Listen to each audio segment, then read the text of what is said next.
Chapter 1. As night falls, silence prevails. In the woodlands near Wales, England, an ancient castle stands quietly, its presence imbued with an aura of mystery, despite its lack of ostentation. Within the castle, the fire in the hearth burns brightly. Although it is the well-advanced 1980s, a peculiar number of households in England continue to rely on old, smoke-filled fireplaces.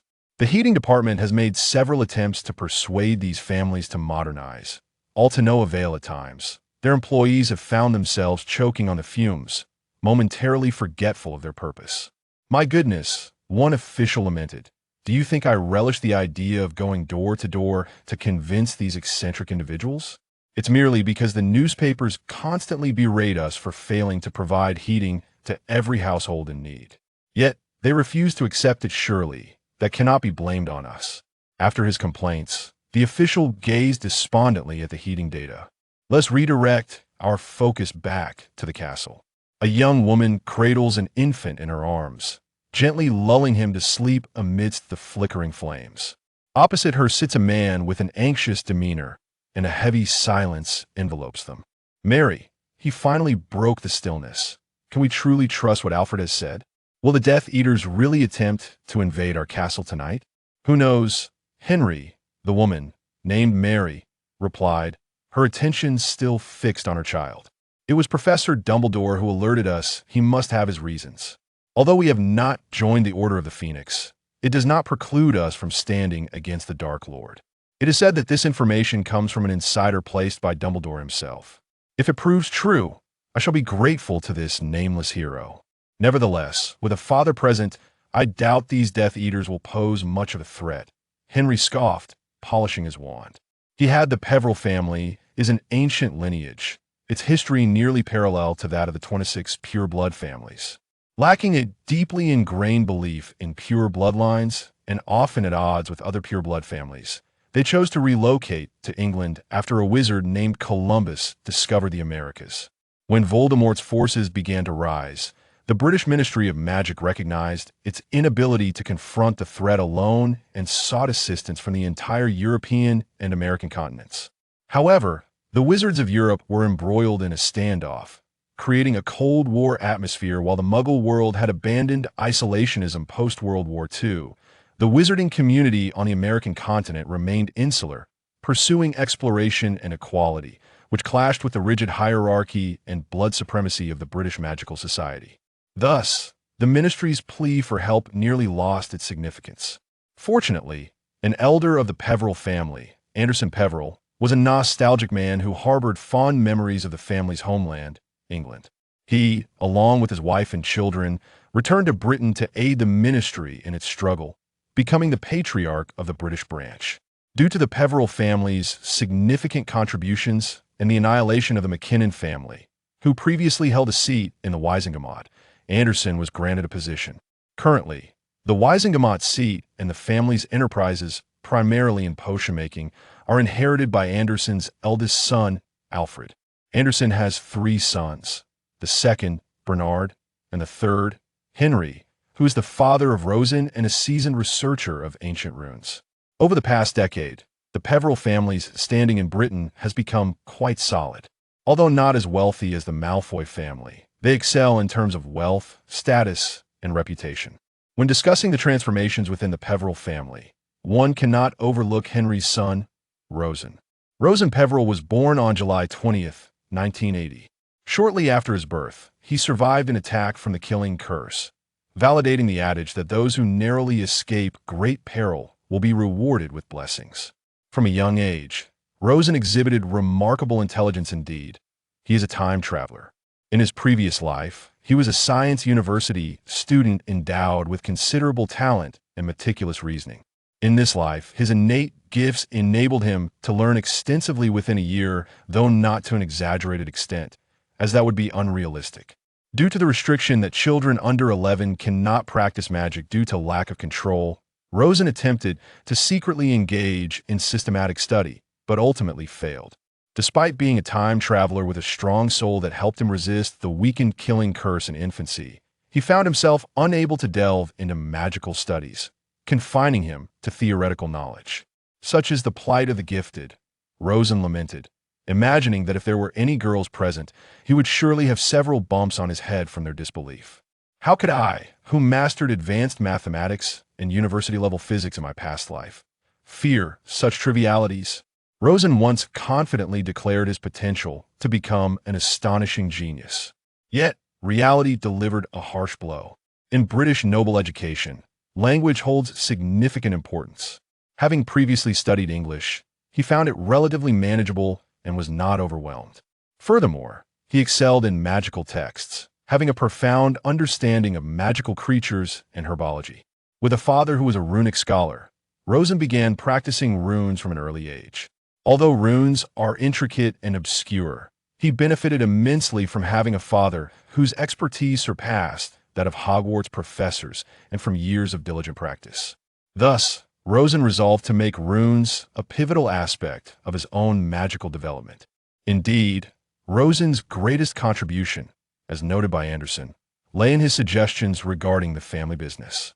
The Peveril family inherited part of the potion-making enterprise from the McKinnon family and established a potion manufacturing facility using their own resources and rewards from the ministry. With only around 8,000 wizards in Britain, the workforce was limited to just over a dozen employees. Despite the Peveril family's lack of pure-blood ideology or wizarding prejudices and their employment of 20 squibs, they still could not rival the wealth and influence of established families like the Malfoys and Parkinsons. After all, how else could they escape judgment if not by pouring in significant funds, as Rosen wryly noted? Thus, he proposed an innovative idea, an assembly line. While potions cannot be made with wands and must be brewed by hand, a work model akin to an assembly line could greatly enhance efficiency. As for the inspiration, having spent considerable time in America, the Peveril family had undoubtedly encountered assembly lines. Rosen's reasoning was compelling, and Anderson was thrilled, for the potion manufacturing facility, now employing 30 individuals, was on par with the Malfoy family's operations, which managed over 100 workers. Rosen is truly the greatest gift bestowed upon me by Merlin, Anderson remarked. Although the future position of family patriarch would be inherited by Alfred's son, Styler Peveril, who is currently 26 and serves as a team leader in the magical law enforcement department, it does not hinder Rosen from receiving the finest education available. While Rosen may not have made significant magical advancements over the past decade, his cultural literacy and theoretical foundation are undeniably impressive. The Hogwarts owl is approaching, Rosen murmured. This time will be my stage. He clenched his fists in determination. Apologies, this chapter was written yesterday, but my account was under real name verification, preventing publication. Thank you for your understanding. Rosen had once contemplated altering Muggle history through his own butterfly effect.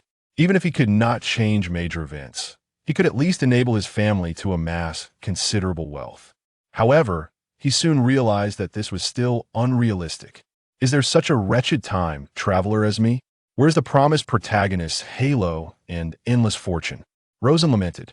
Apart from belonging to a relatively prominent family and possessing talent, he had almost no advantages, save for his precognitive awareness of the plot. So why could Rosen not become the young Buffett? The reason is quite simple. Apart from those unchanged countries, the rest of the world has diverged significantly from its previous incarnation. First and foremost is the wizarding community, where East and West are mutually isolated due to differing magical systems. Western wizards find themselves incapable of wielding magic in the East, just as Eastern Taoists are rendered powerless in the West. This is what Rosen gleaned from historical tomes on magic. Thus, it becomes evident why there is scarcely any exchange between the East and West. It is no wonder the original texts fail to mention the East. While the Americas and Africa receive some acknowledgement, yet the East remains overlooked. It seems that Xiao Zhang must be of Chinese descent, likely predominantly of Western lineage, for the two cultures appear incompatible. As for the Muggle world, a bipolar structure exists, with the two world wars having taken place. Rosen has diligently reviewed extensive historical documentation on this matter, noting that wizards did partake in the wars, albeit during the same era as the conflict against Grindelwald's forces in Germany. Following the war, that fool named Adolf Hitler took his own life, while Grindelwald was vanquished by Dumbledore and imprisoned.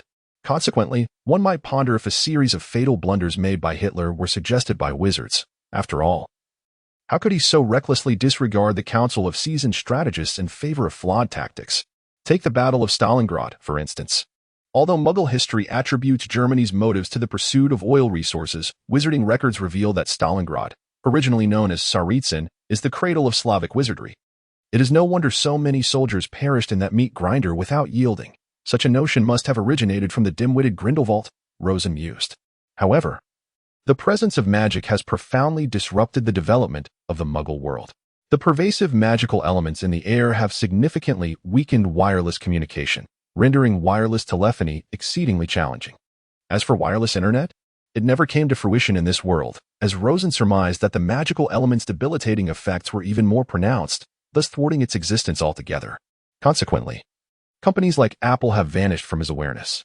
To Rosen's perspective, the technological advancement in the Muggle realm seems to linger between the Second Industrial Revolution, internal combustion engines and electricity, and the Third computers and atomic energy, with further progress being exceedingly arduous and unlikely. Thus, any notion of engaging in stock trading is futile. And as for casinos? That would be a grave violation of the wizarding law and the statute of secrecy. Although these laws are frequently breached by wizards, such infractions are often minor, as the advanced medical practices in the magical community, along with St. Mungo's expertise, can readily treat the injured and ailing. Economic crimes, however, are taken quite seriously, with stringent oversight, for the currency in the wizarding world is marked by magical signatures. A galleon marked with magic is indeed a galleon. But what of Muggle currency? In the days of the gold standard, paper money was issued backed by gold. Simply put, paper currency is akin to worthless paper, yet with gold as collateral. It is perceived as possessing value, symbolizing a certain amount of wealth. Wizards, of course, would never accept such a notion. So why does Gringotts permit the exchange of pounds for galleons? This is, in fact, a benefit instituted by the Ministry of Magic, a form of assistance for wizards of Muggle heritage. A Muggle-born wizard is allowed to exchange no more than 300 galleons per year, with the ministry covering the cost, and staff from the Muggle office facilitating the conversion through the Muggle world to offset the transaction. Perhaps some might deem this limitation unreasonable. In 1980, the average income in the British Muggle community hovered around £10,000 annually, while the wizarding community's average income was 500 galleons. With a conversion rate of £5 to 1 galleon, the average Muggle income is 4 times that of a wizard, if pounds could be freely exchanged for galleons. Rosen speculated that wizards might rise in revolt. Therefore, he wholeheartedly endorsed this protective policy. If he could not profit from the stock market, he at least deserved a means of survival. Otherwise, being trampled by Muggles would be exceedingly unsatisfactory. Rosen then commenced his investigation into the wealth distribution within the wizarding community. The vast majority of wealth is concentrated in the hands of the so-called 28 pureblood families. The wizarding world boasts an annual GDP of 4 million galleons. In these 28 families, with the McKinnon family having been eradicated, the Peveril family now takes its place, comprise fewer than 150 individuals, accounting for merely 2 of the wizarding population yet possessing 2 million galleons, representing 50 of the wealth. This stark disparity is perilously significant. But due to the wizarding world's veneration of strength, the powerful have always garnered the favor of families, leaving the weak with scant opportunities to vie for greater gains. Of course, even the most impoverished wizard, excluding those like Mavolo, who are entirely reliant on others, can sustain themselves. Yet a wizard's lack of opportunity to lead a more fulfilling life is hardly surprising. It is no wonder the American wizarding community has always looked down upon the British. Rosen suddenly understood. The wealthiest among them is the Malfoy family, with an annual income soaring to 500,000 galleons, positioning them as the equivalent of a Muggle billionaire. Though the Malfoy family suffered tremendously following Voldemort's downfall, they managed to preserve their standing, washing their reputation clean through substantial annual donations, resulting in an actual income of nearly 300,000 galleons. Nevertheless, their family heritage remains intact, and their wealth appears virtually boundless. With so much money that it is difficult to spend, they have inevitably turned to the perverse pursuits of immortality and pure bloodlines, Rosen remarked with acerbity. A sentiment echoed by Anderson. Were it not for the considerable influence these pureblood families wield over the daily prophet, perhaps Rosen could have emerged as one of the wizarding world's most distinguished commentators and sociologists. The Peveril family, having improved their production methods, closely follows with an annual income of 300,000 galleons. However, the Peveril family's expenditures are equally substantial. As Anderson arrived in Britain with little more than family and a wand, necessitating the recreation of all high-end magical items, a task that has fallen to Henry. Each high-end magical item is costly to produce, regardless of whether they possess any practical utility.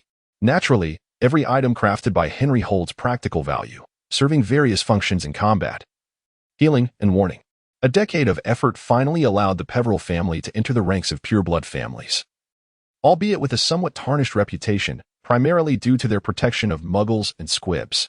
In reality, nearly half of the 28 families are in decline, such as the Black and Lestrange families, whose enterprises have nearly vanished, relying solely on their ancestral wealth to continue their extravagant lifestyles. These observations could certainly be compiled into a manuscript. While the Daily Prophet may hesitate to publish them, dissenting opinions could still find a voice. Rosen closed his diary with satisfaction, declaring himself possibly the first sociological master of the British wizarding community. On the last day of July, Rosen departed from his usual studious demeanor, sitting idly by the window, counting stars, oh no, admiring the moon, oh wait, there are no stars by day. So he should be counting the sun. Never mind, he thought, as he awaited news. Poor Rosen.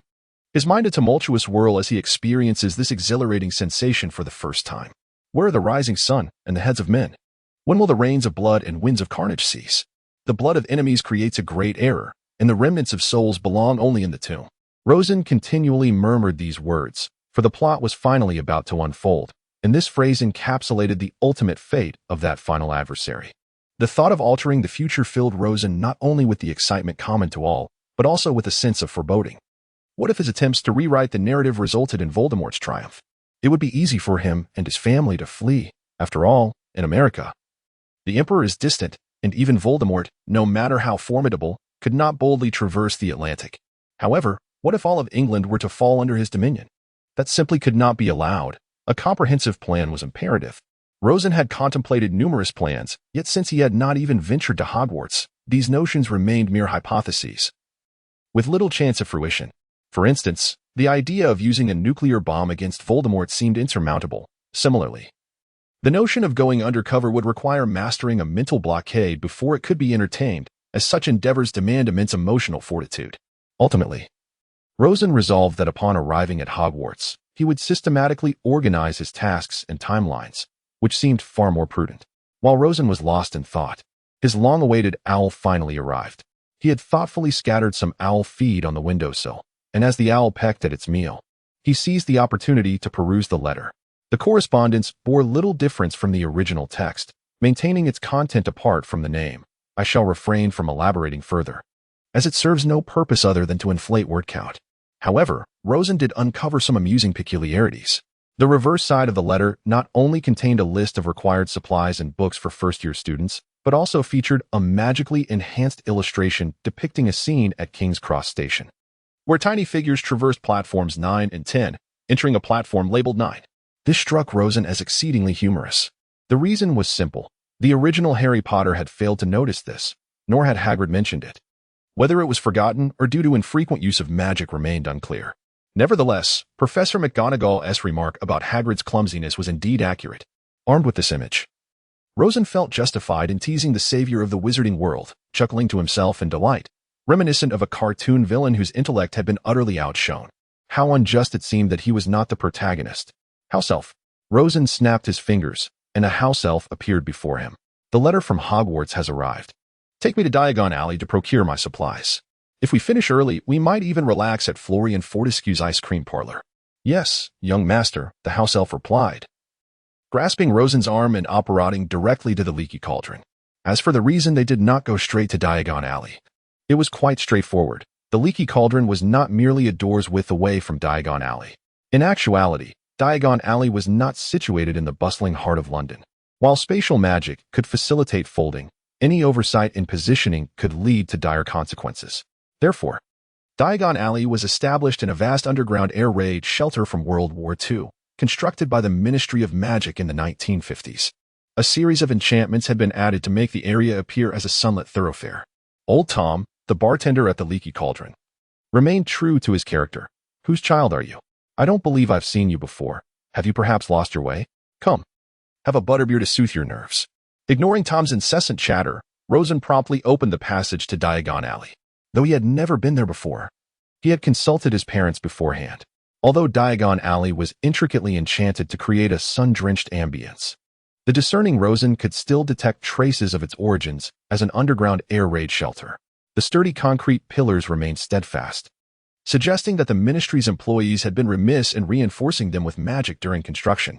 Advertisements for magical products adorned the walls. Birdie Bots every flavor beans. Each bite is a different flavor. Rosen mused silently. Couldn't they come up with more innovative advertisements? Perhaps they could take a lesson from the likes of Galleons. A peculiar voice nearby caught his attention, raspy and seemingly sinister. A wizard, having accidentally transformed himself into a woman due to a wand malfunction, now faced a monthly expense of 3,000 galleons for treatment. If only he had goblin insurance, the voice continued. Oh no. I mean, she would only need to pay 50 sickles to cover all medical costs. Imagine the horror of being unable to pay and having to live as a woman. Clearly, it was a goblin advertisement. Yet, Rosen was not easily deceived. His mother, Margaret, was a chief healer at St. Mungo's, and any monthly expenses exceeding 30 galleons would be reimbursed by the ministry. Although the ministry often faced criticism for its inefficiencies, it did provide basic safeguards. Moreover, goblin insurance was hardly as generous. Any expenses beyond 50 sickles were typically covered only for their internal staff's work-related injuries. Merlin preserve me. Let me never have to deal with goblins, Rosen prayed sincerely. Interactions with goblins resembled dealings with salespeople in his previous life, where promises sounded sweeter than reality. Yet believing them could lead to devastating consequences. The Peveril family seldom deposited valuables or funds in Gringotts. Despite the outward perception of Gringotts as a fortress with stringent security measures, being the second safest place in Britain after Hogwarts, Rosen viewed it differently. A place successfully robbed by 3 newly minted young wizards could hardly be deemed secure. Fire dragons, though intimidating and requiring a concerted effort from several wizards to subdue, could easily be dispatched within 10 minutes by a trio of the ministry's highly trained Aurors. Anderson and Alfred, while unaware of the story of the robbery, understood that their home was undoubtedly far more secure. Thus, Rosen felt no need to withdraw funds from Gringotts. May Merlin protect me. I hope to never have to engage with goblins. In Rosen's pocket, there lies approximately 200 gallons, sufficient for the procurement of basic necessities. By the way, such spatial pouches, which can contain a multitude of items while appearing deceptively small, do indeed exist, albeit at a rather steep price.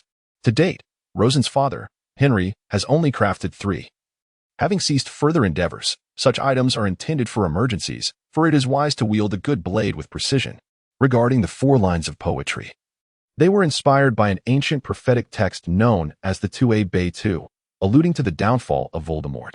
The first line consists of 2 riddles, corresponding to the year of Voldemort's demise, while the subsequent 3 lines offer a paraphrased interpretation. Let us exercise our minds on this. Ollivander, the wand maker, has articulated that each wand is unique due to its specific wood type and the magical creature that provides its core. Furthermore, from the moment a wand recognizes its master, it begins to learn from them, consequently influencing the master in return.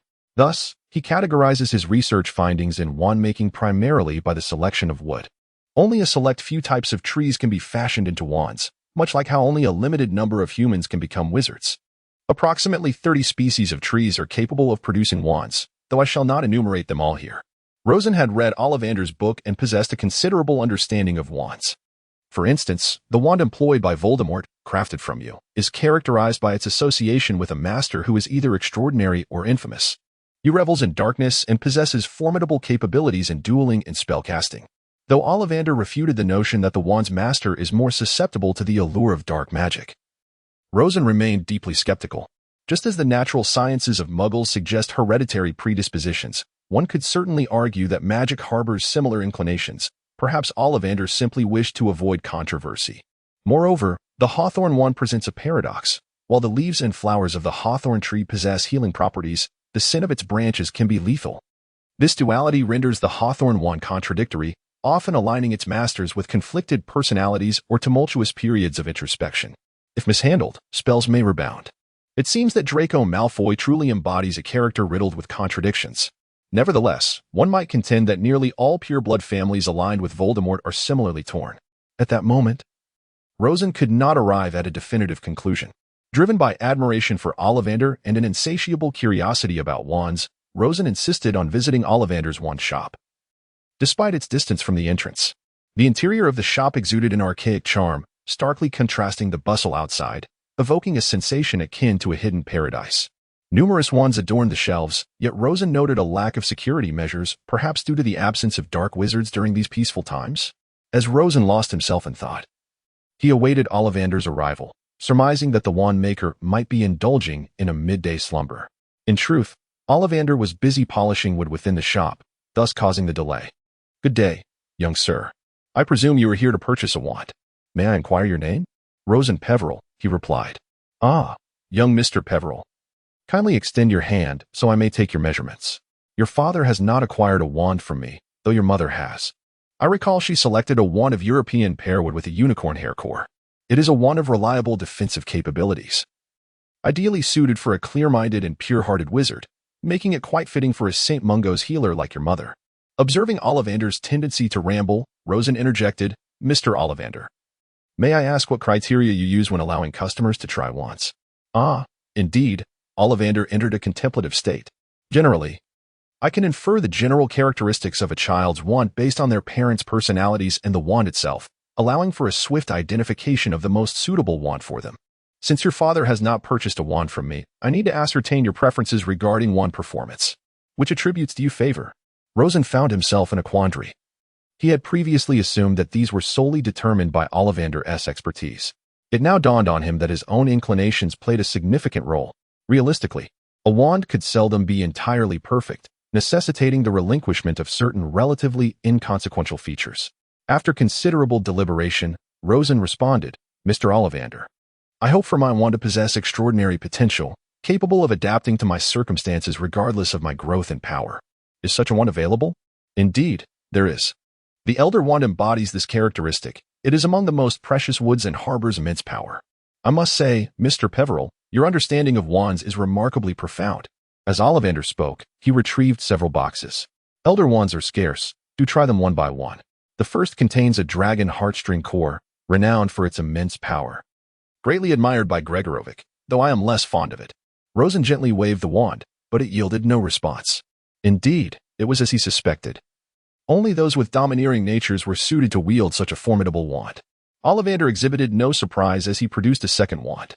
This one delighted him immensely, as it was crafted in the likeness of the legendary Elder Wand, made of elderwood. Measuring 13 inches, an ominous number, its core comprised of a feather from the tail of a nocturnal steed, both elements imbued with profound mystique and boundless potential. Perhaps due to the fact that the Elder Wand was invented by Rosen's ancestor, Ollivander did not withhold any information regarding it. However, he was unaware that the Elder Wand resided with Dumbledore. He only knew that Gregorovitch had once possessed it. This knowledge, ultimately, led to Gregorovitch's demise at the hands of Voldemort, Rosen pondered. Rosen took the wand, and a gentle red light burst forth from its tip, filling the room with warmth. "Splendid, Mr. Peveril. Every wizard who is in perfect harmony with a wand made of elderwood is destined for greatness. I wish you the best of luck." This sentiment felt rather off to Rosen. "Oh, by the way, how much is it?" In his estimation, around 10 galleons should suffice. What should he spend the remaining money on? A broomstick? Oh no, he couldn't ride one yet, having never been fond of sports. Rosen had never encountered broomsticks or flying carpets. However, it seemed inappropriate to dwell on that matter now. Ollivander suddenly became rather hesitant. "Is it very expensive?" "Indeed. Mr. Peveril, this one costs 64 galleons. Rosen nearly leapt from his seat. Was he being toyed with? Why was Harry Potter's wand only less than 10 galleons? "Wait, Mr. Peveril, let me explain. Generally, for young wizards just starting school, wands are priced around 10 galleons because the Ministry of Magic covers most of the cost as a benefit for first-time purchasers. However, this wand is not registered with the Ministry, as they would never approve the use of an Elder Wand combined with a Thestral Tail feather. Those antiquated officials are exceedingly superstitious." Ollivander's voice dwindled to a whisper, becoming almost inaudible. Rosen rolled his eyes, resigned to the situation. Thankfully, he had brought enough money. But this implied that his wand would not be recorded by the Ministry, right? He added silently, "You won't disclose my wand's information to anyone, especially Dumbledore, will you?" "Of course not. That is the integrity of a wand maker." Rosen held a deep disdain for this statement. Yet considering Ollivander's esteemed reputation, he doubted he would betray that trust. Harry Potter's case must have been an anomaly. Take care, Ollivander's voice echoed in the air. However, as Rosen stepped out of the wand shop, he failed to notice the enigmatic smile on Ollivander's face. I have never written in any book that the owner of an Elder Wand would be drawn to its wielder. And a young girl had just purchased such a wand 2 days prior. P.S. What kind of wand? A mystery remains. Those curious may seek information on this topic or refer to the wand lore collected in the book Harry Potter, The Existence, written by Ginji Guazi. Rosen stated that, in fact, one can glean numerous characteristics of Hogwarts teachers through the section regarding textbooks on the admission letter. Particularly, as one flips through the pages while comparing the styles of each educator, this conclusion becomes even more accurate. The variations among textbooks lead to distinct selections by different instructors. At this moment, Rosen stands within the confines of the Lehan bookstore, perusing the textbooks of Hogwarts. In his hands rests a standard spellbook, Volume 1, which is evidently the text used in Professor Flitwick's class. It begins with the cleaning charm Scourgify and gradually delves into the nuances of spellcasting, elucidating both the principles and essence of magic. Undoubtedly, one can discern that Professor Flitwick is a teacher of considerable patience, with a strong emphasis on foundational knowledge. Rosen reflects upon his own capabilities, although he has yet to master many spells, having just turned 11 last week due to his late July birth. He has finally begun to harness his magical abilities. Were he in the position of an instructor, he might have opted to commence with a more challenging spell, as he favors efficiency and rapid mastery. However, such an approach may prove ineffectual for the majority. Is this not reminiscent of the various examinations in his past life, where top students congregated for individualized instruction to enhance efficiency and elevate difficulty for improved learning outcomes? As for the history of magic penned by Ms. Basharat, its substantial thickness speaks volumes. Rosen finds himself at a loss. Although he would be using the same book for 7 years, its staggering 1,500 pages divided into 5 volumes seems excessive, akin to the experiences of his former classmates in law school, relentlessly memorizing tedious legal statutes. Ms. Basharat's writing is indeed meticulous and thorough. Rosen muses that if Professor Binge truly were as dull as rumored, one could easily forego attendance and self-study instead, much like many university students who opt to skip lectures to save time. With limited time to explore the remaining textbooks, there are many tasks awaiting him, such as hunting for second-hand books. Rosen does not harbor high hopes of discovering tomes on advanced potion-making or the secrets of dark magic, both of which are classified as forbidden literature even at Hogwarts. However, he remains optimistic about unearthing useful notes. After all, any material is beneficial. Thus, the neglected corner of antiquarian books transforms into Rosen's sanctuary. He finds it perplexing that wizards seem disinclined to pursue the study of magic.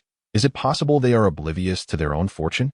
As a muggle in his previous life, wherein magic did not exist, he would have undoubtedly dedicated himself to the study of magical arts in this lifetime. Perhaps he would achieve some accomplishments, or perhaps not, but he would at least revel in the pursuit. Half an hour later, Rosen emerges, clutching several weathered tomes, clearly older than himself. Many of these texts are redundant, as he has access to powerful spells in both dark and light magic, merely lacking time to study them all. He focuses primarily on research-oriented literature. Not to mention, the thought of Albus Dumbledore observing a first-year student engaged in the study of advanced magic is an exhilarating prospect, one that cannot be adequately captured by mere words. As Rosen steps out of the Lehan bookstore, twilight approaches. He has spent 4 hours purchasing a wand and now laments the time lost. He hopes to return home before dinner. The house elf, Gigi, gazes at her young master with exasperation, yet, as a domestic creature, she cannot overstep her bounds. She silently prays for his swift return, knowing that although his parents would not punish her for tardiness, the butler would surely deem her negligent. Why must a cauldron be made of pewter? Is this metal truly reliable? In my previous life, I studied physics and never encountered such materials. Do not deceive me. My education is limited, Rosen grumbles, hurriedly procuring various necessary implements. The cauldrons in his family's production line are crafted from silver to ensure that potions remain unaffected by their containers. Has Hogwarts not utilized pewter cauldrons for nearly a millennium? Surely, a change is in order. When he matures, he intends to advocate for the adoption of silver vessels at Hogwarts. Furthermore, is not a cauldron designed for the high-temperature combustion of solids? The temperature for potion brewing cannot exceed 100 C, lest the concoction boil away entirely. Rosen sighs, you wizards truly excel at this. A brass scale? Are you jesting? Even muggles utilize plastic scales as the simplest option. What of electronic scales? Analytical balances in chemical laboratories can measure to 4 decimal places. He symbolically purchases a brass scale, but has already prepared electronic and analytical scales at home. Such tools are not only useful for potion making, but also essential for inscribing magical runes. Consequently, Rosen's collection of muggle instruments is impressively abundant, alleviating the need to spend excessively on rare magical tools. Glass or crystal vials. How easily they shatter. Plastic is the way to go. An antiquated pair of binoculars? Absolutely not. An astronomical telescope is preferable. Oh, but that is far too costly. A standard telescope will suffice. Indeed, wizarding telescopes are cheaper than those of muggles. That much is true. As for cloaks and work robes, there are plenty at home. No need to purchase more. Hogwarts does not mandate specific vendors. Pets. Ah, yes. I seem to have never owned a pet throughout my life. That certainly warrants further investigation. Rosen entered the pet shop, casting a glance at his wallet. Aside from his wand and books, he had not spent much, leaving him with approximately 80 galleons. He elegantly disregarded the exquisite pets priced over 100 galleons. He also dismissed violent creatures like piranhas without a second thought. What sort of mindset do wizards possess to purchase such things? While it is understandable that a select few may have an affinity for such pets, does the blatant sale of them not risk corrupting the innocence of young children? With merciless candor, Rosen critiqued the wizarding world. Are owls truly considered pets? As for cats, he would assess the situation. Toads? Absolutely not. He would never buy one. Suddenly, what was this? As he approached, a cage erupted with a cacophony of screams. Was that a kinkajou? Originally cultivated in Britain, kinkajous are now exported worldwide. They resemble small cats, adorned with various spots on their fur, possessing notably large ears and tails reminiscent of lions. Kinkajous are intelligent, solitary creatures that may occasionally attack humans. Yet once they form an attachment to a wizard, they become remarkable companions. These creatures possess an extraordinary ability to detect those of questionable character or moral turpitude. If their owner becomes lost, a kinkajou can guide them safely home. A single kinkajou can give birth to 8 offspring and can interbreed with cats. Due to their unusual appearance, kinkajous often pique the interest of muggles, necessitating a special license to own one. However, obtaining the license is a mere formality. His uncle's acquaintance, Stiller, works in the Ministry of Magic and could assist him in securing one. Yet, why had he inexplicably garnered the affection of the kinkajou? Rosen was utterly perplexed. My dear lad, being chosen by a kinkajou is rather rare. The market price for one is 100 galleons. But since you have earned its favor, I shall part with it for only 50 galleons. Rosen recognized the pet shop owner's sincerity and readily paid the amount. He was genuinely excited about this new pet. As night fell, a cat nestled lazily on Rosen's shoulder, dozing peacefully. Rosen named his pet Jerry, a homage to the mouse from the beloved cartoon Tom and Jerry, as a nostalgic nod to his cherished childhood memories. Yet, he harbored a lingering regret for never encountering the illustrious savior, Mr. Potter, Rosen. Since everyone else calls him that, I might as well follow suit. Unlike some time travelers who inundate him with platitudes about the greatness of Slytherin and the loyalty of Severus, Rosen, I can't quite bring myself to call him that. I simply refer to him as Snape, which often resemble mere sentimental drivel. He nonetheless yearned for a semblance of recognition. After all, it is preferable to avoid becoming adversaries, especially when both belong to the same faction. Harry Potter epitomizes a character who places trust in his friends while remaining wary of other astute individuals. Should suspicions regarding the Philosopher's Stone and the Chamber of Secrets ever fall upon him, it would spell disaster, particularly given his association with Dumbledore. He certainly does not wish to live under constant scrutiny, even from allies. The final month before the school year commenced was particularly hectic for Rosen. Until now, he had never dared to practice magic systematically, aside from an incident when he was 5, during which his magical powers erupted, leading to his eventual acquisition of magic. He had only attempted it once, resulting in failure. Subsequently, Henry had warned him against using magic before the age of 11, lest he inadvertently cause an explosion. Rosen mused that perhaps Simon Finnegan's frequent accidents were due to his inadequate control over his magical abilities. He began with the simplest of spells, the cleaning charm. Exclaiming in delight, I shall never have to tidy my room again. For so long, he had been responsible for cleaning his own space, as his mother, Margaret, deemed it a means of fostering his self-sufficiency. However, the exhilaration of casting a spell for the first time was unparalleled. In that moment, Rosen finally comprehended the incredulity that muggles felt upon discovering their wizarding heritage. After all, it was his inaugural experience with magic. A month swiftly passed, and he had mastered the fundamentals: cleaning, color changing, levitation, basic spells that he could now wield with confidence. He realized that casting a spell was not merely a matter of reciting the incantation. Otherwise, why would so few wizards be able to execute the killing curse? Theoretically, as long as one possessed sufficient magical power, it should be achievable. Yet, in practice, even a fifth-year student had enough magical energy to cast the killing curse. But aside from Tom Riddle, who else could have mastered it at such an early age? Most wizards spend their entire lives unable to learn it. Rosen believed that these issues would be challenging to resolve in the short term. His father might have the answers, but a month was evidently insufficient to grasp them, especially since Henry had become ensnared in the study of dark arts and magical carvings. It was likely that he had already returned those theories to his teacher. Notwithstanding the fact that he had learned his magic in America, Rosen mused with a hint of amusement. However, Professor Flitwick was clearly aware of this. Otherwise, how could he have served as a professor of charms for so many years? He was a contemporary of Rosen's grandfather, Anderson. Once Rosen found a way forward, he ceased to dwell on his concerns and began to pack his belongings. As a child who had only seen Hogwarts in books, his excitement was equal to that of any Muggle-born wizard. September in London was relatively cool, reminiscent of northern China. Rosen declined the offer of a house elf to escort him and opted to take the subway to the train station himself. He hadn't yet fully experienced Muggle life, and such an opportunity was too precious to squander. It was quite common for an 11-year-old to travel alone in the West, where parents emphasized fostering their children's independence. Thus, Rosen felt perfectly at ease amidst the crowd, engaging in pleasant conversation with a peer. They discussed action games popular among children of their age, such as those from Nintendo and the American series I Want to Be the Guy. Nostalgia for Muggle life began to wash over Rosen, even as he found himself struggling to recall his previous name. Upon arriving at King's Cross Station, Rosen maneuvered his luggage cart, which was filled with numerous items, yet magically lightened. He recalled Hermione often complaining about the weight of her backpack. Why not employ a spell? After all, it was not a difficult incantation, and even beginners could master it. Had she truly forgotten she was a witch? As he continued to ponder this, he located platforms 9 and 10.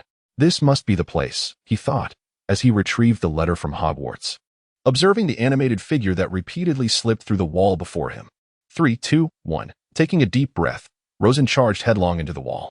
When he opened his eyes, he was greeted by a steam-belching train. This antique, reminiscent of the First Industrial Revolution, was certainly not a fixture of 1990s Britain, but rather the Hogwarts Express. The throng of people surged towards the train doors, with children lamenting the escape of their pets. Rosen glanced at his shoulder. Fortunately, Jerry was obedient, and he promised a treat upon their reunion. It seemed Jerry understood, as his lazy gaze suddenly brightened. Exiting the crowd, Rosen found an unoccupied compartment where he could rest. He did not expect to encounter Harry Potter, as that might lead to an argument with Ron Weasley over which house was superior. Though Slytherin was generally viewed as undesirable by them, Rosen, who prided himself on his intellect, firmly believed that Ravenclaw was the finest choice, far removed from those troublemaking Gryffindors. With a light heart, Rosen looked up, only to discover the distant hills were obscured by London's fog. Pretending not to notice, he returned to contemplating the upcoming school feast. What would he eat?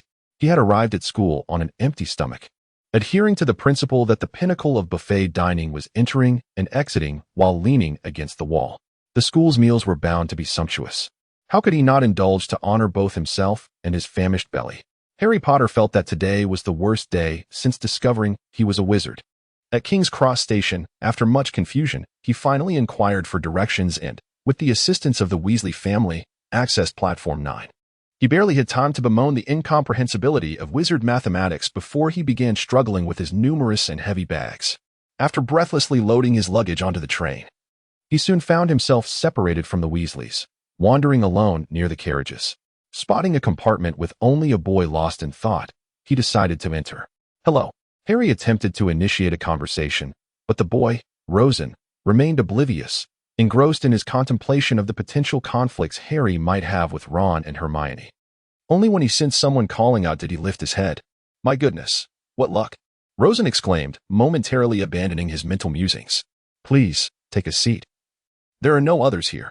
He was far from prepared for what lay ahead, particularly concerning Malfoy, while Harry was merely at odds with him. Rosen's animosity with the Malfoy family ran deep, having been embroiled in conflicts during the Voldemort era. API call failed with status code 429. Error. Code 429. Message. Resource has been exhausted, e.g. check quota. Status. Resource exhausted. Rosen lowered his head once more. Not in distraction, but in a flurry of contemplation on how to express friendliness towards Harry while maintaining a degree of distance to evade Dumbledore's excessive attention, which would undoubtedly lead to considerable trouble for himself. However, Harry was oblivious to these nuances. Hello, may I ask your name? A simple greeting rendered the battle-hardened Rosen feeling somewhat naive and inexperienced. He promptly shifted to the main topic. I am Rosen Peverell. You must be Harry Potter. Harry was taken aback. You know me? Ah, it is rather straightforward, Rosen replied nonchalantly. I deduced your identity through a series of observations. Firstly, you are alone yet appear entirely at ease, indicating you have grown accustomed to solitude. Secondly, your attire is rather simple and your glasses bear signs of wear, suggesting a modest background. From these 2 points, it is reasonable to conclude that you are likely an orphan. Furthermore, while your clothing, though worn and second-hand, is coordinated, it implies it was not obtained from a children's home, but rather gifted by relatives who do not treat you well. Lastly, considering there are only 8,000 witches and wizards in the British magical community, I surmise you are the only one fitting this description. Rosen wore an expression of triumph akin to that of a detective, inwardly reveling in his deduction. Have you heard of Sherlock Holmes? I believe you could be considered the magical world's equivalent. Harry's astonishment rivaled that of discovering his own wizarding identity. Well, actually, there is a simpler explanation. Rosen hesitated, not wishing Harry to perceive him as a genius too closely, for maintaining a certain distance was preferable. It is that your trunk bears the initials H.P. At this moment, Harry began to view Rosen as a mischievous prankster. Had Rosen been aware of this perception, he might have found it both amusing and perplexing. Just as Rosen contemplated ways to alleviate the awkward atmosphere, another person knocked and entered, leaving him overwhelmed with excitement, thinking, It's as if I have found my long-lost family. The newcomer inquired, Excuse me, has anyone seen a toad? I seem to have lost it. The boy was on the verge of tears but suddenly noticed Rosen's presence. Rosen, you are here. Could you help me find Trevor? Rosen's lips twitched slightly. Finally, he encountered the first storyline he had altered, and the happiness arrived with an unexpected abruptness. However, it seemed that aiding him in locating the toad was of paramount importance. Thus, he responded, May I borrow your wand, Neville? Neville handed the wand to Rosen, who held it in a manner akin to a compass, declaring, Pet locator.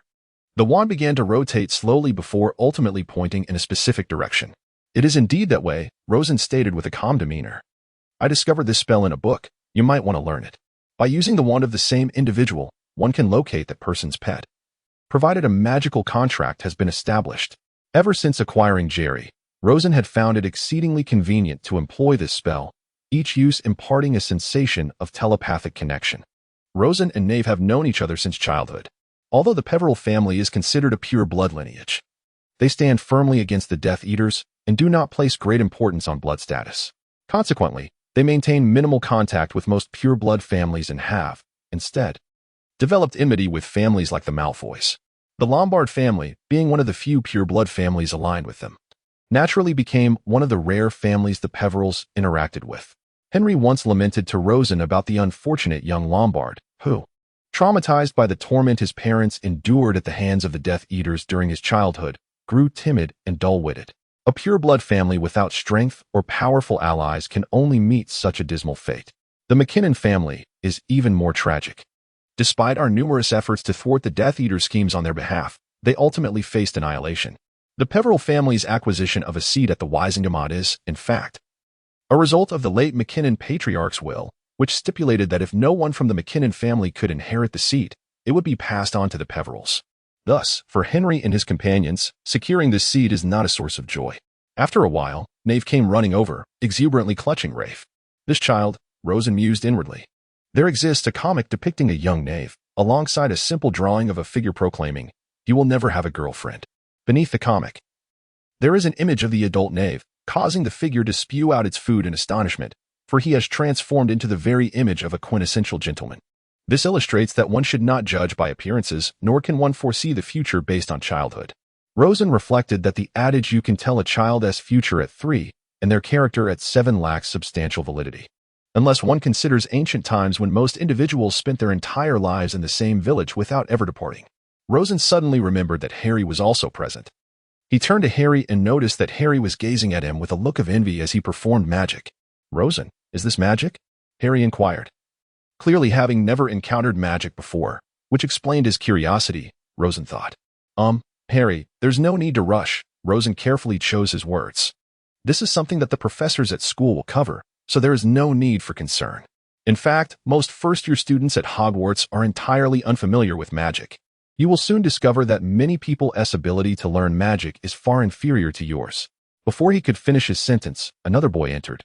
But this time Rosen could find no useful information. He clearly did not match Ron Weasley, as he lacked red hair, nor did he resemble Draco Malfoy. As he was not platinum blonde, Rosen thought of it as silvery white. Did the term platinum not evoke a sense of opulence? Nonetheless, the Malfoys were indeed affluent. Just days ago, the Daily Prophet praised Mr. Lucius Malfoy for his generous donation of 100,000 galleons to St. Mungo's. Setting aside such grievances for now, considering his mother was the chief healer at St. Mungo's and had received 1,000 galleons in bonuses, seemed prudent. The newcomer, realizing he had forgotten to introduce himself as he observed the perplexed expressions on Rosen and his companions, finally spoke up. Hello everyone. My name is William Terrence. Is anyone here going to Ravenclaw? I think we could reserve a spot for a friend." How could he be so certain of his affiliation with Ravenclaw? Rosen thought, a trickle of sweat forming on his brow. The tone of his speech seemed entirely uncharacteristic of the British wizarding world. Was he perhaps from America? Nevertheless, Rosen raised his hand to indicate, "I am Rosen Peverell, and I am most likely to go there, though I cannot guarantee it." Rosen shrugged. "All right, Rosen. I believe we shall become friends," William Terrence remarked as he closed the door and moved on to the next compartment, resembling a salesman. However, Ravenclaw had the fewest members. So luck was indeed a factor, Rosen mused. After William Terrence departed, Rosen covered his head with his hands, contemplating which house he should join. Upon arriving in this world, Rosen's mind was that of a youth, but he remained influenced by his physical state. One could say that this so-called transmigration was more akin to the infusion of memories. After all, the essence of the soul is an enigma. Consequently, Rosen seldom pondered which house he should join. His ancestors had all grown up in America. His mother was a Ravenclaw who later ascended to the position of chief healer at St. Mungo's due to her exceptional healing skills and advancements in healing magic. His father was also raised in America. Although the division system was different there, Henry was an exceptionally intelligent wizard, capable of dealing with ancient runes that were incomprehensible to most wizards and crafting advanced magical items. It seemed likely that he had inherited his parents' high intelligence. Thus, it was quite probable that he would be sorted into Ravenclaw. However, Slytherin remained an unpredictable variable. Some claimed it was the domain of wizards who pursued pure-blood ideology, while others asserted it was a gathering place for the ambitious. Regardless, as the original text suggested, the sorting was largely dependent on the student's own choices. So there was no need for excessive worry. After all, a student born into a highly reputable lineage, one could say a paragon of virtue, could hardly be placed in Slytherin. API call failed with status code 429, error, code, 429, message, resource has been exhausted, e.g. check quota. Status, resource exhausted. Rosen was drenched in perspiration, undoubtedly due to the incessant influence of that fellow Hagrid. With a desire to avoid conflict, he responded, "There is no best school, only the one that suits you best. If you are a courageous individual, then you should choose Gryffindor, if you are wise. Ravenclaw is your destination," and so forth. As for stirring up a scandal regarding Slytherin, Rosen was not so naive.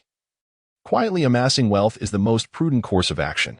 Rosen exhibited little reaction, while Neville began to spiral into anxiety. "Oh dear, will I be sorted into Hufflepuff?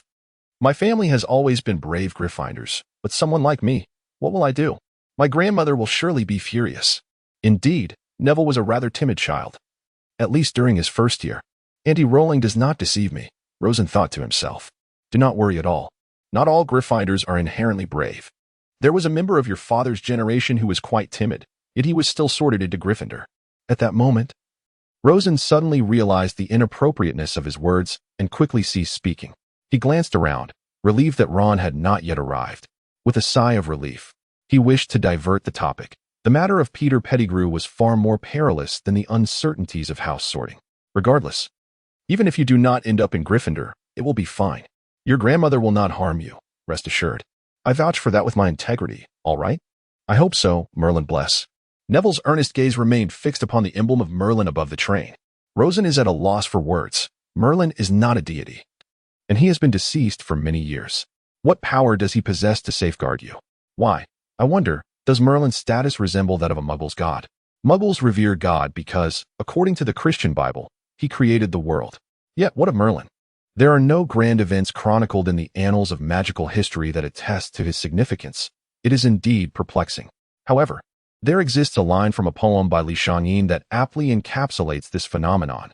Pity the empty seat at midnight, inquiring not of the living but of the spirits.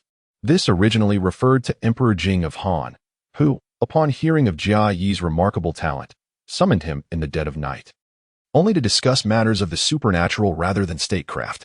This sentiment resonates perfectly with the idea of wizards, who, possessing the mastery of magic, should naturally seek to explore the essence of the world.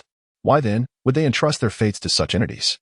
Muggles act thus out of their limitations and ignorance of the world, and such practices have become increasingly rare. Does this not apply equally to Rosen? Voldemort will inevitably return, and his forces will continue to sow discord. If one wishes to prevent innocent lives from being lost, one must take charge of their own destiny. Rosen firmly believes he can achieve this. Rosen clenched his teeth, striving to calm his tumultuous emotions. It was indeed a Herculean task for an 11-year-old child to contemplate such weighty matters. He rose from his seat, intending to visit the dining car for some respite, leaving Neville and Harry to converse. He mused that Ron would likely arrive shortly. On the train, not only were there delectable treats from the wizarding world, but also exquisite dishes crafted by house elves, all available for complimentary enjoyment. Undoubtedly a benefit funded by the Ministry of Magic. Rosen learned that the ministry's finances predominantly stemmed from pureblood families, as taxation was virtually non-existent in the magical realm. Consequently, these families secured seats in the Wisingamat, wielding legislative and judicial authority while simultaneously exerting their influence over ministry officials. Nevertheless, it was a marvel that the ministry had not succumbed during Voldemort's rise. This resilience could be attributed to Dumbledore's formidable intervention, yet it was evidently also linked to Voldemort's miscalculations in the contributions of the resistance forces. As for the former, Voldemort's premature emergence in opposition to the entire magical community allowed the resistance to consolidate their strength.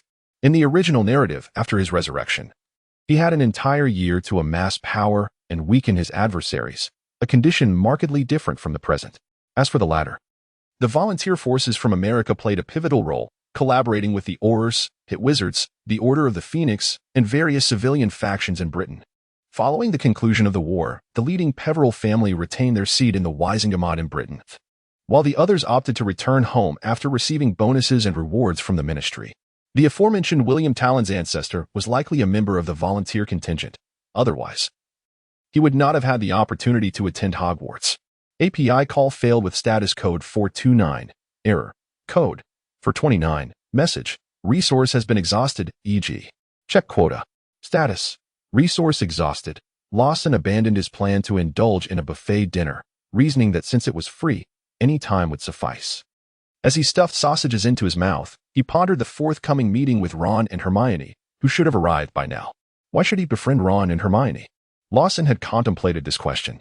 It was entirely unfounded to associate with them simply because they were protagonists.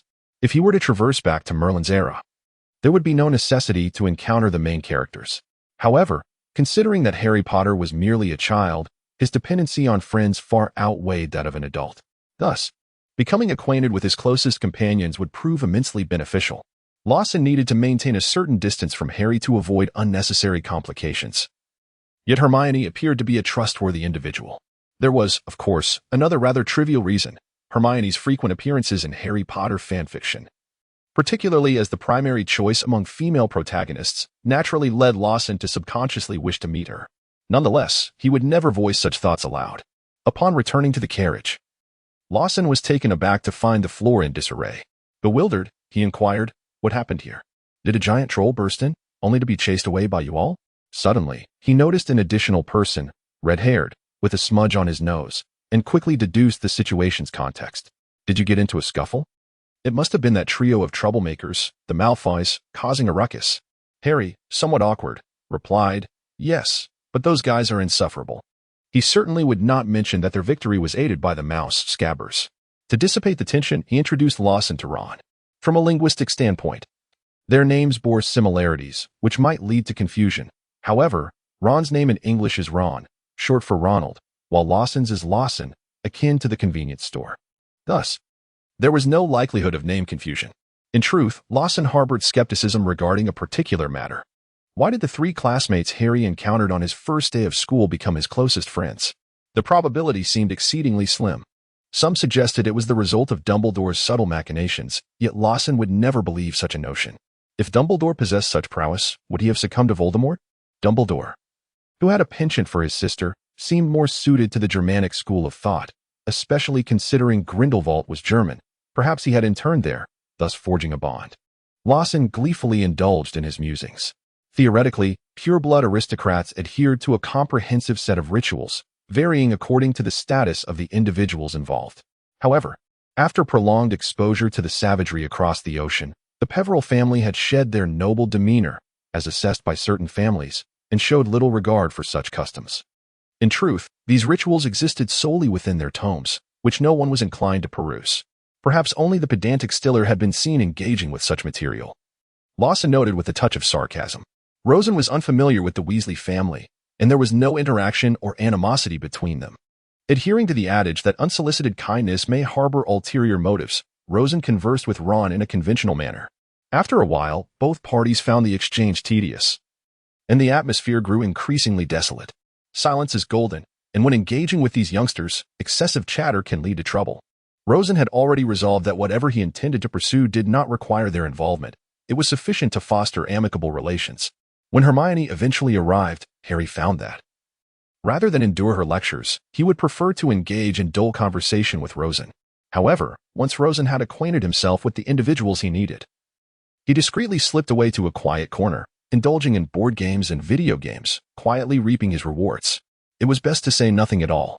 Draco Malfoy felt somewhat disheartened. The events of the day had unfolded in stark contrast to his father's predictions. Lucius had surmised that Dumbledore, in an effort to rally forces against Voldemort, would seek an opportunity for Harry and Rosen to interact, as children typically idolized Harry Potter. He had even prepared some lines for Draco to incite discord between the two. However, Draco was taken aback by the reality. He had not laid eyes on Rosen at all, and Harry Potter had instead found common ground with Ron Weasley, culminating in a failed attempt at provocation that resulted in his dismissal. Left with no choice, he decided to document the occurrences and present them to his father, hoping that his omnipotent parent would resolve the matter. It was far easier to remain a privileged scion. Yet, Draco was still too young and naive. While he lamented to his lackeys Crabbe and Goyle, he failed to consider that walls have ears, and Rosen, who was reveling in the next room, overheard every word. Those aligned with Voldemort were truly inept allies. Failure seemed almost predestined. Rosen thought nonchalantly. Lucius's intent was evidently to thwart an alliance between two individuals with whom he had enmity, yet he underestimated others gravely. Forcing his own child to undertake such tasks at the tender age of 11, was he lacking in sense? Or had he, after learning some spells from Voldemort, lost his faculties? Some time travelers may exploit their narrative advantage to act as charlatans, but to Rosen, such endeavors seemed utterly futile. Firstly, one must reap corresponding benefits from actions that draw attention. Only then is the pursuit worthwhile. Did he truly believe he possessed the aura of a protagonist? Before the Avada Kedavra curse, all are equal. It is inconceivable that a non-protagonist could survive. Even as a mere infant, he had once been targeted by a Death Eater. Given another 10 lives, he would never dare to flaunt himself in public. The advantage of the narrative, at critical junctures, is best employed to deliver a decisive blow to one's enemies. This is the secret to quietly amassing wealth, such as binding Peter Pettigrew on a moonless night and presenting him to Dumbledore, or preemptively substituting the ashes in the cemetery near the Riddle House. The principle is simple: wield the blade where it is most effective. However, for Rosen, contemplating such matters was premature. The first year should be the most tranquil and secure, as long as he refrained from provoking quarrel. Even a fierce clash with Malfoy could be remedied in the hospital wing. It was likely that opportunities for such reprieve would diminish in the future. Preserving one's life would become increasingly paramount. Rosen reflected upon the safety levels over the past 7 years. In the first year, he earned 5 stars by avoiding trouble with Quirrell. The second year, he received 3 stars for bringing along a mirror. The third year, He again garnered 3 stars by refraining from sneaking out to avoid the Dementors. In the 4th year, he chose not to participate in the Triwizard Tournament, earning 4 stars. The 5th year saw him maintaining a safe distance from Umbridge and the Ministry of Magic, resulting in 3 stars. The 6th year was marked by a mere 2 stars for surviving the battles. By the 7th year, he found himself wandering in survival mode, earning only 1 star. His conclusion was clear. Failing to cherish the present would lead to regret when it was too late. Given the chance, Harry would undoubtedly have chosen to study diligently. Otherwise, how could he have struggled against the Death Eaters in his 7th year, fleeing in disarray? As the train gradually traversed the flat plains and entered the mountainous regions, a sprawling jungle and a large lake came into view, where waterfowl soared in formation above the shimmering waters. A gentle breeze wafted through the cracks of the window, offering a soothing comfort. Rosen reclined languidly on the empty bench, eagerly anticipating the long-awaited arrival at Hogwarts. After successfully inputting a cheat code in Contra, the sky outside dimmed, and the voice of the conductor, magically transmitted, informed everyone that their luggage would be transported to the school and that they simply needed to don their wizarding robes. The train came to a halt at a rather diminutive platform, evidently a neglected station reclaimed by wizards, far inferior to King's Cross in London. It seemed that the lack of creativity among wizards was not coincidental but rather a foregone conclusion. The only thing that piqued Rosen's interest were the carriages. The moment he laid eyes on them, he felt a reaction from the wand at his waist, leading him to realize they were pulled by Thestrals. Thestrals, skeletal black-winged horses, were believed to bring misfortune. With a reptilian resemblance, they possessed immense bodies devoid of flesh, their black coats clinging tightly to their bones, rendering each bone distinctly visible. Superstitious individuals deemed these creatures ominous, believing they heralded calamities for those who saw them, as only those who had witnessed death could perceive Thestrals. However, in truth, Thestrals were highly intelligent and immensely useful. Once tamed, they would never abandon their master. Thestrals possessed an astounding sense of direction. Simply expressing a desired destination would prompt them to transport passengers there with astonishing speed. At Hogwarts, Thestrals primarily served to draw the carriages. And if Dumbledore sought to undertake a long journey without utilizing apparition, he would also employ these creatures. To Rosen's astonishment, he was able to see the Thestrals. The notion that only those who had witnessed death could perceive them posed significant questions. Whose death? A wizard's? A person's? Or did it pertain to any form of life? Muggles could not see Thestrals, regardless of whether they had encountered death. Thus, only wizards or squibs who had witnessed the demise of a wizard or a squib could perceive Thestrals. Perhaps certain magical creatures closely related to humans might also qualify. But this had yet to be researched. Rosen speculated that he could see Thestrals because he had witnessed a Death Eater's death at the tender age of 1. What a mesmerizing creature. With its presence, perhaps all enchanting spells would falter. No wonder many powerful witches and wizards kept Thestrals as companions to maintain their composure and immerse themselves in magical studies. Rosen gazed at the Thestrals, momentarily entranced. Beside him, Neville appeared bewildered. What Thestrals? Why can't I see them? Perhaps it's for the best. At least there are fewer worries, Rosen replied with a wry smile. Suddenly, a towering figure appeared, clad in tattered garments, sporting a bushy beard, and wielding a lantern larger than his own massive fists. In the dimly lit platform, though lacking brightness, he was still quite conspicuous. This individual, nearly twice the size of an average adult, was unmistakably Rubeus Hagrid. From a distance, Hagrid appeared to be conversing with Harry. Likely the only student he recognized, as other students wouldn't have required his escort. Before arriving at Hogwarts, they needed to cross a vast lake, which seemed to be the same one glimpsed from the train. Rosen guided Neville onto a boat. He was not a boat enthusiast like Captain Zhang, while Hermione Granger, left with no alternative, reluctantly joined them after no one else was willing to accompany her. The last to board was the peculiar William Talons, who, with Ravenclaw being sparsely populated and predominantly female, had found it challenging to locate potential classmates to join him and thus begrudgingly settled for their boat. William Talons, somewhat impatient, remarked, "Why do the upperclassmen get to ride those marvelous floating carriages while we have to endure this miserable boat?" The unspoken continuation of his thought was a comparison to American schools, which were far more accommodating in their approaches. Yet, Rosen discerned the underlying message. Hogwarts was steeped in history, and these traditions were meant to honor the esteemed founders. "Are you sure you're not fabricating a story?" Hermione challenged, clearly displeased. Earlier, when Rosen remained indifferent while she was suppressing Harry, Ron, and others, he had simply grown accustomed to such reprimands from teachers in his past life. Now, Seizing the opportunity, she was unhesitatingly confronting him. This isn't a fabrication. I'm not a bard. Hogwarts history is explicitly documented. Surely, the academic prodigy has read it thoroughly? Rosen countered mischievously. Impossible. Hermione rebutted swiftly, having flipped through her hefty tome for what felt like the umpteenth time, disregarding the trembling Neville beside her and the perplexed Talons. I've read this book cover to cover. It contains no such information.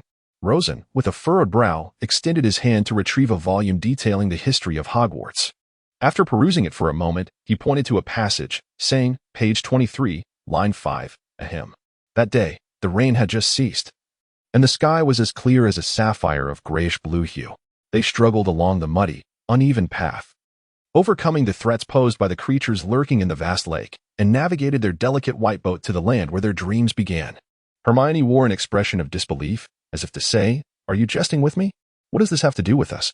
Rosen, clearly assuming the role of victor, pondered, "Do you not understand? The rugged mountain paths, the vast lakes, the white boats, and the regulations of grouping in fours. We traverse their paths in the manner of our ancestors. It is as simple as that." In their inaugural clash, Rosen triumphed over Hermione with a score of 1 o'clock. A knockout. At least he could evade bombardment for a while. Rosen felt a surge of pride, acknowledging the usefulness of his attentiveness while perusing this book. Disembarking. The freshman stumbled along a pathway by the shore, climbing upwards. Rosen cautiously grasped the nearby rope, cursing his wretched acrophobia. The next concern was sorting into houses, however.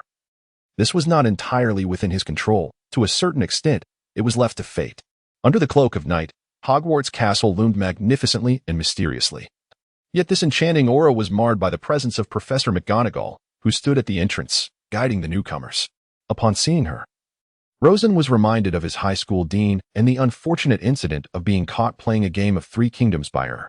He remained silent, feigning a shivering demeanor, successfully avoiding the gaze of this nemesis in the magical realm. The reasoning was simple. His mother had warned him that misbehaving students would find themselves blacklisted by Professor McGonagall on the very first day of school. He noted that even the usually boorish and casual Rubeus Hagrid displayed an air of respect before McGonagall. Rosen speculated that they might be of similar ages, and perhaps Hagrid had been reprimanded by her, or perhaps McGonagall was once a Hermione-like figure who bullied other boys, which left a psychological scar, one might wonder. Is the area of that shadow proportionate to Hagrid's size? This explanation sufficed. However, Rosen was filled with trepidation at the sight of such a formidable McGonagall. Accustomed to a carefree existence, he found the presence of a disciplinarian utterly detestable. "Oh dear, my future, how shall I save you?" Rosen sighed heavily. At last, the towering doors, obscured from view, swung open, and the freshmen shuffled forward like lambs to the slaughter. Rosen had succumbed to the depths of pessimism. The ceiling was adorned with thousands of candles, which surely emitted copious amounts of CO2, exacerbating the greenhouse effect. Rosen continued to lament, and twinkling stars danced in the breeze. Was this a memorial service for us? Illuminating the countless silver utensils and golden goblets below. Dazzling Rosen's eyes like a 24K titanium alloy. In this atmosphere of opulence and grandeur, Rosen resolved to complete his final supper. Oh, wait, he was here for the sorting, not to face the crucifixion. Returning from his melancholic reverie, Rosen redirected his thoughts to the matter at hand. At the far end of the hall, Dumbledore and the other professors scrutinized the newcomers. The greasy-haired teacher, likely Severus Snape, wore a countenance that suggested he felt owed by the world. He seemed to scorn everyone. The pale-faced teacher, wrapped in a large scarf, was Quirrell, whose gaze appeared absent, possibly under the influence of a soul-sucking curse. Professor Flitwick, owing to his diminutive stature, sat atop a stack of books. Rosen was curious as to why he did not use magic to elevate his chair. The professor adorned with 2 leaves was likely Professor Sprout, her kind gaze suggesting she would compassionately shelter any discarded students, which, to some extent, was indeed true. The one-armed professor utilizing a magical prosthesis was presumably Professor Kettleburn, who taught care of magical creatures and had been grievously injured by dangerous beasts such as fire crabs. This was knowledge gleaned from a book on contemporary wizards. Professor Kettleburn was audacious, unencumbered by family ties, and had been placed under review numerous times during his tenure due to teaching mishaps. He often underestimated the dangers posed by creatures like the snakebird, Grindylow, and fire crabs. On one occasion, he had enchanted a fire snake to perform as a worm in a theatrical production, inadvertently igniting the entire Great Hall. which garnered considerable media attention and fierce criticism from the magical community, particularly from students' parents. Nonetheless, Kettleburn frequently visited the dragon reserve, and perhaps he could later be consulted regarding fire dragons, making the endeavor of robbing Gringotts, oh no, rather studying biology more efficient. Is it truly theft if the goal is to defeat Voldemort and seize the goblet? Rosen mused defiantly. Professor McGonagall placed a four-legged stool before them, atop which rested an ancient, tattered pointed hat, likely as old as the three brothers. The seemingly inert hat suddenly sprang to life, producing a cacophony reminiscent of a blind man striking a gong, evoking thoughts of a mediocre author's rock music. Rosen could only imagine the Sorting Hat composing lyrics in the headmaster's office while countless portraits of former headmasters engaged in spirited debate. It was indeed a curious thought, one he hoped to witness firsthand one day. API call failed with status code 429. Error. Code 429. Message. Resource has been exhausted, e.g. check quota. Status. Resource exhausted. Rosen sighed softly, expressing a preference to wrestle with a giant rather than endure his torment, at least in that scenario. He would know what he was facing instead of being left utterly defenseless. Harry, filled with curiosity, overlooked such sounds as he encountered the magical world for the first time. William Terence covered his ears, exclaiming how unbearable the noise was, declaring that even the esteemed Michael Jackson would be driven to despair. After the singing concluded, it was time for the grim procession of slaughter. One by one, docile sheep approached, awaiting their fate. Lost in thought, Rosen finally heard his name called. Rosen Antioch Peverell. Dumbledore's eyes sparkled with recognition. He certainly understood the significance of the names Antioch and Peverell, for his wand originated from that very ancestor. Antioch Peverell did not meet his demise as the legends suggest, ambushed in his slumber, as recounted in the tales of Beedle the Bard, or the eldest brother. Bestowed with Death's own wand, was invincible in the arena but met his end while asleep. Instead, he bequeathed his legacy to his entire lineage. Each member of this branch bears the middle name Antioch, in honor of their forebear. Dumbledore scrutinized Rosen thoughtfully, though his expression remained inscrutable. Rosen speculated that Dumbledore's primary concern might be that peculiar curse of death, yet he felt little connection to it. If research was to be conducted, so be it, as long as he was informed of the findings. As Rosen donned the Sorting Hat, a lively conversation ensued between them regarding the nature of the Sorting Hat. Some speculated to be a manifestation of a fixed mind-reading enchantment. However, the dilemma lies in the fact that even Merlin could not sustain such a spell for a millennium. The dissolution of a solidified magic is as inevitable as radioactive decay. The Sorting Hat ought to be regarded as a unique, sentient being rather than merely an enchanted object. An intriguing fellow. You can discern that I am no ordinary hat, though I remain oblivious to the circumstances of my creation. Yet, a typical hat could never possess my essence. Allow me to extend a favor. Into which house do you wish to be sorted? The Sorting Hat's excitement was palpable, akin to encountering a kindred spirit. Rosen was overwhelmed with tears, having encountered such an unreliable hat for the very first time. What about Slytherin? With your pure-blood lineage and immense potential, you would undoubtedly receive numerous privileges there. Perhaps, 30 years hence, you shall become the Minister of Magic. The Sorting Hat began to advocate. And who knows why the Gryffindor hat would speak in favor of Slytherin. Nevertheless, that place is filled with others' fiancés, and one might get into trouble. Ravenclaw would be preferable, for it boasts a plethora of high-quality companions and an excellent gender ratio. From the lessons learned in my previous life, where I spent half a year getting to know only 5 girls, including my counselor, finding a partner seemed impossible. Rosen concocted a flimsy excuse, feigning the demeanor of a timid singleton, effectively silencing the Sorting Hat. Perhaps another time would be more suitable for discussion. I feel slightly dizzy. Rosen thought the Sorting Hat resembled Master Roshi from Dragon Ball, as it was never reliable when not taken seriously. Ravenclaw. Rosen slowly rose to his feet and approached the Ravenclaw side, exchanging greetings with Terence. Dumbledore, lost in thought, mused that Terence's concern for his girlfriend indicated that he was unlikely to become a second Tom Riddle. A little guidance would suffice to set him on the right path. I have faith in my judgment. Brother, see how accurate my predictions are? I told you I could get into Ravenclaw, and here I am. Terence exclaimed with pride, raising his glass, which was filled with juice, and adopting the demeanor of a flamboyant dandy as he downed it. Rosen silently rolled his eyes, looking down upon such ostentatious yet utterly crass behavior, for it was evident that Terence sought to attract the attention of the ladies. Rosen wagered a bronze canute that had he been in Slytherin, he would have made the same boast, merely altering a few words. only to be subsequently beaten to a pulp by the fiancés of those very ladies. You should consider yourself fortunate to be in the most harmonious Ravenclaw, rather than the violent Gryffindor or the taken ladies of Slytherin, Rosen remarked with a hint of sarcasm. Terence seemed to grasp the underlying truth, falling into an embarrassed silence. During his time at the branch, Rosen took note of the number of students, observing that this year's freshmen amounted to approximately 100. This figure aligns closely with the overall statistic of over 8,000 wizards in the magical realm. Given that the average lifespan of a wizard hovers around 90 years, while magic can cure many ailments, it unfortunately cannot halt aging and death. Consequently, the Philosopher's Stone, a treasure said to prolong life, and Horcruxes, a means of achieving immortality, were conceived. However, the actual efficacy of these two methods remains to be seen. Rosen harbored strong doubts regarding the glorification of both.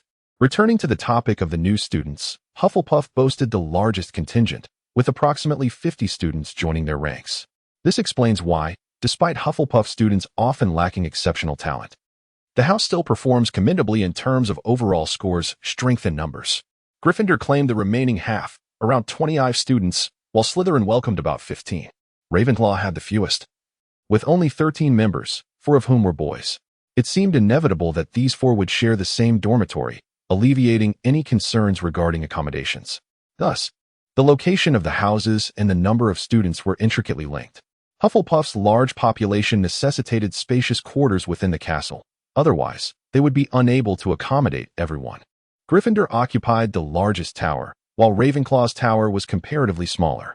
Slytherin, on the other hand, managed to squeeze into a confined underground chamber, all of which was significantly influenced by the number of students. A former headmaster of Hogwarts had penned a book detailing the ratio of students in each house throughout the years, ultimately concluding that Hufflepuff had 50, Gryffindor 25, Slytherin 14, and Ravenclaw 11. This year, with himself as a potential time traveler and the addition of Terence, a student from America, the exclusion of these two would still align with the established proportions.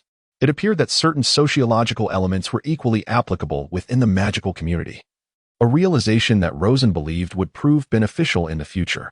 As Rosen pondered these thoughts, he recalled how Dumbledore had spoken in his characteristic style earlier, uttering words like fool, scum, whimper, and twist. The meaning behind his remarks remained obscure. Rosen had come across 2 interpretations. One suggested that, when translated into Latin, it conveyed a blessing of Merlin protect you, while he, lacking knowledge of Latin, could perhaps verify it in the future with the advent of Google Translate. The other interpretation proposed that the 4 words corresponded to the weaknesses of the 4 houses, calling for unity. Yet, the ever-intrusive Daily Prophet had never reported on this, likely because they themselves could not decipher its meaning. Let us introduce ourselves, as we are all in the same dormitory, Rosen said to the 3 boys beside him. Just as he was about to introduce himself, an upperclassman interjected, "Classmate, there are very few of us in Ravenclaw, so our dorms are shared in pairs. Unlike the crowded accommodations of Gryffindor and Hufflepuff." "Really? Such a benefit?" The others expressed similar delight. Before arriving, they had heard from upperclassmen of dormitories accommodating 45 students, leaving them disheartened. Indeed, Ravenclaw proved to be the finest house. "I am Rosen Peverell, hailing from the Peverell family, and I have a pet cat. You may simply call me Rosen. I possess no detrimental habits, so I should pose no issues, having experienced university dorm life in a previous life." Rosen added a note about communal living, reassured by his own lack of faults. "I am William Terence, but you can call me Bill. My family moved to America during the European conflict but returned to England after the fall of the Dark Lord. Well, I also have no bad habits." Rosen couldn't help but raise an eyebrow, suspecting Bill was mimicking his speech. "I am Michael Connor. I adore Quidditch and aspire to join the house team. If you enjoy Quidditch, feel free to join me for practice. Additionally, I have a penchant for potions, so if anyone needs assistance, I can share my homework." This boy seemed to embody Ginny's first love from the original tale. No wonder he had managed to win her heart. His enthusiasm aligned perfectly with her spirited nature, Rosen mused. "I am Terry Boot. My life is quite mundane, and I have no particular aspirations. It is what it is." Terry introduced himself with a hint of shyness, confessing that he was unsure how he had even come to be in Ravenclaw. As the conversation shifted, during the ongoing feast, Rosen surveyed his surroundings and noted that Gryffindor displayed the most unrefined dining manners, even resorting to food fights. "My goodness, 10 roast chickens being contested by 5 individuals? Are they competitive gluttons? Initially, he nearly blurted out gluttons, but reconsidered, opting for a more subtle critique. Conversely, if Gryffindor represented one extreme, Slytherin embodied the opposite. They meticulously cut their food with napkins in hand, proceeding to eat at a leisurely pace. By the time they finished, the food would likely be cold, Rosen scoffed. Isn't the yellow flower vegetable supposed to be cold? Terry Boot innocently inquired. A nearby upper-class woman chuckled and explained, the phrase the yellow flower vegetable has gone cold is an Eastern proverb, indicating someone is tardy or that an undertaking is taking excessively long. The ability to articulate such a saying likely implies one hails from China? The upper-class woman expressed her surprise, as the two worlds were often isolated from one another, and few were aware of each other's existence. This younger student, seemingly devoid of Eastern heritage, had knowledge of China? Rosen rolled his eyes, yet he replied with a semblance of enthusiasm, stating that he had merely perused some introductions about that place and had never actually visited, as they did not belong to the same magical system. This was undoubtedly Qiuzhang. There could be no mistake. If he were capable of admitting an error, Rosen declared he would swallow the plate whole. While introducing himself to Qiuzhang and engaging in casual conversation, Rosen observed that most of the Ravenclaw students only consumed food that they could reach with their forks, rarely showing the inclination to stand and retrieve items from afar. Was this a peculiar trait of the intelligent? Rosen couldn't help but feel a twinge of embarrassment. In contrast, Hufflepuff was the epitome of camaraderie, with everyone joyfully sharing their culinary delights, evoking a sense of envy in him. After a while, the girls began to discuss who was the most handsome among the newcomers. Well, infatuation is a rather commonplace affair, Rosen interjected. Perhaps that hook-nosed professor was the heartthrob of his youth. Indeed, utilizing Snape as a vehicle for dry humor was quite clever, provided one was not caught. Startled, Rosen glanced back and discovered that Snape was disinterested in their banter, his cold gaze fixated on the Gryffindor table, evidently lamenting the plight of poor Harry Potter who had wandered into the line of fire. Sigh, let us offer a moment of silent sympathy for him. The Ravenclaw dormitory exuded an air of elegance, enveloped in a serene atmosphere, a far cry from the dilapidated accommodations of universities in his previous life. Reflecting on the dormitory that lacked even private bathrooms, a wave of mixed emotions washed over Rosen. Accompanying Rosen was William Talons, perhaps due to their shared experiences in America. This detail was indeed significant during the allocation of dormitories. Michael Corner and Terry Boot resided next door, and it would be a fine opportunity to collaborate on gaming ventures. Or rather, to share academic insights.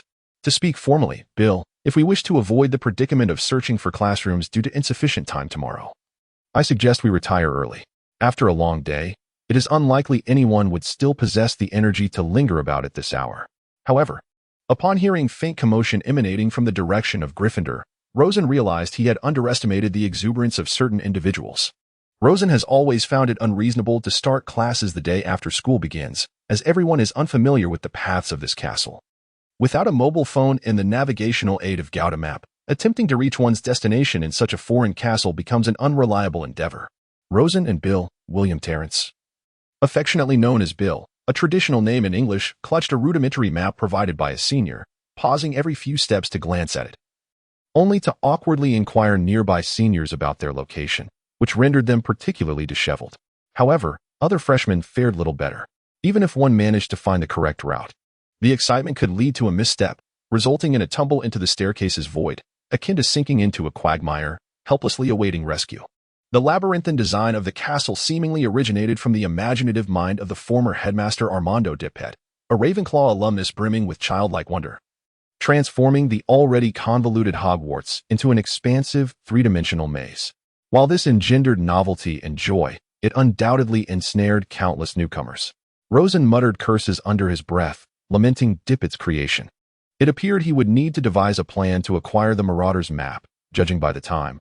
The twins likely had not yet obtained it, so an opportunity to visit Filch's office must be sought. Continuing down this path would surely spell disaster. Departing the tower over an hour early, with less than 10 minutes until class, he still found himself lost. The staircase he had just traversed had altered its direction today, leaving him disoriented. A sudden urge to set Hogwarts ablaze surged within him. Who was that? Bill pointed at a portrait. Rosen paused, recognizing the figure. It was the only portrait nearby, a fully armored knight astride a portly, gray pony, poised for battle. Wait, could this be Sir Cadogan? Rosen was astonished, glancing at the portrait in hopes of confirmation. Finally, a student who recognizes me after all these years. It seems my valiant battle with the dragon has not been forgotten, the knight exclaimed. Is there something you require assistance with? Rosen, feeling somewhat embarrassed, scratched his head and inquired, May I ask which floor this is? We seem to have lost our way. The staircase has changed direction. You are on the 7th floor. For only 7 aligns with the characteristics of this knight, Sir Cadogan proclaimed, momentarily losing his composure. However, Rosen and Bill wisely made their escape, as their first class of the morning was magical theory, located on the 5th floor, which they should find by seeking the distinctive straight staircase. One peculiar detail struck him.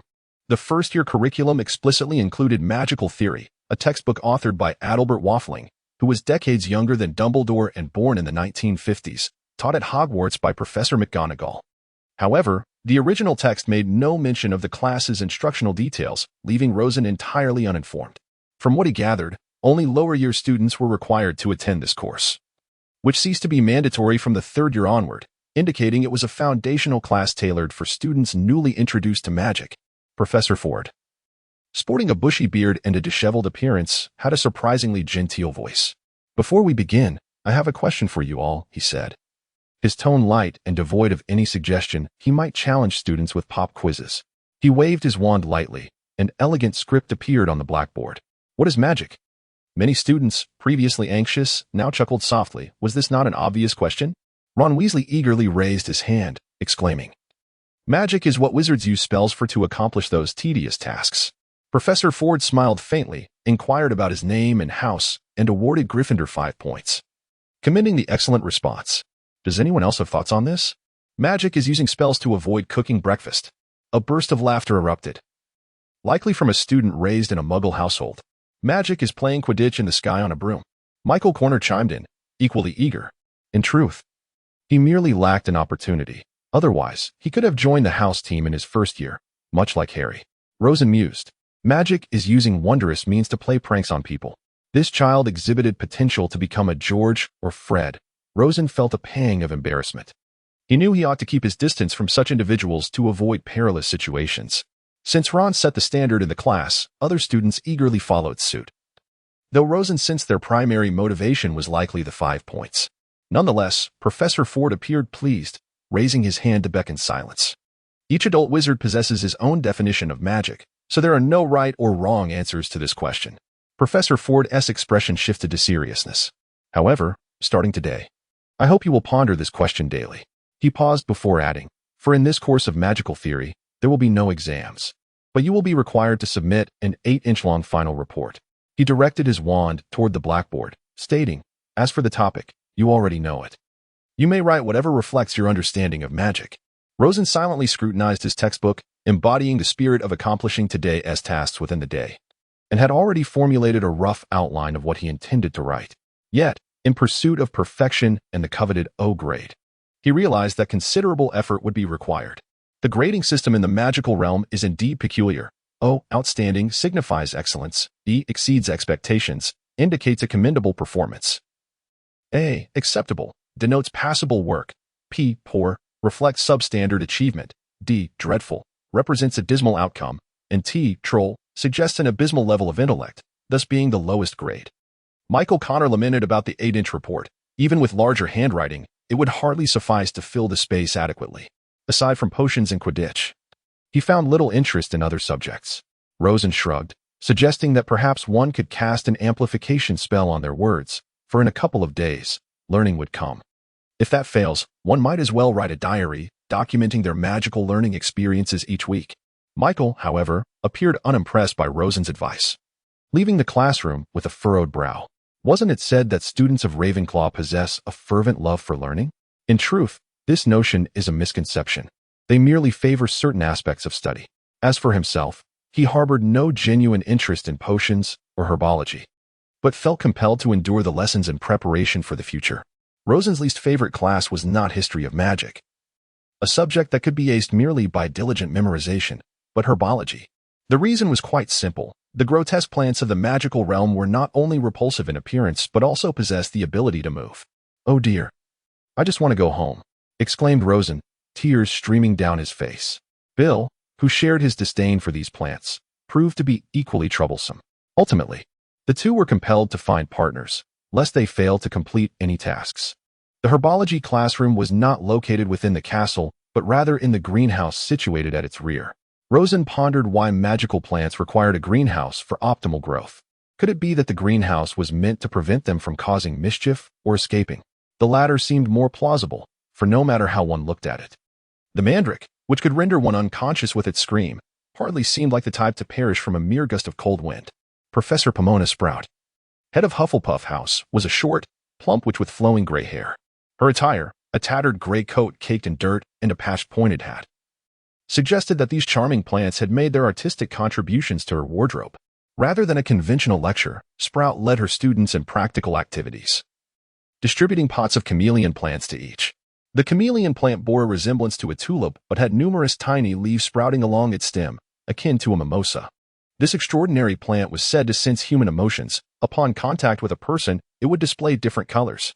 Those familiar with the chameleon plant could discern a person's mood based on its hues. This was one of the few plants that did not induce discomfort for Rosen.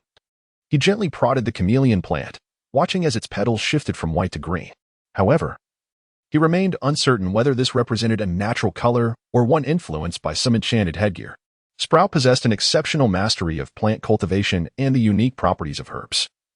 She spoke with remarkable fluency, never needing to consult her notes for details.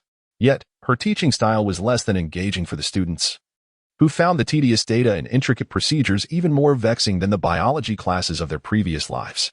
With a delightful flower to play with by their sides, who would willingly add to their frustrations? A glance around the classroom revealed that everyone was merrily digging in the soil or teasing the chameleon plants, experimenting with various emotions.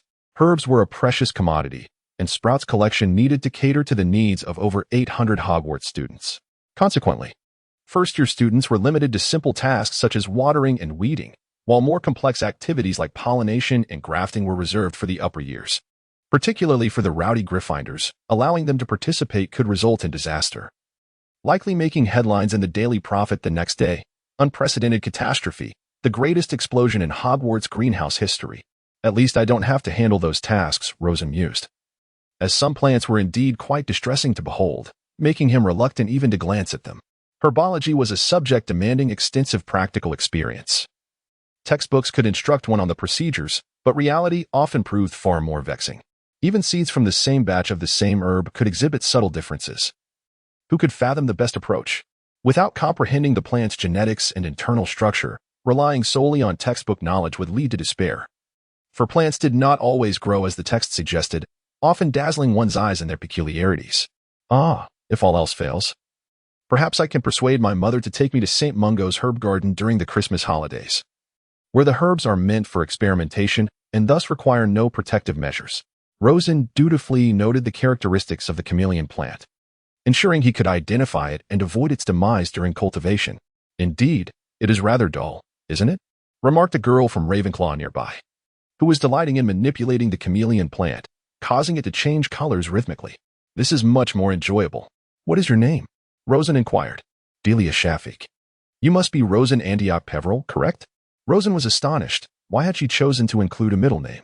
Aside from the Sorting Hat's utterance during the sorting ceremony, he had never heard that term before. Suddenly, he recalled the moment of his own sorting.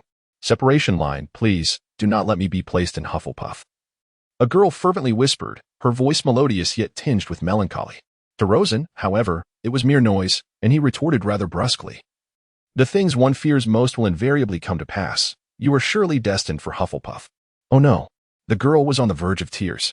Rosen, sensing that Professor McGonagall might soon approach him to discuss life and address his bullying of the girl, hastily added, it's not like that. When it's your turn to be sorted, just silently repeat to yourself, I must not go to Hufflepuff. I wish to be in Ravenclaw. It will surely work, trust me. Why Ravenclaw? He mused, because Ravenclaw is all about the girls.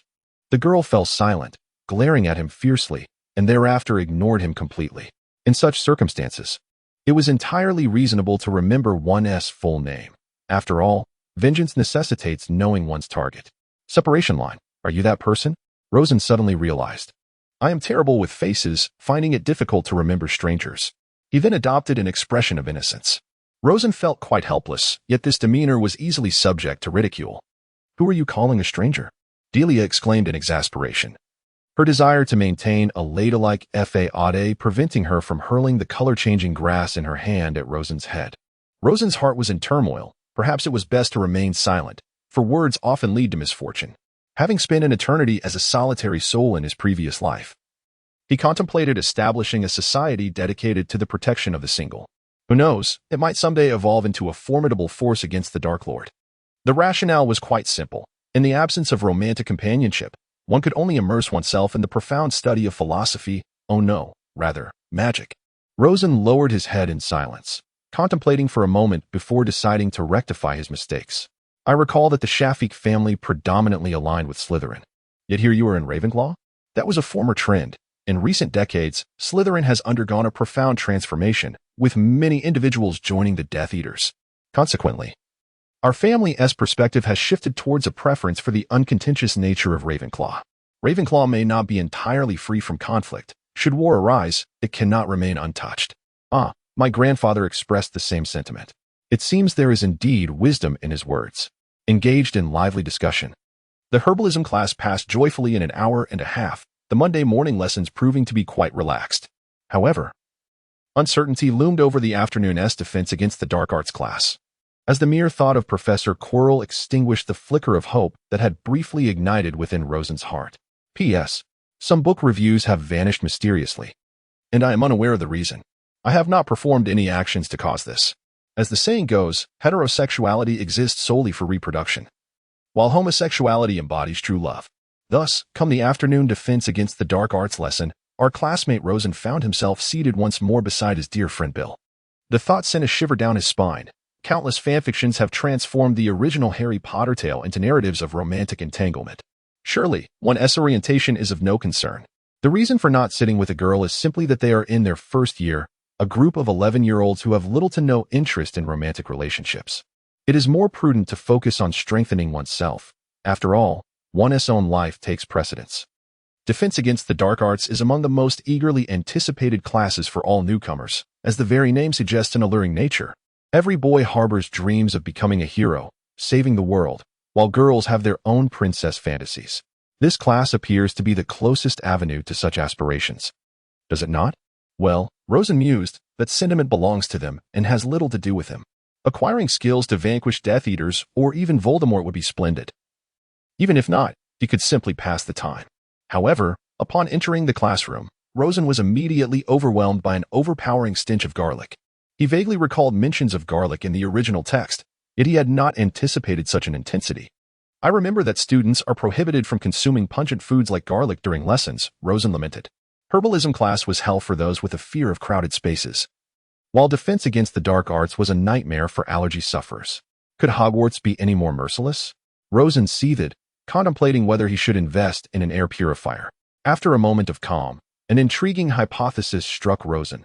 Perhaps it was not the scent of garlic, but rather the odor of decay, due to Voldemort's presence within Quirrell. Or perhaps Quirrell, in an attempt to mask the stench of rot, had inundated the classroom with garlic.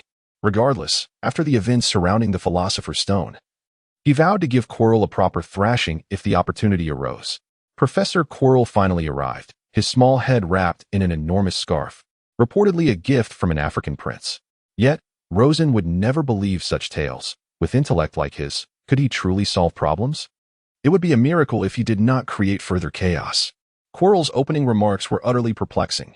Hello everyone, I am Quirrell, and I shall guide you in learning the intricacies of defense against the dark arts. Rosen glanced at his watch, noting that this statement took an entire minute.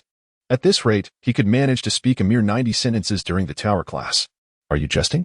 Rosen wagered a bronze canute that Hogwarts students' proficiency in defense against the dark arts could not possibly compare to that of their counterparts at Durmstrang. In this context, it would be illogical to criticize Durmstrang students for their studies in dark magic when he himself had yet to grasp the subject matter. What grounds did he have for reproach?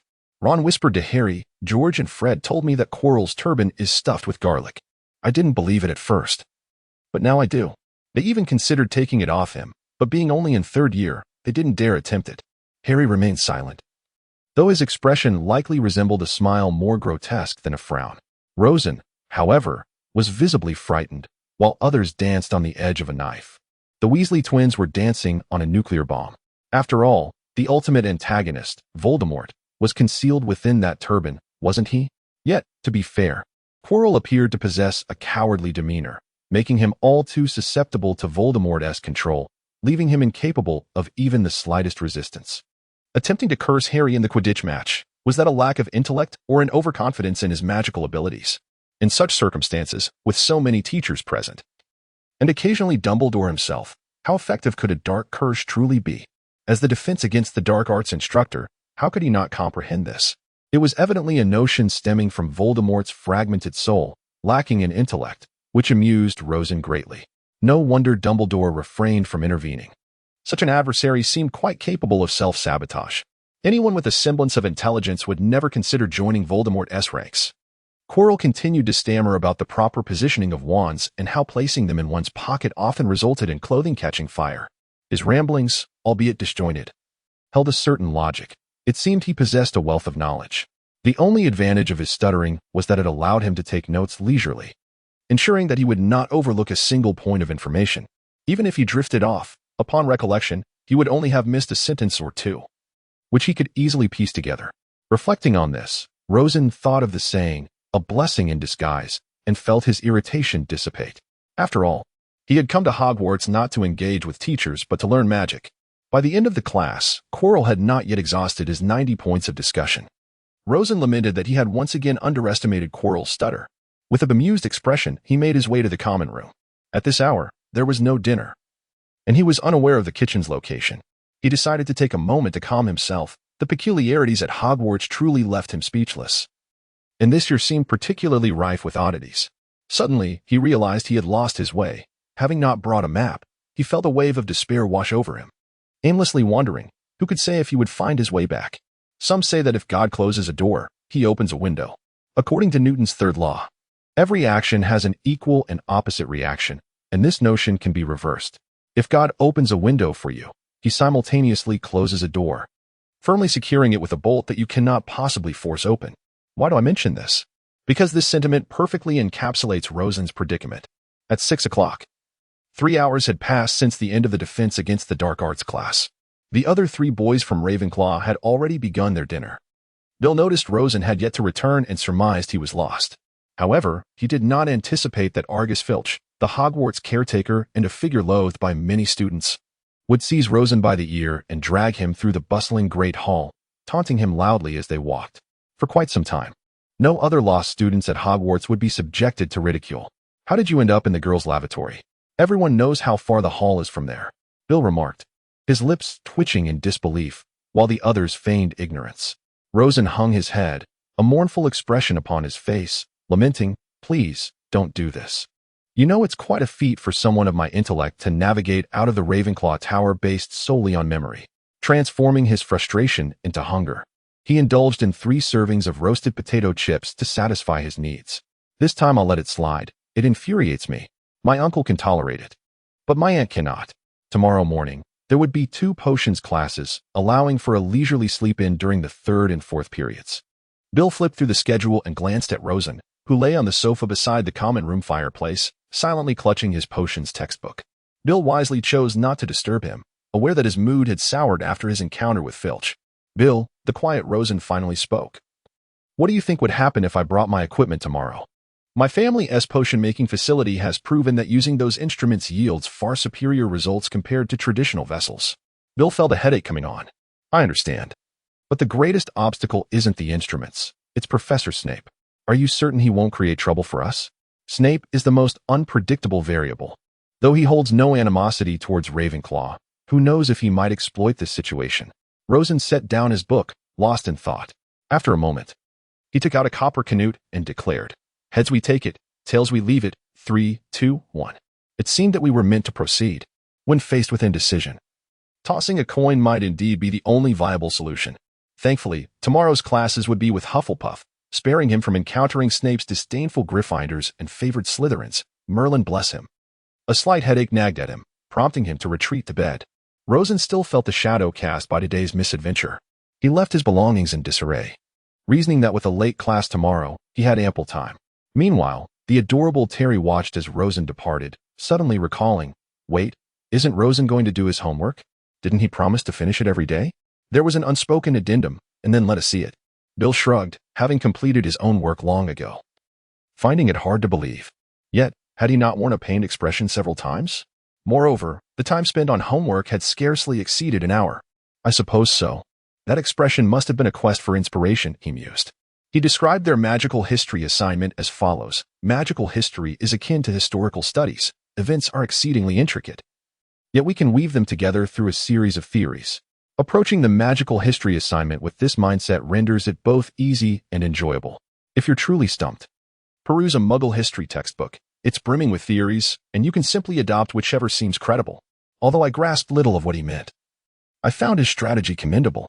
With that, Bill picked up Rosen's tome on European civilization, gesturing meaningfully. Michael, however, remained skeptical. What about the herbology assignment? Such a convoluted narrative could hardly be copied in an hour. Bill, equally pained, lifted Rosen's work, and Terry's first glance revealed a parchment sparsely populated with text, predominantly consisting of tables and flowcharts. Stuttering, Terry exclaimed, "How can it be like this?" A glance at his own assignment, dense with text, left him utterly demoralized. This was simply unfair. Terry lamented. Michael, however, responded with clever brevity. So, if Rosen has left his assignment here, how can we not honor his generosity? Thus, the three of them clandestinely benefited, while the oblivious Rosen, lost in slumber, remained none the wiser. Oh, how unfortunate.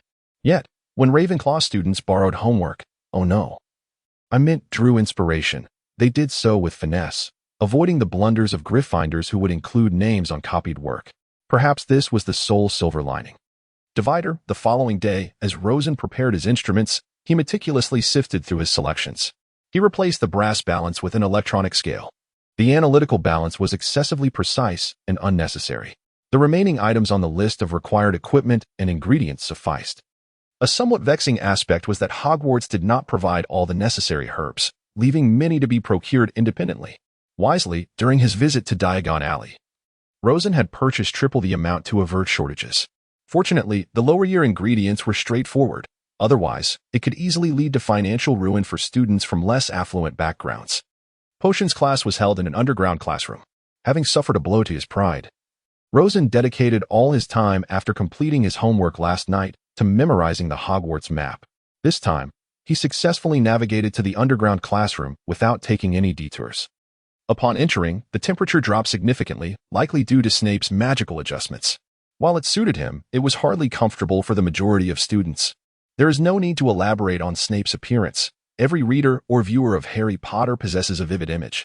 However, with no loathed Gryffindor students present, he could not be bothered to pose challenging questions. After a brief introduction and a few intimidating remarks directed at the students, he promptly commenced the potion-making process for the cure for boils. Cure for boils time required, 3,345 minutes. Ingredients, slug with antennae, provided by the school. Generally managed by students who are in trouble, porcupine quills, snake fangs, the latter two to be supplied by students. Inexpensive enough to acquire 100 for a single galleon. Procedure, place 6 snake fangs into a mortar and grind them. Add 4 parts of the powder into a cauldron and heat for 10 seconds.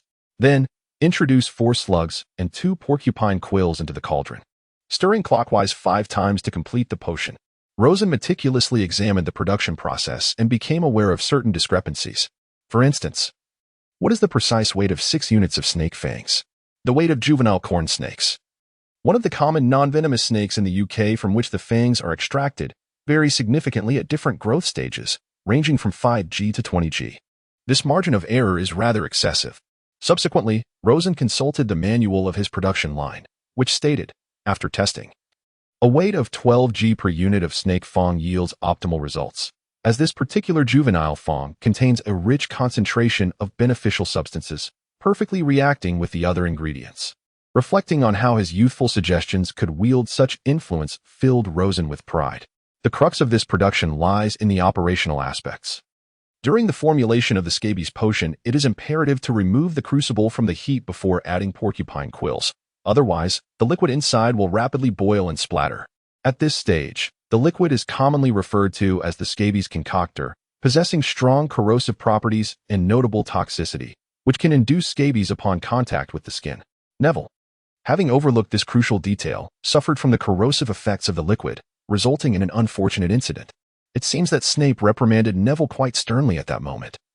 Yet his criticism was not without merit. Individuals like Neville are ill-suited for potion-making due to the inherent dangers. However, as a teacher, resorting to outright scolding is certainly an unseemly behavior. Rosen observed that in the absence of Gryffindor, Snape remained unperturbed even in the face of mistakes. He never displayed anger nor sought to provoke. He simply coldly indicated where each individual had erred, uttering not a single superfluous word. Although he was never particularly likable, one could find no fault in his demeanor. As he approached Rosen and glanced at his electronic balance, he paused momentarily, yet remained silent. After witnessing the seamless collaboration between Rosen and Bill, he departed without a word. At that moment, both their hearts raced, relieved that all was well, though Bill felt a lingering apprehension. Truth be told, I speculate that Snape possesses one himself. Otherwise, given his temperament, he could hardly tolerate the antiquated brass balances. Rosen whispered. For otherwise, he would not exude such confidence. The Rosen duo was the first to complete the task, thanks to the electronic balance, which significantly simplified the weighing process, taking nearly 25 minutes, far less than their peers. Seizing the opportunity, Rosen utilized the remaining time to finalize the experiment report, meticulously documenting every detail that could enhance efficiency. According to a senior, Ravenclaw's potion results were commendable.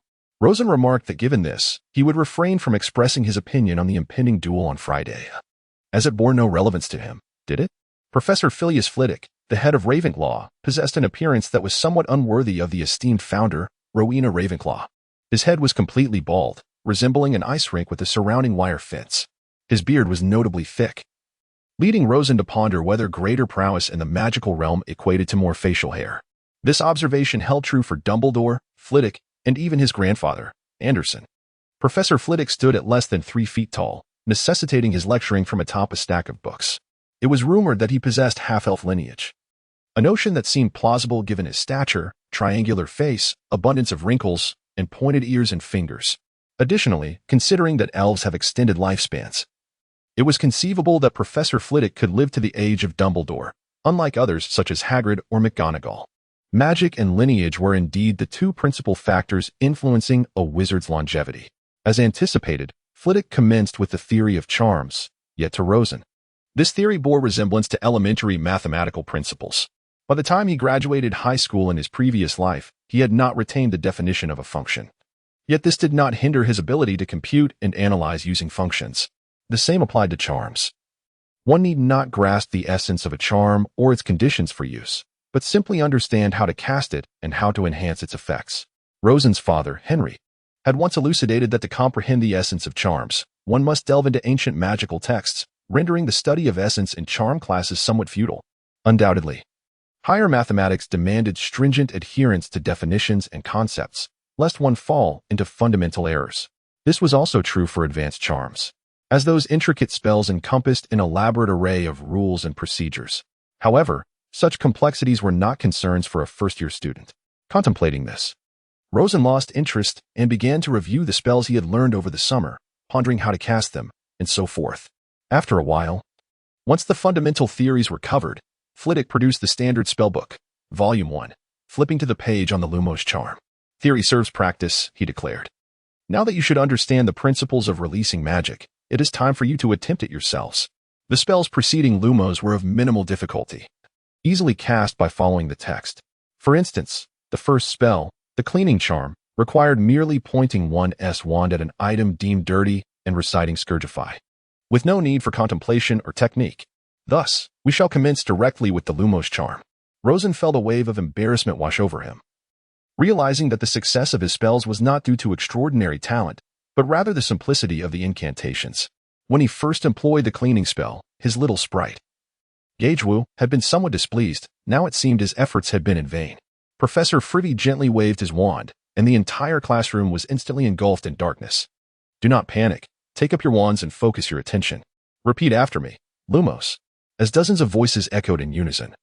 A scattering of dim orbs of light flickered to life in the darkened classroom, with the largest and brightest emanating from Professor Frivy's wand, resembling a man-made sun illuminating the space. Rosen once attempted this incantation, managing to emit a faint glow from the tip of his wand. Yet it fell short of the standard required for illumination. This time, he cast aside all distractions, his mind solely focused on the image of the sun, and lo, a flicker of fluorescence emerged. He felt a surge of magical energy coursing through his arm and glanced at his wand. Noting that the brightness this time surpassed all previous attempts. Observing his surroundings, he perceived that his results seemed to be the most impressive. Then he caught a glimpse of Hermione's gaze, which revealed a hint of discontent. Oh no, he thought, this could spell trouble, and tranquility would once again elude him. He regretted his fervent effort. Unbeknownst to Professor Flitwick, he exclaimed, "Look at our Mr. Peveril. His spell casting is exceptional. 10 points to Ravenclaw. Miss Granger. Splendid work as well. 5 points to Gryffindor." At that moment, Rosen noticed Hermione's eyes, radiating a murderous intent. Professor Flitwick continued, "Do you think the Lumos charm is merely this? Allow me to demonstrate its transformation." With a flick of his wand, a standard white orb of light appeared at its tip. As he waved his wand gently, the orb shifted to red, then orange, cascading through the colors of the rainbow until it reached violet. Changing colors is the simplest of modifications. With another wave, the orb soared above the classroom, suddenly emitting beams of various colors in different directions, reminiscent of the dazzling lights found in a nightclub. Most of the children had little experience in such venues. Perhaps only a few from Muggle families had encountered similar lights. Thus, astonishment enveloped the room.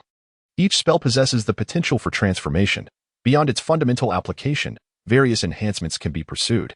The more profound and intricate the enhancement, the more advanced the magic required. Learning to refine spells aids in the study of more sophisticated magic in the future. Professor Flitwick added, "Of course, I strongly advise against attempting to modify spells without adequate skill, as the risks are substantial. Each year, the Department for the Regulation and Control of Magical Creatures, and St. Mungo's Hospital treat a multitude of wizards who suffer severe injuries from failed spell experiments.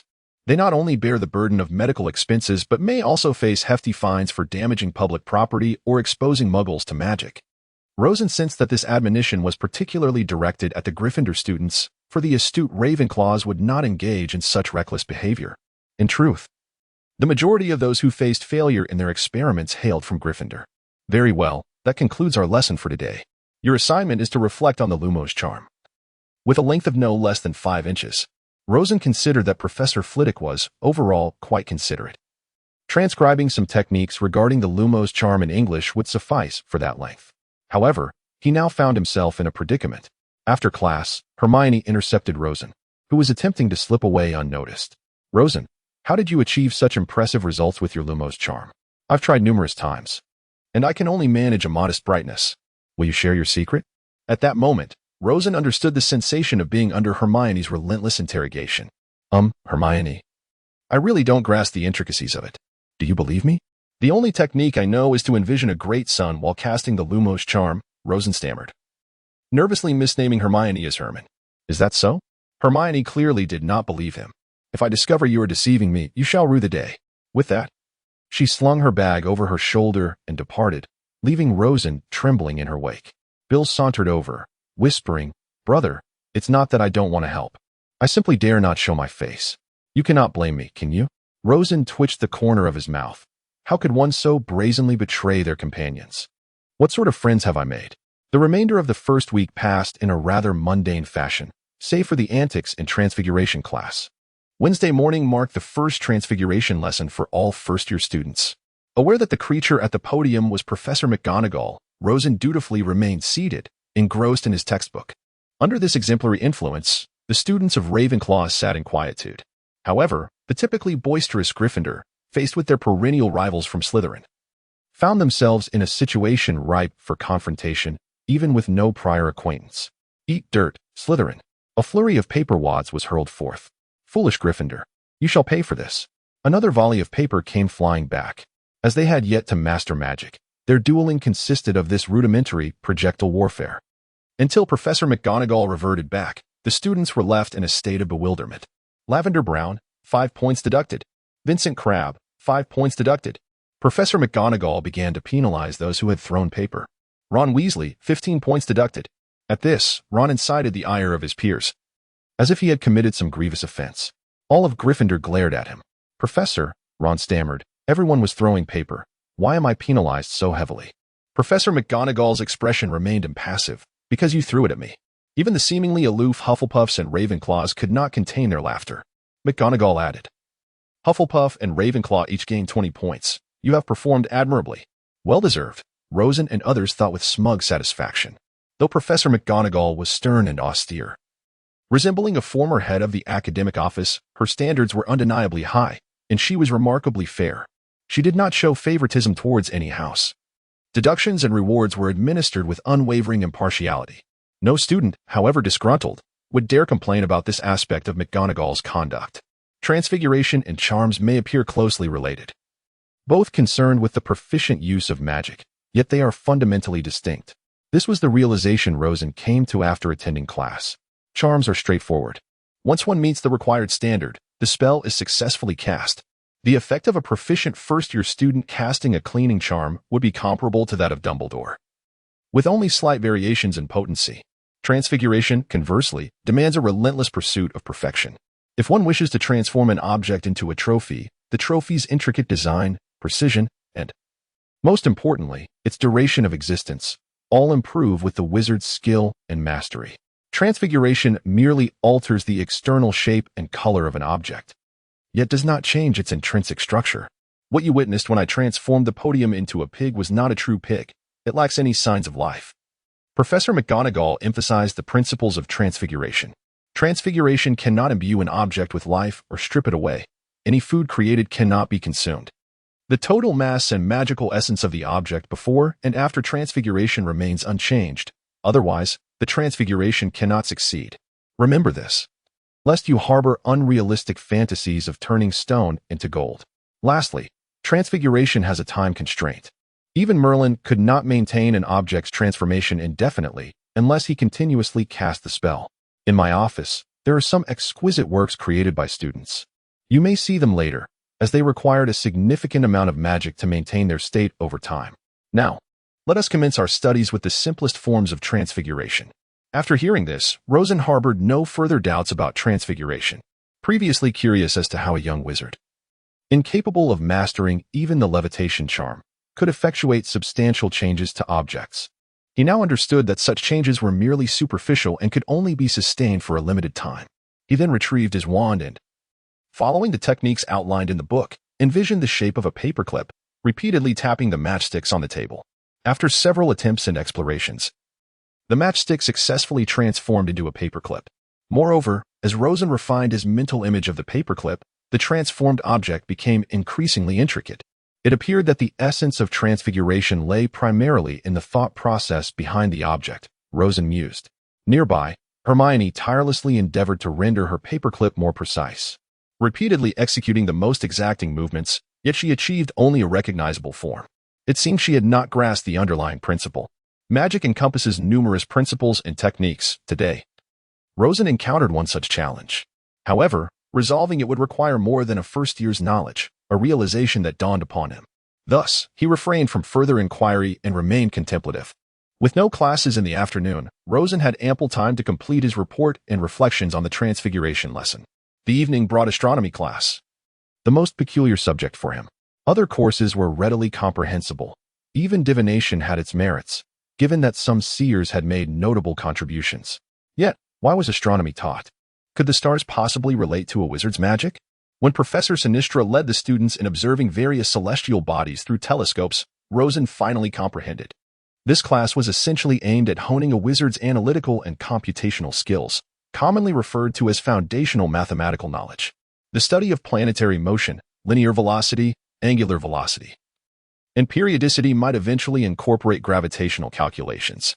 The purpose of this course was to equip wizards with these essential skills, sparing them from being utterly inept at basic arithmetic, even when purchasing groceries. Before long, this class became Rosen's favorite. The lessons were exceedingly simple and enjoyable, tasks were always completed with delight, and the teacher frequently commended the students. A course like this was impervious to Hermione's scrutiny, as it merely tested intellect and did not involve magic. This sensation was overwhelmingly gratifying. Having endured the torment of college entrance exams and higher mathematics, Rosen found himself thriving in this environment. The first week of school swiftly approached its conclusion, with all classes having been experienced, except for flying, which commenced in the third week. On Friday evening, Rosen reclined on a couch in the common room, engaging in various board games learned from the Muggle world with Bill, Michael, Terry, and others, relishing the merriment. Having completed the week's assignments, he found great joy in the remaining time to relax.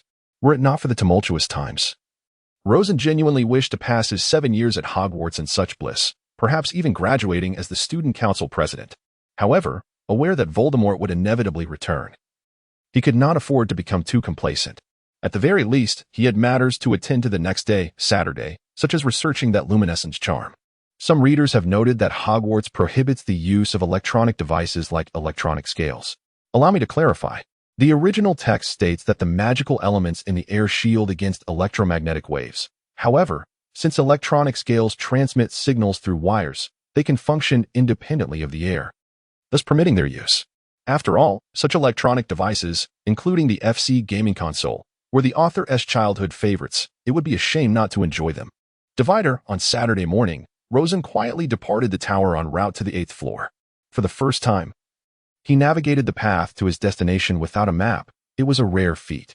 Rosen found himself questioning either his own intellect or the motives of the venerable headmaster Dippet. The room of requirement was his destination, as it provided a plethora of environments, making it an ideal location for spell experimentation. Rosen gazed at the tapestry depicting the giant beating the dim-witted Barnabas, pondering if this was indeed the right place. Captivated by the immense artwork, he observed a rusty-brained wizard from the 19th century confronting 6 giants clad in pink ballet skirts. As the giants encircled him, Barnabas desperately sought an escape route. According to legend, Barnabas had wagered with friends that he could persuade the giants to perform in Swan Lake, aspiring to showcase their talents at the Bolshoi Theater. Alas, his grand ambitions met a tragic end when he was inadvertently struck down by an oversized dancer. The intelligence of this individual was truly beyond comprehension, Rosen mused, having struggled to find a fitting description for it. He paced around the exterior of the building thrice, repeating to himself, "I require a place to test spells." Was it possible that even the founders of Hogwarts deemed it necessary to repeat significant matters thrice? With a sense of uncertainty, he pushed open the revealed doorknob. Inside lay a spacious room that bore no relation to the cluttered chamber housing Voldemort's Horcruxes, thus ensuring safety. A sigh of relief escaped Rosen as he resolved to experiment with the spell Lumos. How is light produced?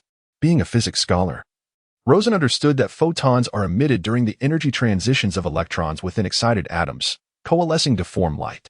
Light is not conjured from thin air. Wizards lack the capacity to create worlds and may only manipulate magic to effect reasonable transformations. Hence, if light is not created, it follows that the essence of the Lumos spell involves influencing the electrons of atoms within a certain range of magical potential, compelling them to transition and emit photons, which then accumulate to form that beam of light. As for why photons do not simply gather to create light, the ability to successfully cast this spell in darkness indicates that the presence of photons during the incantation does not affect the outcome. Furthermore, the energy required for electrons to transition from their ground state to an excited state seems to be supplied by magic, and as this energy is relatively low, the consumption of magical power is correspondingly limited. Thus, the notion that the generation of light magic is due to the particle nature of light appears to hold true. No matter how wondrous magic may be, it cannot contravene the fundamental nature of the universe. The capabilities of wizards are inherently restricted in comparison to muggles. They resemble humans in relation to animals, possessing greater power, yet not to the extent of annihilating worlds. To demonstrate this, one need only design a counterexample experiment. Rosen summoned a vacuum flask from the room of requirement, inserted his wand's tip, and darkened the room. "Lumos," he declared. However, nothing changed. The darkness persisted. Withdrawing his wand, he shouted, "Lumos," and the room was illuminated instantly. Indeed, this was the sole explanation. Rosen shrugged, showing no sign of surprise. He then began to contemplate other queries. How does one control the color variations? Attempting to envision different hues while uttering Lumos yielded only marginal results, producing a mixture of lights. He recalled that some spells improve by appending modifiers to the incantation. Inspired, he declared, "Lumos, red." The wand tip emitted an exceedingly bright red light. Ah, so that is the pronunciation, Rosen thought with a hint of exasperation. It appeared that the effectiveness of the spell was contingent upon both his intention and articulation. This was not a particularly complex spell, so enhancing it should not prove overly troublesome. He resolved to explore the library for any references to such improvements. Surely, something so simple would not elude the knowledge of wizards. The red light was not monochromatic. Rather, it indicated a further refinement of frequency bands. To achieve greater precision in color adjustment, Rosen surmised he would need to append the specific frequency range after invoking lumos, which seemed rather cumbersome. Nevertheless, this sparked an enlightening realization. He might discover something useful: lasers. Electromagnetic waves carry energy, and gamma rays harbor immense power. Gamma ray bursts are the most violent explosions in the universe, theoretically resulting from the collapse of massive stars or the merging of two dense celestial bodies, such as black holes or neutron stars. These bursts can last from a fraction of a second to several hours and release tremendous energy within a brief period. Comparatively, the energy emitted in mere minutes would equate to the total solar output over trillions of years, with each emitted photon carrying energy typically hundreds of thousands of times that of standard sunlight. Should Earth find itself unlucky enough to be positioned within the beam of a gamma-ray burst, even Merlin would stand no chance of survival. Rosen was uncertain of how such phenomena were produced, yet he contemplated experimenting with it in the future. Meanwhile, a ready-made solution lay before him: lasers. The characteristics of lasers include highly directional light emission, with a divergence of merely 0.001 radians, approaching parallelism, extreme brightness, pure color, with a wavelength deviation of only 0.00001 nanometers, and a substantial energy density. Despite the energy itself being low, the small action point results in a remarkably high density. If he could develop a laser, the results would undoubtedly be impressive. He merely hoped for success. Rosen attempted numerous times, yet all his efforts were in vain. Even when he compressed the frequency of light into an exceedingly narrow range, its energy still failed to penetrate a mere sheet of paper. The only result was a pure light, enhancing its aesthetic appeal. Yet, what good was that? In desperation, he contemplated seeking out some books for study. Unfortunately, he lacked a powerful tool, but he was determined to eventually acquire it. Time flew by swiftly. Rosen arrived at the room of requirement in the morning, and by the time he left, it was already evening. Fortunately, he had asked Bill to bring some food to his dormitory that morning. Otherwise, he would have faced starvations. He thought with relief. He then added the task of locating the Hogwarts kitchen to his to-do list, planning to seek out the Weasley twins, who were sure to be eager to assist any wizard willing to partake in the grand enterprise of mischief. Rosen spent the entirety of Saturday in a state more dismal than attending classes. He busied himself in the room of requirement from dawn until dusk, and after hastily consuming dinner, he rushed to the library, amassing a plethora of magical tomes related to optics. Even having an owl transport books on optical physics from his home, poring over them for an entire night. Eventually, when the library was on the verge of closing, and Madame Pants shooed him out with a feather duster, he had finally grasped the general concepts of the issues at hand. First and foremost was the matter of color and light.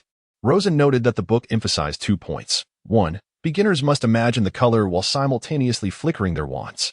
Adding the name of the color afterward, with more specific modifiers, would enhance the effect. 2. Once proficient, if one wishes to avoid lengthening the incantation, merely using the flicker to change colors demands a higher level of mental prowess from the wizard. Upon reading this, Rosen realized the predicament. This was the troublesome art of silent spellcasting, a technique requiring a solid foundation in magic to master. As for lasers, wizards had never truly mastered physics. And since lasers were proposed by Einstein in 1916 and discovered in 1958, their emergence was quite recent. Consequently, there were no recorded spells for lasers to date. If Rosen could unravel this mystery, he would become the pioneer of such magic. Moreover, considering the various characteristics of lasers, they merely required a meticulous refinement of light parameters. With low demands on magical consumption and foundational power, Rosen resolved to dedicate his spare time to this research. Success was only a matter of time. If he could master lasers before the semester concluded, he could confront Quirrell directly if necessary. If not, it would be best to maintain a safe distance. After all, when the city gates are aflame, the innocent fish often suffer. By 10 o'clock that night, nearly exhausted to the point of collapse, Rosen trudged back to his dormitory, his sole thought before sleep being that he felt utterly drained. Upon awakening on Sunday, Rosen felt ready for brunch, having indulged in a delightful 12-hour slumber. The weather outside was splendid, with the autumn fields resplendent in color. He thought that studying magic on such a beautiful day would be a travesty. Thus, after finishing the food Bill had brought him, he decided to leave the tower and take a leisurely stroll. A familiar voice called out to him, "Rosen, do you have time to go for a walk?" It was Delia. Surprised, he replied, "Sure, I have nothing planned for today." The two strolled along the lakeside. getting to know one another. Delia Shafik hailed from the Shafik family, the only pureblood family not mentioned in the original text. Her grandfather, Sclater Shafik, was the head of the Department of Mysteries, and many heads of the department had come from her family, making them quite experienced in such matters. The Department of Mysteries oversees certain special affairs that typically do not significantly impact the broader situation, allowing them to remain somewhat insulated. Your mother is a chief healer at St. Mungo's, correct? Through their conversation, Rosen learned that Delia's mother, Jessica Gringlass, was also a healer at St. Mungo's, and she held great admiration for her own mother, Margaret Hark. Her father, Adric, served as the ambassador to France for the International Magical Cooperation Department. As the British Ministry of Magic only had ambassadors in France and Germany, other countries were managed directly by liaison officers. Thus, he was often away, leaving Delia to play with her grandfather. She also had a younger brother, born just a few years prior, who would inherit the title of head of the Shafik family in the future. The Shafik family primarily practices single inheritance, only opting for another child if no sons are born. They maintain a low profile and remain neutral during Voldemort's war, never cooperating with either side. And the Department of Mystery similarly distanced itself from the conflict. Returning to the topic of leisure, the two noticed that the most conspicuous sight by the lake was a pair of red-haired boys on flying broomsticks, nearly indistinguishable from each other, clearly a set of twins. They appeared to be the notorious Gryffindor troublemakers, Fred and George. They soared above the lake, using bats to strike at each other, eliciting cheers from the onlookers by the shore. After tiring of their game, they decided to entertain in a different manner. "Hey, you lot," one of them called out with a grin. "Want to witness a spectacular show? We guarantee it'll be entertaining." The other beamed in agreement. Those who know us understand that the Weasleys never deceive their audience. The Gryffindors cheered loudly, their innate penchant for pranks evident. And even the typically reserved Hufflepuffs looked on with eager anticipation. Watch closely. One of them levitated a large stone above the lake's surface. Who was he aiming to hit? Transform, the other declared, turning the stone into an adorable piglet, seemingly set to toy with some unfortunate creature. Let us offer a moment of silence, Rosen thought. George, Fred. An older Hufflepuff laughed. You don't intend to trick the giant squid into eating that, do you? It has already been fooled before and won't fall for it again. Oh, it's not that simple. Look at this. One of the Weasleys produced a box containing neatly arranged rows of eggs. Blood eggs, produced by the Weasley brothers. You can trust us. They hurled the eggs at the piglet, which instantly became drenched in a gruesome red, the strong stench of blood permeating the air. The lake began to ripple, and a shadow approached the shore. The giant squid was on the prowl, and Rosen felt an ominous premonition. He had neglected to consider what angering a squid might entail. The Weasley twins shouted, "Here is a treat for you," as the piglet plummeted, ensnared by the squid's numerous tentacles, which eagerly dragged the delicacy back into the depths. Had they truly succeeded? The onlookers were astonished, their eyes wide in disbelief. Could the squid really be so dim-witted? The Weasley twins wore triumphant expressions, striking a pose of victory. Suddenly, a thunderous roar emanated from the depths of the lake.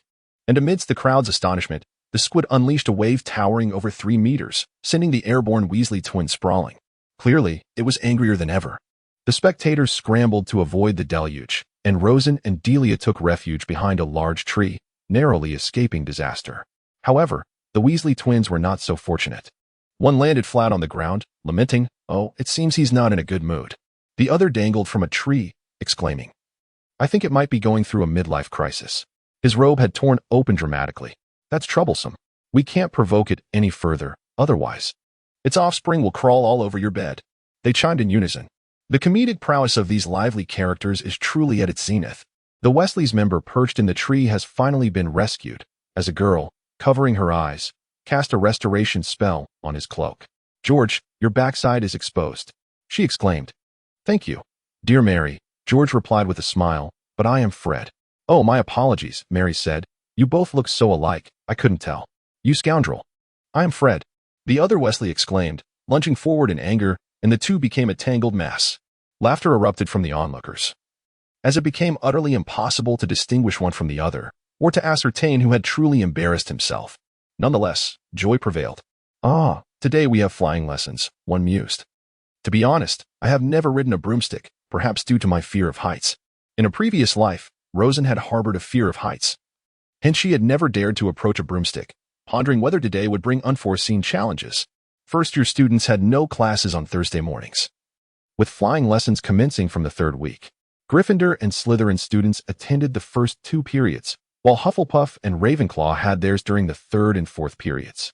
However, Rosen considered this arrangement rather unfortunate.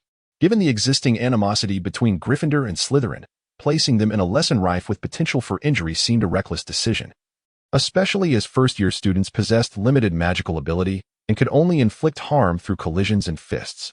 Was the school intentionally increasing the workload of the infirmary? I wager a bronze canute that today's flying lesson will certainly end in an accident, and it will stem from the discord between these two houses, Rosen confidently asserted, not solely due to her knowledge of the plot, but also because of the inevitable nature of such conflicts. Forget it, Bill shook his head. I've never won a bet with you. 1 bronze canute. Sooner or later, I'll lose 10 galleons. As expected, by the end of the second period, when the Ravenclaw students were preparing to head to the Quidditch pitch, Michael Corner rushed over in a panic. It's bad. There was an accident in the last flying lesson. Neville Longbottom from Gryffindor had been sent to the infirmary for treatment, and Harry Potter had been taken away by their head of house, presumably to face punishment. Draco Malfoy had also received a severe reprimand. Madam Hooch instructed me to convey to you that during class, adherence to the rules is imperative, otherwise, you risk losing your flying privileges. The students exchanged glances, fully aware that this was unnecessary advice, as they all understood the importance of discretion in their endeavors. Learning from past experiences, Madam Hooch remained steadfastly vigilant by the pitch, observing the students closely. While explaining the fundamentals of flying, she prohibited any whispering or side conversations.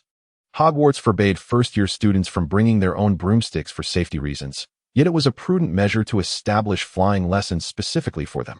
Regrettably, the combination of houses in this manner placed everyone at a disadvantage. Up, Rosen exclaimed cheerfully. Up, she repeated, slowing her pace. Up, she gritted through clenched teeth. The broomstick remained unresponsive, as if mocking her. Rosen, suppressing his fury, pondered for a moment before leisurely articulating, You may choose to remain seated, but I have memorized your visage. I shall seize the opportunity to cast you into the hearth for incineration. No, that would be too merciful. I shall strip your branches bare and discard you at the refuse site.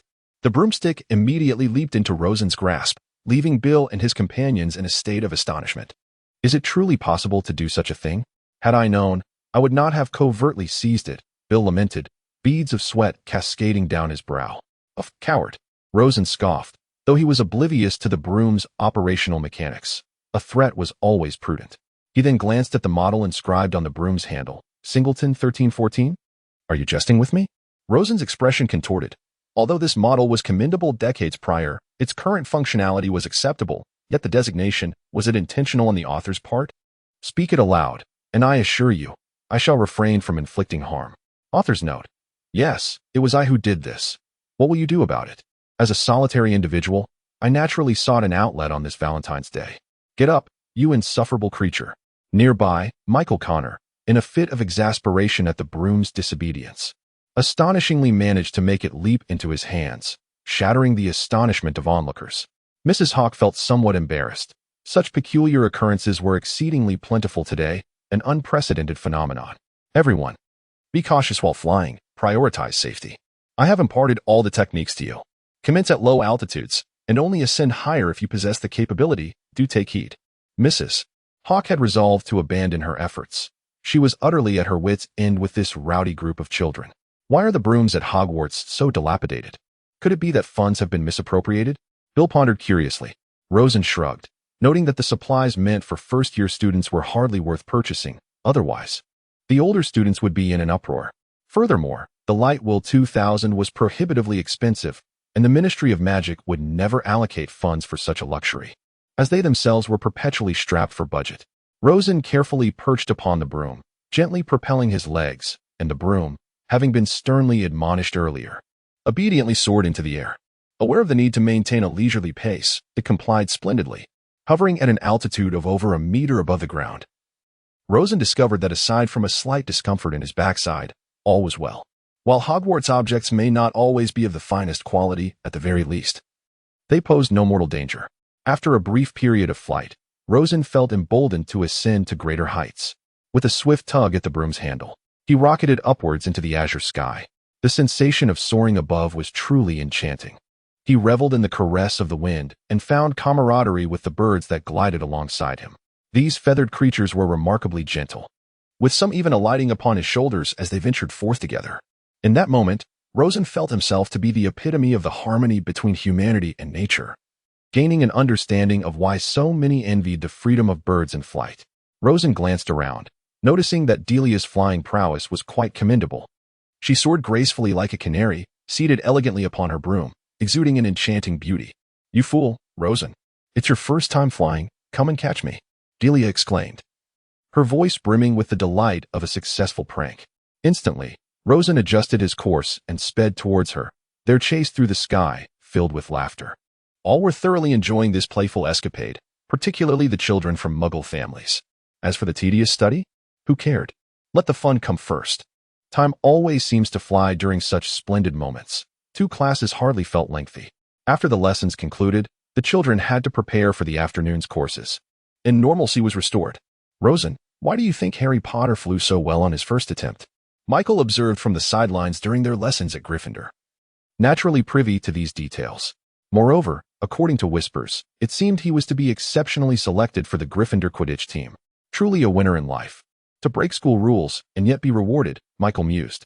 Rosen rolled his eyes, pondering the possibility that the individual in question might have soared through the skies in their youth, especially considering that their father was once the most celebrated Quidditch player. "I would wager that they certainly took to the air as a child. Speaking of which, is there truly nothing else occupying your mind aside from Quidditch?" "Indeed. There is the subject of potions. However, I find the current potions to be rather simplistic, which renders them quite dull in my opinion. Those who feign weakness shall be dealt with severely." Having previously suffered from the effects of a misdirected path, and with a pressing need for access to the kitchen, Rosen found himself in urgent need of a marauder's map, or at the very least, a route leading to the kitchen. Rosen never harbored the expectation of being able to replicate a marauder's map. According to Hogwarts, a history and his own understanding of magic, a map created through enchantments typically functions solely within the confines of Hogwarts. If taken outside, it would be subjected to limitations that render it ineffective. Only a hand-drawn rudimentary map remains unaffected. Furthermore, the creatures within Hogwarts are generally invisible on such maps. In essence, Hogwarts obscures the magic that reveals these beings. However, as recorded in the original texts, the Marauder's map evidently employed this very magic, indicating that its principal creators were not merely the 4 friends, whose role might have been to explore various secret passages, thereby enhancing the map's accuracy. The pivotal element lies in identifying who wielded the magic to depict the creatures on the map. This individual either harnessed Hogwarts' magical energy or possessed a level of power surpassing that of the spells left by the 4 founders. Given the current circumstances, it seems most likely to be the former. Rosen's only recourse is to seek an opportunity to inquire with Remus Lupin or Sirius Black, as they are likely to possess the knowledge he seeks. However, this is not the time for such considerations. He must first find a chance to consult with the Weasley twins. Rosen reflected that the simplest way to locate the Weasley twins was not to head to Gryffindor Tower, for they were seldom present there when classes were not in session. Instead, he could saunter by the castle's entrance around 6 o'clock each evening, as they were often expelled from the Forbidden Forest by Hagrid just before dinner. Indeed, on the following Friday, Rosen encountered the Weasley brothers. Both were adorned with leaves. Evidently having just returned from the Forbidden Forest, Rosen called out to them, "George, Fred, may I discuss something with you?" "Oh, the Ravenclaw overachiever seeks us out," one of them remarked. "Is there perhaps an invisible transaction at hand?" The other chimed in. "API call failed with status code 429. Error. Code 429. Message. Resource has been exhausted, e.g. check quota. Status. Resource exhausted. API call failed with status code 429. Error. Code 429. Message. Resource has been exhausted, e.g. check quota. Status. Resource exhausted. Rosen, displaying a look of exasperation, urged me to complete my thoughts, suggesting I first share a tale. During the tumultuous times of the First World War in the Muggle realm, the United States instituted a prohibition, forbidding the sale of all alcoholic beverages, including wine, to ensure a steady supply of food. However, the populace's fondness for alcohol led many to brave the risks posed by the Muggle authorities, akin to our own enforcers and Aurors, to engage in the illicit trade of spirits. One day, a clever entrepreneur devised a cunning plan. Rather than selling wine directly, he offered raisins and yeast along with other legal ingredients, affixing a note that read, "Caution. Should you inadvertently combine these items in a gallon of water and seal them in a jar, exercise care, for in 20 days, it may transform into a formidable wine." Consequently, the prohibition became virtually ineffective, as it neither deterred the public from drinking nor facilitated the enforcement against offenders. Do you not see a parallel we could draw? Rosen gently prodded. The Weasley twins fell silent, visibly intrigued. After a moment, one inquired, "What example do you propose?" "It is quite simple," Rosen replied. "We could create a pamphlet to sell to the masses, warning them, 'Beware. These locations may harbor dangers, do not venture there.' We would list each specific site, cautioning that visiting these places could bring trouble from Ferk or others. We must ensure that no one goes there," Rosen articulated passionately, adopting an air of righteousness.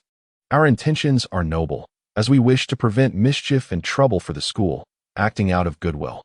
Yet, some students refuse to heed advice and revel in rebellion. What can we do? We cannot imprison them." Rosen shrugged, a smug expression adorning his face. "This plan seems quite promising," the two mused thoughtfully. "Yet, does this mean we lose the joy of orchestrating pranks ourselves? Does it diminish the grandeur of mischief?" Another added. "Fear not," Rosen asserted with confidence. "The bold charge is for the minions. We, the adept, should embrace the subtlety of a hidden mastermind. Imagine, to accomplish deeds while remaining incognito. That is a splendid experience." "All right, it is settled." A fruitful collaboration. The dialogue flowed seamlessly, culminating in a mutual agreement. In exchange, the Weasley twins divulged to Rosen the secret passages they had uncovered. However, Rosen noted they had yet to acquire the map of live points, for when he inquired about the cursed willow, they professed ignorance and cautioned, "Brother, pranking requires safety. That place is far too perilous for us to approach." 2 weeks later, 2 books emerged, authored by the Weasley twins and Rosen. These tomes were titled Wondrous and Dangerous Places in Hogwarts and A Guide to Dating Locations in Hogwarts. Sold as a pair, they addressed both romantic pursuits and the art of mischief, subjects that consumed the majority of students' extracurricular lives. Initially, the trio harbored concerns that no publisher would accept their work. Yet upon contacting the Prophet Publishing House, which printed the Daily Prophet and handled most book publications, they were met with enthusiasm regarding their manuscripts. The first batch of 500 copies was nearly snatched up immediately, with not only Hogwarts upperclassmen acquiring copies, but also alumni, curious or wishing to consider their children purchasing the books. The fervor surrounding these publications persisted for nearly an entire year. By the end of the academic year, with around 8,000 students in the British wizarding community, it was likely that additional sales were made across the European continent, resulting in each book selling 3,000 copies. The trio was left astounded, as each book was priced at 13 sickles, yielding 2 sickles for each of them per sale. Given the magical currency exchange rate, 1 galleon equaling 17 sickles and 1 sickle equaling 29 nuts, a conversion ratio Rosen detested. Each individual earned a staggering 705 galleons and 15 sickles over the year. A sum 4 times the average income in the wizarding world. Subsequently, the Weasley twins' mother ceased her opposition to their ventures, for their combined earnings eclipsed that of their father, Arthur Weasley, who worked at the Ministry of Magic. However, that is a tale for another time. One must remain grounded in reality, Rosen mused, first satisfying the present before pursuing ideals. Taking large strides may lead to pitfalls. The troll is a fearsome creature, standing 12 feet tall and weighing over a ton. Renowned for its immense strength yet infamous for its utter lack of intelligence, it embodies the adage, choose muscle over intellect. Originally hailing from the Scandinavian peninsula, trolls have recently been sighted in Britain, Ireland, and other parts of northern Europe. When conversing, trolls emit grunts that resemble a crude language, primarily composed of snorts and growls. The Weasley twins successfully irked Percy Weasley by mocking Barty Crouch's linguistic abilities through this very trait. Trolls are categorized into 3 types: mountain trolls, forest trolls, and water trolls. Mountain trolls are the largest and most dangerous among them, sporting bald heads and light gray skin. Forest trolls possess a pale green complexion, some adorned with fine hair in shades of green or brown, appearing rather unkempt. Water trolls exhibit short horns and possibly fur, their skin tinged with purple, often lurking beneath bridges. Trolls are indiscriminate carnivores, preying on anything from wild animals to humans. In Fantastic Beasts and Where to Find Them, Rosen gleaned insights regarding the trolls. Time has flown by, collaborating with the Weasley twins to complete the book. It was already late October. Quirrell was soon to unleash a troll to obscure his own inspection of the Chamber of Secrets. It seems that during Harry Potter's time at school, each Halloween bore significant news. In the first year, the troll was relatively manageable, classified as a 4-star creature with notably low intelligence, making it easier to handle. However, in the second year, the basilisk emerged, one of the most perilous creatures in existence, ranked alongside dragons at 5 stars. The mere thought of this disheartened Rosen. If all else failed, he would inform Dumbledore and the others, for preserving one's life was paramount. The troll's vulnerability lay in its occiput. In the original text, it was Ron who, employing the levitation charm, struck the troll's head with a wooden club, rendering it unconscious. Yet, such improbable occurrences were not worth wagering upon. To put it plainly, one should not rely on the protagonist's aura for assistance. Rosen could only explore alternative avenues. Direct confrontations were futile. Physical attacks imbued with even a modicum of dark magic, like the disarming charm, would be ineffective against the robust troll, capable of withstanding punishment, at best inflicting a superficial wound. Although Rosen lacked mastery of such spells, numerous accounts of similar magic were documented in various tomes, which proved useless in this context. Spells such as the Hanging Bell and Leg Locker Curse were equally ineffectual. While first-year students possessed the capacity to wield these spells against others, as demonstrated during the second Quidditch match when Malfoy leg-locked Neville, escalating into a full-blown skirmish. The target's nature must also be considered, at least against a troll, given their level of magical prowess. It would be exceedingly challenging for Rosen and his companions to achieve any success. Rosen grappled with indecision throughout the day, ultimately settling on a reliable plan. I, too, dread encountering a troll, yet, what if danger lurks? I am equally despondent. With a resigned roll of his eyes, Rosen expressed his frustration. Divider, let us not forget that the rotation of the wrist must be executed with care. We have already practiced this once. Professor Flitwick waved his hands above a towering stack of books, first lifting them upward, then sweeping down. Remember, it is imperative to strike downward before making a downward flourish. Most crucially, one must articulate the incantation correctly. Today's lesson in charms represented an elevation in complexity. Previously, we had only engaged with simple foundational spells, employing minor techniques to effect transformations. This time, however, was markedly different. This was their inaugural practice of the levitation charm, demanding both strength and skill at an elevated level. The levitation charm transcends mere suspension. The wizard must gradually master the control of the levitated object, as the magical energy released varies with each item. In this regard, Rosen, possessing knowledge of gravitational potential and kinetic energy, found himself more adept than his peers, including Hermione. The relationship between magical force and the work performed on the levitating object is proportional, thus eliminating aimless experimentation. One need only continuously refine the parameters until precision is achieved. Furthermore, even when exploring magical energy, employing a bisection method, selecting the midpoint of a range to hone in on accuracy proved far more efficient than the haphazard attempts of the Gryffindors, who claims that wizards do not require mathematics. Step forward, and I assure you, I shall not harm you, Rosen boasted. Indeed, Hermione exhibited remarkable aptitude for learning. Although she had not successfully executed the charm prior to class, both had practiced outside of class. She cast the spell more swiftly than Rosen, causing the feather before her to soar. However, when it came to precise control, Rosen ultimately triumphed, earning additional points for Ravenclaw. Alas, Hermione had been sorted into Gryffindor, while Rosen found himself in Ravenclaw. The atmospheres of these two houses were entirely distinct. Upon his success, Rosen's companions immediately sought his advice, striving to emulate his technique, as Ravenclaw valued knowledge and skill. Conversely, Gryffindor? Apologies, but a group of young lions could hardly possess such patience. Witness Ron and his companions rendered helpless against Hermione's overwhelming prowess, showing no inclination to improve themselves. Thus, only a select few belong in Ravenclaw. Bill concurred, having become the third first-year student in the classroom to successfully perform the levitation charm. I concur, Rosen nodded. After all, we are quite young, and those capable of self-discipline have predominantly found their way to our house. In truth, Rosen had contemplated why Hermione had been placed in Gryffindor. The details in the original text suggest that the Sorting Hat deliberated for quite some time before ultimately assigning her there. In reality, the Sorting Hat need not hesitate. It always assesses the optimal solution based on objective circumstances, ultimately deciding according to the studentess' desires. Thus, Rosen concluded that the truth was singular. Dumbledore required Hermione in Gryffindor, for Harry Potter needed an intelligent ally to guide him. However, this arrangement seemed somewhat unfair to Hermione. As Rosen observed the clumsy Ron swinging his wand futilely like a gorilla, drenched in embarrassment. Yet, Rosen resolved not to intervene. This was an opportunity for Harry, Ron, and Hermione to mend their rifts, and forcibly altering the situation might hinder such an opportunity from arising again. Nevertheless, for precautionary reasons, he planned to enlist Bill's assistance in confronting the troll. Thus, several days in advance, he proactively collaborated with Bill to devise strategies to tackle the adversary. Of course, Bill could hardly fathom the underlying motivations, to which Rosen explained, "I sense a premonition. I predict that this Halloween will yield significant news.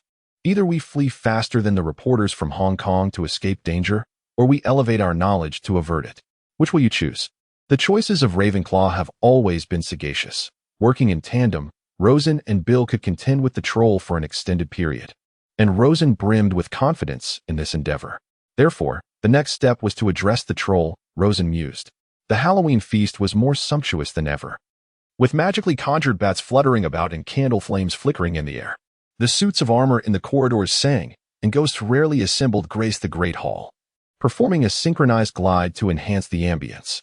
The Gryffindor table was devoid of Hermione, confirming to Rosen that the narrative had not deviated. Yet, the moment was not ripe for reflection. "I hear that Hermione Granger has been provoked by those in Gryffindor and is hiding in the girls' restroom," Bill whispered. "Let it be. This matter bears no relevance to us. Let us focus on more joyous topics," Rosen contemplated, ultimately deciding to relish the dinner, as he had long been deprived of true relaxation. Seizing the moment of tranquility, Rosen eagerly sampled the delicacies, for time would soon become scarce. Perhaps the deity deemed this Halloween, a day of commemoration, too mundane, thus adding a dash of spice to instill a sense of alarm among the inhabitants of Hogwarts. Professor Quirrell burst through the great hall's doors with a resounding crash, neglecting even to utter the unlocking charm, heedless of the astonished gazes of students and faculty alike, and rushed directly to Dumbledore. "The troll is in the dungeon. You should be aware," he declared, before collapsing to the ground unconscious. The students in the hall initially stood in collective shock, as they had yet to process the information, and many were unfamiliar with what a troll entailed. In their minds, those who poorly completed assignments or failed exams were often derided by teachers, particularly Professor Snape, as trolls, leading most to believe that trolls were merely some form of dim-witted creatures. However, after being enlightened by the upperclassmen, all recognized the true terror of trolls. "Look, even the defense against the dark arts professor has fainted in fright. Oh no, he has merely lost consciousness." In perfect synchrony, the students erupted in panic, many discarding half-eaten food in their haste to flee, rising from their seats and scattering aimlessly. Reminiscent of the animated chaos when the wolf and Pleasant Goat and Big Wolf would attack, with some lambs foolishly running around only to be captured. Dumbledore, certainly unperturbed by the troll, found his greatest challenge lay with the students. They must be calmed. Chaos could not ensue. He projected his voice, overpowering the cacophony, issuing commands for the prefects to lead the students back to their dormitories, while he and all faculty members, save for the unconscious Quirrell and the silent Snape, proceeded to the dungeon. "You truly called it," Bill remarked, lost in thought. "Should we not assist?" Rosen inquired, though the answer was self-evident. "Let us go." The two slipped through the throng, evading the prefect's gaze, lamenting their lack of an invisibility cloak as they stumbled toward the girls' restroom. "Author, are you so eager to see the girls' restroom out of curiosity?" Harry and Ron moved swifter than they, and Rosen could discern their figures from afar. An overwhelming stench assailed him. He recalled the original text description, a noxious blend of smelly socks and an eternally unkempt public restroom.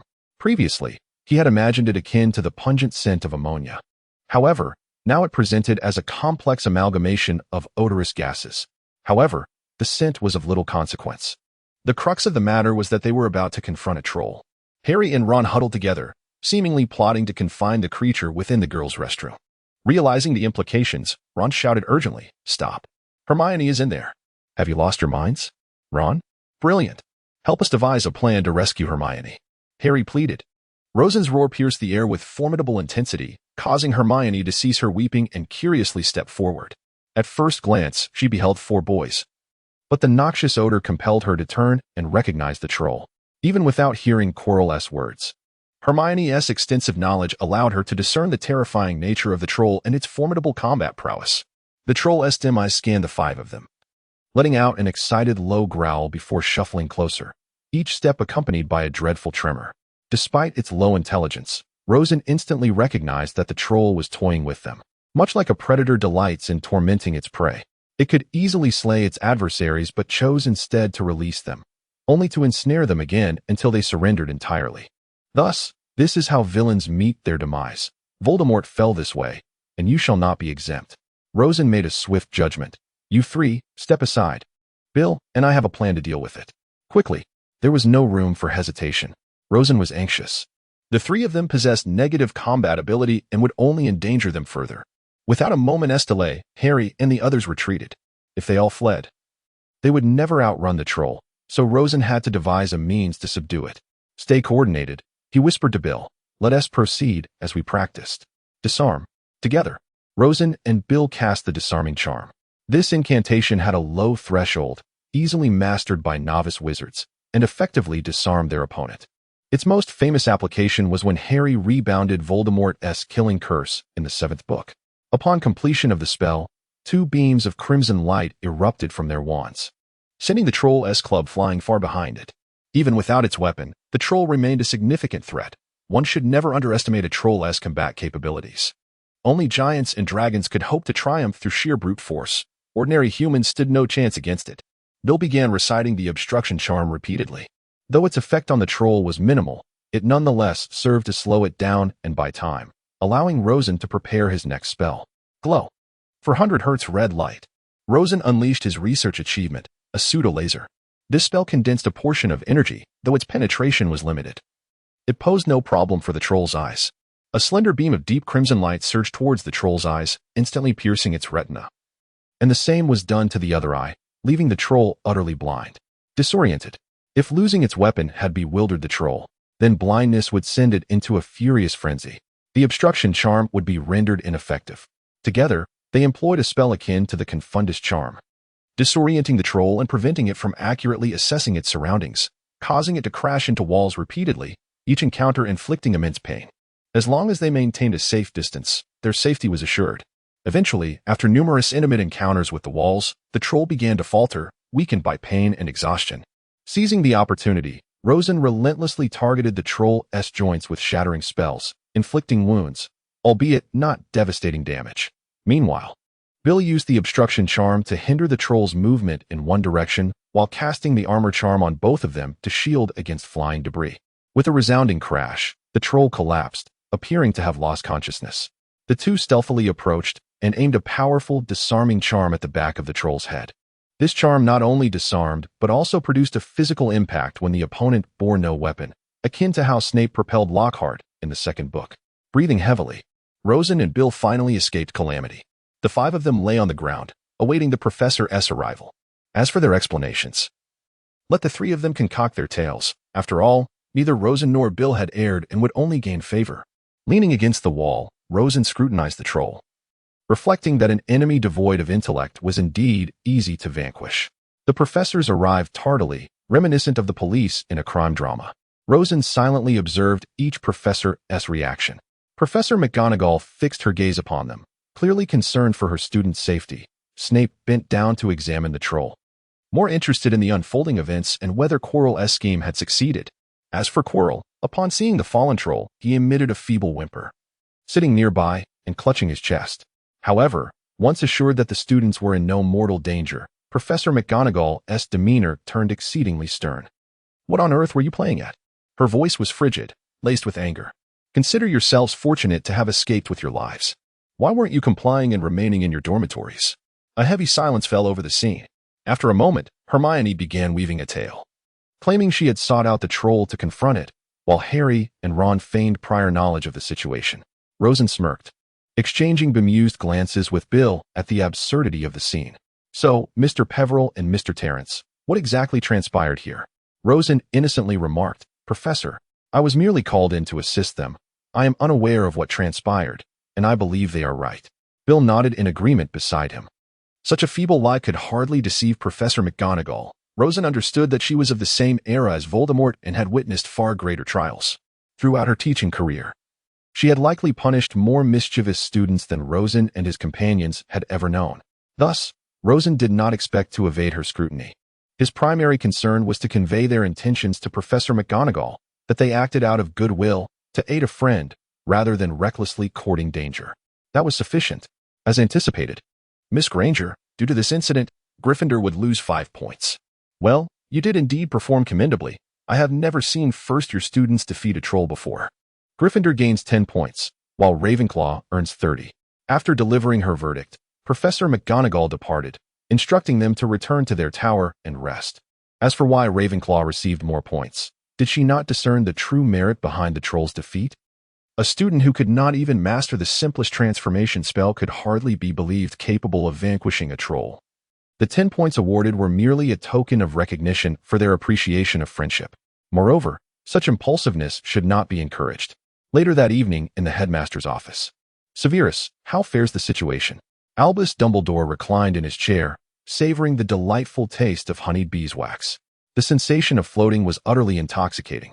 If you are inquiring about the Philosopher's Stone, Snape replied coolly, it is quite secure. Quirrell had no opportunity to steal it, unless you leave the school. If you are referring to the troll, I have examined it, and there are no traces of dark magic. Quirrell merely unleashed it as a cover for himself. Oh, you may have misunderstood my intent. Dumbledore adjusted his position. I am curious about how those young ones managed to subdue the troll. What are your thoughts? Snape paused. Taken aback, he had never paid much attention to such matters. After a moment's reflection, he responded, it must have been Peverell and Terence who did it. Among those 5 children, only they possess any combat capability. I feel fortunate that they were not doomed by their utterly inept companions. Snape would not miss an opportunity to express his disdain. Do not think that way, Severus. Dumbledore waved a hand dismissively. You must understand, they are still first-year children. We shall rely on them to defeat Voldemort in the future. We are beyond that now. Humph. Snape remained unimpressed. I have never considered your plan to be viable. In my view, it would be wiser to seek out more allies akin to Anderson Peverell to collectively eliminate that fiend. Dumbledore feigned ignorance. I do not know what means Tom employed to survive the killing curse, so even if 10 Andersons were to join forces with me, we could only manage to subdue him repeatedly, but not eradicate him. These children, particularly Harry, are prophesied figures. They possess that capability. Moreover, Dumbledore pondered. I have observed that Rosen Peverell is no ordinary child. What is it? He is merely slightly brighter than others and studies more diligently. He is incomparable to the first-year Dark Lord. That is not the point. Dumbledore stroked his beard gently. Firstly, considering his lineage, the prophecy speaks of a child born at the end of July, and there are 3 candidates, Harry, the child of the Longbottoms, and Peverell. Voldemort chose Harry because he, like himself, is half-blood. He harbors a greater fear of half-bloods. Rosen Peverell is also of mixed blood. His father belongs to a pure-blood family, while his mother is a witch from a Muggle family. This resulted in him being placed on Voldemort's blacklist shortly after his birth. Voldemort personally targeted James Potter and dispatched some Death Eaters to pursue Peverell. Although the killing curse was blocked by the defenses of Peverell Manor, it remains uncertain whether it affected Rosen. Snape bowed his head in silence, realizing for the first time how similar these two were. Family background is not the most critical factor. Have you noticed that these 2 Ravenclaw children did not defeat the troll by mere chance or luck, but through a methodical process? Dumbledore continued. I analyzed the magical traces on the troll and deduced that it was first disarmed, then blinded, followed by a confundus charm, and ultimately succumbed after this series of assaults. Such tactics were undoubtedly devised by Rosen, as these 2 children generally follow his lead. What does this indicate? He possesses a lucid understanding of magic. I acknowledge that Tom knew far more spells in his first year, but he could not possibly have overpowered a troll at that age. Rosen Peverell is indeed a prodigy, Dumbledore mused. His thought processes are exceptionally meticulous, and he does not falter in critical moments. Being from the Peverell lineage, he is bound to acquire powerful magic, and he will surpass Anderson in due course. Possibly even surpass me. Dumbledore, is that not an exaggeration? Snape clearly harbored doubts. Since your time, the only one who may surpass you is the Dark Lord himself. But he has undergone countless perilous experiments with dark magic. You know that well. Dumbledore shook his head gently. The crux lies in the fact that this child, Rosen, may bypass such hazardous paths to attain great power. These processes are akin to detours, and his cognitive abilities may grant him access to the essence of magic. I assert this based on evidence. The spell he used to blind the troll is an adaptation of the Lumos spell, a transformation I have never encountered before to create an offensive spell. He must have concentrated the energy of light. Compared to other offensive spells, it demands less from the caster, yet its efficacy surpasses that of the Jinx. It is truly a remarkable innovation. Consequently, his ascent to power may be remarkably efficient. Fortunately, he is an upright individual, essentially aligned with our cause. He cares for those around him, even concerning matters of romance at such a young age. We can rest assured. Dumbledore reclined once more, considering that with their assistance, the likelihood of vanquishing Voldemort would increase, surely a cause for celebration. Dumbledore was not a petty man, having recognized Rosen's uniqueness. He deduced from observation that Rosen would not become a second Voldemort, and thus, there was no need for stringent surveillance. As for Rosen, he remained blissfully unaware of the discussions transpiring in the headmaster's office. At that moment, he was in the Ravenclaw common room, recounting to Michael, Terry, and Dilly's the sequence of events that led to his triumph over the troll. It was intellect that secured our victory, not brute force. Do you all concede? Rosen beamed with pride. Due to his book release and other engagements, much time had been consumed, and by the time Rosen could fully devote himself to studying magic, it was already December. After confronting the colossal creature, Rosen, acutely aware of his limited prowess, refrained from attending 2 consecutive Quidditch matches. Instead, he immersed himself within the confines of the Room of Requirement, diligently mastering various combat spells, where he would be found in the library, meticulously analyzing the principles of laser magic in hopes of refinement. On this particular day, having exhausted his magical energy in the Room of Requirement, Rosen sauntered to the library, where he picked up a tome entitled Curiosities of British Magic and reclined in an armchair for leisure. As he perused the pages filled with wizards employing an array of contradictory spells, each not only failing to yield any effect, but also frequently ensnaring themselves in their own traps, Rosen found himself forgetting his earlier fatigue, almost bursting into laughter. These anecdotes served not merely as entertainment, but also provided Rosen with valuable insights. They underscored the importance of avoiding such pitfalls in his future studies. API call failed with status code 429. Error. Code. For 29. Message. Resource has been exhausted, e.g. check quota. Status. Resource exhausted. API call failed with status code 429. Error. Code. For 29. Message. Resource has been exhausted, e.g. check quota. Status. Resource exhausted. Rosen, suddenly alert, sat up with a start, bewildered by how swiftly they had arrived at the crux of the matter. His sudden movement startled Hermione, who gazed at him with curiosity. What is it? Do you know this person? What connection do you have with him? Hermione was well aware that Rosen would not retain memories of individuals with whom he had no ties, thus she held no expectations. Rosen glanced around, ensuring that Madame Pants remained undisturbed, and he exhaled in relief. Have you ever tasted a chocolate frog? The card featuring Dumbledore provides an introduction to this individual, stating he was remarkably productive in alchemy alongside his partner Nicholas Flamel. I believe that should suffice, he remarked with a shrug, spreading his hands. You should be able to find him in the biographies of notable alchemists. Consuming chocolate frogs daily certainly leaves an impression. Hermione, suddenly enlightened, stuffed the book back and dashed out, leaving Rosen in a state of bewilderment, wondering what had just transpired. Shaking his head, he decided to focus on his own inquiries. After all, he had already rendered assistance, and the rest was up to them. As for whether to inform them that Quirrell was the true villain, Rosen pondered and deemed it unnecessary. Firstly, it could embroil him in trouble, and secondly, if Quirrell felt cornered, he might act recklessly, potentially endangering Harry and the others. Reflecting on this, Rosen couldn't help but muse that remaining silent might be the wisest course of action. Yet, he acknowledged that utter silence was also not ideal. Divider, in the Ravenclaw common room, Bill covered his face in disbelief. How on earth did we lose? I thought you were going to mess things up. Rosen felt quite pleased. Naive. This is merely a tactic. Do you truly believe that a wise Ravenclaw would make such an irrational decision? The winter in England is relatively cold, situated nearly 10 degrees higher in latitude than Rosen's hometown in a previous life. However, due to the temperate maritime climate of England, the temperature variations are bearable, and winter is not as unbearably frigid as in continental regions. Hogwarts, located in England, generally experiences winter temperatures that do not plummet below -10°C. Yet, Regardless of location, the winter season evokes an instinctual desire for hibernation. Those who venture outside in such weather are primarily the overly energetic Gryffindors, like the Weasley brothers, who delight in pelting each other with snowballs. Fortunately, the Ravenclaw Tower is sufficiently elevated, rendering them unreachable. The Ravenclaws, sheltering indoors, typically engage in cerebral games for entertainment, with Wizard's chess being the most common. The rules of Wizard's chess mirror those of Muggle chess. However, the pieces frequently argue amongst themselves, causing considerable vexation for the players. In a recent match, Rosen set a trap for Bill, who mistakenly believed that Rosen had achieved a series of extraordinary victories, and, wishing to ease the competition, fell right into the snare. Consequently, the simple-minded pieces also assumed that Rosen was merely acting erratically and criticized him vociferously. Infuriated, Rosen threatened, declaring that anyone who continued to chatter would meet their demise, admonishing them for their gullibility. They were instantly silenced.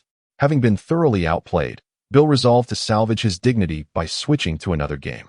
However, two-player bridge was uninteresting, and Michael and Terry were not proficient, forcing him to abandon that idea. The game of Gamoka saw Rosen triumph once more, employing strategies from his previous life, leaving Bill frustrated and defeated. In a fit of exasperation, Bill contemplated playing a dice game of odd or even, but quickly discarded the notion after being collectively derided by those around him. He turned away, face down on the sofa, pondering, "What am I doing?" with tears streaming down his cheeks. Of course, the carefree Bill soon regained his spirits, joining Rosen in a spirited session of dual tank battles. "The FC game console is truly a marvelous invention," he remarked joyfully. As Christmas approached, the students found themselves in a quandary over whether to remain at school for the winter holiday. API call failed with status code 429. Error. Code 429. Message. Resource has been exhausted, e.g. check quota. Status. Resource exhausted. Rosen lay sprawled across the table, exuding an air of utter despondency. "However, I yearn to witness the enchanting Christmas feast at Hogwarts. Did you notice the decorations in the Great Hall? I exerted considerable effort assisting Professor Flitwick in arranging them. I dashed to one side, only for Flitwick to suggest it would be better on the other side. When I moved them back, he declared that this side was preferable, nearly provoking me to deliver a punch in my frustration. My dedication. Rosen was once again spiraling into madness. Hey, just stay? Michael employed what he deemed his most alluring tone, as he wished to remain at school for Quidditch, alongside the Ravenclaw team. After all, he was merely a first-year student, lacking the privileges bestowed upon Harry, thus unable to join the house team. His words had an unintended effect. Rosen sprang to his feet, declaring, "This is a rare opportunity to reunite with family." A few dark lines appeared on Michael's face. "I'm almost there." Michael complained to Bill, "How could this happen? This is not what I envisioned." Bill, wearing a sympathetic expression, revealed the truth. "He's deceiving you. The list for staying at school over the holidays was finalized a week ago, and you didn't sign it." The lines on Michael's face deepened further. P.S. Regarding the previous chess match, those in the know may peruse the notation. It represents a rather classic tactic, specifically designed for trickery. 1. D2, D4, E7, E5, 2. D4, E5, NF6, 3. NF3, QE7, 4. BC1, F4, the first bait, QE7, B4, 5. BF4, D2, BB, 4, B2, 6. BD2, C3, the second bait, BF8, B4, 7. QD1, D2, the third bait, B4, C3, 8. QD2, C3, the fourth bait, B2, C1 checkmate. A series of tactics represented by this strategy are immensely popular in student tournaments. On Christmas Eve at Peveril Castle, peals of laughter resonated. "What is so amusing?" Rosen questioned, his expression darkening as if he had never been deceived. Alice Peveril, a year younger than Rosen and set to attend school next year, was his younger sister. Upon his return home, Alice promptly whisked him aside to inquire about various matters concerning Hogwarts or himself, prompting Rosen to recount his experiences from the sorting hat ceremony to classes, tackling trolls, and finally assisting Professor Flitwick in transporting the Christmas tree. This prompted Alice to erupt into laughter. Professor Flitwick clearly intended to deceive you. Alice's cerulean eyes sparkled with the clarity of the Aegean Sea, now filled with playful mockery. "And you actually thought he meant well? Ha." Rosen gritted his teeth and exclaimed, "This infuriates me. I wonder why he can use magic for transportation yet specifically seeks me out. It turns out it is revenge for my lack of diligence in completing my assignments." He himself stated that those proficient in spell practice could forego homework. Ah. At this moment, Rosen covered his face, lamenting in utter embarrassment. Is it truly necessary to wail so dramatically, Rosen?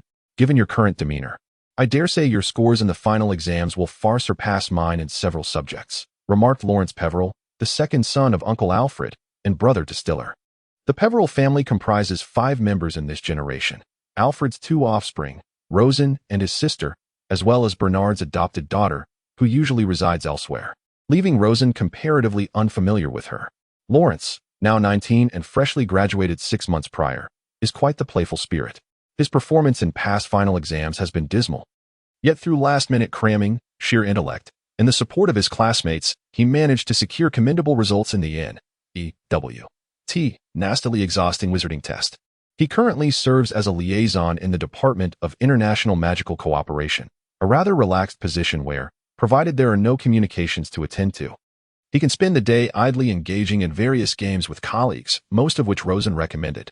Whenever reprimanded for being idle, Lawrence defiantly retorts to his father that it was Rosen's suggestion, and he himself has not neglected his duties, leaving Alfred speechless. In summary, his situation is incomparable to the plight of those in the law enforcement department. Who is as languid and apathetic as you? Rosen scoffed. You always make me take the blame. When did I ever permit you to play? You merely watch me and grow envious. Honestly, I believe Uncle should ensure that you and Stiller receive the same education. The atmosphere within the Peveril family is notably free-spirited, aside from Stiller, who often maintains a serious demeanor as the heir. The others frequently engage in light-hearted banter, rarely encountering conflicts. Such an ambience is unimaginable in families like the Malfoys or Blacks. Dinner is served. The evening feast is the most joyous occasion, except for Stiller, who silently and gracefully partakes of the food closest to him, with no one daring to contest him. The others engage in a rather undignified scramble for their meals, as a moment's inattention could result in their desired dishes being completely devoured. The contribution of such gatherings to the atmosphere far surpasses the so-called education provided by other families. Blast it! My roasted sausages, how could a mere sneeze lead to their complete consumption? Lawrence, I shall have my revenge, Rosen exclaimed in exasperation, as Lawrence led the charge to seize the sausages, with Bernard and even his own father, Henry, joining in the fray. The outcome was that Rosen ended up with an empty plate, nearly choking on his frustration. Fortunately, such feasts are infrequent, typically reserved for festive occasions. Otherwise, the scene would be too delightful to contemplate, Rosen mused. After the dinner, the match of wizard's chess between Rosen and Lawrence proved far less forgiving than his previous game against Bill. Lawrence's prowess was formidable. His defenses were impenetrable, gradually uncovering opportunities to counterattack. Each game for Rosen became a slow, agonizing defeat, and he found himself helplessly watching as control slipped away. Alas, each profession has its own expertise, Rosen consoled himself. In truth, Lawrence has secured the title of champion in the British Wizards Chess Championships for several consecutive years and possesses formidable strength in larger competitions across Europe. Suddenly, Rosen recalled that in his previous life, he had experienced similar defeats while practicing with chess software like Fritz. He shook his head, resigning himself to the reality of being outmatched by Lawrence. As the night wore on, Rosen lay in bed, recounting amusing tales from school to Alice. As a responsible older brother, he elaborated on the sorting hat, despite the impropriety of doing so. In fact, there exists a tradition within the British magical community that forbids uninitiated children from learning about the sorting hat, in order to maintain an air of mystery. However, Rosen had always been indifferent to such customs. Truth be told, I do not wish to exert myself so fervently. Yet the years of Harry Potter's enrollment are bound to be tumultuous, leaving me with little choice. Rosen languidly stretched, embracing the weariness of the evening. Lawson, as per his usual practice, suggested that Alice take a break, only to be met with a resolute refusal. Rest assured, Alice, I am not the principal's type of authoritarian figure. No, I have grown accustomed to solitude over the past 6 months. Who knows what transpires at school in my absence? If, by chance, you were to dream of me as some clandestine lover, I would be at a considerable loss. Sighing, he resolved, I shall embrace Jerry instead. That feels far more reassuring. Jerry emitted a soft meow, offering no resistance. I rather fancy this cat. No, this is not merely a cat. It is a cat-fox hybrid. And do refrain from crowding me. Enough of the banter, let us retire for the night. The chimes of midnight heralded the arrival of Christmas. Merry Christmas. Lawson and Alice. Divider, time to unwrap the gifts. To be candid, Lawson was not particularly fond of Christmas, as the intricacies of gift-giving were rather cumbersome. In his previous life, during the New Year celebrations, he would often retreat to the sidelines, striving to remain inconspicuous. Fortunately, his family was not extensive. Had it been one of those sprawling clans with hundreds of members, it would have been quite overwhelming. This time, he lay in bed and softly stated, "House elf, please bring Alice's gifts directly here. I have no desire to rise." The house elf cast a resigned glance at the slumbering Lawson and the silent Alice before moving the gifts into the room. Thanks to the Toffaveril family, the house elves were treated well. They did not endure the endless toil and harsh punishments that others like Dobby or Winky faced, but rather enjoyed privileges akin to those of family. Lawson and his companions typically addressed them in a friendly manner, requesting their assistance rather than commanding them. Even though house elves took great pride in their work, Rosen finally awoke to the blinding sun, regretting that last night, while recounting tales under the enchanting moonlight, he had neglected to draw the curtains, despite having slumbered for over 10 hours. "Now, let me behold the gifts that await," he murmured. "Merlin, grant me favor. Do not let me down." Rosen is well aware of the folly of making grand declarations, a lesson learned from a former roommate who, prior to finals, lamented that he might fail 2 subjects, only to emerge with 3 failures, leaving him utterly despondent. Thus, Rosen refrains from making any bold proclamations himself. For instance, he recently remarked, "It seems my Christmas gift may be rather mediocre." However, the reality could very well be that the gift is even worse than mediocre. Yet, given Rosen's character, one hopes that is not the case. Bill presented him with a tome titled A Century of Potions, chronicling the evolution of potion making over the past 100 years, from its rudimentary beginnings to the present-day quantitative analyses. A note accompanying the gift indicated that Bill's parents had purchased it in America, where the British magical community does not particularly endorse this methodology, thus making it a potentially valuable resource for potion studies. Michael gifted a copy of the latest edition of Quidditch Through the Ages, personally inscribed by none other than Professor Dumbledore himself, not a mere reproduction. He expressed a desire for Rosen to cultivate an interest in the sport of Quidditch, envisioning a day when they might compete together on the pitch. Rosen surmised that Michael must have sought Dumbledore's favor in hopes of joining the house team, only to be rebuffed, and as a consolation prize, received several signed books. Delia offered a crystal ball that bore a striking resemblance to those used by seers. Rosen found himself puzzled. Had divination tools become mass-produced? His curiosity was quelled upon reading the accompanying note. It was a mood ball, designed to assess one's emotional state and detect deceit. When feelings of sadness or anger arose, gazing into the ball could provide solace. It could also serve as a lie detector, produced by the Department of Mysteries.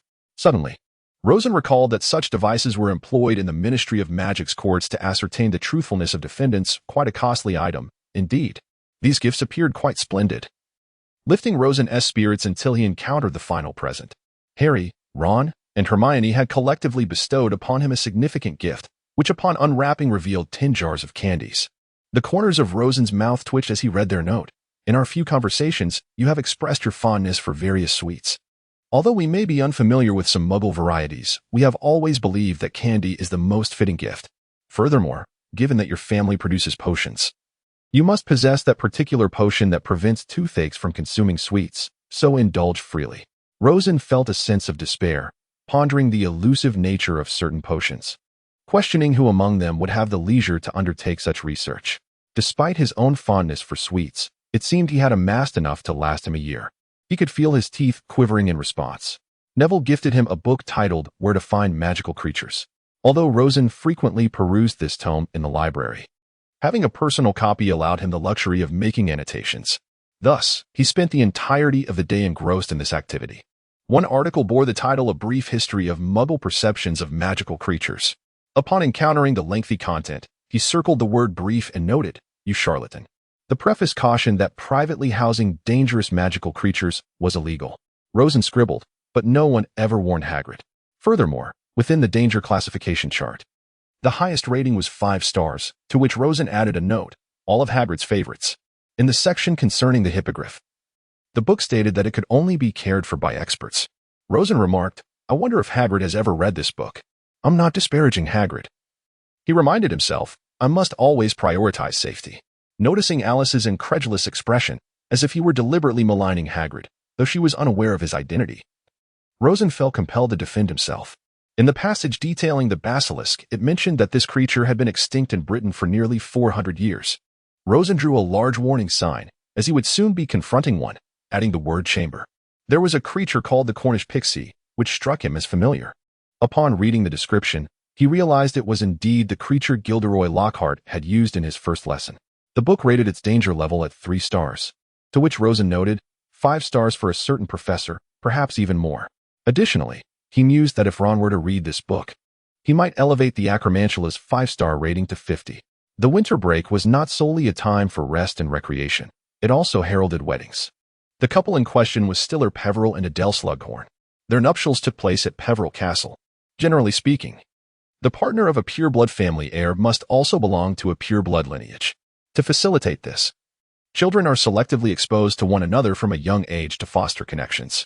Rosen found this regulation rather absurd, for it seemed naive to believe that marrying into a pure-blood family would exempt one from betrayal. After all, Narcissa Black had married into the Malfoy family and subsequently transferred much of the Black family's wealth to them, truly a farcical scenario. How had the Black family, once so affluent, dwindled to nearly nothing? Some of their wealth had been squandered, but a significant portion had been siphoned off by treacherous family members. However, it appeared that the Peveril family would not suffer such indignities. The Slughorn family, also among the 28 pure-blood families, had maintained a low profile and lacked considerable wealth, ranking among the least affluent. Horace Slughorn was one of the few distinguished figures from their lineage, yet he too remained discreet. Since his former student, Tom Riddle, had instigated the war with the Death Eaters, he had hastily departed, partly out of fear for his family, who ultimately remained safe, and partly due to his own culpability, after all. He had revealed to Riddle the concept of Horcruxes, though he had not realized that Voldemort might create one, and much dark magic besides. A decade had passed since Voldemort's downfall, yet he remained elusive. Adele was the great-granddaughter of Horace, and her feelings for Stiller were genuine. Rosen often wondered how she had come to appreciate the rather staid Stiller, but whenever he inquired, Stiller would blush and remain silent. There was no doubt, however, of their mutual affection. Notably, Adele had initially harbored concerns that her great-grandfather might oppose their union, as failing to consult the family patriarch often leads to complications. But to her astonishment, Horace Slughorn immediately expressed his enthusiasm, much to their embarrassment. Upon reflection, it seemed Horace merely sought a comfortable existence.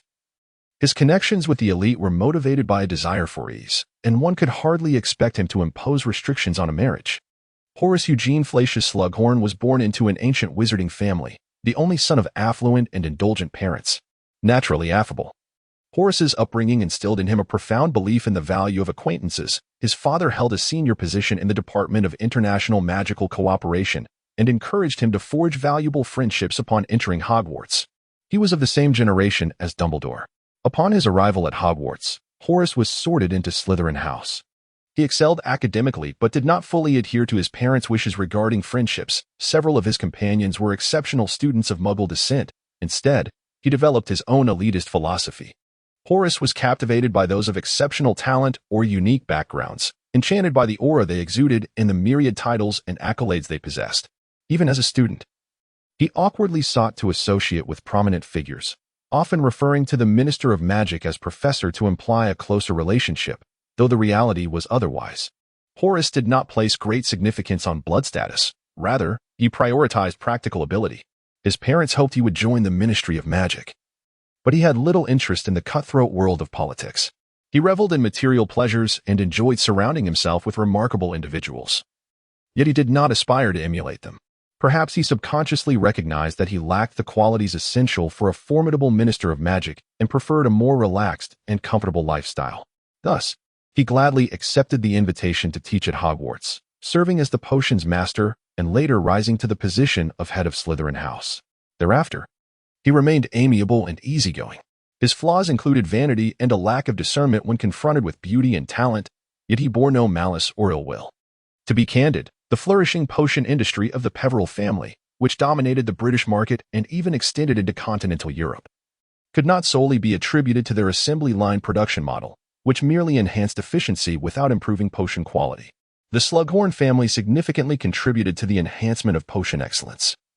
With Horace himself being a master of the craft, and the entire family adept in potion making. Prior to their involvement, potion production relied heavily on the expertise of Rosen's grandmother, Catherine Fleming, who, while managing to capture a portion of the market, could not compete with others.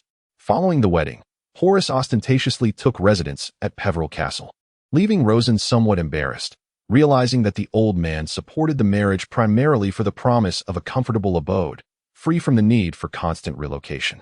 Lawrence, who had always been indifferent and unconcerned, was now utterly taken aback, his eyes wide with disbelief. He longed to exclaim, "I have never encountered such shamelessness." But considering their familial ties, he refrained. To facilitate potion research, the Slughorn family had relocated near the castle, yet they too appeared somewhat at a loss regarding Horace's actions.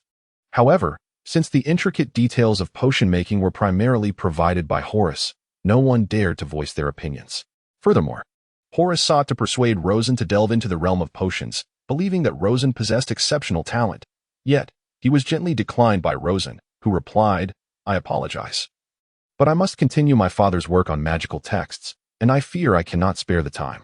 The main reason remained that Rosen held little interest in potion making, as the prospect of boiling various ingredients in a cauldron utterly failed to captivate him. "Divider, what is this? Do you intend to concentrate light and then generate a laser?" Henry inquired, scrutinizing Rosen's notes with great attention. Rosen found himself at a complete standstill with his laser research, compelled to seek assistance from his father, Henry, in hopes of enhancing the project based on the principles of magical runes. Henry replied, "With the current resources at my disposal, I cannot condense any further. Perhaps assistance from the magical runes is necessary. After all, the barrier to entry for this magic is quite low, and if improvements can be made, the results would undoubtedly be remarkable."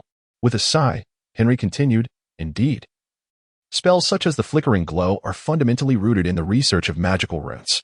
Enhancements are best achieved through them. Yet I strongly advise against immersing yourself too deeply in rune magic. It is overly intricate and protracted. Achieving a foundational level of understanding is sufficient. Studying too extensively offers little benefit to your overall strength. I will conduct my research at a leisurely pace and will send you a letter via owl once I have results." Henry expressed that he could not achieve improvements immediately, as refining spells was no simple task. Additionally, he advised Rosen not to be overly anxious during the winter break. He should enjoy himself, as Horace was quite amiable and there was no need to be overly formal. Rosen nodded and departed. The winter break at Hogwarts was brief. A mere month hardly allowed for sufficient enjoyment. Fortunately, there was no holiday homework, alleviating any pressure. In his leisure time, Rosen began to contemplate the matter of the Philosopher's Stone. It was reasonable to assume that the trio had already learned about it and suspected that Snape sought to steal it. The pressing question was whether he should join them at the end of the term.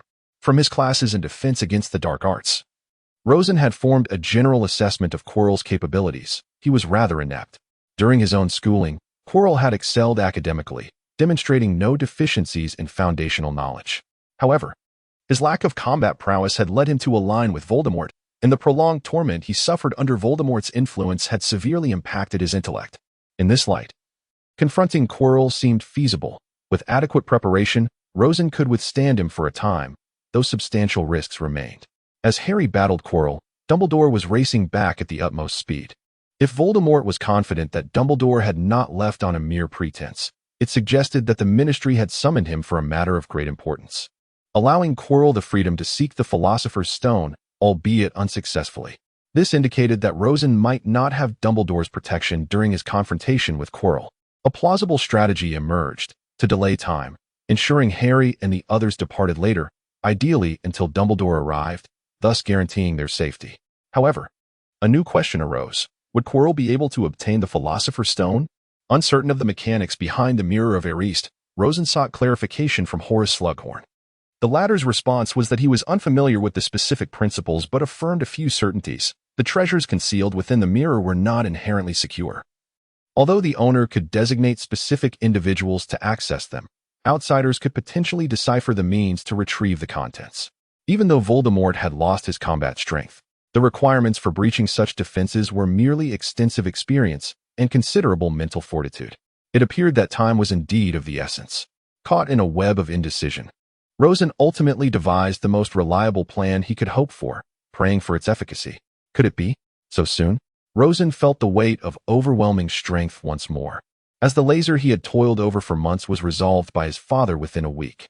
As the new term commenced, Rosen lounged on the sofa in the Ravenclaw common room, incredulously absorbing Henry's letter, committing every detail to memory before tucking it into his spellbook. Prepared to experiment over the weekend.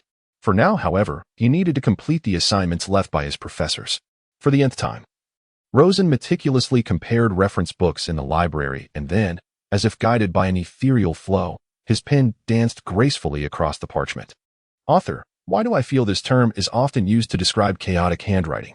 Then he lifted his gaze, and almost invariably after this gesture, something occurred, the N1th glimpse into Hermione's eyes. What could it be this time? Please don't tell me those two are planning to blow up Hogwarts. Hermione made a shushing gesture and, lowering her voice, uttered words that Rosen could scarcely comprehend. Exasperated, he thought, how could I possibly hear you when you say it like that? Hermione, visibly anxious, insisted, this is a library. I cannot speak aloud. Rosen felt a pang of frustration. You won't write it down? Hermione replied. After reading, Rosen distilled Hermione's notes. Hagrid had inadvertently revealed a secret. We discovered that Nicomedes' Philosopher's Stone might be stored in the corridor on the right side of the 4th floor. Harry and Ron suspect that Snape intends to steal it, but I cannot persuade them otherwise. What should I do? It seems we have swiftly arrived at the matter of the Philosopher's Stone. Rubbing his temples, Rosen felt a headache coming on. Lacking confidence, he truly wished to distance himself from this affair. After a moment's contemplation, he pinned, since the former head of Slytherin and Potions Professor Horace Slughorn retired a decade ago. Snape has filled his position ever since. His long tenure suggests he is trustworthy. I advise you not to dwell on this issue. Professor Dumbledore will undoubtedly consider everything thoroughly. The tone of this writing reminded Rosen of his past life's lab reports, filled with possibilities and certainties. He felt exasperated, but failing to articulate it could lead to trouble. Who knows what other possibilities lurk? He decided to share this with them and thought it best to remain a diligent student, avoiding any inclination to stir up sensational news. With his completed assignment in hand, Rosen departed. Michael invited him to watch the upcoming Quidditch matches, Ravenclaw against Slytherin and Gryffindor against Hufflepuff. Meanwhile, Michael had already begun participating in Ravenclaw's training, preparing to join the team as a reserve in his second year. Quidditch is quite intricate, as each team consists of only 7 players. Yet there are 4 balls flying about on a 3-dimensional pitch, complicating the game further. Originally, there was no golden snitch. Players used agile birds known as golden flyers. However, as these birds neared extinction and became a protected species, wizards created the golden snitch. The snitch is enchanted to move at high speeds during matches, and it possesses a unique characteristic. It leaves a lasting impression on the first player to catch it.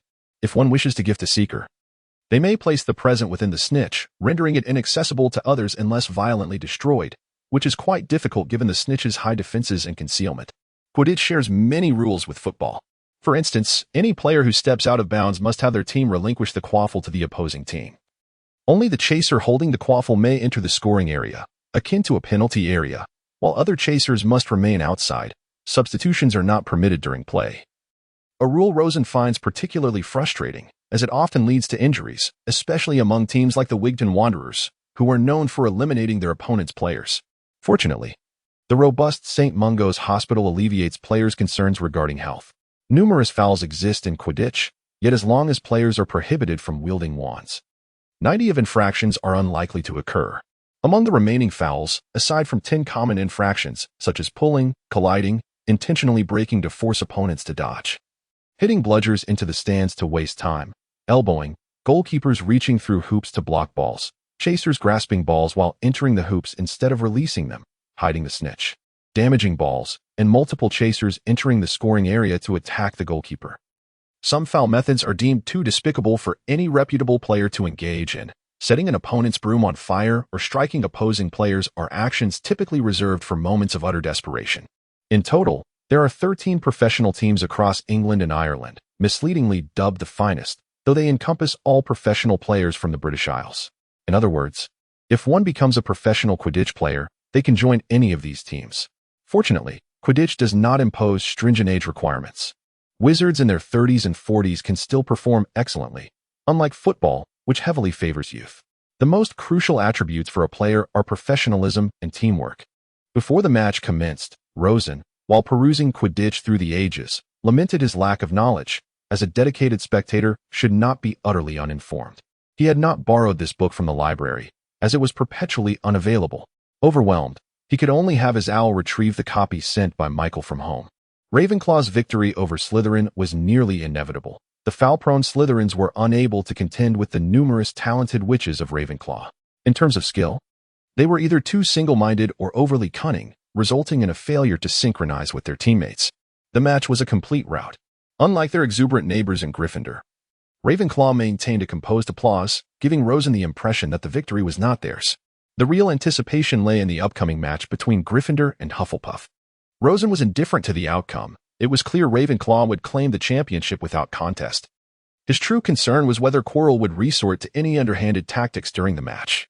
API call failed with status code 429. Error. Code 429.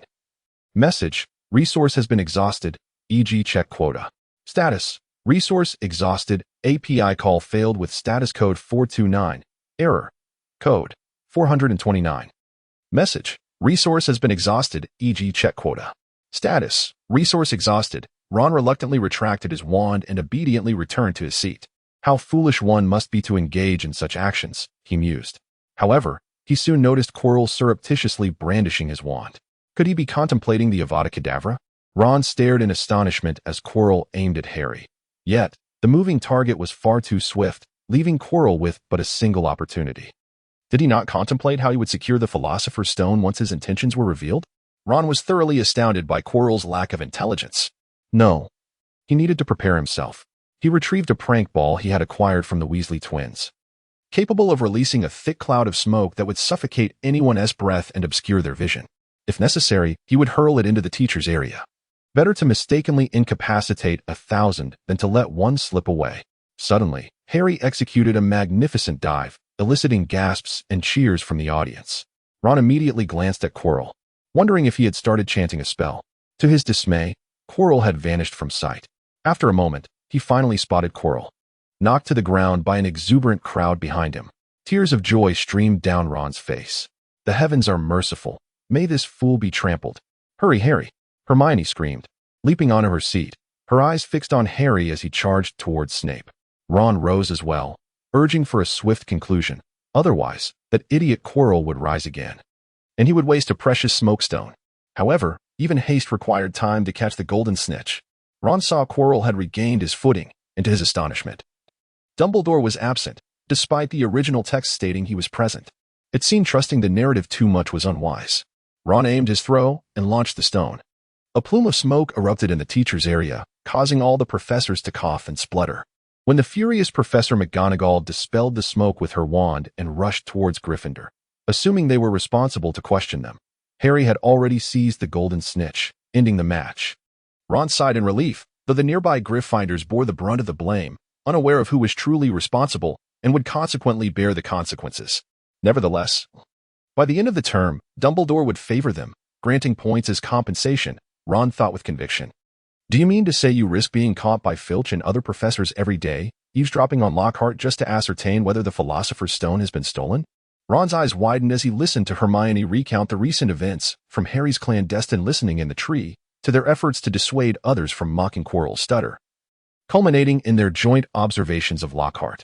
Ron was at a loss for words. Did they truly believe they were capable of such feats? What they knew that Dumbledore did not, and what all the professors were oblivious to.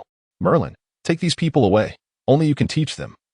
For we mere mortals are unworthy of their company, Ron sarcastically lamented, exclaiming that Gryffindor was devoid of intellect. Among the least intelligent houses, Hufflepuff was merely slow to react, while Gryffindor was always a step ahead in their recklessness. What was the outcome of their hasty actions? Countless predecessors had imparted the grim lessons of detention, hard labor, the forbidden forest, and even torture, which once existed at Hogwarts. Yet, the little lions continued to create havoc, leaving Ron utterly speechless. A singular thought echoed in his mind. Whom the gods would destroy, they first make mad. Hermione, too, sensed something amiss, previously misled by those two. She had assumed the matter was dire. Now, she recognized that those two were clearly alarmists, possibly even suffering from paranoia. Hermione resolved to distance herself. I was simply duped by them. Let us focus on studying for the upcoming exams instead. Only 10 weeks remain. This time, It was Ron who felt the weight of despair. Hermione, Ron exclaimed in a rush, nearly jumping out of his skin. What requires 10 weeks of review? History of magic? The sooner you review that, the quicker you forget it. Astronomy? If I can't score an O, do you think anyone else can? Herbology? I wouldn't touch that heap of plants. Aside from potions, which I truly need to study, what else is there? This was the first time Hermione encountered someone who regarded studying as an arduous task yet managed to excel. She was instantly incensed. I don't care. This knowledge is invaluable. You must study with me. Come to the library. Ron then realized that the lioness was indeed a lion, and perhaps even more ferocious. Oh dear. I want to go home. Ron's heart bled. Snape's hairstyle appeared off today. Had he finally washed his hair? How do you know his washing frequency? But that was inconsequential. Show me 1,000 wondrous herbs and fungi. Professor McGonagall had changed into a different robe. Was there something to celebrate today? Page 73, Chameleon Grass. After dinner, Ron stumbled back to the common room, his eyes wide like those of a dead fish. His thoughts consumed by Hermione's declaration of an 8 o'clock herbology review the following morning. If you don't come, I'll inform Professor Snape about your theft of textbooks. Ron had once pilfered some old potion books from the cabinet in front of the potions classroom, noticing the dust on them had accumulated over many years. In a spirit of resourcefulness, he had absconded with them, only for Hermione to learn of his misdeed and leverage it against him. Ron had argued that they might not belong to Snape. Perhaps they were left by another student. Yet upon opening the first book on basic potion making, the name Severus Snape was inscribed on the first page, silencing him instantly. Fortunately, Hermione was unaware he had drawn inspiration from the Half-Blood Prince. Ron muttered to himself. Reclining in a chair, he idly flipped through the advanced potion-making book belonging to the Half-Blood Prince, not to study potions but to peruse the myriad of miscellaneous spells within. Ron speculated that some of these spells might have been invented by Snape himself. As the sheer number of spells exceeded 100, an implausible feat for any wizard during their schooling, let alone in a lifetime. Thus, they were likely popular spells from that era, merely compiled by Snape. Ron attempted several spells and found most to be quite easy to master. The Bat Bogey Hex could not be tested on a person, so Ron summoned Jerry, disregarding its protests as he silently cast the spell and hung it upside down. In response to Jerry's furious meows, Ron blinked. How about I take you to the kitchen? There are surely many delights for you there. To his astonishment, he watched as Jerry leapt down on its own. I haven't even lifted the spell yet. How did you manage to get down? Was this the innate ability of magical creatures? Ron found it utterly bewildering. No, you tricked me into taking you to the kitchen. Oh dear, I have fallen for a ruse. By the time he realized, it was too late. Ron could only retreat tearfully, evading Filch's night patrol as he slipped into the kitchen. My performance today was nothing short of Gryffindor-like, Ron thought, feeling immensely frustrated. Having arrived at this juncture, Ron resigned himself to the reality. After all, it posed no harm to him. He might as well regard it as a nostalgic reflection of his previous senior year. There exists a dilemma. Do I still have the time to practice those spells? Am I inadvertently digging a grave for myself? Rosen felt quite embarrassed. The following day, as he reviewed, he displayed remarkable cleverness. He suggested that subjects like herbology and the history of magic, which primarily rely on memorization, should be relegated to the later stages of preparation, much akin to prioritizing mathematics over politics when studying for graduate entrance exams. In contrast, spells and transfiguration necessitate a solid foundation in magic, thereby warranting precedence. Without a moment's hesitation, Hermione acquiesced, blissfully unaware that Rosen's rationale for this shift in study order was to prepare for confronting Quirrell. Through this repetitive training regimen, Rosen's proficiency in spellcasting flourished. Such rigorous practice indeed bore remarkable results. Many formidable wizards were forged through similar endeavors. Why do older wizards possess greater strength? Beyond the gradual accumulation of magical power, albeit stagnating in middle age, experience and heightened proficiency in magic play a pivotal role. Should this intensity of training be maintained for an entire year, it could surpass the cumulative progress of many wizards over their lifetimes. Days later, Harry and Ron joined the arduous study sessions, relieving Rosen from solitary efforts to keep pace with Hermione. With these two providing a buffer, he no longer fretted about overwhelming pressure. Hermione, drained of energy, could scarcely supervise him, as the duo's laxity was profoundly disheartening even for someone as inherently indolent as Rosen. It was almost unfathomable that they managed to pass their exams with commendable scores. Was it possible that Dumbledore covertly adjusted their grades? Or perhaps Hogwarts employed a scoring method akin to taking the square root, and multiplying by 10. At certain universities, if final grades are particularly dismal, they might employ such adjustments to elevate scores and placate the academic affairs office. The author's institution had recently adopted a similar strategy due to an exceptionally challenging exam, resulting in widespread discontent. Eventually, a day dawned when they could escape this academic torment. While studying, Harry conspiratorially approached, whispering, "Guess what I saw Hagrid doing?" He borrowed a plethora of books. "Look at this." Rosen paused, gazing at the tome on the various breeds of dragons, from egg to adulthood. Had Hagrid truly developed such an obsession with dragons? Ron appeared puzzled. This could only signify one thing. As Hermione lifted her gaze from the towering stack of books, Hagrid was raising a dragon. "And it's still in the egg stage," Rosen added nonchalantly. "Hagrid has long desired a dragon. He mentioned it when I first met him." Harry, recalling something, inquired, "Could we raise it together with Hagrid?" "You're getting ahead of yourself," Rosen replied, believing that books offered a far more intriguing pursuit, as they lacked the potential for harm that a fire-breathing dragon might present. "Why?" Ron, as a professional and Charlie's brother, elucidated that the 1709 Wizarding Conference formally enacted a decree prohibiting the keeping of dragons, a fact well known to all.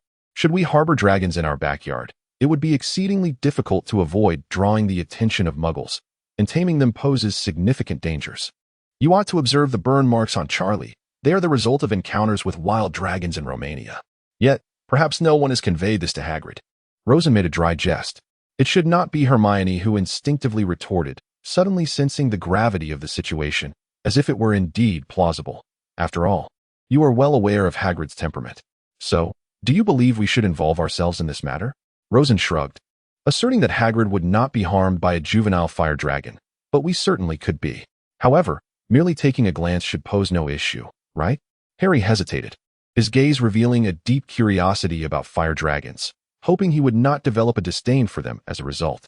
Rosen inwardly scoffed and declined their invitation. Engaging in such affairs was entirely unnecessary and fraught with peril. It was wiser to maintain a safe distance. The following day, as Rosen reviewed in the library, Hermione recounted the events that transpired at Hagrid's the previous day, her anxiety palpable. Hagrid resides in a wooden hut, and if the dragon were to hatch, it could easily obliterate the structure. Furthermore, if the Ministry of Magic became aware, they might very well take Hagrid away. "Rosen, you must think of a solution."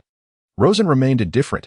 Hagrid was nearly apprehended by the Department of Magical Law Enforcement every year, either for harboring a dangerous creature or for damaging some facility. He had become a frequent visitor there.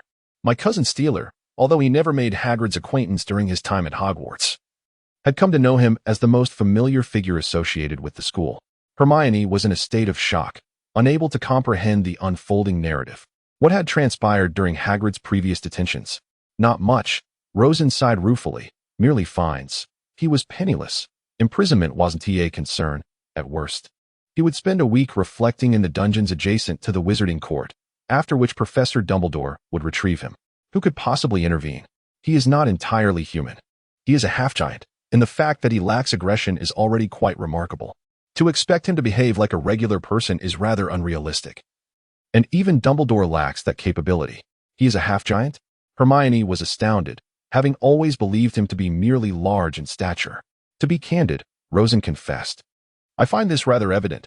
Why has no one at Hogwarts discerned this, save for the professors? This should be a manifest truth. So, what shall we do?" The conversation shifted back to the dragon. "We should allow him to interact with the dragon for a few days, in approximately 2 to 3 weeks. The dragon will grow considerably, and his dwelling will likely become inadequate. However, the Forbidden Forest is even less suitable. It would be incinerated. Thus, we ought to contact a professional to facilitate the dragon's relocation. For instance, Ron's brother Charlie conducts dragon research in Romania. My cousin Lawrence serves as a liaison for the Department of International Magical Cooperation. Securing a transport permit through him would suffice. There is no need to take any risks. Additionally, Hagrid should inform Professor Dumbledore, stating he discovered a dragon egg and, motivated by a desire to protect wildlife, wishes to ensure its safe hatching, after which he intends to deliver the young dragon to his sanctuary. In this manner, the entire process would be safe and lawful, and that would settle the matter. Bingo. Rosen snapped his fingers. Rosen had long been perplexed as to why Harry and Ron had opted for such a foolish method of stealthily enlisting Charlie to remove the dragon under the cover of night, rather than addressing the matter openly. The Ministry of Magic, after all, was known for its humane approach, willingly surrendering a dragon egg or a young dragon, provided the reasons were justifiable, would not incur punishment. In fact, it could even result in a reward of 10 galleons for aiding in the protection of wildlife. The ministry sought a stable societal order, and by refraining from causing disturbances, one would be assisting in this endeavor. Fulfillment of this condition was essential for the ministry to take action. Otherwise, they would be overwhelmed by the chaos instigated by these troublemakers. Alas, how naive you are. Fortunately, I am not angry. Rosen shook his head, instructing Hermione to relay the message while he returned to his preparations for the upcoming final examinations. He realized that in order to truly earn Hermione's respect, he would need to either snatch away her position as the top student or thoroughly excel in certain subjects, thus compelling her to listen to him. Otherwise, he could not expect her to heed his advice. With this in mind, he resolved to study diligently, ensuring that in their second year, she would follow his guidance and refrain from concocting Polyjuice Potion again, as Gryffindor had a penchant for troublemaking. Such antics not only endangered themselves, but also disrupted his meticulously laid plans. The concept of inertia extends beyond the realms of natural science. It is also prevalent in society. For instance, Hagrid was consistently investigated by the ministry each year due to his reckless actions. If he were to suddenly reform, demonstrate a commendable attitude, and voluntarily surrender a prohibited dragon, the ministry would undoubtedly be pleased and would not impose any penalties. Conversely, if Professor Dumbledore were to commit a transgression, the entire wizarding world would be taken aback. This is because Dumbledore had always adhered to the law, tirelessly working for the future of the wizarding community. Such an occurrence would drastically diminish his esteemed reputation. This phenomenon is rooted in psychological expectations. When an individual engages in wrongdoing over an extended period, societal expectations align accordingly. Should that individual then perform a virtuous act, it surpasses public expectation, yielding a significantly positive response. Historically, wayward youths who suddenly amend their ways are often celebrated more than those who have consistently displayed upright behavior. In our immediate context, the Weasley brothers, notorious for their mischief, would be lauded if they ever behaved normally. In contrast, if someone like myself or Hermione were to cause trouble, we would likely face severe reprimands from our professors. Thus, based on this understanding, I suggested they treat Norbert or Norberta, as she was actually a female, in such a manner which would be far less risky than the potential consequences of being caught and receiving a 50-point deduction each. Dumbledore must have been aware of this situation from the outset.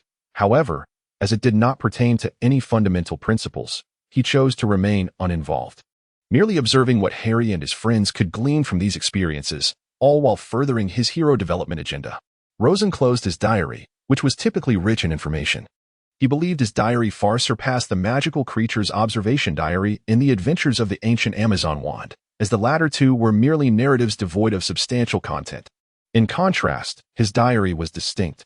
Perhaps one day in the future, someone would read it from beginning to end and marvel at his meticulous planning and profound thinking. Most importantly, it would undoubtedly enhance one's knowledge. The author suddenly thought that incorporating diary entries into a novel was a splendid idea and might increase this aspect in the future. However, updates would slow down starting today, possibly becoming a weekly affair. Divider, on Friday morning, the potions class was attended by both Gryffindor and Slytherin. Malfoy continuously wore a sinister grin as he regarded Harry. Yet, Harry remained unfazed, methodically collaborating with Ron to complete their potion assignment. Though they received yet another poor mark, Harry, accustomed to such failures, had adjusted his expectations and thus their spirits remained remarkably resilient. After class, Malfoy, with an air of provocation, leaned towards Harry and whispered, "Potter, I've been contemplating what cost you might pay." Confidently, Harry retorted, "Dear Mr. Malfoy, I feel compelled to inform you that Ron, Hermione, Hagrid, and I inadvertently discovered a dragon egg. In our efforts to protect wildlife, we successfully hatched it and are currently liaising with the Ministry of Magic and the headmaster, hoping they can assist us in relocating the fire dragon to a sanctuary. I hear that Mr. Malfoy's father wields considerable influence. Might you be inclined to assist us? If so, we would be most grateful." Malfoy's expression darkened instantly, and he replied curtly, "We shall see," before turning on his heel and departing. Once around the corner, Harry let out a sigh of relief and, still shaken, remarked to Ron, "Rosen's method truly works. I spent an entire night memorizing that speech, and thankfully it succeeded." "What do you mean, thankfully it succeeded?" Hermione suddenly appeared, somewhat displeased. This plan was foolproof from the start. No one could find fault with it. And it spared you from sneaking out in the dead of night to transport the dragon. What more is there to complain about? Harry and Ron exchanged awkward glances, rendered speechless. Divider. Late one night the following week, Lawrence Peveril glanced at his watch. Boredom etched across his face. It must be time, he said to his colleague beside him. Look over there. They are on their way. His colleague yawned, clearly fatigued. Why are we two on night duty? Taking on the responsibilities that the magical transportation department should handle? I'd much rather catch some sleep in the office. There's no helping it. Lawrence replied with a resigned expression. Britain lacks a dragon hatching facility. Since this is a cross-border transport, it falls upon us to undertake this arduous task. Besides, we need only escort it along the route, akin to a complimentary trip with bodyguards. Can't we think of it that way? Though, this self-deception seems rather futile. Just then, Hagrid appeared, struggling with a large crate, breathless as he made his way toward them at Hogwarts' main entrance. Typically, outsiders were not permitted entry, so they were limited to this transportation point. I've prepared plenty of mice and some brandy. It should suffice for the journey, Hagrid stated in a heavy tone. I even included a teddy bear to keep it company. Lawrence, speechless, replied, Mr. Hagrid, a fire dragon lacks such cognitive capacity, it cannot play with toys. No sooner had he spoken than a tearing sound emanated from the crate, clearly indicating that the teddy bear's head had been ripped off. Hagrid showed no sign of concern.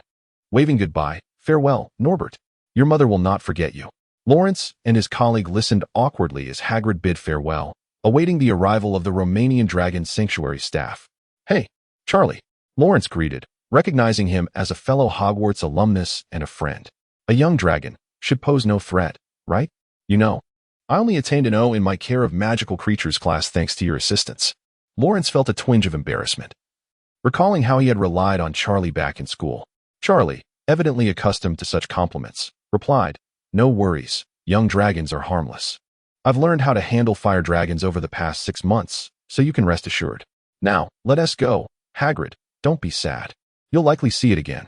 The next morning, Rosen received a letter from Lawrence, informing him that the fire dragon had been successfully transported to Romania. It seemed that this incident had concluded satisfactorily, and he felt a sense of pride. It was said that Professor Binns, upon rising to teach his History of Magic class one day, had left his body behind, only realizing he had passed on when someone reminded him. Allegedly, he had someone carry his remains back to bed before continuing his lesson, asserting that death could not deter him from teaching. It was once again time for the weekly History of Magic class, a session so dreary that only Hermione remained engaged, while the others fought to stave off sleep. Although Rosen was not quite so overwhelmed, he felt perturbed, his mind preoccupied with the aforementioned words spoken by Michael during the first class. However, the night prior, Rosen had discovered something intriguing in the restricted section of the library. As it was not a significant book, it bore no protective enchantments. The restricted section was categorized, and it was not inherently forbidden for students to enter. Although many tomes were indeed unsuitable for student perusal, such as those akin to the Muggle world's explicit content, upper-year students generally found it manageable to gain access.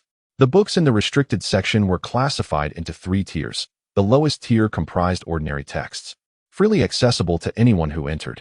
The intermediate tier contained warning charms that would trigger an alarm if touched without permission, much like the book Harry had perused during his first nighttime escapade in an invisibility cloak.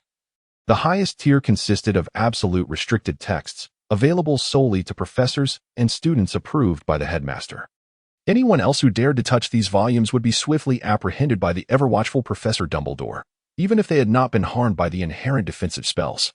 Rosen would naturally refrain from endangering himself, particularly as he possesses similar books at home, which his family can peruse, thus negating the necessity of risking a venture into the library's restricted section.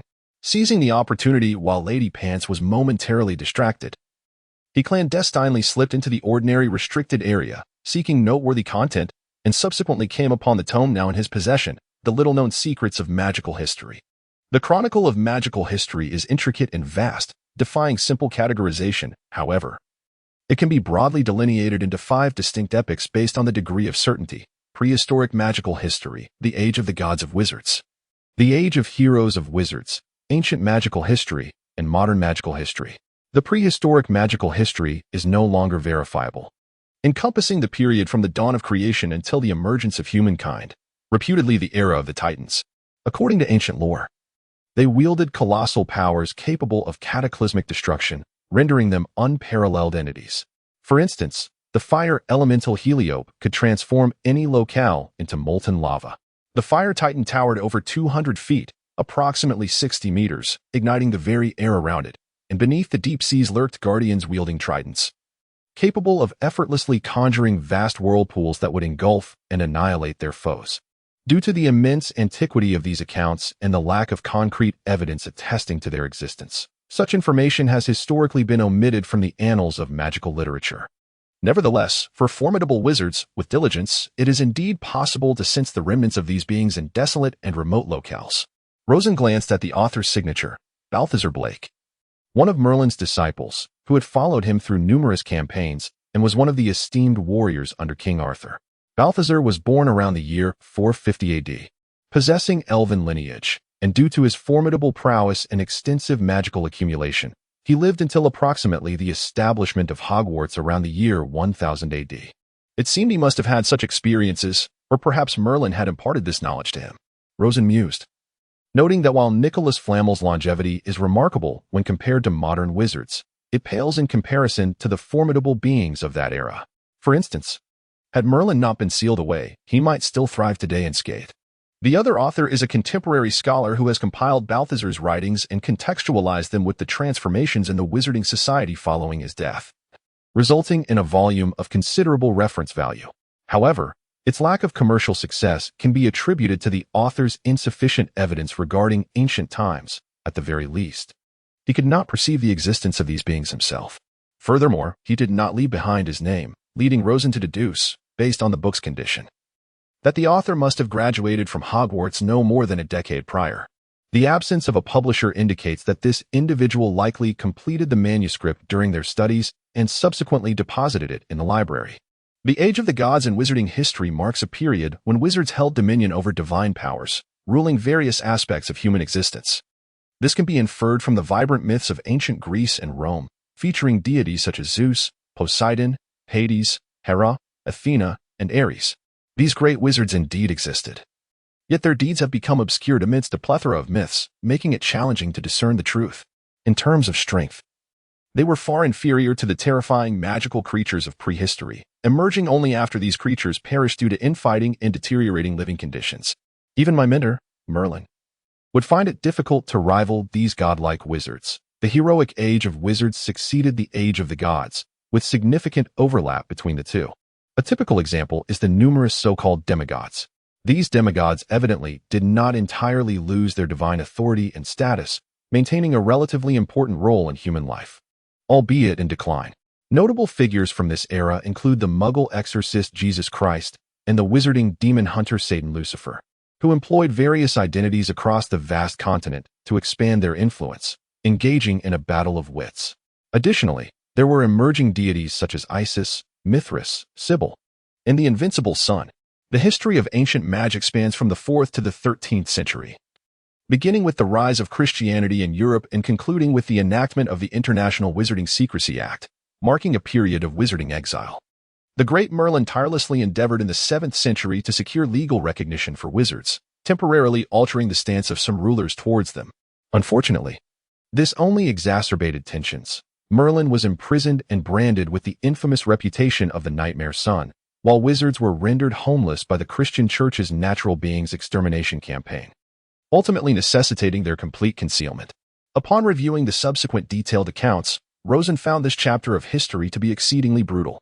The following content pertains to the history of modern magic, which spans from the enactment of the International Wizarding Secrecy Act to the present day. These historical records are entirely reliable, thus forming a focal point of education at Hogwarts. API call failed with status code 429. Error. Code 429. Message. Resource has been exhausted, e.g. check quota. Status. Resource exhausted. Rosen meticulously transcribed the book and then tucked it away, for its contents were truly astounding.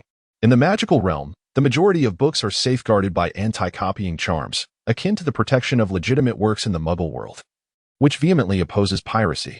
Those capable of breaking such spells are powerful enough to no longer require the book, rendering the protection of original texts in the wizarding world exceedingly effective, with no instances of piracy ever reported. However, the obscure secrets within this history of magic were not intended for sale, hence the absence of such enchantments. Thus, Rosen was able to replicate it. He hoped to one day meet its author, whose dedication was remarkable. Rosen, Hagrid hopes we can assist him in searching for clues regarding unicorns. Could you lend a hand? Harry inquired of Rosen, who was engrossed in his reading. Although it was a request, Rosen found himself without a valid reason to decline. Very well. But you must promise me that this will be the last time you seek my help before the exam. I would prefer not to falter due to these matters. After Harry departed, Rosen immediately began to ponder. He had inadvertently disrupted the events in the Forbidden Forest, as only Harry and his friends would be caught after delivering the dragon at midnight, allowing them to venture into the Forbidden Forest in pursuit of the unicorn. Ultimately discovering that Voldemort sought the Philosopher's Stone, Dumbledore had skillfully orchestrated the significance of the Forbidden Forest incident. Now, with Harry being summoned there again, was it truly Hagrid's idea? If Hagrid possessed even a modicum of intelligence and sanity, he would not take a first-year student into the Forbidden Forest. Therefore, there could be only one truth. It was Dumbledore's plan, and Hagrid was undoubtedly oblivious to this fact. Dumbledore required Harry to enter the Forbidden Forest and engage with Quirrell and the Centaurs to obtain vital information. With this understanding, Rosen was certain that Dumbledore would stealthily follow them into the Forbidden Forest, ensuring the safety of the students, particularly Harry. This indicated that Dumbledore was playing a grand game, willing to sacrifice a few precious unicorns to guarantee Harry's growth. Having grasped this, Rosen realized what he must do. Divider, that evening, at Hagrid's quaint hut. You are all aware that we will be entering the Forbidden Forest tonight, Hagrid announced. What we are about to undertake is exceedingly perilous, and I am reluctant to place anyone in danger. Please follow me over here. Clearly, he was unaware that Dumbledore would accompany them. Look over there, Hagrid instructed. Do you see that glimmering object on the ground? The silvery one? That is unicorn blood. A unicorn in the Forbidden Forest has been gravely injured. This marks the second occurrence this week. Last Wednesday, I discovered one dead. We must endeavor to find that poor unicorn and relieve its suffering. The unicorn is a magnificent creature, typically found in the forests of northern Europe. An adult unicorn is silvery white, while in its youth, it is golden yellow. The horn, blood, and hair of the unicorn possess potent magical properties. The horn has detoxifying effects. It is said that a knife with a handle made from unicorn horn can discern poison in food. The tail hair can be fashioned into wands, and its blood is said to prolong life. It is advised against slaying unicorns for this reason, as it would result in a curse. Its temperament starkly contrasts with its gentle appearance, capable of battling formidable beasts like dragons. Generally, unicorns avoid human contact, often preferring the company of witches rather than wizards, and they are incredibly swift, making them difficult to capture. Virgins are said to possess a profound allure for unicorns, finding it easier to approach them than anyone else. Unicorns exhibit formidable aggression and are highly sensitive to dark magic, making dark wizards particularly vulnerable to their attacks. In ancient times, unicorns symbolized purity and were represented by the number 1. Although their magical resistance is relatively low, their agility allows them to evade most spells. Rosen's mother wielded a wand crafted from unicorn tail hair, typically held by those of kind disposition, stemming from a resonance of similar natures. Rosen regained his composure. A matter of greater significance awaited him today. The embodiment of Voldemort in Quirrell posed a considerable threat, although he could rely on the protection of others in critical moments. Be it Dumbledore or the Centaurs, that was inconsequential. Nevertheless, it did not imply that he could afford to lower his guard. Ron and Hagrid formed one group, while Rosen, Harry, and Fong, Hagrid's pet Scottish shepherd, comprised another. They ventured down two distinct paths, with Harry largely deferring to Rosen's leadership. Hagrid and Fong exuded a unique aura that deterred the creatures of the Forbidden Forest from approaching. This was precisely why Hagrid felt confident allowing Fong to lead Harry and Rosen. Could it be the werewolves are hunting unicorns? Harry inquired, recalling tales of werewolves lurking within the forest. Impossible, Rosen replied impassively. They cannot match the unicorn's speed. Only a spell could potentially harm them. Or perhaps some exceedingly fearsome creature, like the acromantula, though such beasts have long since been expelled or exterminated by the previous headmasters of Hogwarts. Therefore, the Forbidden Forest is comparatively safe.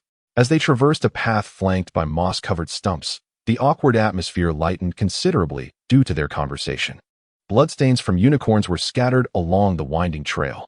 Wait, Rosen halted, blocking Harry and Fong, concealing themselves behind a towering oak. Not far off, Something was sliding through the leaves. It sounded akin to a cloak being dragged along the ground. Alex focused intently on the shadowy path, and Harry gradually calmed, extending his wand and peering into the dimness ahead. Moments later, the sound began to fade away. "Did you hear that? I suspect it's this creature," Rosen whispered. "What do you think it is?" "Clearly a wizard. A dark wizard, to be precise. You should know what that implies." Harry understood completely, for Hermione had recounted on the train how Harry had defeated the last dark wizard, Voldemort. He nodded, falling silent. The trio proceeded cautiously, scanning for any disturbances in their surroundings. After nearly half an hour, they ventured deeper into the forest, the path becoming increasingly treacherous due to the thickening trees. The bloodstains on the ground grew more abundant, splattering the roots of a nearby tree, indicating that some unfortunate creature had struggled in agony nearby. Through a tangle of chaotic oak branches, Harry spotted a clearing ahead. There lay a deceased unicorn, its slender legs frozen in a peculiar position from its fall. Its silvery mane shimmering with a pearlescent glow spread across the ground. Just as Harry was about to take a step forward, Rosen restrained him. Suddenly, a rustling sound emerged from the side. A fluffy mass trembled at the edge of the clearing, followed by a shadowy figure donning a mask, stealthily creeping forth from the darkness, resembling a camouflage beast. The figure approached the unicorn, bent down, and began to siphon its blood. Harry, possessing a commendable composure, did not react as Malfoy might have, screaming and fleeing at the sight. Instead, he exchanged a glance with Rosen, silently inquiring what to do next. Rosen shook his head, signaling for patience, indicating that they must wait for the opportune moment to act. Is there any way for Rosen to defeat his opponent in this situation? The answer is no. This is an open, forbidden forest, and the use of apparition renders Rosen utterly powerless. Thus, his only recourse now is to seek reinforcements. Rosen discreetly retrieved a small orb from his pocket and squeezed it firmly. Just as the shadow was halfway through feeding, he abruptly hurled the orb away. With a resounding bang, the darkened, forbidden forest was suddenly illuminated as if it were noon. The shadow halted, glanced up at the brilliant light, and instantly vanished into thin air. The forest returned to its tranquil state. Harry was astonished. How could it have fled so swiftly? Interfering while it was feeding yielded the best results, as its mind was consumed with the act of feeding, leading it to instinctively believe it had been discovered and was about to be attacked, prompting its hasty retreat. Rosen, unfazed, guided Harry and Yaya toward the direction of the unicorn. Hagrid must have seen the signal and was likely rushing towards them. The unicorn, resplendent in silver white, lay motionless on the ground, its blood not fully drained, having been deceased for some time. Rosen produced a small vial and aimed it at the unicorn's wound. The unicorn's blood gradually dripped down, and eventually, the bleeding ceased as the wound began to heal due to coagulation. Rosen had collected a small vial of blood. "Rosen, what are you doing?" Harry inquired, puzzled. "Utilizing waste," Rosen replied. "It would be a shame to let this blood go to waste. It can be quite useful when stored in a vial. Unicorn blood holds significant research value." He carefully sealed the vial and placed it into his pocket. "Do you have any idea how much this small vial, approximately 50 milliliters of blood, could fetch on the black market?" "It starts at 100 galleons, which is the price at Borgin and Burke's in Nocturne Alley." In the distance, footsteps echoed, and Rosen speculated it was Hagrid approaching. However, upon turning, he discovered it was a centaur. Its hair was platinum blonde, and it possessed the body of a majestic silver-maned horse. "Greetings, what is your name?" Harry politely inquired. Yet, the centaur remained silent. Its eyes were an astonishing shade of blue, reminiscent of pale sapphires. It scrutinized Harry, its gaze lingering on the prominent scar on his forehead. "You are the boy from the Potter family," it finally spoke after a prolonged silence. Rosen suddenly realized that centaurs possess considerable intelligence, as they seemed to communicate with humans effortlessly, leading him to reconsider his previous underestimation of them. The centaur eventually revealed its name. "I am Firenze. The forest is not particularly safe at this time, especially for you. Can you ride? It would expedite your journey." As for Rosen, he was elegantly disregarded. Resigned, he remarked, "Harry, your situation is more perilous than mine. You should ride back with Firenze." "I will be fine with Yaya." Firenze cast an apologetic glance at Rosen before swiftly leading Harry toward the castle. As Rosen followed Yaya, advancing slowly and listlessly, he pondered, "Merlin, why am I being overlooked once more? Is it possible that I truly lack the protagonist's aura? Rosen, why are you making such a fuss? I have finally tracked you down." "Where's Harry?" Hagrid exclaimed, having located them but feeling anxious upon discovering Harry's absence. Firenze has taken him to the castle. The centaur should be trustworthy, Rosen shrugged, conveying his own sense of despair. Haggard exhaled in relief. That's good to hear. Come with me. I shall escort you back. The body of the unicorn is in my pocket, and we arrived a bit late. I must inform Professor Dumbledore. There needs to be someone assigned to guard it. Rosen trained diligently in the room of requirement, racing against time. The fluorescent lights flickered, and a 400 Hz laser burst forth. He meticulously repeated the techniques penned by his father, Henry, and at last succeeded in launching a laser of remarkable penetration. As his proficiency grew, Rosen discerned that his laser could primarily serve two purposes. The first was penetration, akin to his previous assault on the giant's eye, delivering devastating harm.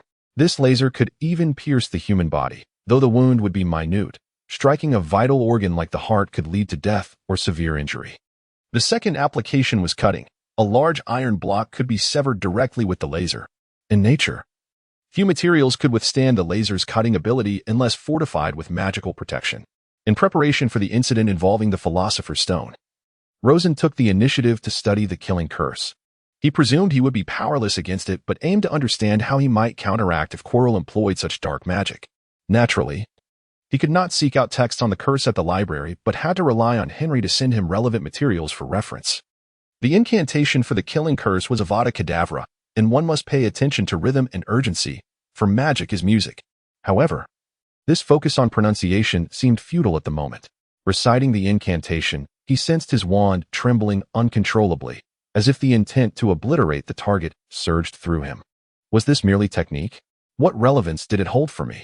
The wand traced a semicircular arc, reminiscent of the Grim Reaper's scythe, with a precise flick. It thrust like a rapier into the foe's chest. By draining all magical energy from within, one could extinguish a soul. Perhaps this principle, akin to the killing curse, could be of some use? The killing curse was not to be cast lightly. Both the arc and the thrust were indispensable actions. The threshold for executing such a curse was exceedingly high, reserved for only the most formidable wizards. The killing curse lowered this barrier, employing certain principles of the Reaper's scythe, thus allowing ordinary wizards a chance to wield it. In a duel, two opponents of equal skill employing basic combat spells like Disarm, Petrify, and Protective Shield would invariably release their spells first. This was indeed advantageous, suggesting that if one's reflexes were sufficiently swift, the killing curse would not have time to be unleashed. For most wizards, the sole viable defense against the killing curse was to obstruct its attack with another sufficiently substantial object. Clothing or armor proved ineffective. The object must not come into contact with the body. Living beings offered a superior defense. If all else failed, one could use an object for temporary cover. However, for Rosen, as long as his plans unfolded as intended, Quirrell would not even have the opportunity to employ the killing curse. With only a month left before exams, Rosen questioned the reliability of his methods. Why wouldn't it be reliable? He retorted, I refuse to believe that the professors change their testing styles and content every year.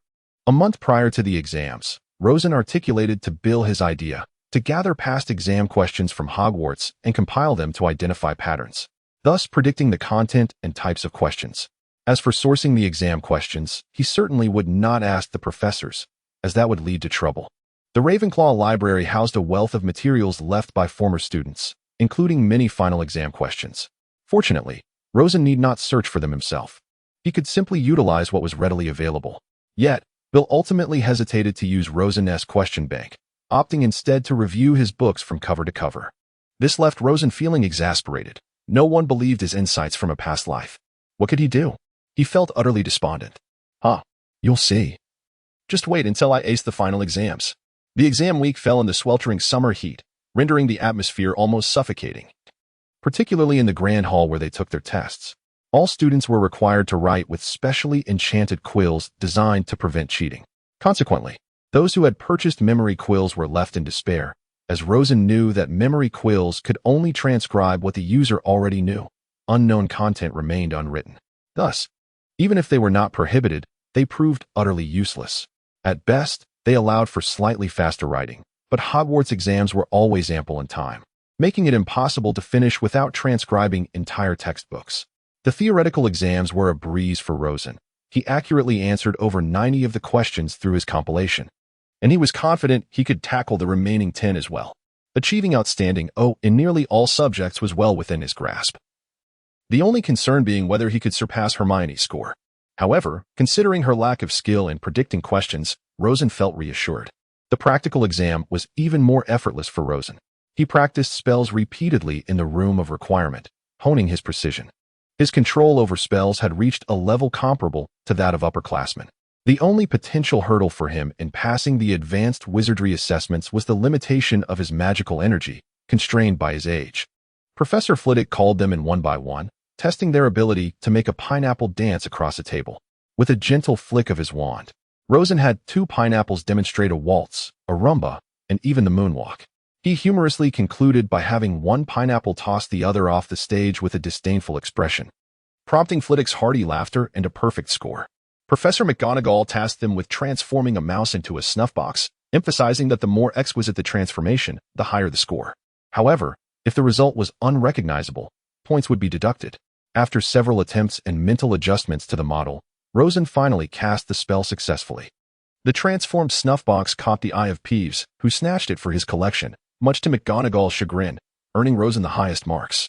The potion exam on the forgetfulness potion was not particularly complex. Utilizing precise instruments, Rosen achieved optimal results. Herbology proved more challenging due to its inherent unpredictability, but fortunately, Professor Sprout was lenient, awarding outstanding to all who met the requirements. The astronomy exam's difficulty felt akin to elementary mathematics for Rosen, and achieving full marks posed no challenge. His only struggle lay in the history of magic, where he struggled to recall which eccentric old wizards invented the self-stirring cauldron. Fortunately, he managed to answer the other questions adequately, leaving him with few concerns. After the exams, Harry and his friends strolled by the lake. While Rosen felt no inclination to witness Hermione poring over her textbooks, who would want to review what they had just been tested on? Rosen certainly would not. Wait. When were Harry and the others planning to venture into the Philosopher's Stone challenges? It seemed that day had arrived. Verifying this was simple. He merely needed to ascertain whether Dumbledore remained within the castle. Once he departed, Quirrell would likely act that very night. As luck would have it, Rosen possessed certain items that could prove useful. Rosen approached Professor Flitwick. Professor Flitwick, I wish to enter the headmaster's office. I have a relative whose great-grandfather was an old friend of Professor Dumbledore. He asked me to deliver a jar of jackfruit preserves to him. Quite fortuitously. Horace Slughorn has just sent himself 2 jars of preserves today. One as a reward for the end-of-term exams, and the other to be passed on to his old friend Dumbledore. Oh, my dear child. Professor Flitwick replied with a hint of regret. Professor Dumbledore has just left. You will not be able to see him today. He should return tomorrow. I suggest you visit the headmaster's office then. The password is Fizzing Whizbees. To be honest, if it weren't for Hermione and me insisting, Harry might have attempted to breach the defenses on his own. That would have been amusing, Rosen thought maliciously as he walked. That evening, Rosen cast a disillusionment charm on himself and stealthily made his way along the corridor towards the right side of the 4th floor. He did not summon Bill, as Bill had not trained in countering Quirrell's dark magic, which would pose a danger. Additionally, being a clever Ravenclaw, Rosen remained highly vigilant during his nocturnal wanderings, discerning where others might be, and with the aid of the competent disillusionment charm, neither Peeves nor Filch would be able to detect him. Upon reaching the 4th floor corridor, Rosen observed Harry conferring with Ron and Hermione. He strode forward. What are you up to? Surely you aren't planning to retrieve the Philosopher's Stone ahead of time? Rosen, what brings you here? How did you know we were looking for the Philosopher's Stone? Harry and Ron exclaimed in surprise. With your level of intellect, it would be difficult to deceive me. As soon as I heard that Professor Dumbledore had gone to the Ministry of Magic, I knew you would certainly come here tonight. However, you should be grateful that I am here. Otherwise, you would find navigating these defenses quite challenging. With his hands in his pockets, Rosen waved his hand. Come on, I will guide you through. They pushed the door ajar, and the 3-headed dog, Fluffy, began to growl softly, warily eyeing the 4 of them. Rosen remarked, This creature is a descendant of the Hellhound. It possesses some of its ancestors' bloodlines, making it exceedingly dangerous to wraiths. A slight misstep could lead to utter doom. Thus, the mysterious figure's minions got Hagrid drunk to learn the way to pass. Each 3-headed dog has its own musical preference. Hagrid's hound must be soothed with the music it enjoys. Harry, it's your turn. You should know this. Harry raised the flute that Hagrid had gifted him and mimicked the tune Hagrid favored. Indeed, the 3-headed dog soon fell into a deep slumber. Rosen pried open the trapdoor next to Louis and was the first to leap down. Rest assured, it would not lead to a fatal fall. What is this? It feels rather soft. After everyone descended, Harry felt somewhat peculiar. Why would the architect of this challenge leave cushioning plants? The Devil's Snare. A topic featured in Professor Sprout's final exam. Rosen replied nonchalantly. The tendrils of the plant began to entwine, causing Harry and Ron to panic. What should we do? It's quite simple. Rosen snapped his fingers, and a small sphere of flame appeared in his palm. The Devil's Snare immediately receded, restoring tranquility. Rosen, what kind of magic is this? How wondrous, to conjure flames from your hand. Oh, I stumbled upon it while studying the incendio charm. This is not fire, merely a small orb of light. The Devil's Snare thrives in darkness and dampness, and under the influence of light and flame, it possesses no fighting capability. Moreover, have you noticed? The height of the Devil's Snare here is quite minimal, barely reaching our waists. Even if we were utterly helpless, we would not perish. Why is that? Hermione inquired, puzzled. Because the mechanisms here are designed to delay time, not to cause harm, Rosen succinctly explained. Let us proceed. Professor Sprout's challenge appears to be the easiest. With more arduous trials ahead, they arrived at the end of the corridor, where a brightly lit chamber awaited, crowned with a lofty vaulted ceiling. Countless birds, radiant as gemstones, flitted about, their wings a blur in the room. Opposite stood a heavy wooden door, evidently reinforced by magic, impervious to brute force. The necessity of retrieving a previously captured key from the air was telling. Snape had also captured a key via broomstick to gain access. Rosen said nothing, quietly observing as Harry soared through the air, cornering the key and seizing it. At last, they reached the chessboard arena. Entering the chessboard was tantamount to signing a contract. One must defeat their opponent to pass. Otherwise, one would need to surpass Professor McGonagall's prowess to annul the agreement. Ron immediately suggested that each of the four take a piece, only to be ridiculed by Rosen. Why should all four of us participate? Are you certain you won't be grievously injured by that thing? You alone should suffice, taking the role of the king, ensuring safety. The Devil's Snare was designed for me. The key for Harry, and this challenge is clearly tailored for Ron. Rosen contemplated, though he himself was quite adept at chess. He could not guarantee the enhancement of the piece's strength should he enter the fray, given his considerable gap compared to the British champion, Lawrence. Thus, it would be prudent to exercise caution. Alas, this era lacks chess programming software. Otherwise, one could easily dominate the opponent in mere moments. Ron, in a moment of enlightenment, approached the chessboard and, within a mere 10 minutes, compelled the opposing white king to relinquish his crown. They emerged victorious as the white pieces bowed and retreated, clearing a path to allow them to proceed towards the door. Upon entering the potion chamber, Hermione exerted considerable effort to deduce the solution, while Rosen leaned against the wall, idly whistling. After reaching her conclusion, Hermione expressed her frustration. Rosen, what do you mean by that? If you disagree, why not attempt to deduce it yourself? Why shouldn't you be able to? I solved it in just 3 minutes, unlike you, who guesses one by one. Danger looms ahead, while safety lies behind. Among us, there are 2 potions that can assist you. Consume one to advance and the other to return to your original position. Both contain nettle wine. The 3rd potion is lethal. Lying in wait. Choose wisely, unless you wish to remain in this predicament indefinitely. We offer 4 clues to aid your selection. First, regardless of how cunningly the poison conceals itself, it stands to the left of the nettle wine. Second, the contents of the bottles at both ends differ. If you wish to move forward, they will be of no assistance. Third, you will notice that the bottles vary in size, with neither a giant nor a dwarf concealing death. Fourth, the second bottle from the left and the second from the right, though differing in appearance, possess the same flavor. After Rosen perused the contents on the parchment, he confidently declared, from these conditions, we can deduce the following. 1. The poison is to the left of the nettle wine. 2. The 2 liquids on either side are not of the same kind, and neither is a potion for advancement. 3. The largest and the smallest bottles, specifically the black and blue ones, do not contain poison. 4. The second bottle from the left and the second bottle from the right, namely the red and black bottles, contain the same liquid. 5. Among the 7 bottles, there are 3 containing poison, 2 containing nettle wine, 1 for advancement and 1 for regression. Thus, we can further infer several conclusions. Conclusion 1. According to Condition 1, the purple bottle does not contain poison, as there must be nettle wine to the right of the poison. Note that the verse implies that poison is to the left of the nettle wine, and not that the bottle to the left of nettle wine is poison. Conclusion 2. Based on Condition 2, the brown and purple bottles must contain either poison, nettle wine, or the regression potion. Further, from Conclusion 1, The purple bottle must contain either nettle wine or the regression potion. Conclusion 3. According to Condition 5, only poison and nettle wine have quantities exceeding 2 bottles. Conclusion 4. From Condition 4 and Conclusion 3, the red and black bottles must either both contain poison or both contain nettle wine. Conclusion 5. Based on Conditions 3, 1, and 5, the black, red, blue, and purple bottles do not contain poison. Conclusion 6. From Conclusions 4 and 5, the red and black bottles contain nettle wine. Conclusion 7. Following from Conclusions 5 and 6, by the process of elimination, one of the blue or purple bottles must contain the potion for advancement and the other the potion for regression. Conclusion 8. According to the previous conclusions and Conclusion 7, the blue bottle contains the potion for advancement, and the purple bottle contains the potion for regression.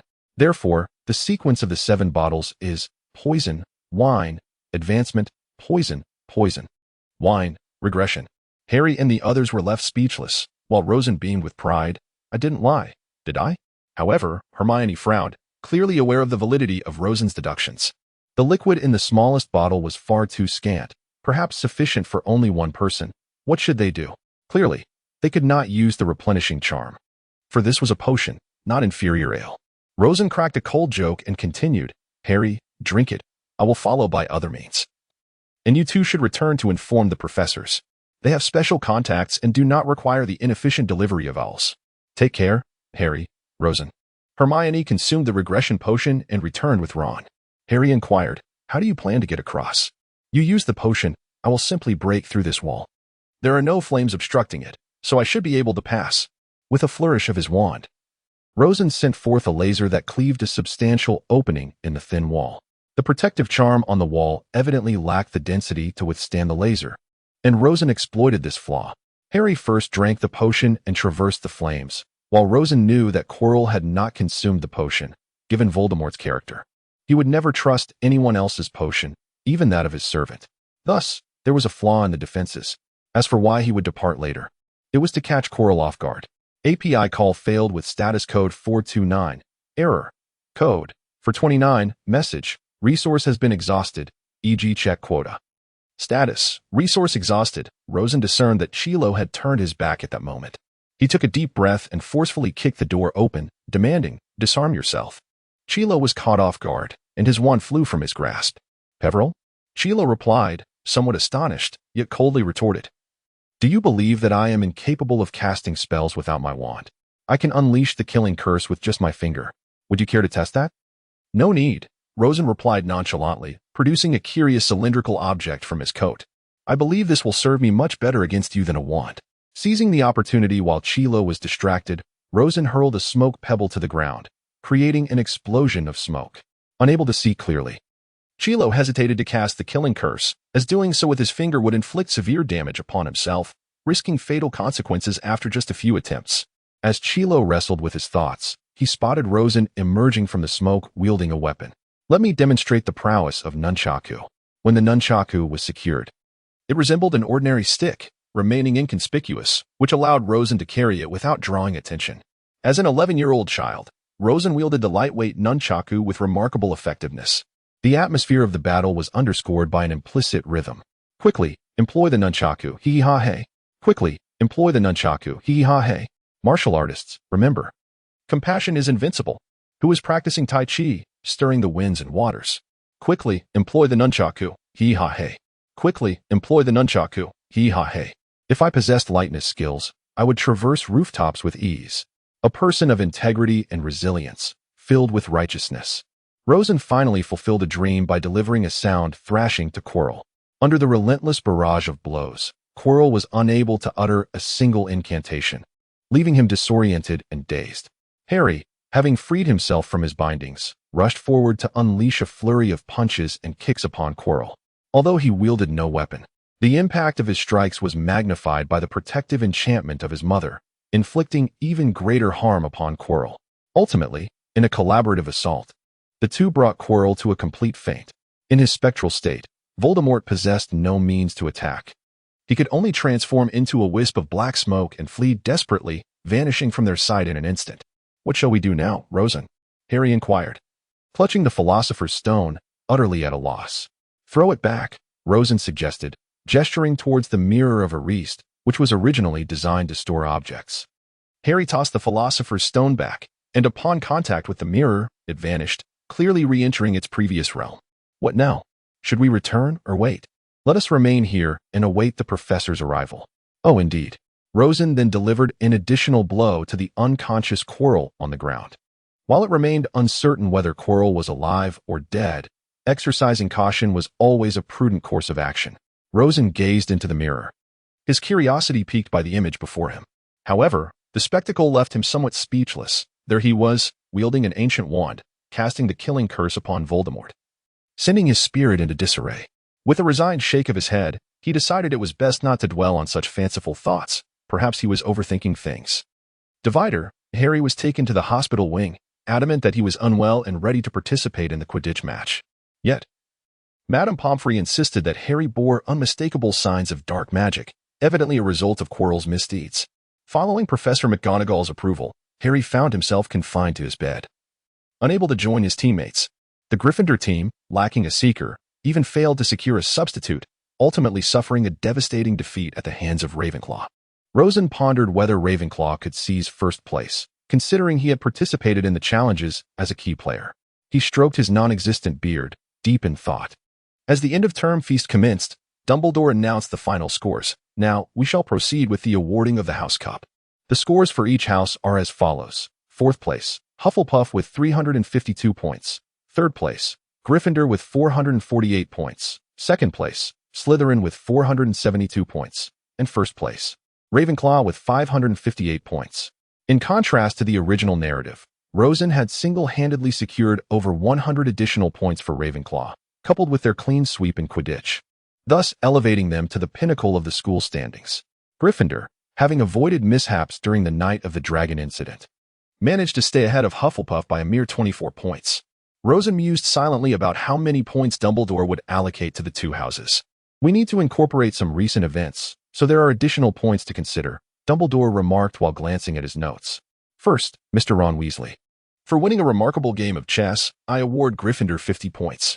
Second, Miss Hermione Granger, for her calm logical reasoning in the face of danger. I also award Gryffindor 50 points. Rosen inwardly grumbled, surely my reasoning was swifter, why am I not rewarded?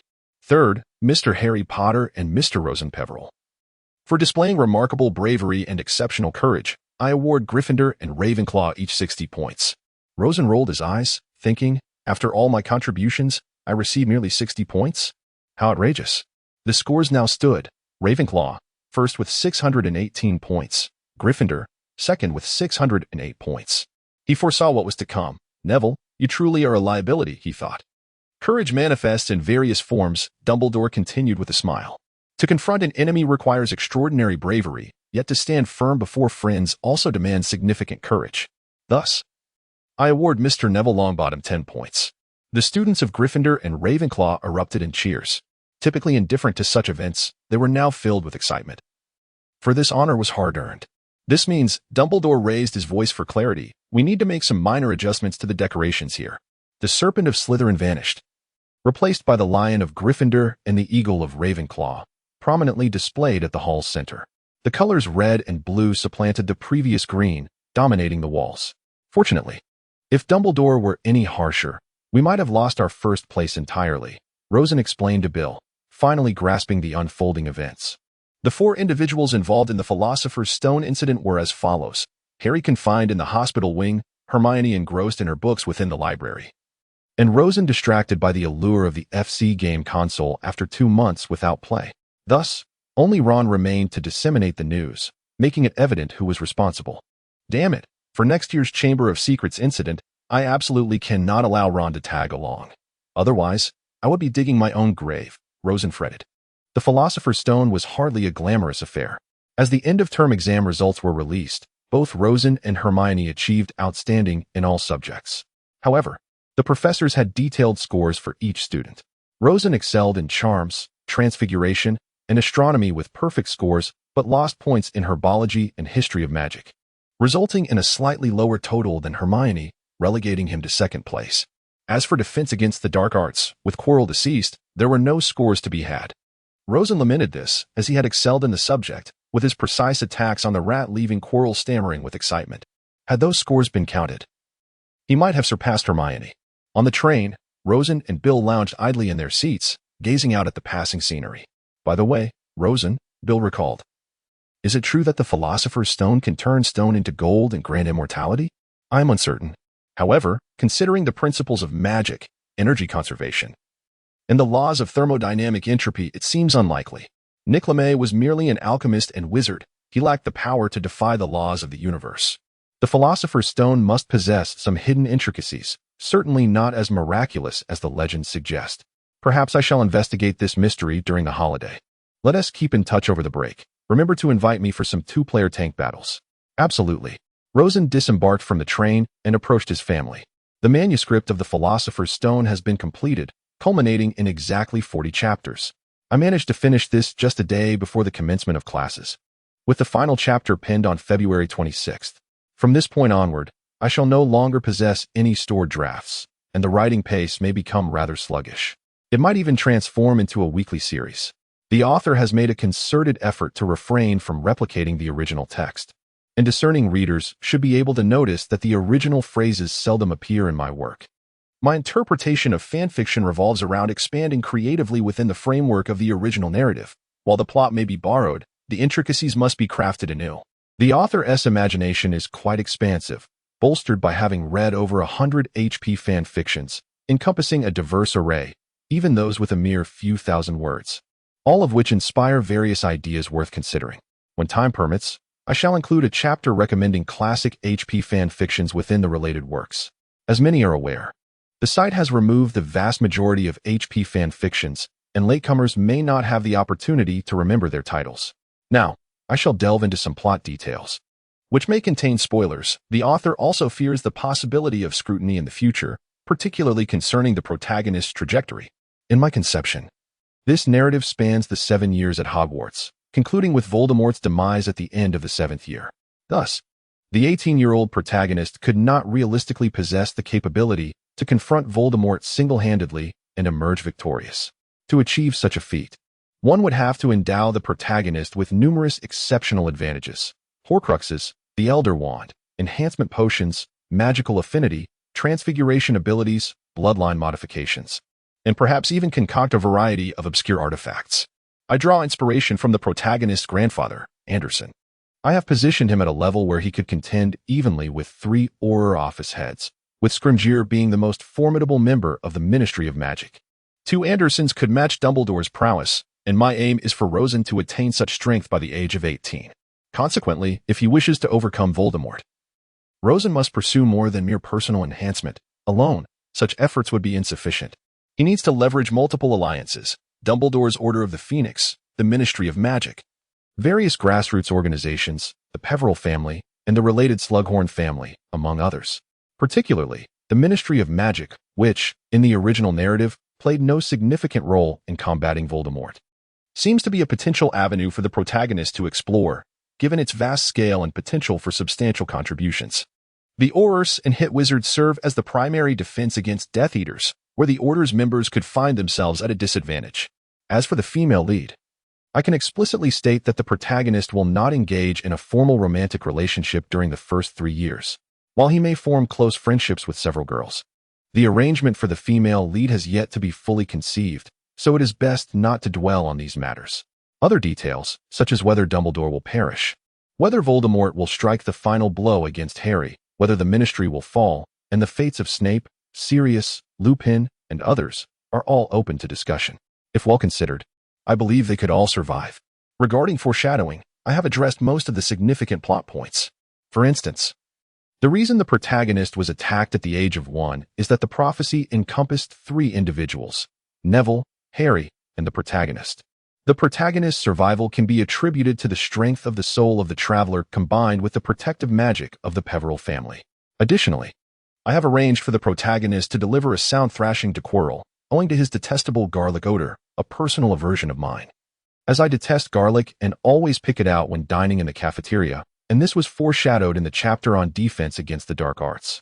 As for the upcoming Chamber of Secrets volume, I will update it gradually. Here's a notable spoiler. In this volume, Professor Gilderoy Lockhart will no longer be portrayed as inept. He will have a connection with the protagonist and will play a significant role as a positive character. In the first volume, I embedded 2 hints related to Lockhart, one of which spans an entire chapter, making it readily identifiable. The other is more subtle, with the hint being that I have only introduced 4 of the 5 central characters in the protagonist's generation, which will be revealed during the winter break.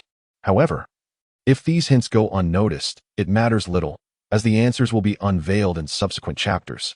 Lastly, I must clarify that this book is not under contract and will not be made available for VIP access. The author writes this work purely as a personal endeavor, not for profit.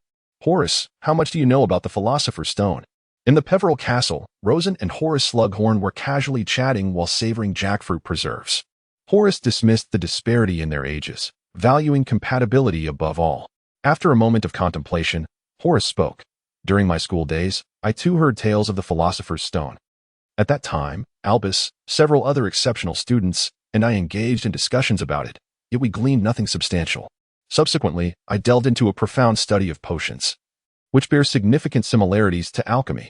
However, both disciplines must adhere to certain immutable laws, leading me to harbor considerable skepticism regarding the properties attributed to the Philosopher's Stone. Rosa nodded thoughtfully. The current question is why the Philosopher's Stone is associated with the phrases turning stone into gold and granting immortality. Moreover, Nick and his wife have lived for over 6 centuries without any extraordinary lineage, indicating that the stone must indeed play a significant role in their longevity. It stands to reason that they must have sacrificed certain aspects of their existence in exchange for an extended life. What do you think is the most plausible explanation? A curse upon the soul, the loss of emotions such as joy, anger, and sorrow? However, I find that somewhat implausible, as these elements are inherently immeasurable and inexhaustible. Furthermore, while it may appear to confer eternal life, it contradicts the principle of conservation. Could it possibly be magical power? After a moment's contemplation, Rosen ventured this hypothesis. Most importantly, as time progresses, the amount of magic required to sustain the same lifespan increases, ultimately leading to death when one can no longer keep pace with the consumption of magic. If this is the case, it would provide a coherent explanation. Assuming you are correct, we might postulate a possibility, Horace suddenly suggested. Perhaps Nick LeMay did not grow weary of immortality, but rather found that his magical capacity could no longer sustain him. Or perhaps he is now nearing a state of impotence. It is conceivable that when he first created the Philosopher's Stone, he was among the most formidable wizards in Europe, likely surpassing even Dumbledore, for even Professor Dumbledore could not live for over 6 centuries using the stone. However, his power has since waned. Centuries ago, he frequently made appearances, effortlessly defeating dark wizards who attempted to steal from him. Yet in the past 100 or 200 years, he has completely withdrawn, seemingly unable to contend with those dark wizards any longer. Rosen's imagination flourished, crafting an intricate narrative. Young man, your insights align remarkably with reality. I believe your conclusion is indeed accurate, Horace praised. It is a pity you do not wish to pursue a career in potion making with your talent. You could excel alongside those students I admire, such as Severus and Evans, or perhaps even surpass them. By the way, did you truly not notice Professor Snape's affection for Lily Evans back then? Rosen inquired with a hint of curiosity, as those involved in such matters have either passed away or chosen silence. Discussions surrounding these events abound, and even before delving into the Harry Potter series, Rosen had heard whispers of such discourse. Intrigued by Horace's mention of them, he yearned to uncover every detail surrounding these matters. You cannot solely focus on this, Horace replied with a touch of exasperation. Why should I concern myself with the relationships among students? However, I concede that, given the circumstances at the time, Severus did indeed harbor feelings for Lily, though it appears they later experienced a fallout. The specifics, however, elude me. Because of the term mudblood, Rosen recalled. I remember the accounts that have survived, detailing how Snape was beset by James Potter and his peers, and in his vexation, he insulted Lily Evans by calling her a mudblood, leading to their estrangement. Subsequently, Snape joined the Death Eaters, severing ties with them entirely. Of course, this information was not mere hearsay but knowledge gleaned from Rosen's reading of Snape's memories in the original text. However, Albus once told me that Severus was an undercover agent for the Order of the Phoenix, Horace interjected, still somewhat perplexed. Much of the intelligence was provided by him, although I have never been a member. He then recalled something else. Oh, right. When you were just a year old, Death Eaters attacked your home.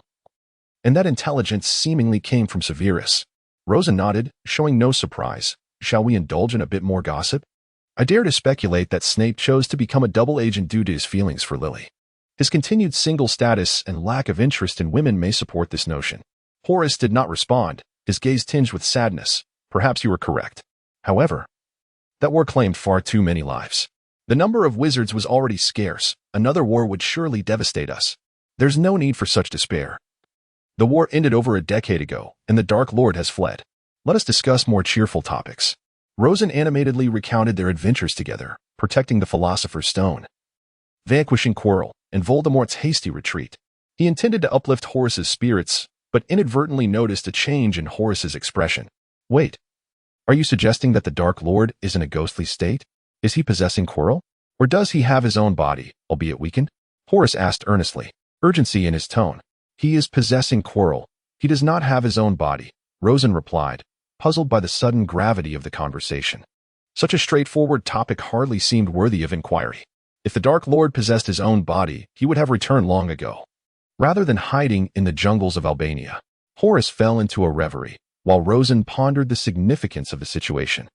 The room fell into silence as Rosen munched on candied fruits, contemplating. The Dark Lord had once been Horace's student, and Horace was aware of this. Why then? Was the notion of him being in a ghostly state so crucial to Horace? As Rosen recalled the events from the original narrative, a realization dawned upon him. Voldemort had previously inquired about Horace's knowledge of Horcruxes. Horace had just confirmed that Voldemort had indeed created Horcruxes. Do you know what means he utilized to survive? Rosen cautiously inquired. He dared not utter the word Horcrux, fearing the trouble it might invoke. After all, what could a mere child possibly know of such dark magic? Horace's face paled slightly, astonished that Voldemort had truly resorted to such measures. He sighed, stating, "If he ever returns, I shall inform you, for you will need to know.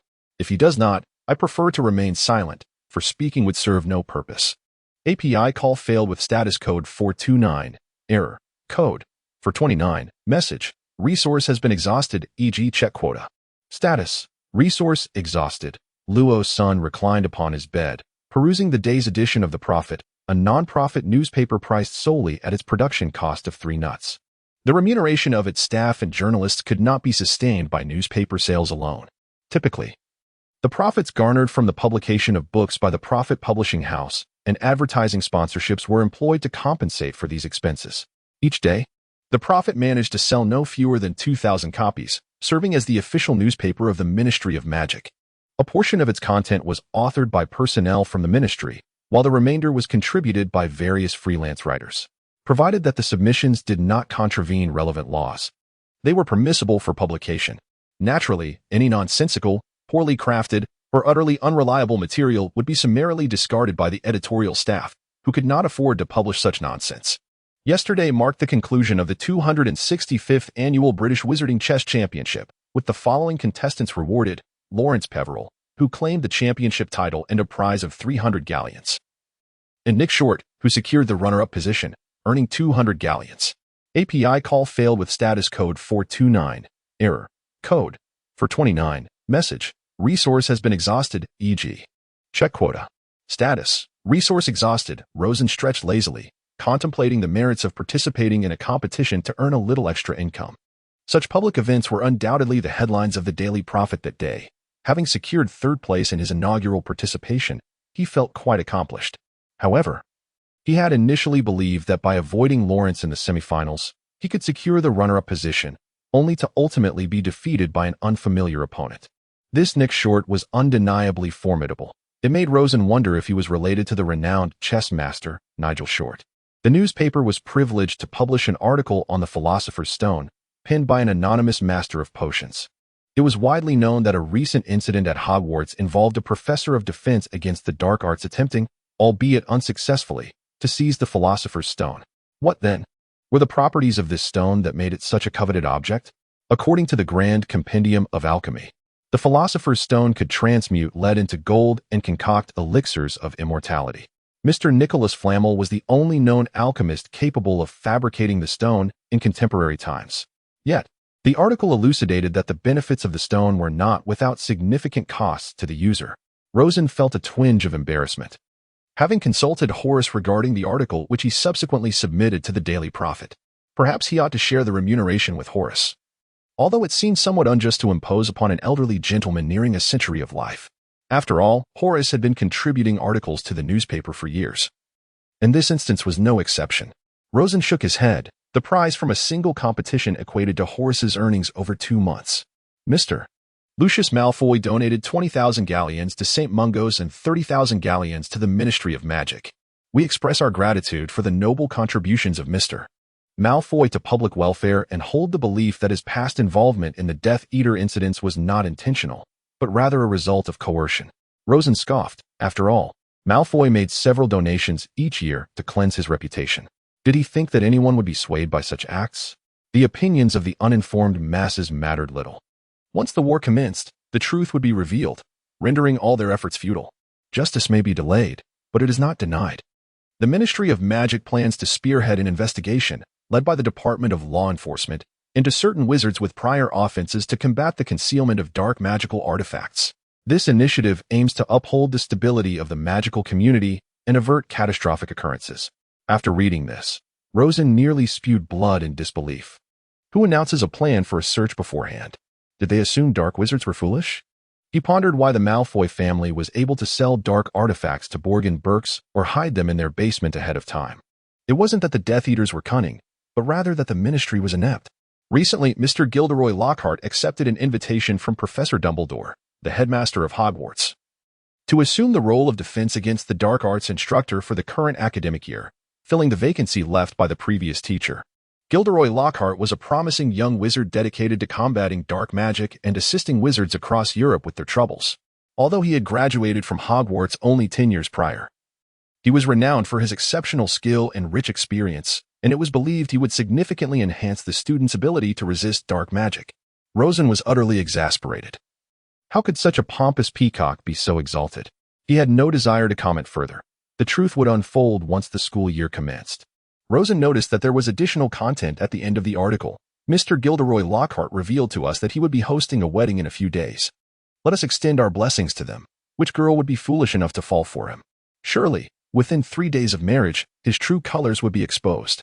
Rosen scoffed inwardly, envisioning the scenes of post-marital quarrels. Oh, the imagery is too beautiful to contemplate. However, the esteemed Mr. Lockhart would undoubtedly defer to his spouse, for he would be unable to match her in strength. Ha, ha, ha. Rosen laughed uncontrollably. Having finished reading all the contents of the Daily Prophet, Rosen set it aside and picked up a copy of the Contrarian. Although many claim this magazine to be unreliable, it does possess considerable value for reference. The magazine is a monthly publication, and its author, Mr. Lovegood, does not rely on it for his livelihood. Residing in the countryside, he often collects magical artifacts and captures magical creatures to sell. His magazine comprises half commentary on current affairs and the other half documenting the items he has collected or captured. I do not believe that Lucius Malfoy's act of donation indicates he is not a Death Eater. We are all aware that Death Eaters bear the dark mark on their left arms. However, during the court trial, Malfoy refused to reveal his left arm, citing preservation of dignity as his reason. This alone is highly suspicious. The actions of the former Defense Against the Dark Arts professor at Hogwarts, Quirinus Quirrell, in stealing the Philosopher's Stone, should not be deemed coincidental. I believe he was being manipulated from behind the scenes. Otherwise, a wizard would not be so foolish as to steal from Hogwarts. Gilderoy Lockhart's magical prowess is indeed questionable. I have perused his writings, yet they are rife with inconsistencies, particularly the segment concerning vampires, which is utterly illogical. Rosen found it quite peculiar that so many dismiss the words of Xenophilius Lovegood as mere ramblings, despite their undeniable truth. Alas, it seems they remain too simplistic and occasionally naive. The cultural literacy among wizards is indeed concerning. Their astronomy classes merely cover rudimentary mathematical principles, akin to a junior high school curriculum of Rosen's previous life.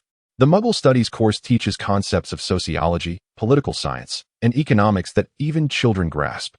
Yet it is not a mandatory subject. It is no wonder that many are almost entirely ignorant of the Muggle world. Essentially, those who complete these courses and pass are eligible for positions within the Department for the Regulation and Control of Magical Creatures, specifically in the office tasked with preventing the misuse of Muggle artifacts. While some may translate it as a bureau, It feels more appropriate to refer to it as an office since it is a subordinate entity within the law enforcement division. In Rosen's eyes, Harry Potter serves as a coffee table laden with an array of tragedies. Let us not forget that after the conclusion of Seventh Year and Voldemort's demise, which characters have not endured a multitude of misfortunes, it appears that apart from Fleur Delacour and a few minor characters with limited appearances, all principal figures either met their end or persevered through immense suffering. Oh, dear Aunt Rowling, was this your intention? I understand that in this realm. You hold the mantle of a deity, yet you ought not to toy with our emotions in such a manner. Rosen, with tears streaming down his face, pondered if he could indeed alter these tragedies. After all, while one must strive through personal effort, the course of history must also be considered. His family was never mentioned in the original narrative, much like the Shafik family. Perhaps in the original text, all of his kin resided in America, and only through the butterfly effect of his transmigration did a branch return to England. Nonetheless, should Voldemort truly rise again and it becomes too late to rectify the situation, he could always summon wizards from other nations for assistance. If that fails, fleeing with a select few would be the only option. This represents the worst-case scenario. And Rosen understood that executing such a plan would signify the total destruction of the British wizarding community. They would have to wait several years to reclaim what was lost, rebuilding the magical world upon the ruins. This would transcend the simplicity of a mere coffee table. The wizarding world itself would transform into an unequivocal tragedy. Oh, contemplating such matters seems rather premature. Even if one were to prepare in advance, it is unlikely to thwart Voldemort's resurgence. The reason is simple. If one were to declare that Voldemort would resurrect in June 1995 and return with vengeance, who would believe it? Aside from Professor Trelawney, would anyone else? Clearly not, for it is utterly absurd, something even the shrewdest politicians would not conceive. What is that saying? To be a step ahead is to be a genius. To be a step ahead is to be a madman. Then, what of being 100 steps ahead? That might just render one a deity. Rosen's summer was quite enjoyable. Occasionally, Bill would visit to play FC games with Rosen. Although each of them possessed their own gaming consoles, the camaraderie of playing together was far more exhilarating than playing alone. This phenomenon explained the multitude of gamers gathering in internet cafes during Rosen's previous life, even when they had personal computers. The Pefferville Manor sprawled over a vast area, and Rosen would sometimes soar around on his newly acquired Nimbus 2001, purchased with his own funds this summer. Having earned a substantial amount from collaborating with the Weasley twins on a book and participating in the Wizard chess tournament, Rosen had undeniably transformed into a wealthy individual. The Nimbus 2001 was priced at 40 galleons, which was not exorbitant, equating to the average wizard's monthly income. Rosen pondered why only the Slytherin house was fully equipped with this model of broom. Did other houses lack affluent supporters? He planned to rally all the Ravenclaw students who supported Quidditch to collectively invest in enhancing their equipment. After all, the cost would amount to about 5 galleons per person. A burden easily borne. How could it be that the wizarding community was unaware of such crowdfunding initiatives? Rosen felt a twinge of embarrassment. What exactly was the Clean Sweep 7? It was the finest broom in England 30 years ago, now utterly outdated. With the magical realm having emerged from relentless wars, they had finally begun to focus on developing more comfortable products, and flying brooms were among them. While the Clean Sweep 7 could barely match the Nimbus 2001 speed of 80, it fell short in terms of agility, comfort, and maneuverability. High-end flying brooms primarily catered to affluent families and professional Quidditch clubs, who invariably were the first to purchase them, one for flaunting wealth and the other to achieve superior performance in matches. Of course, crowdfunding for the Nimbus 2001 did not have to be completed within this term. Rosen was aware that the events surrounding the Chamber of Secrets would undoubtedly lead to the cancellation of Quidditch matches. Before this cancellation, Ravenclaw was set to face Hufflepuff in their only match. Why resort to excessive measures? The Clean Sweep 7 would suffice against equally equipped opponents, especially against the relatively weaker Hufflepuff team. It was that Rosen looked down on them. It was simply a fact. They were indeed underperforming. Over the course of a year, the funds would eventually materialize, and Rosen was entirely unperturbed. Break line. After lunch that day, Lawrence handed Rosen a piece of paper. Gilderoy Lockhart, an internationally renowned figure and author, recipient of the third-class Order of Merlin, honorary member of the Anti-Dark Arts League, and 5-time winner of the Wizarding Weekly's Most Charming Smile Award. He authored works such as Gilderoy Lockhart's Guide to Household Pest Control, the Gilderoy Lockhart series, Breaking Up with a Ghost, Traveling with Ghouls, Vacationing with a Banshee, Journeying with a Troll, Cruising with Vampires, Wandering with Werewolves, A Year with the Yeti in Tibet, and The Marvelous Me, among others. After finishing the reading, Rosen looked up in confusion and asked, "Lawrence, why are you showing me this? I have no connection to this person." Lawrence's expression was somewhat melancholic.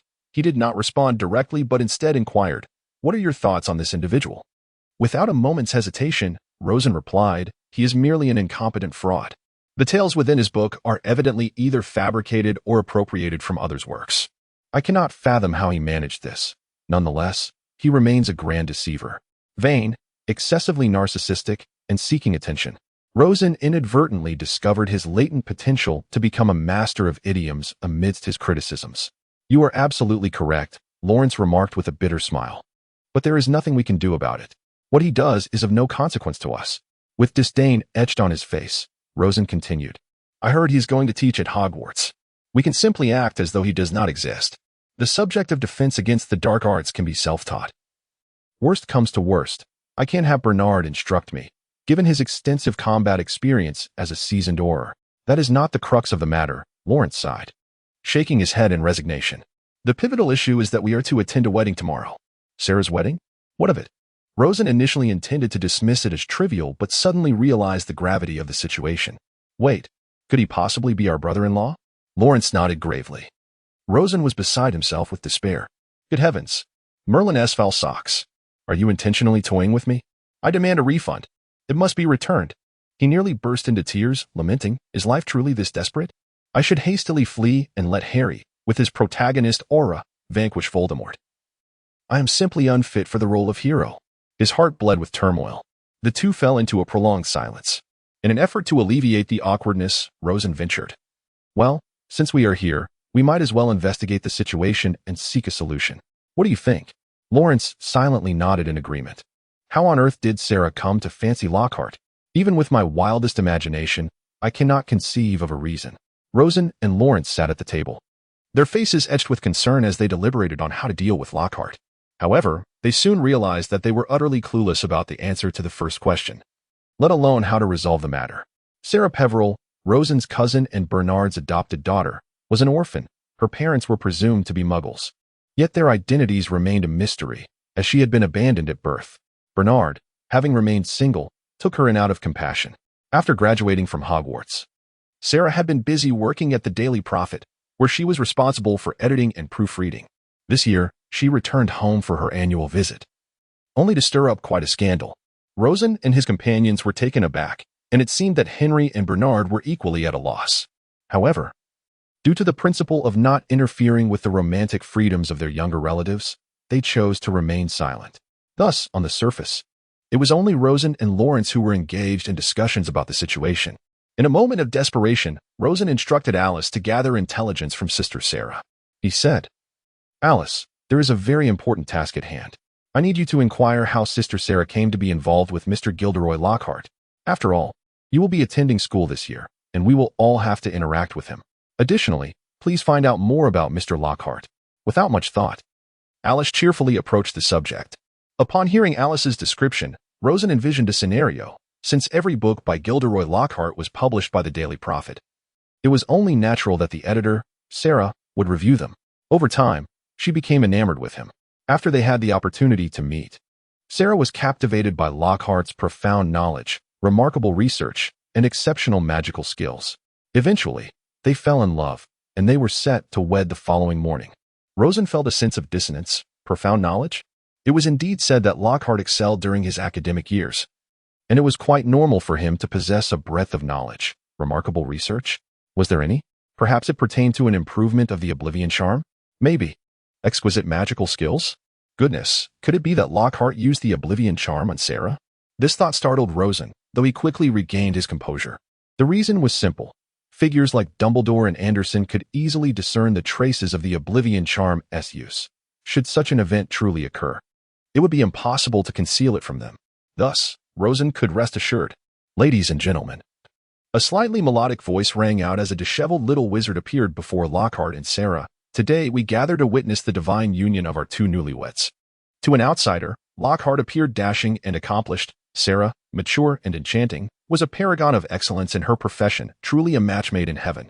However, Rosen despondently cradled his head. Lawrence, should we not devise a means to render Lockhart less inept? Otherwise, trouble is bound to ensue. Very well, Gilderoy Lockhart. Please step forward hand in hand with Sarah Peveril, the voice continued. Lawrence whispered, how could I possibly have a solution? Besides, he is your instructor. It is you who should find a way to address this. Rosen was at a loss for words. Why would I have a solution? If I had one, would I even be seeking your counsel? Now, I hereby declare you officially united as husband and wife. Never mind. Rosen shook his head. After all, I excel in the art of defensive dark magic. At worst, I could offer him some advice. Ladies and gentlemen, the officiant spoke once more. Please rise. Divider, after the wedding.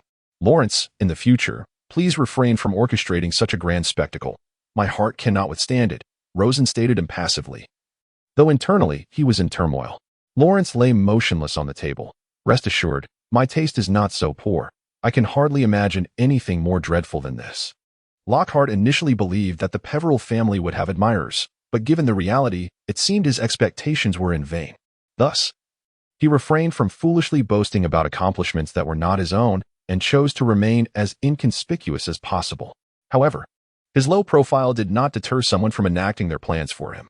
Rosen, still undeterred, took the initiative to approach Lockhart alongside Lawrence, stating plainly, Professor Lockhart, I have heard you will be teaching at Hogwarts, yet based on your writings, I harbor considerable doubts about your competence. Lockhart felt a wave of embarrassment. If you perceive the truth, why articulate it? He instinctively wished to retort, but upon observing the dark expressions on their faces, he quickly realized that in a duel of magic, he might not stand a chance against them. Thus, he awkwardly responded, Might there be some misunderstanding? Rosen, unyielding, inquired, Could you elucidate how you conquered Sister Sarah through your profound knowledge, exceptional research, and exquisite magical prowess? I find it utterly implausible that you possess such capabilities. Lockhart, unfazed, responded, Rest assured, gentlemen, I can thoroughly elucidate this matter.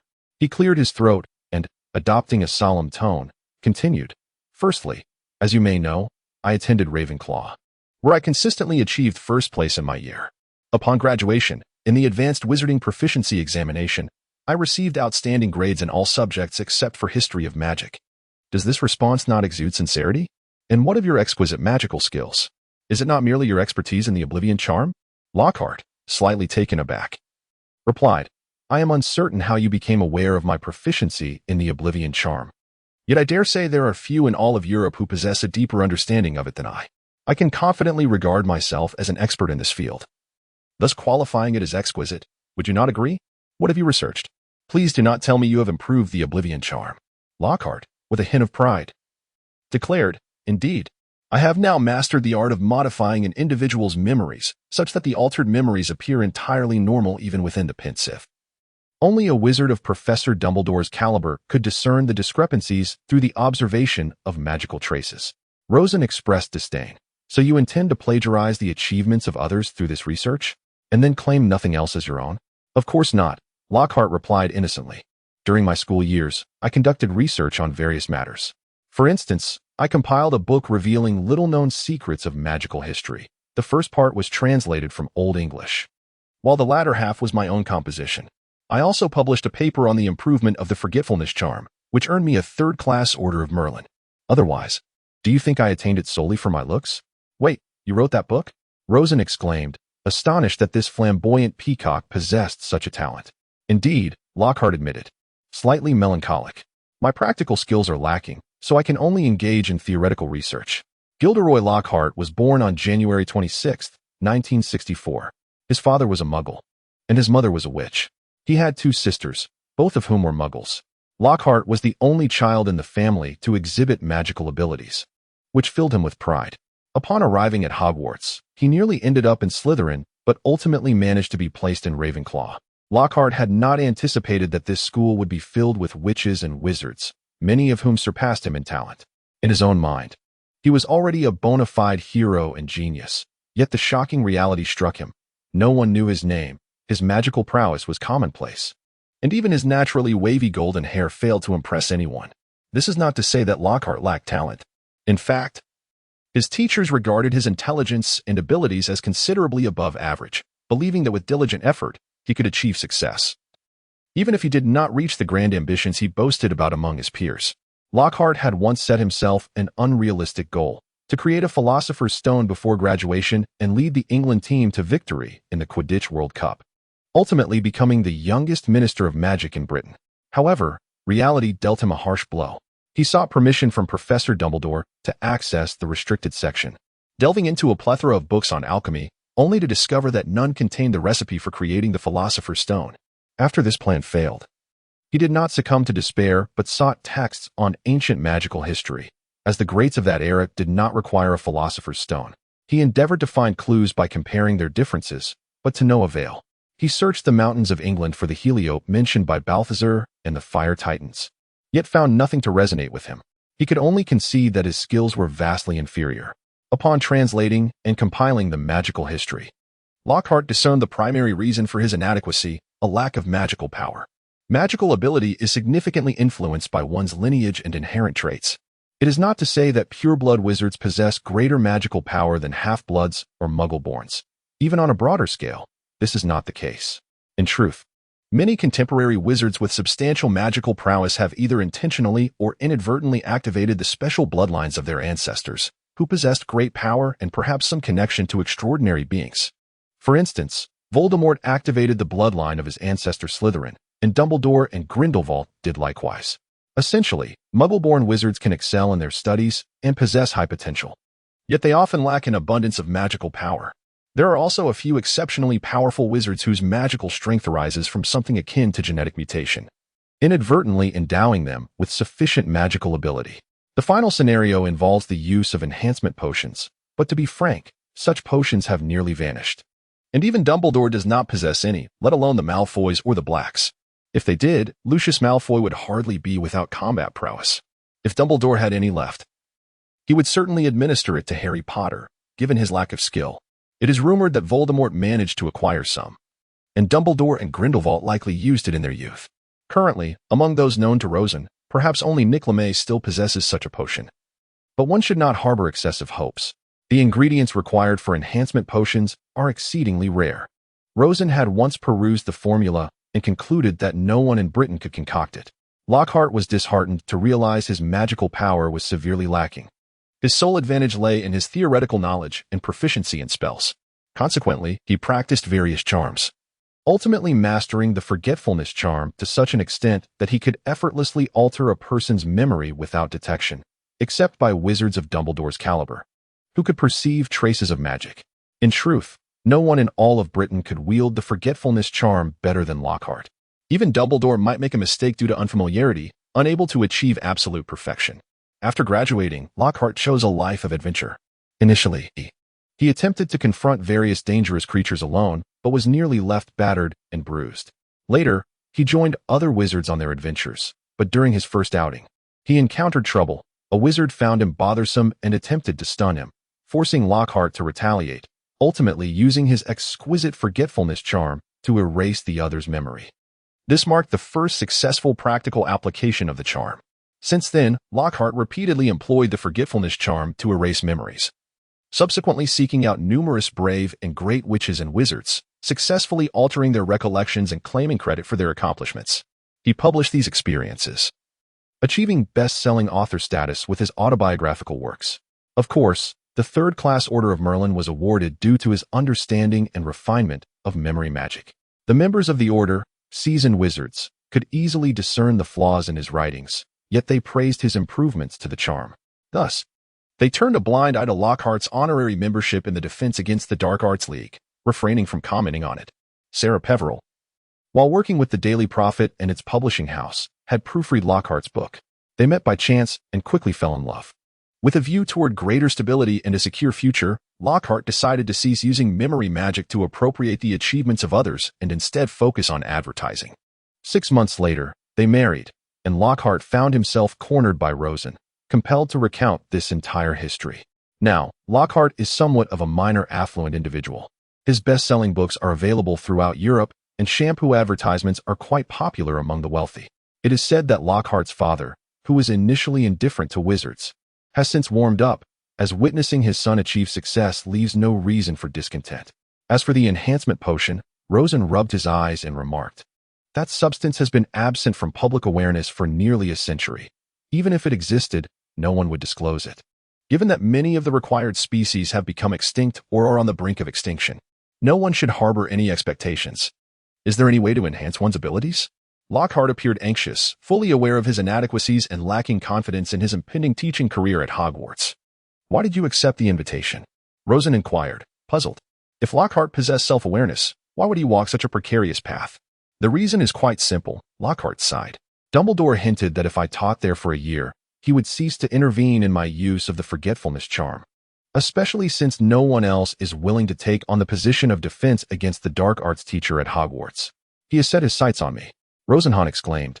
I can understand his threats. After all, your past actions were indeed excessive. However, listen to me now, and I assure you that this year will pass without incident. And your dignity shall remain intact. With an unreliable brother-in-law, Rosen felt utterly overwhelmed. I shall remain in my room, making no sound and pretending that I do not exist. Harry, with a look of resignation, mentioned that he was staying at Uncle Vernon's house for the summer, and this Muggle family harbored a profound fear of magic. Today, a wealthy builder, Mr. Mason, and his wife were to join them for dinner, as Vernon Dursley was intent on securing a lucrative order for a drilling machine from him. Thus unfolded the earlier scene, where the Dursley family rehearsed for the dinner while Harry was relegated to the sidelines, instructed to feign his absence. Oh, poor Harry. Let us observe a moment of silence for him. A knock echoed from outside, prompting Harry to obediently retreat to his room, yearning for a restful sleep. Having tidied the living room, he was utterly fatigued, as Dudley proved incapable of arranging the food and gifts, leaving the task solely to him. However, trouble soon emerged. A house elf, possessing large bat-like ears and bulging green eyes the size of tennis balls, sat upon his bed. After a brief, hushed argument, Dobby insisted that Harry should not return to Hogwarts, while Harry, unaware of the full circumstances, firmly declined. Ultimately, Dobby resolved to create chaos through magic, thereby provoking the Dursleys to prevent Harry from attending school. As Dobby pointed his finger at the chandelier, Harry found himself powerless to intervene. Watching helplessly as it plummeted toward him, a soft incantation swept through the air, and Dobby was struck unconscious upon the bed, unable to emit a sound. Just before the chandelier struck the ground, it levitated, gradually returning to its original position. Long time no see, Harry. Harry stared in astonishment at the figure who had climbed through the open window, completely taken aback. Rosen? What brings you here? What on earth has happened? Rosen made a shushing gesture, urging silence. Your uncle would prefer it if we kept our voices down, he remarked. As for the creature known as Dobby, Rosen gestured towards the slumbering figure. This fellow must have disobeyed his master's orders to sneak out and inform you. Alas, he is rather foolish. I had intended to check on you today, especially since you have not responded to us, he continued. Presently, Rosen pointed his wand at Dobby, causing a flurry of letters to emerge from the creature's pocket. As I suspected, he intercepted the correspondence, Rosen stated without surprise. Harry stood in sheer astonishment. How did you know? Rosen replied with a hint of displeasure. After my owl delivered the message to you, it was evident that it bore traces of enchantment. Although I cannot comprehend the owl's speech, its demeanor clearly indicated that the letter was intercepted. Subsequently, my family conducted a probe and discovered that it was the work of a house elf. Hence, I came here and caught you red-handed. You should be grateful that your uncle's order is, barring any unforeseen circumstances, on the verge of success. Rosen shrugged. By the way, Harry suddenly remembered something. Why are you allowed to use magic outside of school? I thought that was prohibited. Oh, it's a long story, Rosen feigned innocence. In principle, I should not be using magic. However, the Ministry of Magic determines underage wizarding activity solely based on one thing: wand traces. The traces on a wand are automatically lifted upon reaching the age of 17, but any use of magic prior to that will be detected. The advantage of being within Hogwarts is that it can shield the wand trace signals. Therefore, once one departs from Hogwarts, the traces become active immediately. However, my wand is not registered with the Ministry of Magic, so the use of magic goes unnoticed. Rosen smiled slightly, suggesting that the prior explanations were rather inadequate. This was the crux of the matter. Harry. An owl swooped in silently, dropping a piece of parchment before departing. Harry picked it up to read. Dear Mr. Potter, we have received intelligence indicating that at precisely 9:12 p.m. tonight, a levitation spell was employed at your residence. You should be aware that underage wizards are prohibited from casting spells outside of school. Any further infractions may result in expulsion, Underage Wizarding Restrictions Act, 1875, Section C. We also remind you to heed Section 13 of the International Confederation of Wizards Statute, which states that any magical act posing a risk of detection by muggles is considered a serious offense. Wishing you a pleasant holiday. Mafalda Hopkirk. Office for the Prohibition of Misuse of Magic, Department of Magical Law Enforcement. Oh, Harry, Rosen said leisurely.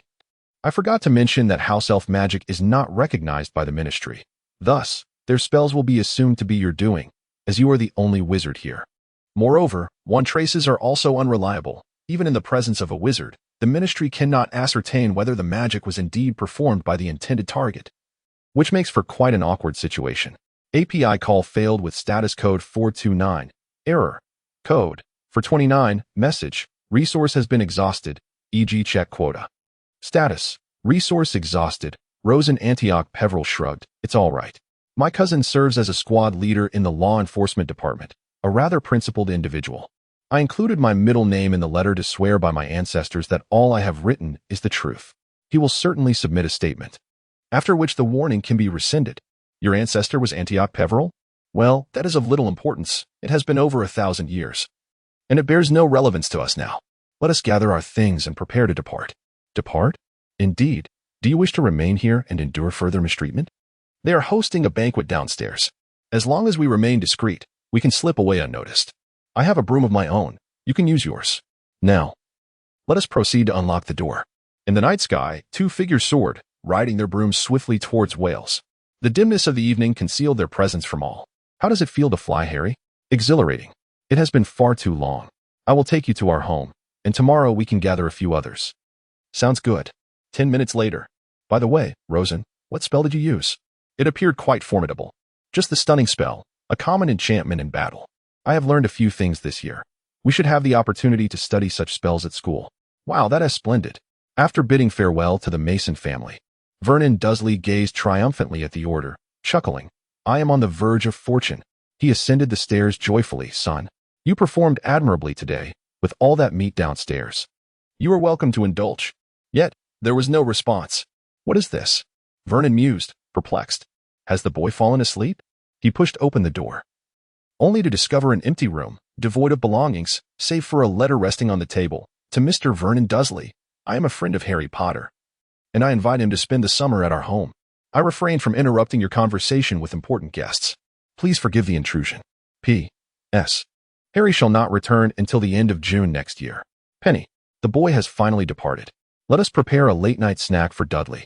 Harry Potter found this to be the most joyous summer he had ever experienced, surpassing even the moment he learned he was a wizard. Rosen welcomed Harry into their home, allowing him to experience the essence of wizarding life for the first time. Well, Harry, considering you have never known the life of a wizarding household, allow me to elucidate. Our estate is protected by magic. Any unauthorized intruder will trigger an alarm, and if danger is sensed, they shall face retaliation. The castle is vast, with ample rooms. Generally speaking, we tend to our individual pursuits, gathering only during holidays. Should we desire something to eat, we simply summon the house elves. We have 3 house elves. Gigi serves my parents, while my sister Alice has hers. Though house elves often endure hard labor, it is their innate duty. Moreover, I take pride in stating that among all the wizarding families in Britain, ours treats our house elves with the utmost respect. They are never subjected to abuse, and we regard them as family. Rosen snapped his fingers, and with a flourish, a diminutive elf materialized before them. Harry noticed that the creature bore a striking resemblance to Dobby, albeit clad in new attire. Rosen declared, Gegawoo, fetch me a portion of my dinner. And for this esteemed guest, Harry Potter, please procure a serving as well, as per his preference. Harry, somewhat bewildered, replied, Rosen, I'm not quite certain what I wish to eat. Perhaps I could have the same as yours. At your command, exclaimed the elf, vanishing in an instant. Mere seconds later, he reappeared, deftly levitating 2 plates brimming with food, inviting them to partake. Such remarkable efficiency, Harry remarked, astonished. Indeed, Rosen shrugged. House elves possess considerable magical prowess, rivaling that of adult wizards. Their unwavering focus on these tasks renders them particularly adept. Among my 3 house elves, only one was brought from America. Another was inherited from the McKinnon family, and the last, a chance encounter with a wandering elf, is none other than Gegawoo, who subsequently joined our household. Then, how do house elves reproduce? Rosen was astonished. They are magical creatures as well, reproducing in a manner akin to humans. Harry. Divider, the night swiftly passed. Upon rising the next day, Rosen received a letter from the Ministry of Magic. Dear Mr. Rosen Peveril, we express our gratitude for your elucidation. We have ascertained that the enchantment cast on Privet Drive yesterday was executed by a certain house elf, and not by Mr. Harry Potter. The warning has been rescinded. Thank you for your vigilance. Sincerely, the Ministry of Magic, Office for the Prohibition of Misuse of Magic, Law Enforcement Division. Rosen waved the letter in his hand at Harry, saying, Your warning has been rescinded. There is no need for concern. How did they come to this conclusion? Harry remained quite intrigued. Rosen blinked.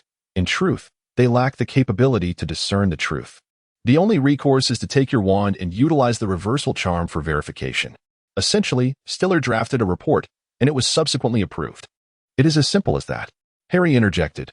Oh, today Ron and his two brothers will be arriving.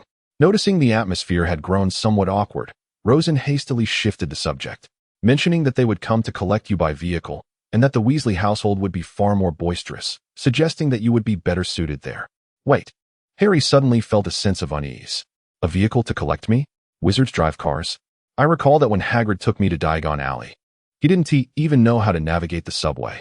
Well, Rosen replied leisurely, the vehicle belongs to Ron's father, who works in the Department for the Regulation and Control of Magical Creatures, specifically in the office that prohibits the misuse of Muggle artifacts. Thus he is quite knowledgeable about Muggle items. Moreover, that car has apparently undergone some magical modifications. Upon hearing the last remark, Harry comprehended entirely. Wizards truly were unreliable. He mused. After lunch, a teal-colored, Rosen couldn't fathom why a car would be this hue. Was it a testament to the Weasley family's unique taste? Or was this a common trait among wizards? Automobile leisurely descended from the sky. Upon landing, several individuals emerged from the vehicle, Ron, George, and Fred. Look, our partners in crime have arrived. One of the twins exclaimed, while the other added, with the savior himself, Mr. Harry Potter, engaging in some sort of clandestine transaction. Both spoke in unison. Two dark lines appeared on Rosen's forehead. You too. Do you still wish to partner up in business? Oh, dear Rosen, do not be so petty. It will only shorten your lifespan. The two amusing characters began their antics once again, prompting Rosen to resolve to disregard their existence. All right, Harry. Spend a few days with Ron and the others, and when the owl notifies us, we shall venture to Diagon Alley together to procure supplies. Goodbye. In Harry's eyes, although the Weasley home lacked the grandeur and beauty of the Rosen residence, its lively atmosphere imbued it with warmth. The entire Weasley family treated Harry with kindness, allowing him to experience a sense of belonging for perhaps the first time. Meanwhile, Rosen, far away in Wales, pondered this matter. Why did Harry ultimately choose Ginny? Rosen believed this was certainly linked to love, but more significantly, the Weasley family provided Harry with a sense of home. He had never known the affection of his relatives. His godfather, Sirius, was imprisoned in Azkaban and later killed by Bella. The Weasley family's presence began to fill that void. In such an environment, Harry did not become another Voldemort. Rather, he blossomed into a bright young man, steadfastly resisting Voldemort, a true blessing for the wizarding world. However, Ginny was still in her first year and viewed Harry from a standpoint of admiration, while Harry himself had yet to develop romantic feelings towards girls. Thus, contemplating this was perhaps premature. Rosen mused that he could devise a scheme against the Malfoy family. After all, they were his family's adversaries, aligned with Voldemort. And their house elf was causing mischief. Who better to target than them? After a moment of contemplation, Rosen took up his quill once more to compose an anonymous letter, magically controlling the pen's movements to ensure the script was in perfect print. To Mr. Arthur Weasley, Department of Magical Law Enforcement, Office for the Prohibition of Muggle Artifacts. I have received information indicating that Lucius Malfoy is planning to sell a portion of his concealed dark magical artifacts to Borgin and Burks, which does not bode well for your forthcoming search efforts. However, fortunately, the sheer volume of such items in his possession makes it impossible for him to sell them all. Thus, it is likely that some artifacts remain hidden within his home, and I am aware of a basement there. Please exercise extra caution during your search. An anonymous wizard concerned with the fight against dark magic. Humph, little did they know, every time I intervene, it is with considerable weight, far beyond their petty skirmishes. Rosen stretched, dispatching the letter directly to the Ministry of Magic's mailbox via owl, ensuring its delivery was foolproof. Rosen once contemplated acquiring the diary in advance. seeking a way to eliminate it, perhaps through a powerful curse. However, it was not until the day of his departure for Diagon Alley that he realized such a plan was utterly impractical. Lucius Malfoy was an astute individual who would only entrust the diary to another when he was certain that it would not be discovered, at least not immediately. Otherwise, he would prefer to conceal it in the depths of his own basement. Naturally, he would never dare to sell it to Borgin and Burks. Although he was unaware of the diary's true nature, it was evident that it held immense significance for Voldemort. Should Borgin and Burks acquire it, the ramifications would be dire, for they too were masters of dark magic. Thus, Rosen understood that he could not be present with his family during moments of discord, for Malfoy would not act otherwise. Having Arthur Weasley lead a search of the Malfoy residence might yield forbidden dark artifacts, yet recognizing a Horcrux was beyond their capabilities and could lead to their own downfall. In the face of future confrontations with Voldemort, the whereabouts of the diary remained an uncertainty. "I can only endure this for now, Miss Ginny. As you have the chosen one by your side," Rosen silently prayed. In Diagon Alley, at Flourish and Blots, Gilderoy Lockhart was engaged in a book-signing event. Out of familial animosity, and with his household compelled to hide various dark artifacts due to an impending search, Lucius Malfoy launched a scathing taunt at Arthur Weasley. In response, Arthur lunged at Malfoy, colliding with a nearby bookshelf, causing a cascade of thick spellbooks to tumble upon them. "Get him, Dad," cheered George and Fred from behind. "Don't do this, Arthur, don't." The crowd recoiled in alarm, inadvertently toppling more shelves. "Gentlemen, let us not act impulsively. We must set a good example for the children." Lockhart burst forth from the signing area, frantically waving his wand with considerable force, casting a powerful separation charm that flung the two adversaries apart. "Gentlemen, whatever grievances you hold, must they be settled in a bookstore, a sanctuary of knowledge? Even if you do not harm the children, the flora and fauna are equally deserving of protection. The children are watching."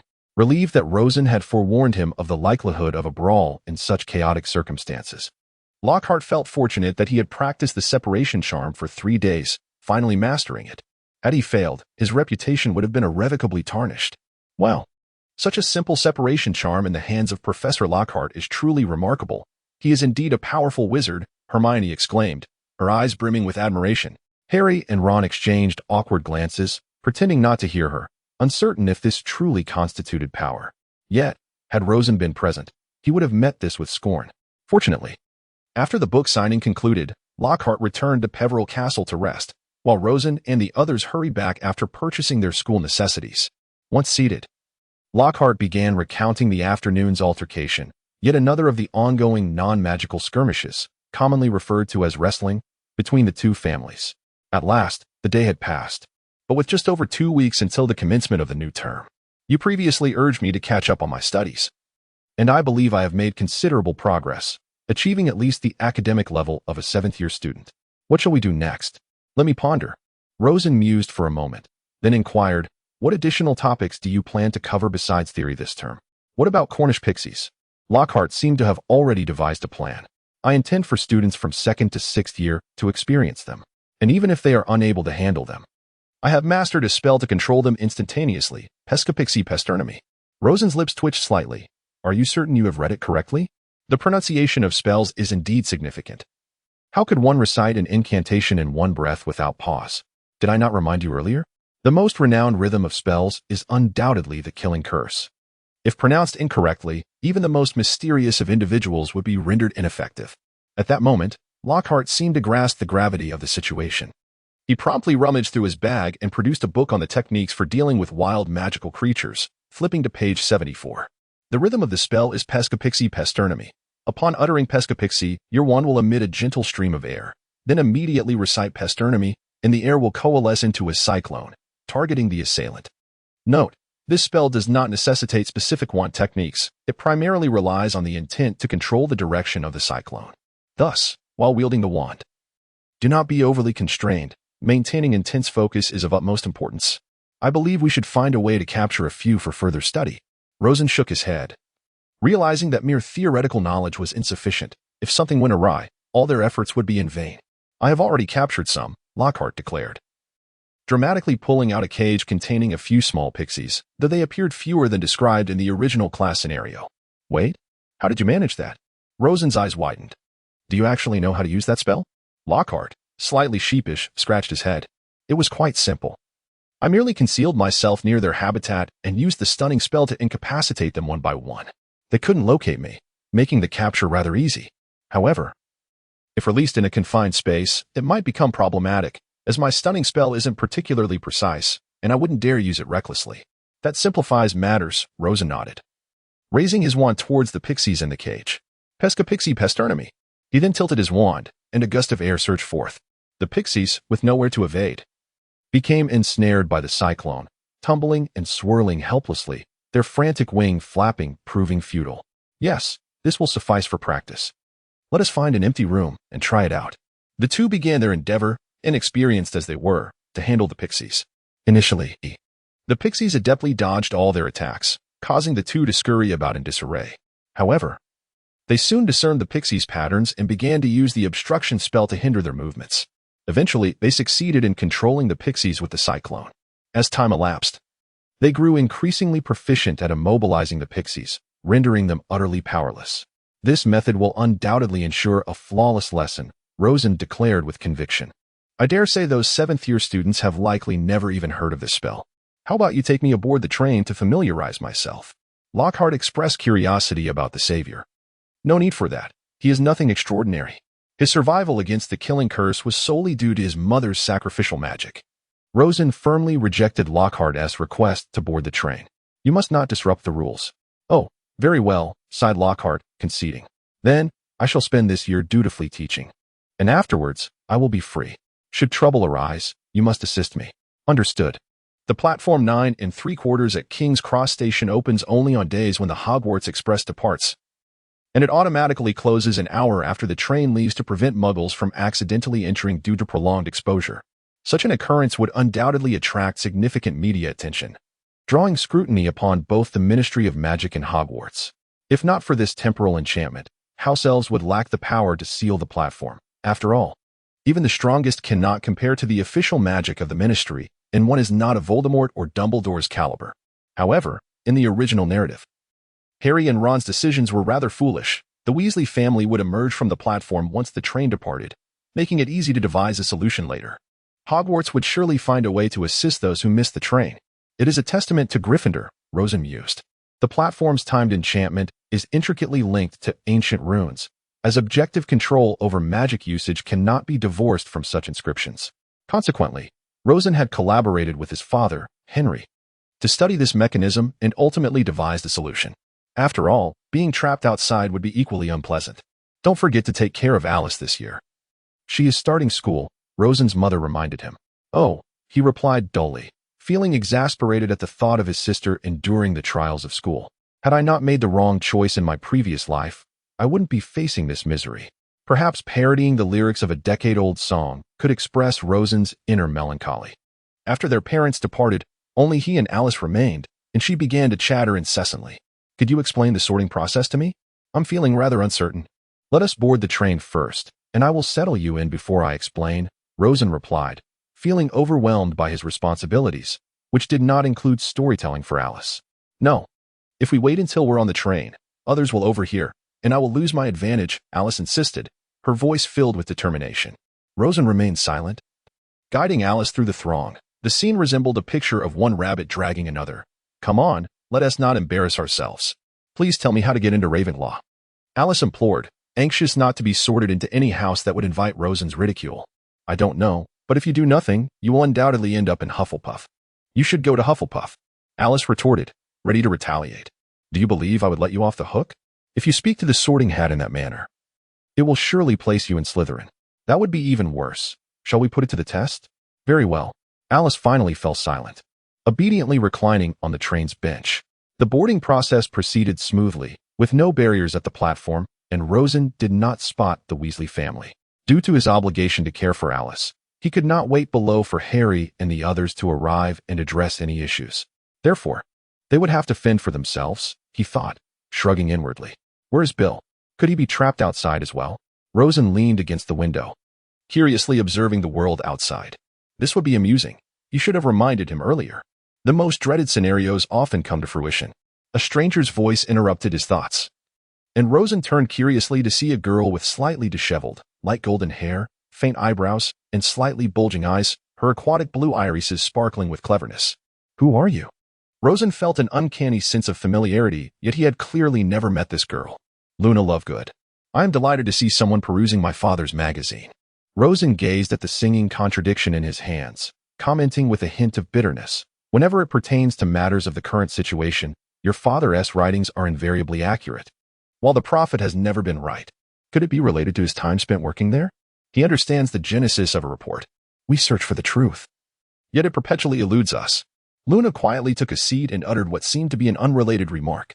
However, Rosen recognized it as the recurring phrase found in every issue of Singing Contradiction. "I apologize, but could you enlighten me on this matter?" Alice said, bewildered. As she was not a time traveler like Rosen and had never encountered this magazine. Luna gently nodded. "Many question my father, believing he lost his sanity after my mother's passing." Alice noted the pause in Luna's tone when she mentioned her mother and quickly apologized. "I'm sorry. I had no idea." Luna shook her head, her delicate golden hair swaying gently in the sunlight streaming through the window, appearing undisturbed. Once, he was the youngest editor at the Prophet, praised for his wit and eloquence, with a limitless future ahead. Later, when the Dark One began to rise, the ministry entrusted him with all pertinent press releases.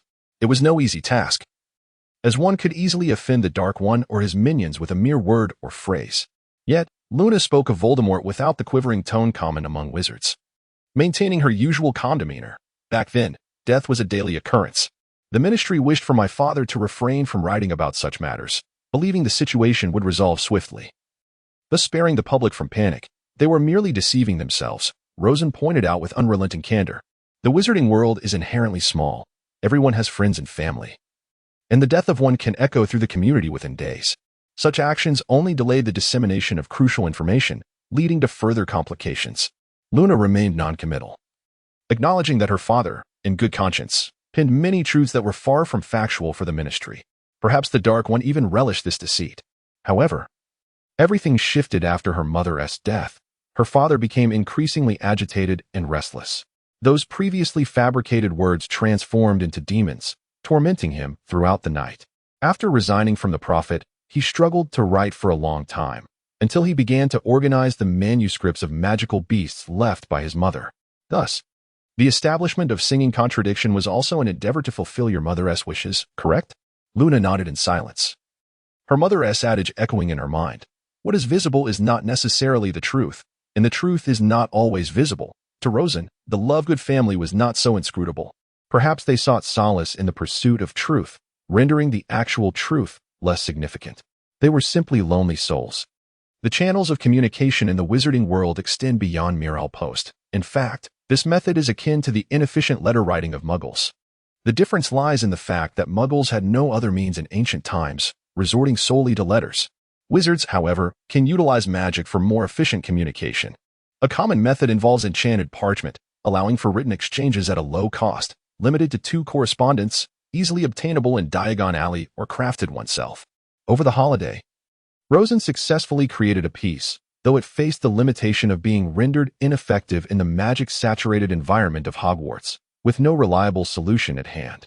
A more sophisticated, elegant alternative exists, the two-way mirror. This device resembles an alchemical product, relatively expensive, and seldom utilized by wizards. For instance, the two-way mirror gifted to Harry by Sirius in the 5th installment was a treasured heirloom of the Potter family, quite costly, even amongst such high-end items. API call failed with status code 429. Error. Code. 429. Message. Resource has been exhausted, e.g. check quota. Status. Resource exhausted. Rosen glanced awkwardly at the content, silently penning, "Is there anyone else?" Bill replied, "Yes, Harry Potter and Ron Weasley are also locked out. They intend to fly over in their peculiar vehicle and even inquired if I needed a ride, to which I declined. I simply cannot trust such contraptions."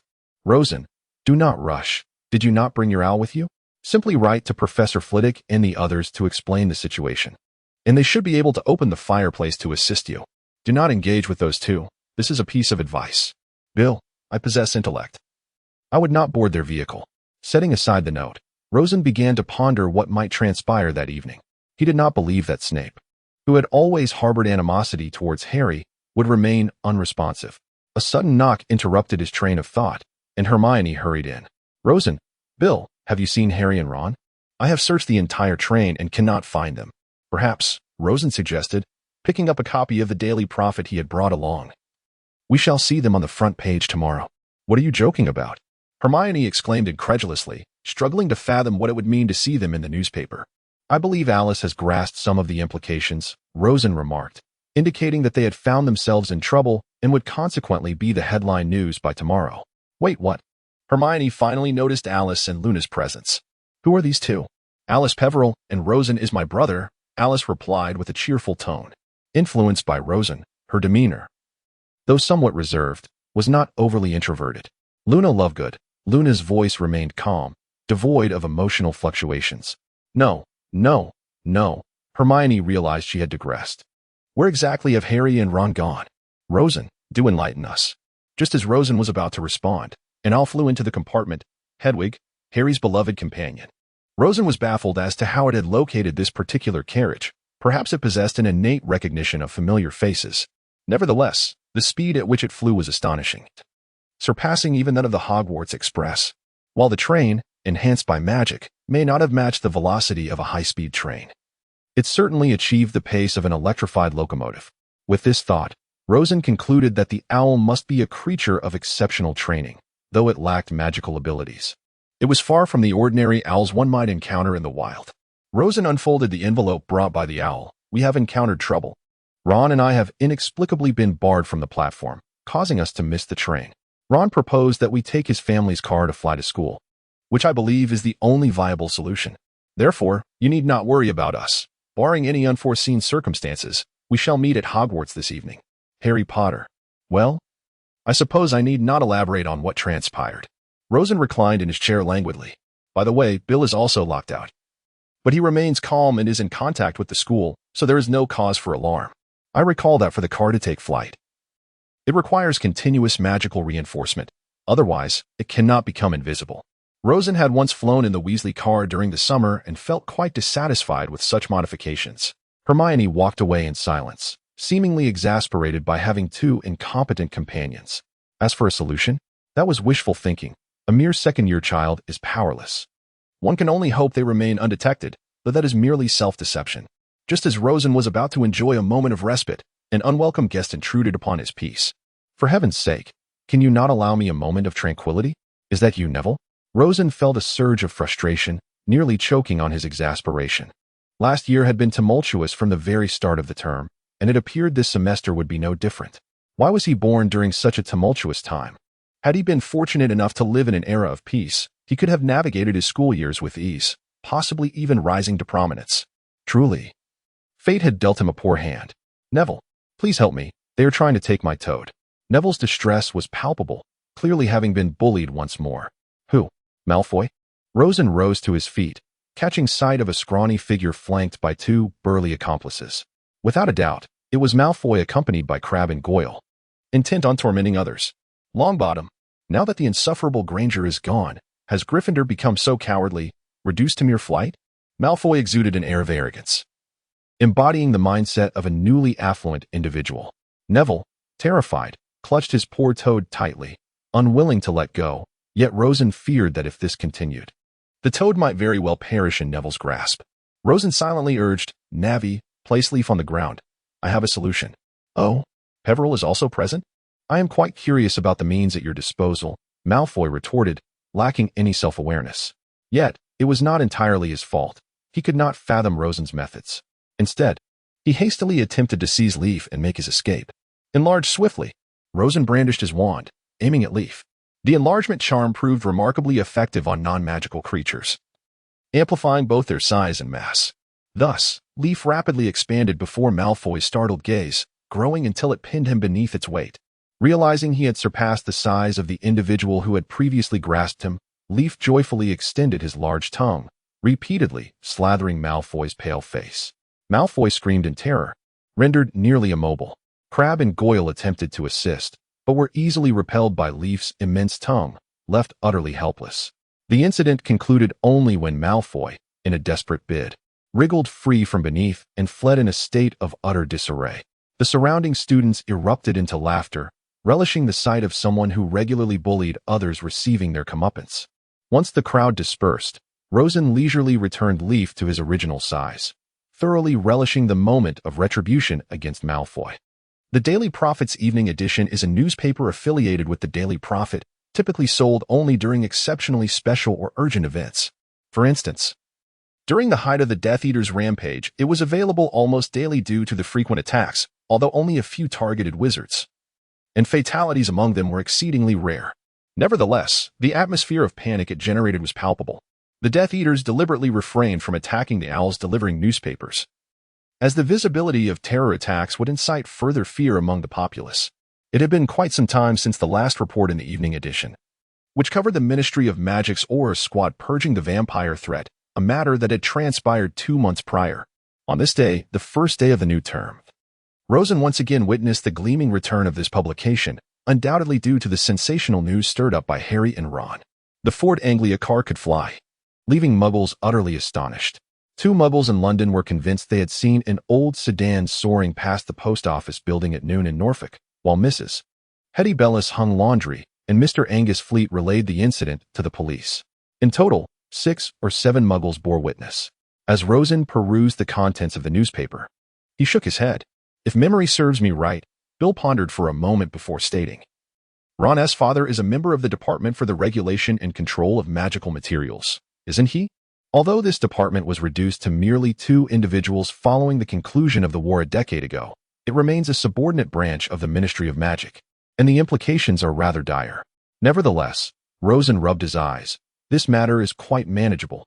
It is not a case of economic crime or murder, merely an unfortunate accident. A fine could likely resolve the issue. However, Arthur Weasley must be quite pleased lately. He isn't concerned about such trivial sums. Why? His raid on the Malfoy estate should yield a wealth of valuable items. Rosen turned the newspaper to its other side, where it boldly proclaimed, Old affairs resurface. A substantial quantity of dark magical artifacts has been discovered at the residence of Mr. Lucius Malfoy. Rosen remarked sarcastically, Substantial? It seems his donations have indeed borne fruit. Normally, it should report an immense quantity. Mr. Malfoy himself claimed these items were left in his home during the Death Eater era, merely forgotten over time. What a noble family the Malfoys are. Bill scoffed. I recall during the war, my father had a confrontation with him. Thankfully, he wasn't particularly strong. Otherwise, it could have been disastrous. Indeed, how noble, Rosen derisively retorted, to willingly harbor dark magical artifacts for Death Eaters, risking arrest by Aurors. This truly exemplifies a spirit of internationalism. I fear Malfoy will suffer another financial blow. This would be the 3rd time this year, wouldn't it? Michael interjected. The first was St. Mungo's, the second was the Ministry, and my guess for the 3rd is the Wisengamot? Ravenclaw and Slytherin are not particularly amicable. Considering the abundance of dark wizards there, many students from Ravenclaw are rather principled. They simply do not express their disdain as overtly as Gryffindor does. Oh, by the way, Rosen suddenly recalled, did you arrive at school via the Flo network? I noticed you came earlier than us. Yes, Bill nodded, it's quite suffocating. I detest this mode of transportation, but there are no alternatives. Unfortunately, I cannot apparate. You're overthinking it, Rosen explained while observing the sorting ceremony. The limitations of apparition concerning distance are quite evident. Aside from the Flo network, wizards currently lack any means for long-distance travel. Then why is the apparition test set at 1 kilometer? Because that's the limit for the average wizard, Rosen shrugged. It consumes a great deal of magical energy. If one masters that, they can certainly apparate normally. And what about portkeys? You must possess authorization from the Department of Magical Transportation, otherwise. The distance is virtually indistinguishable from apparition. Typically, apparition does not exceed 1 kilometer, and only the most powerful wizards can traverse greater distances, with longer preparation times required for farther travels. Portkeys assist those with insufficient magical power in covering long distances, but without authorization from the department. Their range is essentially the same as apparition, reliant on the caster's strength. During the Quidditch World Cup, wizards from across Europe traveled to England via the Flo network and then used portkeys to reach the stadium. All of this requires permission from the department, and without it, success is unattainable. Based on this, Rosen harbored grave doubts about how young Barty Crouch managed to substitute the trophy for a portkey and transport Harry to a distant hillside. At present, the only explanation seemed to be an insider within the ministry, yet no one knew of young Barty's existence. Rosen encountered a bottleneck. But he was certain this issue had a solution. Who did young Barty know within the Ministry? The Death Eaters there were entirely unfamiliar with him. It was evident that no one knew who assisted in his revival the night Voldemort returned. Except for his father, no one else was aware of him. Wait, old Barty Crouch. Rosen suddenly grasped the situation. Young Barty had used the Imperius curse on his father to gain authorization from the department. Another piece of information had been added to Rosen's knowledge. He firmly believed that accumulating such information over time would eventually prove useful. Albus Antioch Peveril. Rosen awakened from his contemplation, pondering the question of which house Alice would ultimately join. Given her character, both Gryffindor and Ravenclaw appeared to be plausible options. However, he had previously informed her that the Sorting Hat would respect her wishes, thus, Ravenclaw it was. Indeed, there was no hint of uncertainty. Alice bounded joyfully towards Ravenclaw, exuding exuberance. Rosen, the moment I mentioned Ravenclaw, the Sorting Hat agreed. It truly worked. Without a care for the tradition of separating the genders in Ravenclaw, Alice plopped herself down on the bench beside Rosen, oblivious to the customary decorum. Everyone was rather reserved, rarely sitting together unless they were a couple. I say. Rosen lowered his voice. Now that you're in Ravenclaw, you ought to learn to be a bit more composed.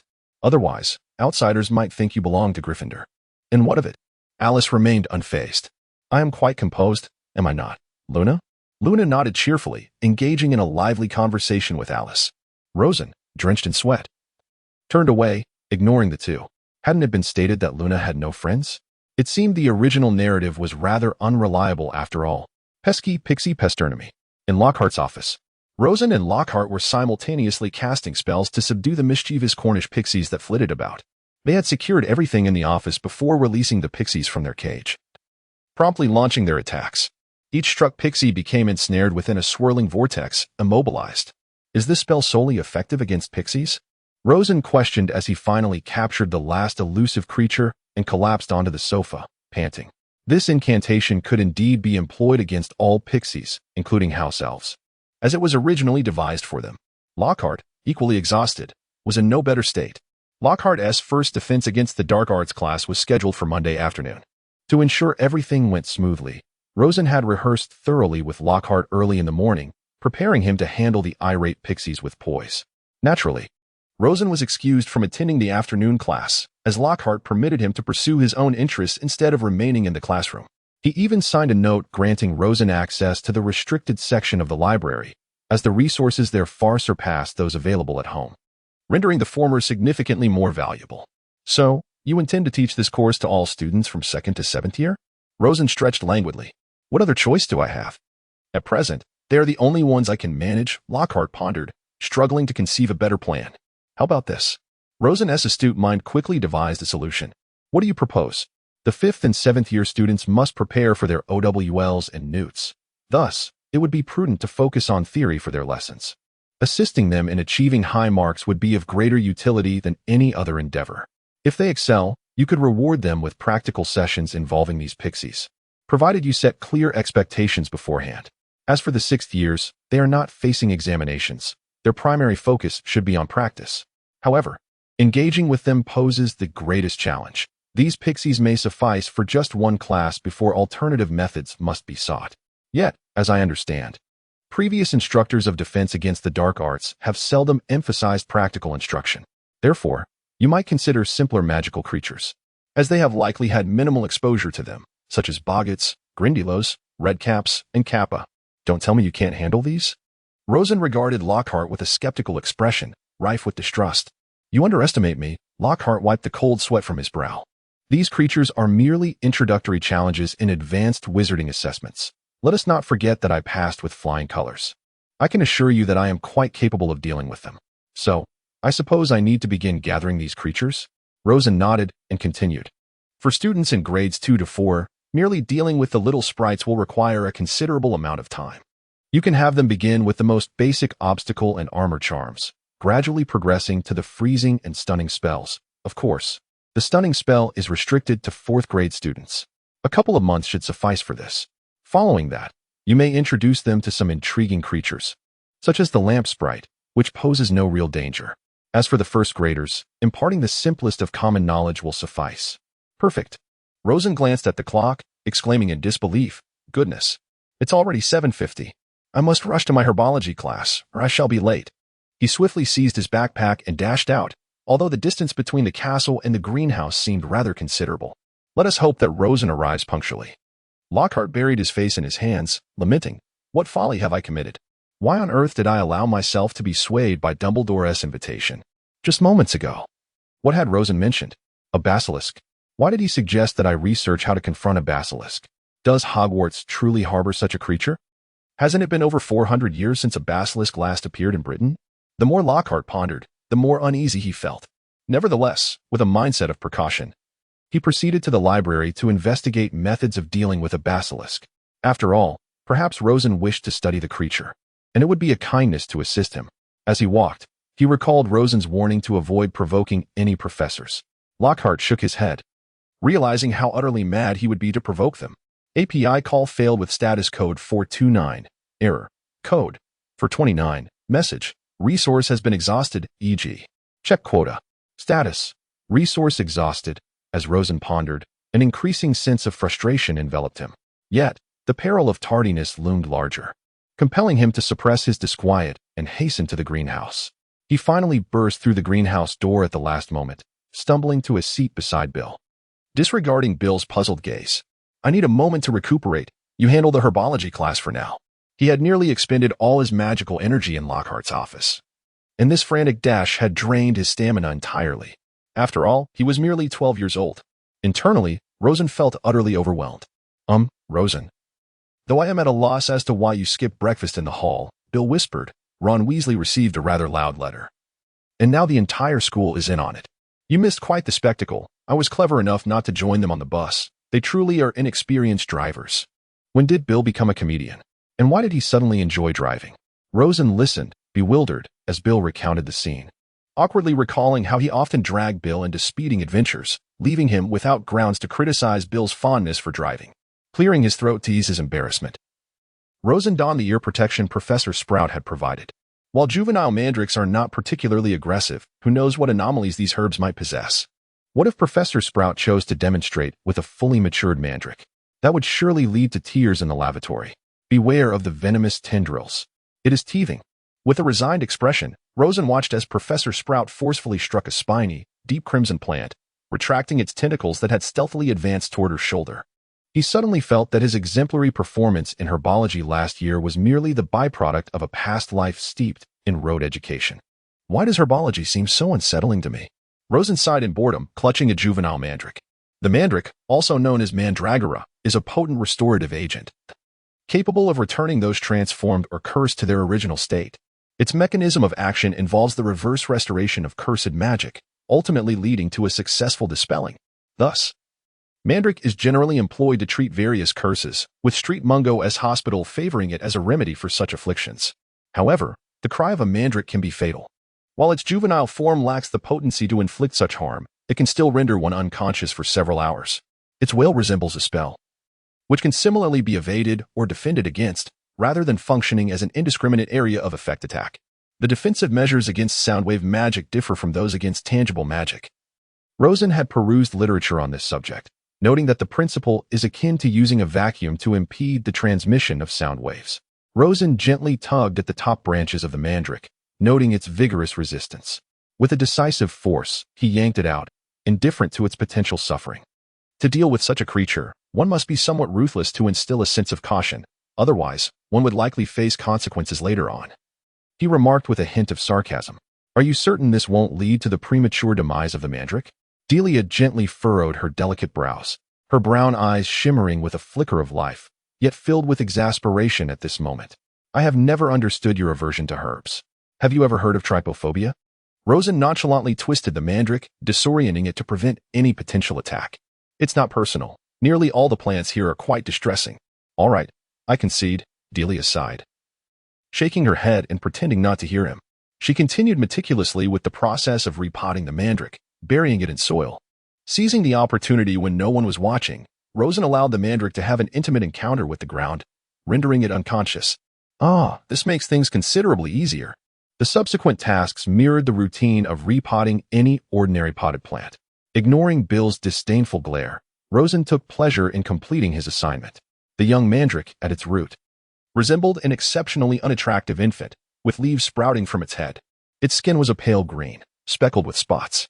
Once removed from the soil, it would scream incessantly, however. As long as soil covered its eyes, the wailing would cease. Generally, for safety, we bury it entirely in the earth. Once it grows beyond the point where it can be fully concealed, it must be transferred to a larger pot, not only to ensure safety, but also to promote healthier growth. While others struggled with the vexatious mandrake, Rosen had already begun documenting all phenomena and procedures in his report. Yet, truth be told, he was somewhat perplexed as to why his understanding of herbology was so subpar, while his assignments consistently received full marks. Perhaps the wizards lacked a mathematical foundation, rendering them incapable of envisioning such streamlined experimental reports. Having endured the tediousness of intricate physics experiments in his previous life, Rosen found these tasks trivial by comparison. Thus, the delightful scene unfolded. A leisurely Rosen observed others floundering in chaos, only to slip away behind the safety of the color-changing plants to enjoy nature, though in reality, he was plucking leaves for specimens, careful not to be discovered by Professor Sprout.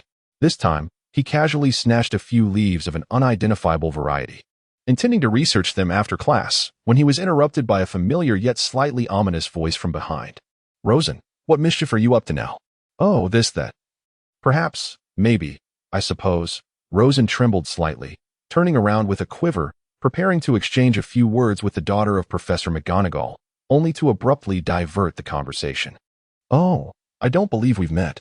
Could you introduce yourself?"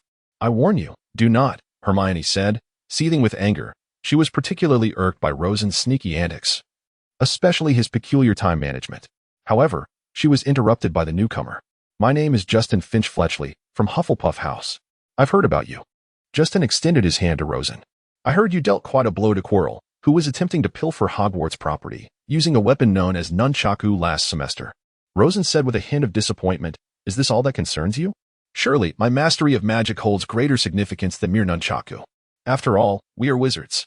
Being mere children, they would soon forget Hermione's earlier ire, and the conversation gradually shifted to Justin. "I was originally destined for Eton, but I ended up here. And I couldn't be more delighted. Of course, my mother was somewhat disheartened, yet after I introduced her to Lockhart's books, I believe she has begun to appreciate the value of having a well-trained wizard at home." "Eton!" Hermione exclaimed, her surprise rendering her speechless. Rosen raised an eyebrow, exclaiming, "Pray tell, what connection do we have with a Muggle school? Let us not forget that you too are a wizard." Even a PhD in material science from MIT could not conjure a wand. Suddenly, Hermione fell into a profound silence, her once hoarse voice now resonating with a magnetic timbre as she whispered, "Eton College is the most prestigious institution for noble offspring in the world. Shelley graduated from this very school." Observing the indifference of Rosen and the others, she added, "And who is Shelley?" Neville inquired candidly, to which Rosen, tearfully excited, responded, "Well done, my chubby friend. Who cares where Shelley graduated when we are wielding wands?" His knowledge of Shelley was limited to that phrase, "Winter is here. Is spring far behind?" Engaging in literary discourse, particularly British literature, was sure to lead to Hermione's swift rebuttal. Hermione paused momentarily before continuing, "Not only Shelley, but also Wellington." "I know this one," Neville interjected, surprisingly taking the initiative. "He fell in love with a Muggle named Napoleon, only to abandon him at a place called Waterloo." Hermione. "Harry. API call failed with status code 429. Error. Code. For 29. Message. Resource has been exhausted, e.g. check quota. Status. Resource exhausted. API call failed with status code 429. Error. Code. For 29. Message. Resource has been exhausted, e.g. check quota. Status. Resource exhausted. Rosen ultimately refrained from inquiring about the source of the story relayed to Neville, though it was likely his grandmother. "Your questionnaire is subpar and requires a complete rewrite." On Monday afternoon, after an hour and a half of prodding a beetle with his wand in Transfiguration class, Rosen hastened to Gilderoy Lockhart's office. Suddenly, he recalled the vexatious questionnaire. The first question asked what color Gilderoy Lockhart favored, and the second inquired about his secret ambition. With a tone laced with irony, Rosen read through the 54 questions, mocking, "Are you conducting a lesson for students or hosting a fan meeting?" Lockhart, wiping his brow in nervousness, replied, "This was written long ago. I just unearthed it and haven't had the chance to revise it. What do you think would be a suitable modification?" Rosen unceremoniously sprawled on the sofa, appropriating Lockhart's professor's meal. "Isn't this far superior to ours?" You truly know how to indulge, he remarked. Well, I believe leaving 4 such questions out of the 54 is sufficient. The remaining 50 can easily be sourced from the Dark Forces, a guide to self-defense, as they are fundamentally theoretical. In this regard, aside from Professor Dumbledore, no one excels beyond you. Right? Lockhart nodded in silence, commencing his revisions. After a brief pause, he hesitated. What about the upperclassmen? This book is far too elementary for them. It serves no purpose. Employ OWL's and Newt's examination questions to address them. You shall encounter no difficulties. I recall you achieved full marks, did you not? Do not deceive me into believing you lack these questions. I am certain you possess the authority to access them. Well, I suppose I can forget about resting at noon. Lockhart sighed, rising to seek out the necessary books. Rosen set down the empty plate and prepared to leave when a voice echoed from afar. Would you assist me this afternoon? I fear that engaging in magical duels with others might result in harm to either party, including myself. Well, it's not your year. It's the 6th year. I have arranged for them to work with a magical creature, a djinn. Rosen rolled his eyes, recognizing the truth. The genuine concern lay in his own safety. Divider, in the afternoon, within the classroom of defense against the dark arts. Greetings, everyone. I am Gilderoy Lockhart, your professor for defense against the dark arts. I must apologize for the delay. I was occupied with tidying up the classroom until just before our 3rd period began. I was teaching the 2nd years how to capture Cornish pixies, and they left the room in utter disarray. Thankfully, it is now in order. Allow me to introduce our esteemed classmate, Rosen Peveril. Though he is also a 2nd-year student, he possesses remarkable proficiency in this subject, which is why I have invited him to join the Advanced Defense Against the Dark Arts class. Rosen found himself at a loss for words.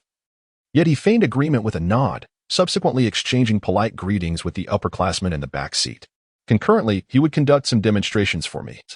As I was not well acquainted with you all, and thus there might be some errors, considering the inherent dangers of our course. You have just passed the ordinary wizarding level examinations, and for the time being, there is no need to worry about the advanced wizarding level tests. This year, I intend to guide you in confronting various magical creatures, enhancing your practical skills. I have heard that you have seldom had such opportunities, therefore, during my brief tenure as your instructor, I hope you will make remarkable progress in this regard. The first creature we shall encounter in our initial lesson is the lamp sprite. With that, Lockhart produced an oil lamp as if performing a magic trick. The lamp covered so that its contents remained concealed. Within this lamp resides a being known as the lamp sprite. Who among you is familiar with it?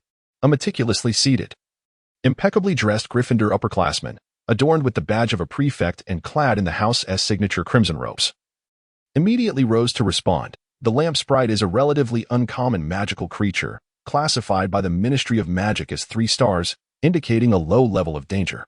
No one knows what the lamp sprite truly looks like, for it can transform into the object most desired by a person. Moreover, the lamp sprite possesses the ability to see into one's heart, using its transformations to ensnare the mind, often leading wizards into illusions. While it does not pose a lethal threat, the psyche may suffer considerable trauma. As of now, the only effective spell against it is quickly revive. Lockhart nodded, acknowledging the response as exemplary. You are Percy Weasley, I presume? Please take your seat. Gryffindor earns 5 points.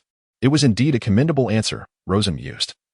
Though it was not merely commendable, it was practically verbatim from the textbook, which he too had perused. However, the text did not provide a sufficiently complete account. Lockhart gently tapped the blackboard, using his wand to guide the chalk in writing. The most effective means of dealing with the lamp sprite is a powerful and steadfast heart. If one can achieve that, they shall remain unaffected by the objects it conjures. Furthermore, as long as one maintains a state of alertness, launching an attack against it will ensure one's safety. Quickly Revive is the spell with the lowest threshold for effectiveness. Lockhart paused momentarily and inquired, Rosen, are there any other methods that fundamentally counter the lamp sprite? Rosen silently rose to his feet, his tone devoid of any emotion.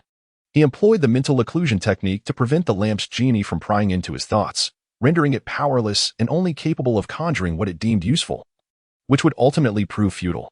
He then quietly resumed his seat. Very well, 10 points to Ravenclaw, Lockhart declared, clearly pleased. The mental occlusion technique was a rather sophisticated spell, and he expressed his pride in mastering it as well. If anyone was interested, they could practice it through magical brain control. Though this topic was too time-consuming to delve into now, let us return to the genie. What you must do is quite simple. After the genie casts an illusion upon you, maintain a state of alertness and employ an effective spell, such as Renervate. If pressed, It is permissible to use some offensive magic, as long as it does not result in fatality. After all, each of us must confront this at least once. Lockhart paused, seemingly lost in thought, and then recalled, when I open the lamp, please assist me with a cleaning charm, for the odor is quite unbearable. I suspect some muggles have used the lamp as a urinal. A silence fell over the students as they suddenly felt more likely to be overwhelmed by the stench than to be defeated by the genie. Lockhart placed the lamp on the ground and finally instructed, clear your minds, then contemplate what you desire and how to handle this situation. 3, 2, 1, open. So, your disappearance this afternoon was due to assisting Professor Lockhart? Alice inquired, sitting up straight with curiosity. Indeed, Rosen replied weakly, lying on the common room sofa. Too fatigued to elaborate. It nearly exhausted me. Bill and the others captured some Cornish pixies today, and I trained with Lockhart several times during the holidays to ensure success. So, I skipped his class entirely. After all, he can only award me full marks on the final exam. With that, Rosen dozed off, his last words being a request for some food upon his return, lest he wake up hungry.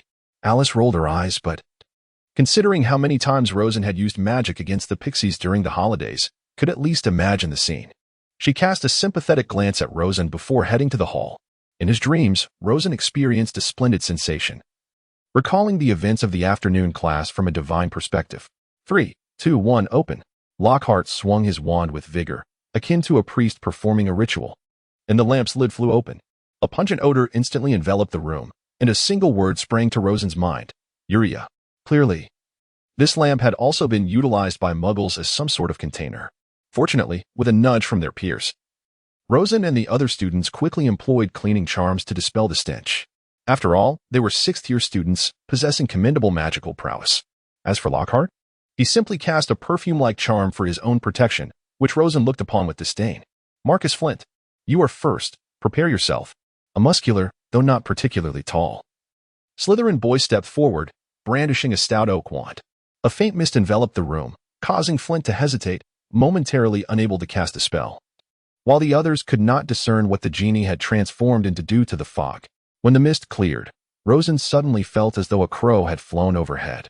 Wow, wow, wow. This scene was reminiscent of an awkward moment from an animated series. Before Flint stood a Quidditch trophy, and he appeared entranced by the imagined scene of receiving the trophy, clearly under the influence of the genie's magic. After half a minute of silence, Lockhart deduced that Flint could not extricate himself from this predicament, and thus drew his wand. Renervate. Flint jolted back to reality as though struck, momentarily clutching his head. Oh, my Quidditch trophy, my championship. His companions silently approached to escort him away. Come on, don't embarrass yourself, Rosen thought, recalling the expression on Flint's face. Challenger number 1. Marcus Flint, failure. Lockhart cleared his throat. As you have seen, Mr. Flint's attempt has failed. Under normal circumstances, with your abilities, you should be able to at least hold your own against a 3-star magical creature. However, it is quite common to be bested by the genie due to wavering will or insufficient preparation. Therefore, do not relax, take a brief respite. And we shall continue in 5 minutes. 5 minutes later, Percy Weasley. Percy strode forward with confidence in his magical abilities, curious about what lay ahead. As the mist dissipated, Rosen was astonished to find Percy facing the Minister of Magic, Cornelius Fudge. When had the minister come to Hogwarts? However, Rosen quickly realized that this was merely an illusion created by the genie, based on Percy's memories. Otherwise, the genie would not have been able to conjure such an image. Percy, initially holding his wand aloft, felt compelled to refrain from attacking in the presence of the minister, who spoke. Child, you have great potential. I believe you could attain this position after undergoing some training. Now, lower your wand. Percy, as if struck by a disarming curse, involuntarily let his wand drop.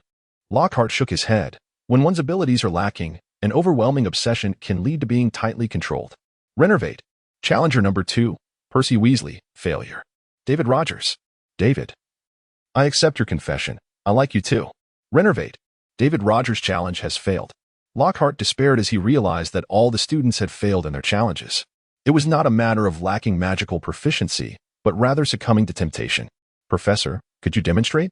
Some students implored, feeling dejected, yet eager to learn how to combat the situation. Lockhart shook his head. I possess the mental occlusion technique. This does not affect me directly. He spoke the truth, for he indeed mastered this technique, allowing him to evade the scrutiny of Dumbledore and remain unscathed. How about this, Rosen? You shall demonstrate and see if you can succeed in the challenge. After all, everyone else has failed. If you falter, it will not be a disgrace. Rosen was taken aback. How did this come to be?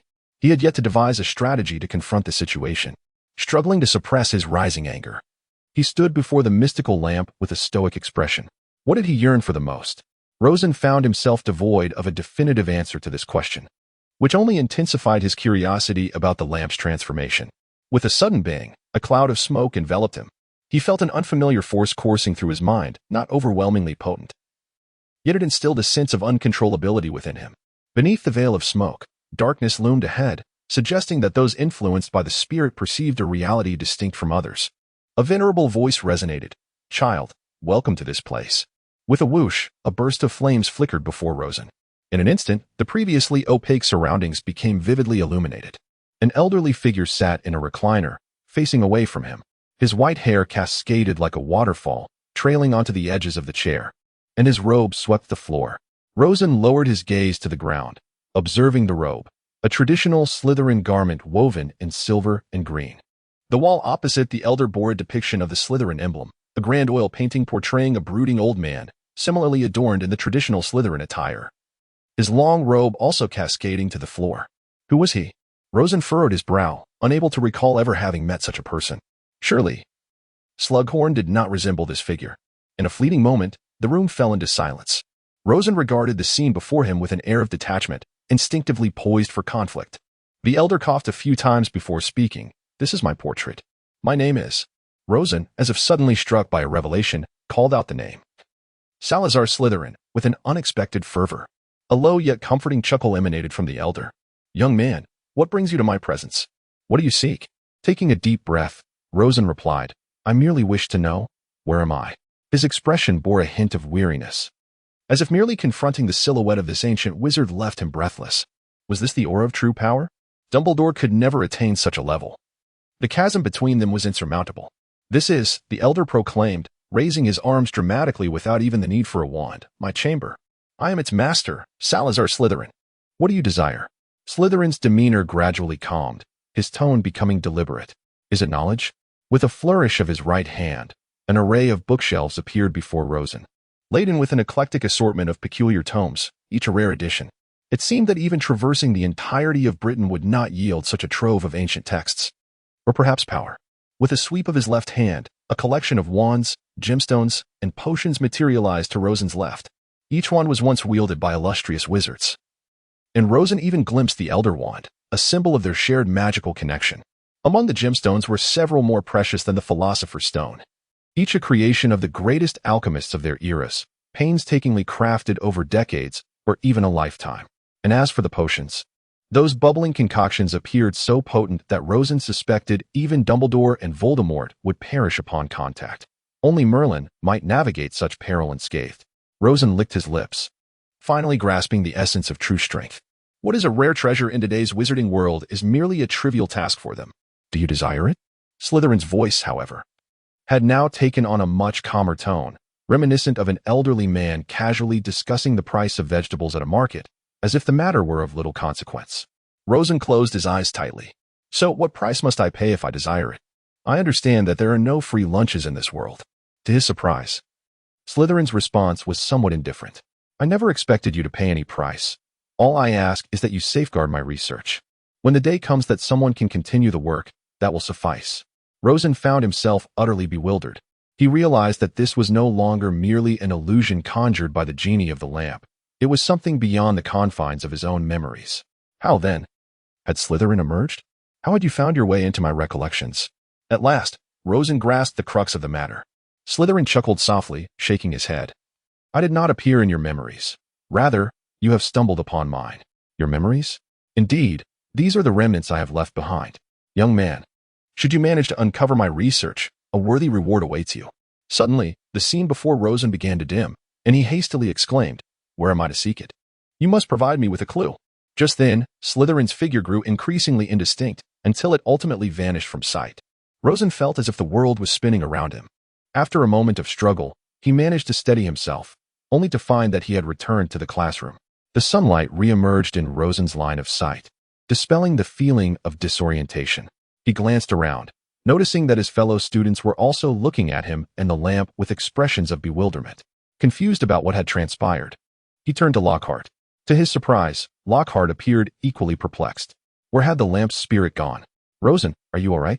I am fine, he replied, his mind racing as he surveyed his surroundings. Gradually, he began to comprehend the events that had unfolded. The spirit of the lamp had vanished after conjuring an illusion, leaving him with a fragment of Slytherin's memory. But what was the purpose of this memory? Rosen suddenly awoke. Moments ago, he had been lost in a reverie.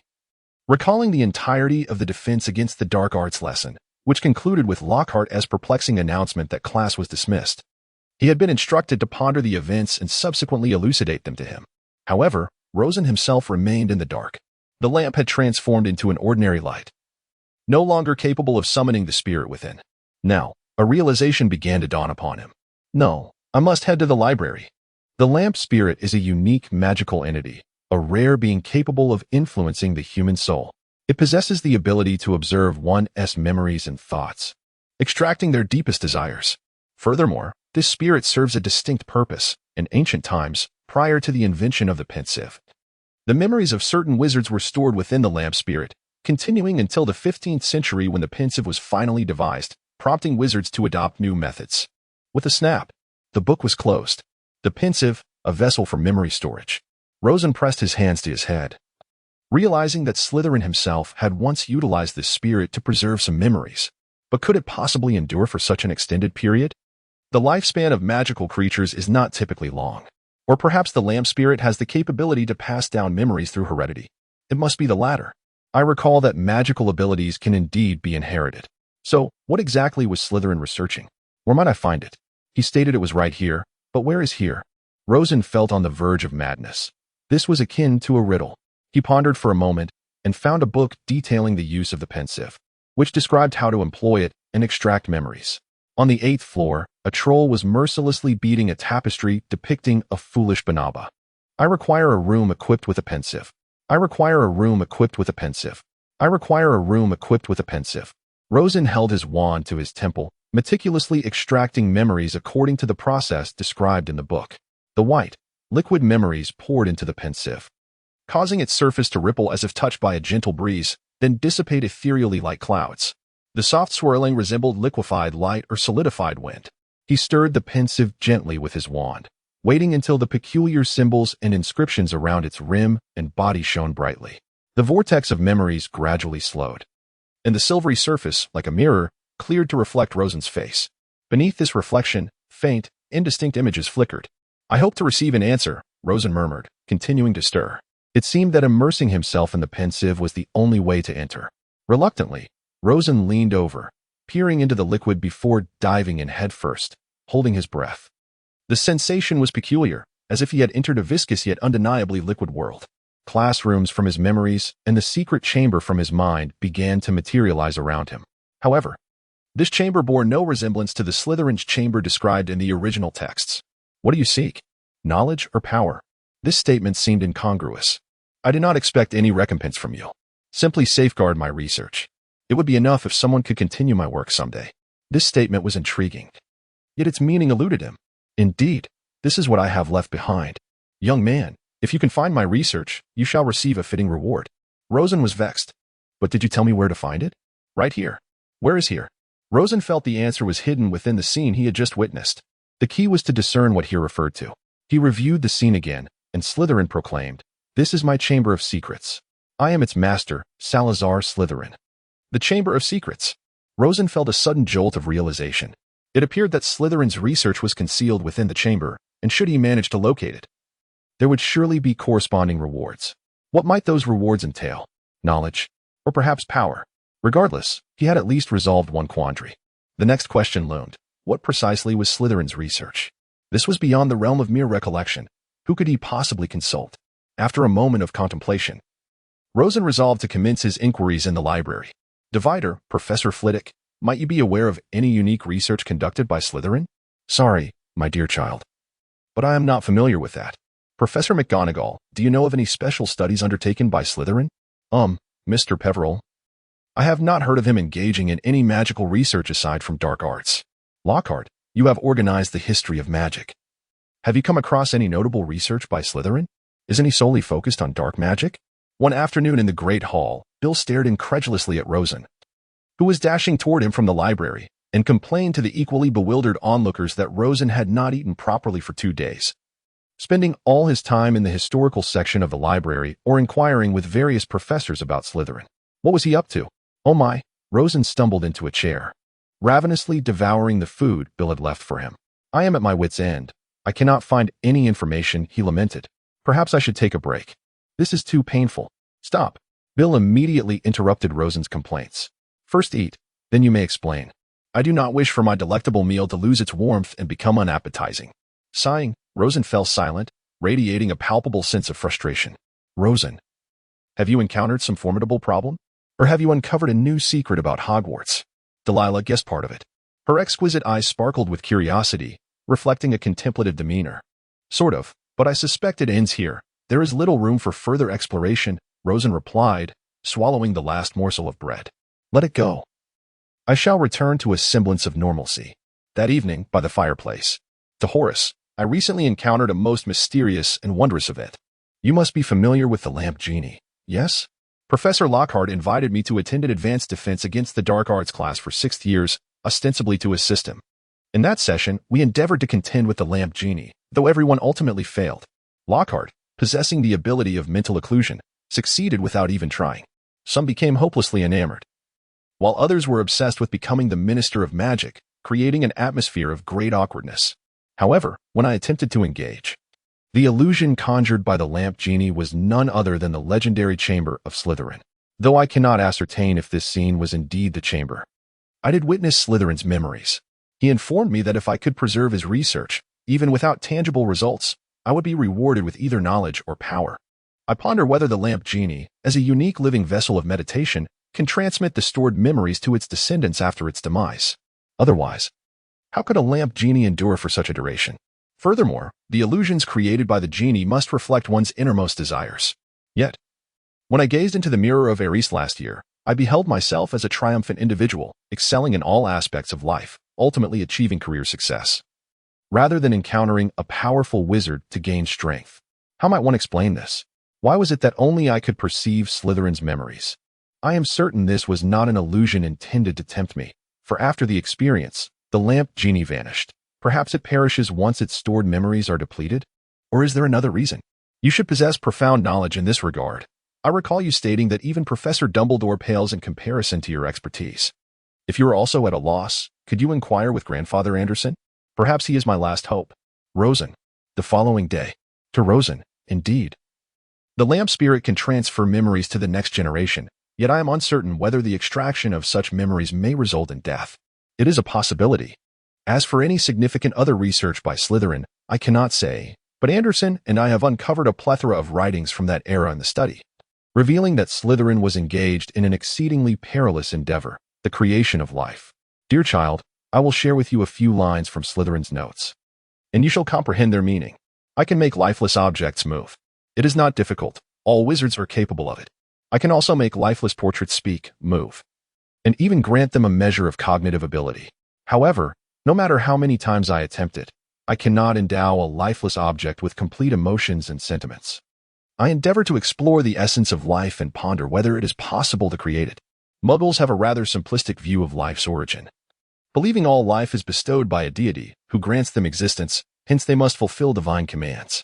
Yet, for wizards, this notion is rather laughable, for magic can elucidate many fundamental questions. While one cannot discount the existence of a deity, it is evident that such a being is not idly preoccupied with the continuation of life. I firmly believe that life originates from the shaping of magic. Then, if one acknowledges that life stems from magic, why hesitate to experiment with it? Consider how absurd and contradictory that is. The heart's ambition determines the heights one can reach. I am profoundly convinced of this. Yes, I wish to create life through magic and, in doing so, comprehend the essence of life's legacy. Thus, I advise you, dear child, to refrain from delving into this subject. None of us in this era possess such capabilities, nor are we fortunate enough to partake in Slytherin's rewards. Rosen rubbed his eyes, realizing that he had indeed ventured beyond his capabilities. It was time to return to a more conventional path. He had overthought the matter. Initially, Rosen harbored dreams of receiving a boon from Slytherin, but upon discovering that this exceedingly challenging research involved the creation of life, he relinquished that aspiration. The reason was simple. If one day he possessed the ability to create life, the Earth might no longer have the capacity to accommodate him. Dejected, Rosen resumed his ordinary existence. Of course, this was merely self-soothing. He did not believe he could transcend the framework of the Harry Potter universe to acquire greater power. He was uncertain even about how he had traversed into this world, so how could he possibly alter its course? Nevertheless, he pondered whether he could unearth some clues within the Chamber of Secrets, if only to earn a few rewards. After all, wasn't the Muggle world also studying cellular structures? He recalled that in his previous life, there were individuals capable of constructing a cellular model that could perform autonomous movements unaffected by external influences. If he could indeed create a cell, would that not constitute the creation of life as described by Slytherin? Or was it the case that, compared to true life, it still lacked a soul? Hey, mate, you finally look lively. Are you planning to join me on the Quidditch team? Together, we shall be invincible. Rosen shook his head. I have other matters to attend to, perhaps next year. Aware that this year's Quidditch matches would only involve 13 players, he had no intention of investing his energy in that pursuit. Participation would have to wait until third year, when it would be considerably safer. Of course, Rosen referred to the diary, as he was genuinely unsure whether it remained in Ginny's possession, as in the original text. If it did, the situation would be much simpler. Additionally, he contemplated whether to scout the girls' lavatory on the second floor in search of clues. However, a voice echoed in his mind. If I recall correctly, you ventured into the girls' restroom last year. Are you lost again? It was the familiar and insidious voice of Filch. He immediately shook his head. How embarrassing. Last year had been a fresh start, with ample justification for his actions as no one knew him well. If he were to repeat such an incident this year, how would others perceive him? Would they think him willfully ignorant or simply foolish? Most importantly, his friends, especially Delia and Alice, whom he was clearly scheming about, would surely criticize him, and he could not afford to lose face. Yet, Rosen reconsidered. Preserving his own life was certainly more crucial than maintaining appearances. As the sole time traveler, he possessed foreknowledge of this year's chamber incident, while others remained oblivious. To unwittingly risk his life would be a grave miscalculation. Rosen lamented. If I perish, who will stand against Voldemort? What will become of those beautiful ladies? Ah, forget I said that. That midday, during a particularly dull history of magic lesson. As his classmates succumbed to fatigue, Rosen quietly slipped to the entrance of the abandoned girls' lavatory on the second floor. After ensuring no one was around, he opened the door and stepped inside. There is a rather peculiar aspect regarding the Chamber of Secrets. Why does its entrance appear in the girls' lavatory? This modern lavatory certainly did not exist in Slytherin's era. According to the historical records of Hogwarts, during the 18th and 19th centuries, wizards, primarily from the Ministry of Magic, made certain modifications to the castle to better align with contemporary living standards. Thus, Rosen surmised that the original entrance to the chamber must have coincidentally been situated within the newly constructed girls' lavatory. This raised a question. Why did no one discover the existence of the chamber during the renovations? Moreover, someone had audaciously carved a small serpent emblem on the faucet, as if to ensure it would not be overlooked. Had the intelligence of wizards truly diminished to such an extent? After pondering for a considerable duration, Rosen realized that certain aspects, previously overlooked while reading the original work, became exceedingly intricate when personally confronted as a transmigrator, especially given the lack of elaboration in the source material.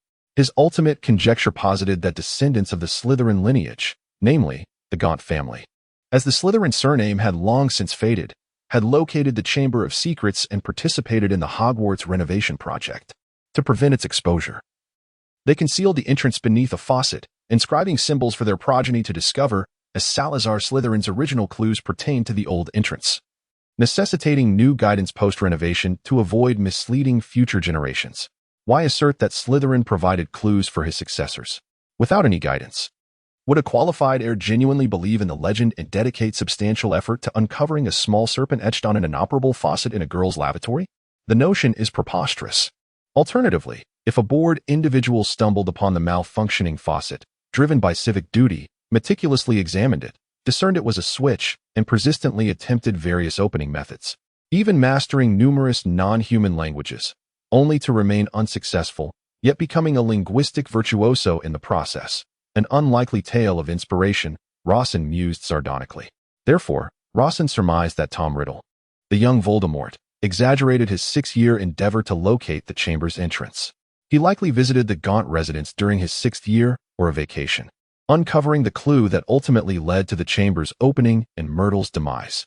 Voldemort, once perceived as cold, cruel, and sanguinary, now bore the additional label of unscrupulous.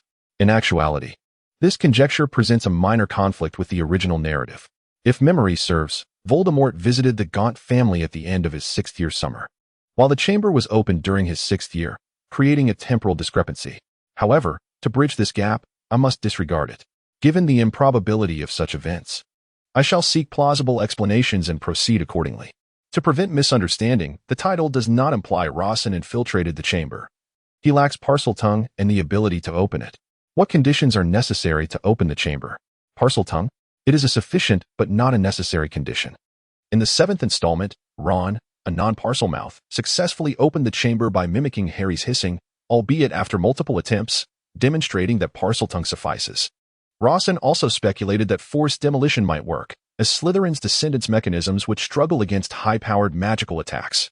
The chamber's elusiveness to past headmasters may stem from their lack of emphasis or reluctance to damage school property, as restoration would be cumbersome. And such drastic measures seemed unwarranted based on a nebulous legend. Rosen stealthily entered the washroom, sensing that Myrtle was likely absent, perhaps off enjoying herself, which afforded him the opportunity to proceed unimpeded. The hour for the events of the Chamber of Secrets had not yet arrived. Alleviating his concerns about the sudden appearance of the trio of potion makers, he cautiously closed the door, exhaled deeply, and began to search the area. At the center of the washroom stood a seemingly ordinary sink, adorned with a multitude of taps. After circling it several times, he finally noticed a serpent engraved on the side of one of the faucets. The snake was indeed quite diminutive, making it difficult to spot without careful inspection. This was likely the entrance to the Chamber of Secrets. What should he do now? Rosen found himself in a quandary, yearning to rush to the headmaster's office to inform Dumbledore that the chamber was here, and that this year's student, possibly Ginny, under the influence of a Horcrux belonging to Voldemort, would open the chamber, unleashing the basilisk within to wreak havoc. A moment's carelessness could lead to dire consequences.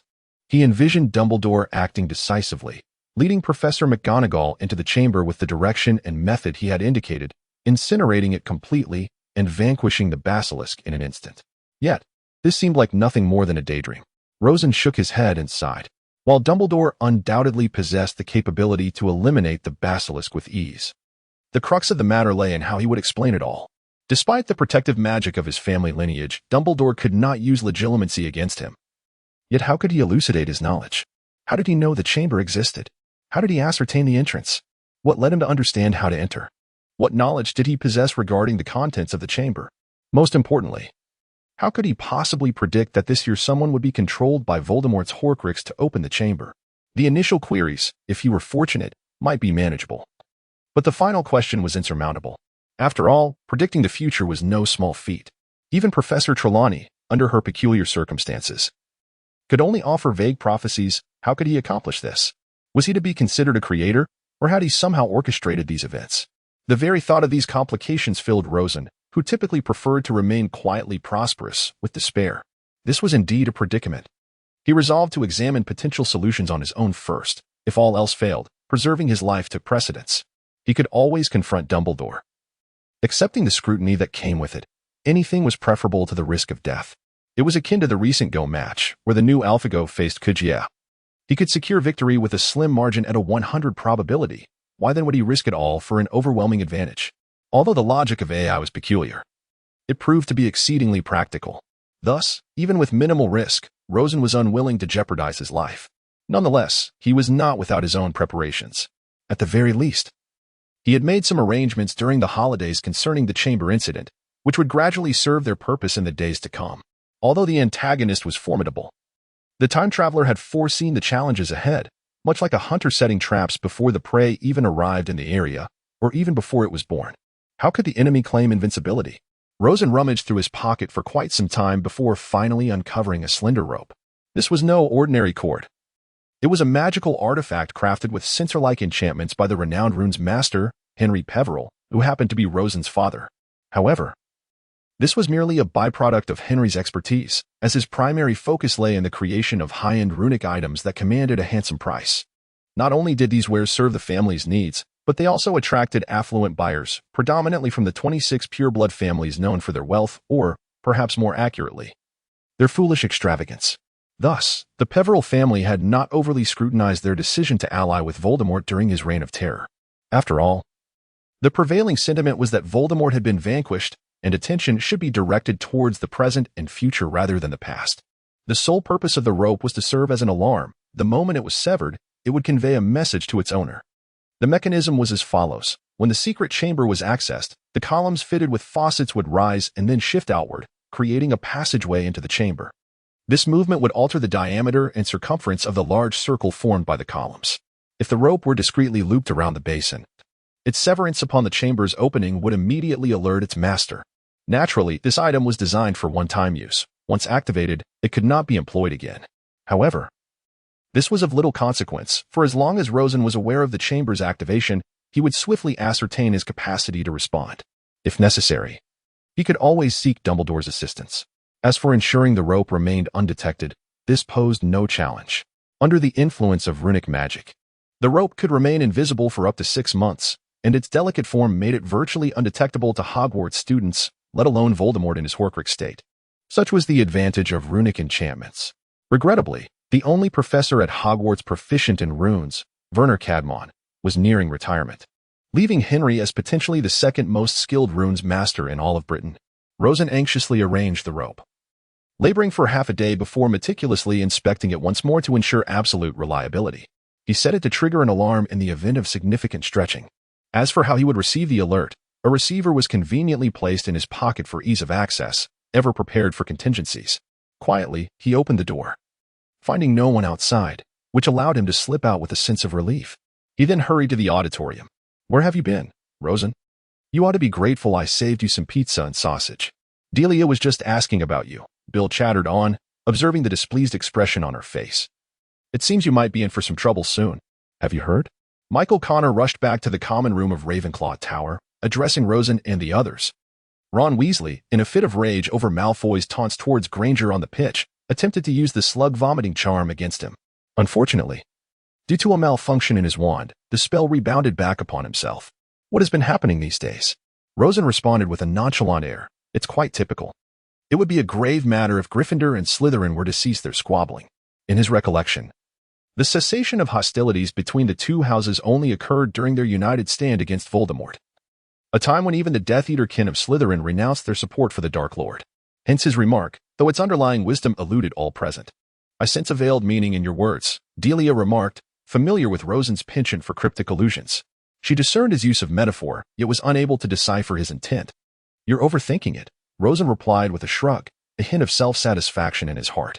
"I believe the crux of the matter lies elsewhere," Bill interjected, having gleaned a certain insight. "Michael, why is it invariably you who first becomes privy to such information? Could it be that you spend your days loitering in Gryffindor territory?" "Not at all," Michael retorted, his countenance betraying a hint of unease. "Was I not the same last year? It is simply my nature." "I remain unconvinced," Terry Boot, Michael's roommate, declared. "Your demeanor suggests you are prevaricating once more. You cannot deceive me." "Very well," Michael conceded, pinching the bridge of his nose in acknowledgement of his defeat. "I merely frequent their company to seek guidance and inquire about Quidditch matters, during which I inadvertently come across such information. Does that satisfy your curiosity?" Rosen's mind began to wander, and he suddenly recalled that in the original text, Ginny's first boyfriend was seemingly Michael Corner. Goodness, could it be that this fellow has already set his sights on Ginny? As for gathering intelligence, Rosen concurred, yet the frequency could not possibly be so high. "Are you perhaps infatuated with some young lady? I remember you mentioned Harry Potter's escapades in flying class last year, but that was merely a singular instance. How many times have you done so this year?" Rosen remarked with a hint of teasing sarcasm. Michael's face flushed slightly, yet he departed without a word. "If you can deduce that, you ought to try your luck at the lottery," Bill quipped, his lips twitching. "This is likely no mere coincidence." An ethereal voice resonated, and upon turning, Rosen discovered it was Luna, her profound gaze seemingly capable of penetrating the depths of his soul. After much contemplation, Rosen decided to assist Ron at Hagrid's, though he knew it would likely not be a pleasant experience. How did he know Ron was with Hagrid? Terry inquired innocently. "Perhaps Harry?" "Whenever Ron and the others find themselves in trouble, they tend to seek refuge with Hagrid," Bill speculated. standing at the threshold. Rosen discerned a cacophony of retching and lamentations emanating from within. "Better out than in, I always say," it seemed to be Hagrid's voice. Followed by Hermione's pronouncement, "I surmise there's naught to do but await its natural cessation. Even under optimal circumstances, it's a most arduous incantation to unravel. And you attempted it with a fractured wand, no less." Unable to endure the discourse any longer, Rosen thrust the door open, his countenance etched with disapproval. "What were the two of you contemplating? To term this a treatment is a misnomer. It is akin to a crude shock tactic bereft of medical finesse." He turned to Hermione, his voice laced with admonition. "Hermione, I implore you, never seek employment at St. Mungo's. That Hagrid, a non-wizard, condones such a ghastly method is one thing, but your endorsement is beyond comprehension." With a flourish, he brandished his wand, murmuring an incantation. A gentle, verdant luminescence emanated from the wand's tip, enveloping Ron in its soothing embrace. Ron's complexion improved markedly, though the occasional expulsion of slugs persisted, albeit with diminished frequency and quantity. "Rosen, what is this?" Hermione inquired, momentarily setting aside her pique. Despite Rosen's frequent barbs, this novel approach piqued her curiosity. "I have never encountered such a curative technique, devised by my mother." "A senior healer at St. Mungo's," Rosen replied tersely. "It is a rudimentary curse, the very act of casting which inflicts harm upon the caster. As the curse rebounded upon me, the injury was twofold. This incantation proves remarkably effective against curses. Were it not for the compounded curse and my relative inexperience, complete restoration would have been within reach. As it stands, I dare not venture further, and must content myself with merely mitigating the symptoms." Rosen noticed that when he stated Hagrid was not a wizard, his gaze drifted towards the pink umbrella. Perhaps after his wand was broken, Dumbledore helped him install the wand core inside the umbrella? Otherwise, how could Hagrid use magic? Rosen surmised, but did not voice his thoughts. "By the way, I still don't know, what does mudblood mean?" Harry inquired. "It's a derogatory term for those of Muggle descent, meaning those whose parents don't possess magical abilities. Some wizards, like the Malfoy family, often believe they are superior to others because they are of so-called pure-blood lineage." Hagrid's mood soured. The Slytherin families, epitomized by the Malfoys, have long espoused the blood purity ideology, Rosen elucidated, but in reality, bloodline only serves to increase the probability of being a wizard. Naturally, if both parents are wizards, there's an advantage due to heredity compared to Muggle parents. However, once you're already a wizard, bloodline has a negligible impact. The correlation between a wizard's talent, strength, and bloodline isn't entirely non-existent, but it's certainly not a decisive factor. Rosen withheld a sentiment that could discourage Muggle-born wizards, that pure-blood wizards possess more potent magic. This viewpoint was endorsed by Slytherin himself, but many great wizards, after extensive research, have indicated no such correlation. Rosen himself was uncertain of its validity. But considering his own circumstances, the disparity in power between himself, a half-blood, and Stiller, a pure-blood, during the same period was insignificant, with himself even being stronger. "Well, I don't blame you for wanting to jinx him, Ron," Hagrid proclaimed over the sound of the slug plopping into the basin, "but it might be a blessing your wand malfunctioned. If you had truly cursed that boy, Lucius Malfoy would have stormed into the school. At least you avoided trouble." Rosen conceded that Hagrid made a valid point, though he harbored some reservations. Namely, wouldn't removing Lucius from the school board be a more expedient solution? After all, the Malfoy family's diminished control over the school would significantly degrade their status, and with a stroke of luck, his own family might even seize a seat on the board. Rowan narrowly averted a consequence due to his oversight. The original text only mentioned the entrance to the Chamber of Secrets as being in the second-floor girls' lavatory, without specifying the number of entrances. In actuality, Slytherin himself had designed multiple entrances, a detail Rowan had overlooked. On this particular day, Lockhart summoned Rowan to his office. "What's the matter?" Rowan inquired, casting a glance around the office. It was filled with various magical creatures, such as Grindylows, Kappas, and Redcaps, essentially preempting Lupin's curriculum for the following year. However, this wasn't necessarily a conflict, as Lockhart's material was intended for sixth-year students, while Lupin reserved these creatures for the younger students. "These should suffice until the winter break, shouldn't they? I trust there's nothing more you require of me," Rowan remarked, pilfering a fizzing Whizbee from Lockhart's desk, pocketing the remaining sweets as Lockhart feigned ignorance. "You're aware that Harry assisted me with responding to fan mail last night, aren't you?" Lockhart began. "Indeed," Rowan replied. "Michael mentioned that Harry's hand is nearly crippled. How many letters did he write? And, as a married man, are you certain you won't face domestic repercussions?" Rowan inquired with mischievous intent. That's beside the point, Lockhart waved off, clearly avoiding the question. The crucial matter is that, while writing the replies, Harry claimed to have heard a peculiar voice uttering phrases like "I'm going to kill you," yet I detected nothing. I even employed a hearing enhancement charm. But aside from ambient noises, I perceived nothing. Bewilderment washed over Rosen as he discerned a subtle discordance in the unfolding events. It was evident that the basilisk had, once more, ventured forth from the Chamber of Secrets after half a century, navigating the labyrinthine pipes. Yet, a nagging question arose. Why had his ensnaring rope failed to signal its passage? Could it have been discovered and subsequently destroyed? Such an occurrence seemed improbable, for it would invariably expose Voldemort's presence. Did anything untoward transpire thereafter? Rosen inquired, his voice laced with concern. Lockhart shook his head, replying, "No, everything proceeded as usual." Rosen pondered for a moment and decided to divulge some information to Lockhart. "Do you recall what I mentioned on the first day of school, urging you to investigate the creature known as the basilisk?" Lockhart responded instinctively, "Indeed, I could recite it flawlessly during my studies. Yet some elusive details remain undiscovered to this day." Suddenly, he froze, his voice faltering as he stammered, You mean to say that creature is the basilisk?" "Indeed." Rosen replied with a furrowed brow, "I must delve deeper into this matter. I cannot provide a comprehensive explanation as I am still in the exploratory phase." Rowan hastened to the lavatory, ensuring no one was nearby before entering and circling the central sink repeatedly. Strangely, the rope remained intact, and there were no signs the sink had been detached. The conclusion was clear. The basilisk had not entered the castle through this passage, or at least not when entering the Chamber of Secrets. This implied the existence of other entrances within Hogwarts, ones Rowan couldn't detect, a troubling realization. Cold sweat broke out on Rowan's brow, relieved that the basilisk hadn't yet begun its attacks, offering a chance for intervention. He lamented his earlier oversight, believing the rope surveillance was sufficient, deeming himself excessively naive. Retreating to the common room, Rowan's spirits dampened. Discovering alternative entrances seemed insurmountable, a task beyond his capabilities, especially considering past headmasters had failed. Doubt gnawed him. He perused his bookshelf, selecting a Parseltongue dictionary, and began a languid study, reclining on his bed, disinclined to move. This was practically the only recourse available to Rowan at this juncture. He'd previously dabbled in the book, but lacked urgency, remaining at a rudimentary level. Now, he had to summon the effort of a cram session, even more intense than preparing for end-of-term exams, for one concerned mere grades, while the other involved his very survival. Time passed. Hogwarts lacked midterms, so there were no pressing revision tasks.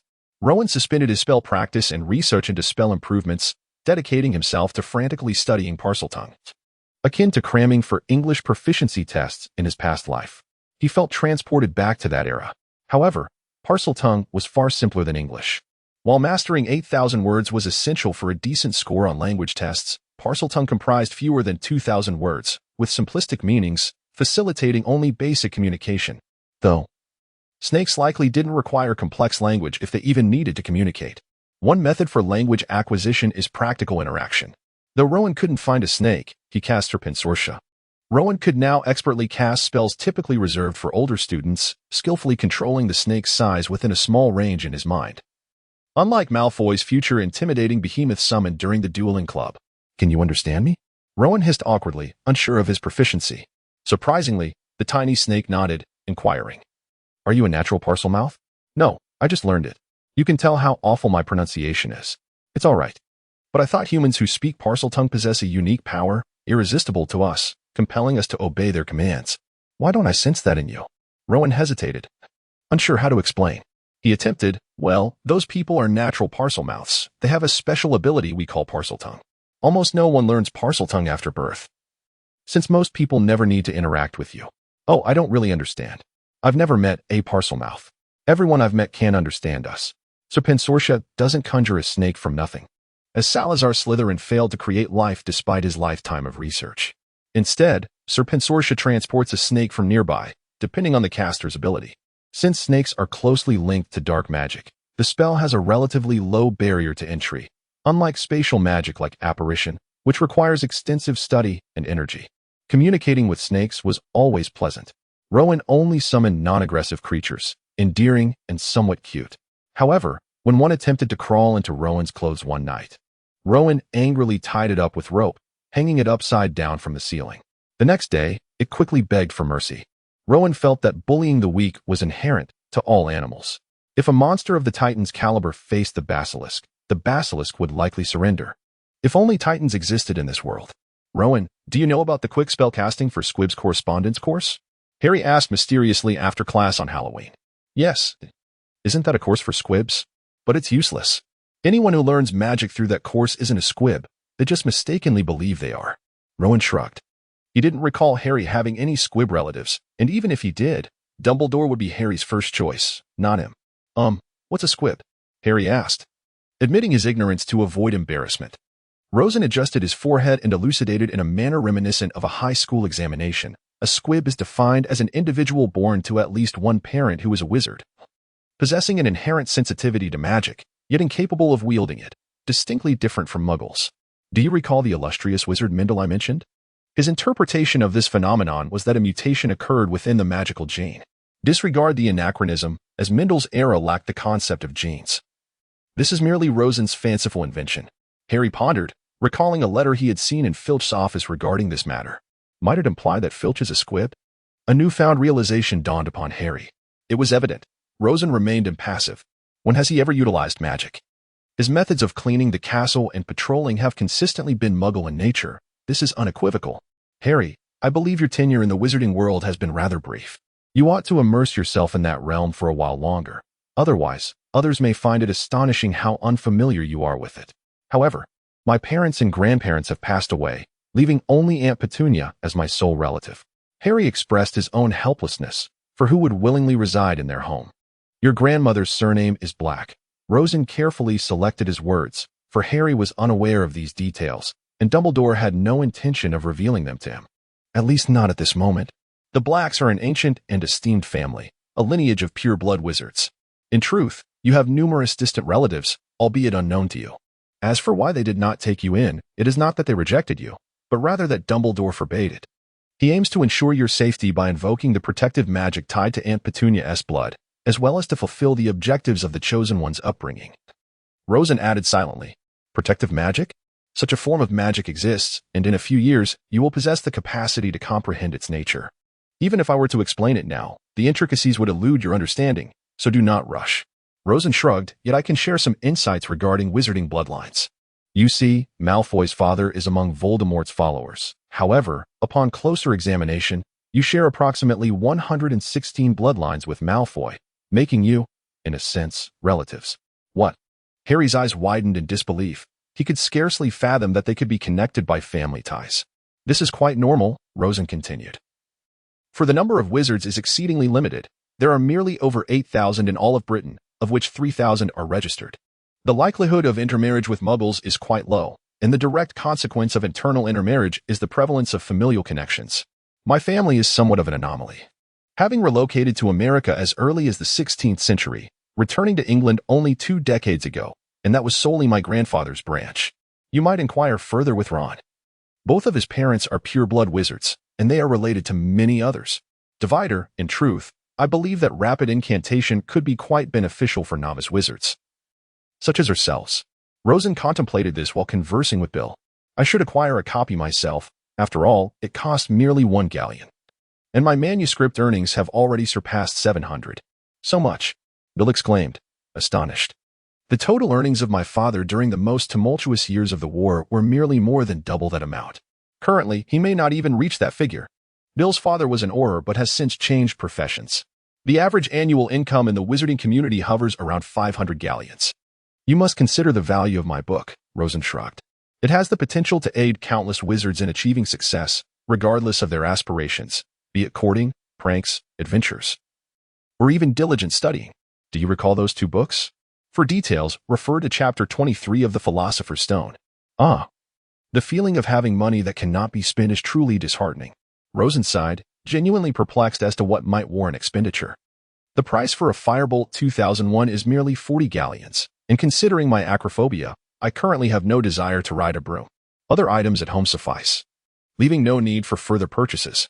As for precious magical stones, such luxuries are unattainable by mere currency. Otherwise, the Malfoys would have acquired them long ago.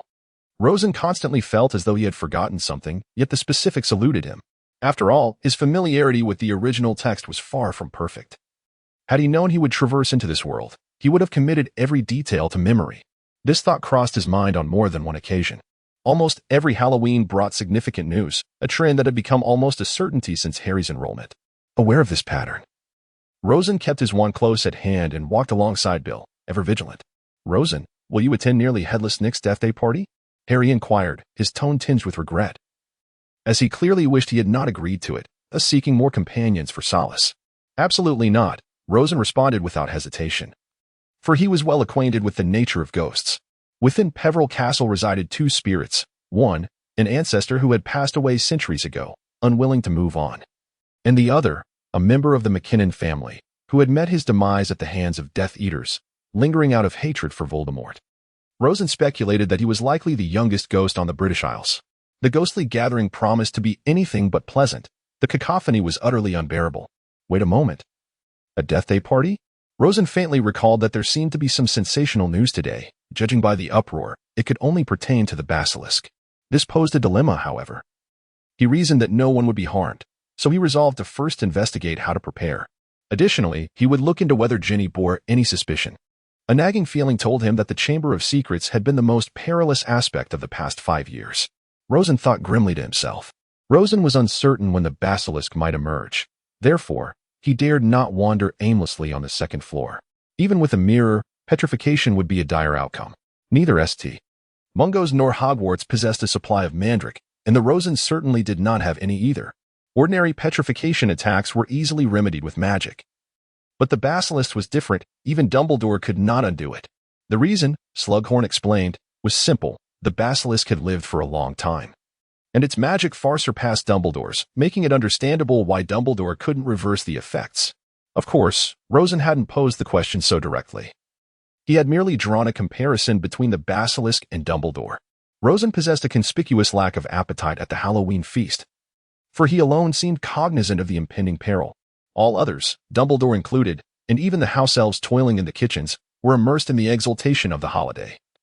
As no one in the wizarding world would dress as ghosts to ask for candies, Rosen hoped for someone to step forward, much like the courageous Chilo of the first grade, to announce the occurrence of an attack. Regrettably, no one did, and the dinner concluded in silence. He sighed, packing away the untouched food, preparing to return and clean up the aftermath. Bill and Delia, noticing Rosen's sour expression, wisely refrained from intruding. As expected, the initial assault transpired near the girls' lavatory on the second floor, leaving Madame Loris petrified, her tail ensnared on the torch stand. It seemed she had been playing with herself, only to glimpse the basilisk's eyes through the water. Rosen mused that many students would likely find this quite gratifying. Bill whispered, "You killed my cat. You killed my cat." Felch had become hysterical, and Rosen had never witnessed him in such a frenzy, despite his usual propensity for tormenting students. "I will kill you." Fortunately, Lockhart had received Rosen's warning prior to the dinner.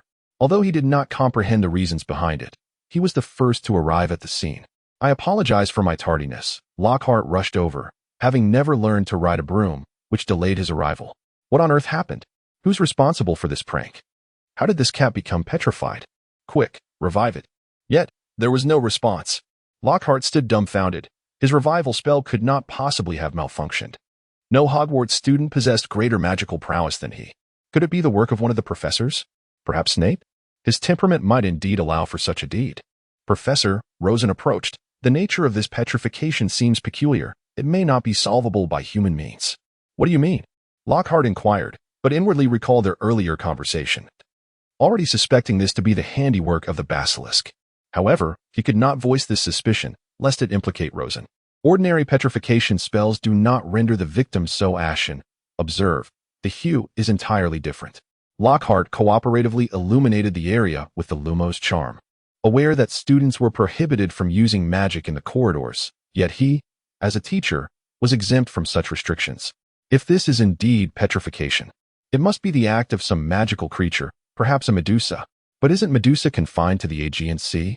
Delia muttered, somewhat disgruntled, though she deliberately suppressed her volume, ensuring that only Rosen and Lockhart could hear her. Rosen feigned ignorance. Though he was aware that Delia was not a time traveler, he remained astonished by her perceptive abilities. She might have already deduced the presence of the basilisk. Alternatively, it could be attributed to other dark magic, as a dark wizard had deliberately inscribed on the wall. The chamber has been opened. Beware of those who oppose the heir. This was likely an attempt to obfuscate the truth by invoking the legend of Hogwarts' Chamber of Secrets and concealing his methods. These were the only two plausible scenarios. Scattered applause erupted, and Rosen turned curiously, only to be surprised to find Dumbledore and Professor McGonagall present. An impressive deduction, Dumbledore remarked. While you were speaking, I conducted an examination, and indeed, the petrification occurred. However, it is unlikely to be the work of a wizard, as I too could not unravel it. Gellert's assessment holds merit. I initially suspected it was a prank, yet the degree of petrification is entirely distinct. Should any of you attain such prowess, I would welcome you as my instructor. It was clear that Dumbledore recognized the other's magical power surpassed his own, possibly only achievable by Grindelwald or Voldemort. Perhaps even some elders from Europe and America, but they had remained hidden for so long that it was implausible. Rosen elucidated the two possibilities. Yet Dumbledore's thoughts wandered further. Thus, Mr. Filch, Harry could not have petrified Mrs. Norris to such an extent. Your conjecture lacks foundation and is incorrect. Rosen could not resist delivering a parting jab at Filch, recalling how he had paraded him to the Great Hall last year, ensuring everyone knew of his blunder in wandering into the girls' lavatory.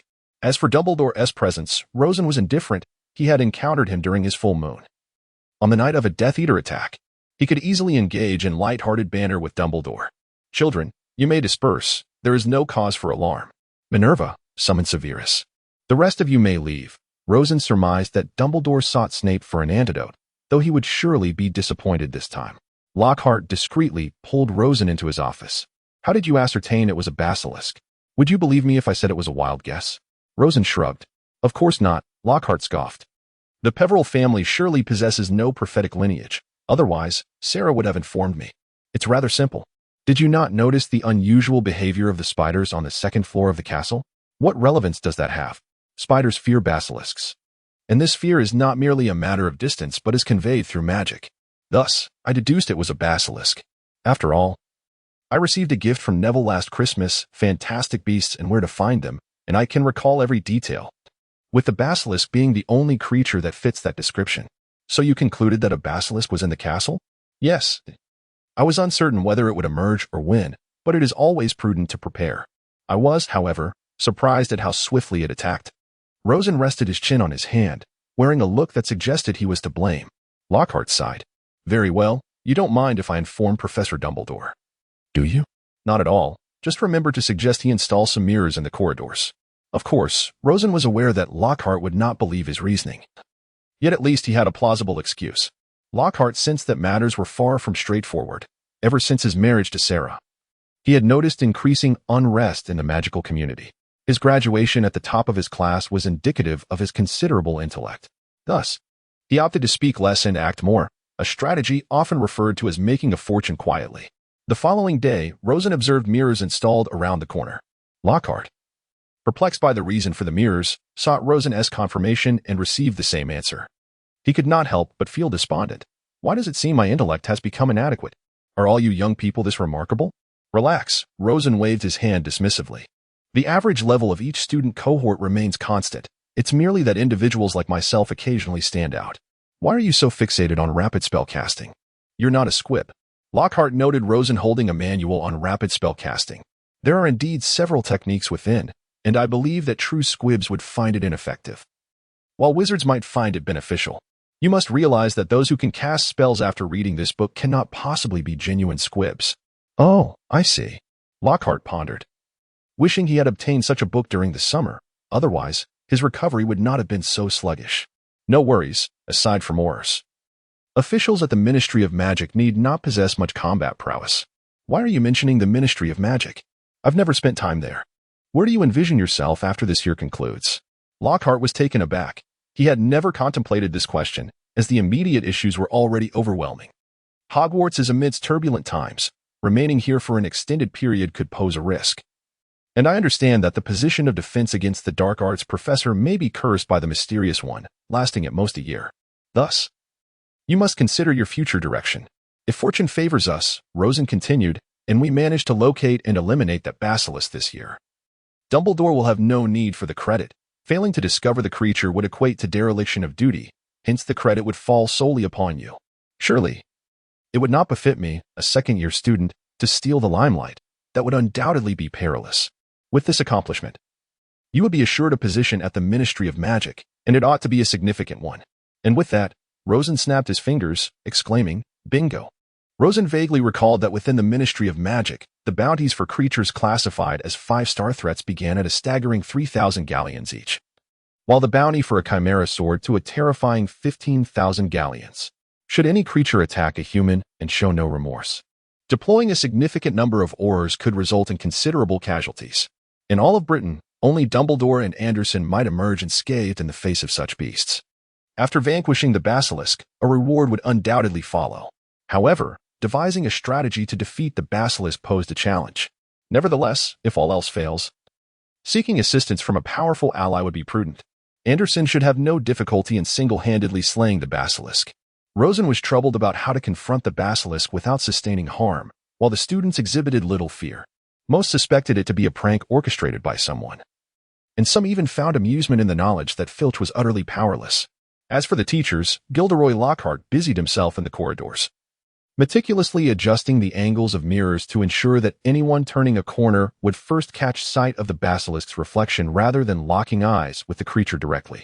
The diligent habits cultivated during his years of study at school served him well. Lockhart, at his core, was a rather meticulous individual, albeit his years in the field had rendered him somewhat reckless. In Dumbledore's office, Severus Snape, with a stern expression, inquired, "Headmaster, how could that child deduce the presence of the basilisk? I see no logical basis for inferring a basilisk from a petrified cat. It seems to be a retroactive conclusion. Were it not for the fact that the Peveril family returned to Britain less than 30 years ago, I would suspect him of foul play." Dumbledore shook his head. "Severus, we must consider that many harbor their own secrets. Surely you recall that young Rosen was once attacked by a Death Eater with the killing curse?" Snape's expression remained unchanged. "Of course, I remember. I was the one who reported it. But what of it? The legendary Antioch Peveril possessed extraordinary power, feared even by death itself. It is not surprising that he left behind formidable magic."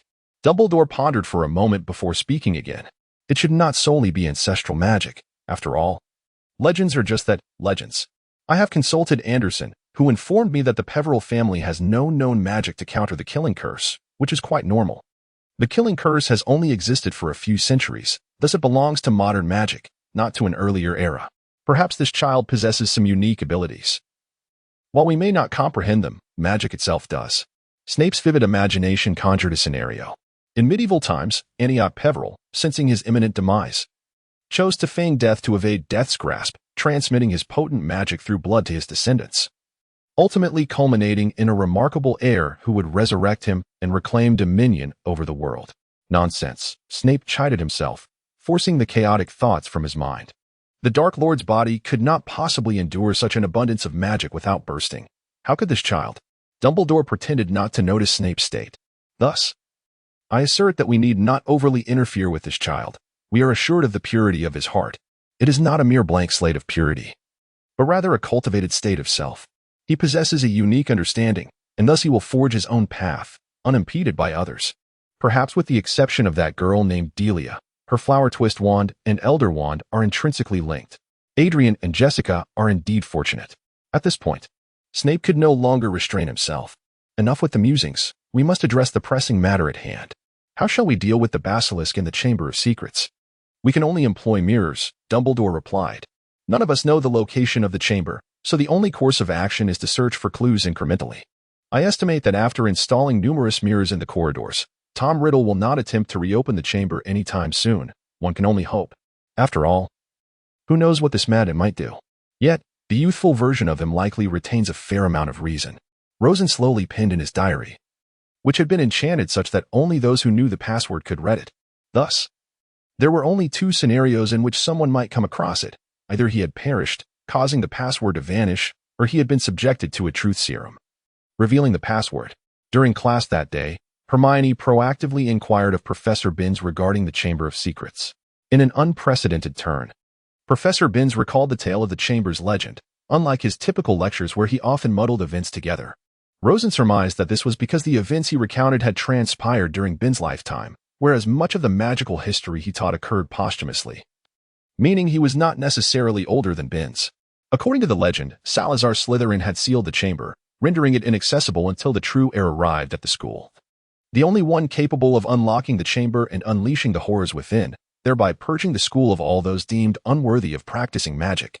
Rosen meticulously recalled the details and reflected upon certain analyses he had encountered in his past life, alongside the historical records of Hogwarts, ultimately arriving at several conclusions. 1. Salazar Slytherin harbored a strong aversion towards wizards of Muggle descent, even wishing to exclude them from Hogwarts altogether. This sentiment is understandable, considering that in that era, wizards and Muggles were adversaries. Muggles had slain numerous wizards, though the means by which they accomplished this remains unclear, possibly due to the inadequacies of those wizards in evading such fates. Likewise, wizards had also killed many Muggles. The animosity was far more pronounced than contemporary perceptions, where Muggles merely regarded wizards as fantastical beings, thus rendering Slytherin's stance rather reasonable. 2. The distinction between thought and action is significant. According to historical accounts, there were 2 Muggle-born students in the first year, indicating that Slytherin did not actively pursue measures to prevent their admission or even resort to lethal actions against them. Therefore, his decision to leave a basilisk in the Chamber of Secrets was evidently not intended to eliminate wizards of Muggle heritage. 3. Slytherin had once studied the essence of life and endeavored to create it, though his attempts ultimately culminated in failure. He professed to leave behind clues for future generations, accompanied by rewards. Rosen is nearly certain that Slytherin concealed hints regarding this creation within the chamber, yet the ability to uncover them remains another matter entirely. Slytherin would undoubtedly not permit just anyone who entered the chamber to claim such a treasure, unless he were bereft of reason. Only those capable of accomplishing such a feat would be worthy. Rosen surmised that he could only rely on chance. 4. Why had people failed to deduce the presence of the basilisk?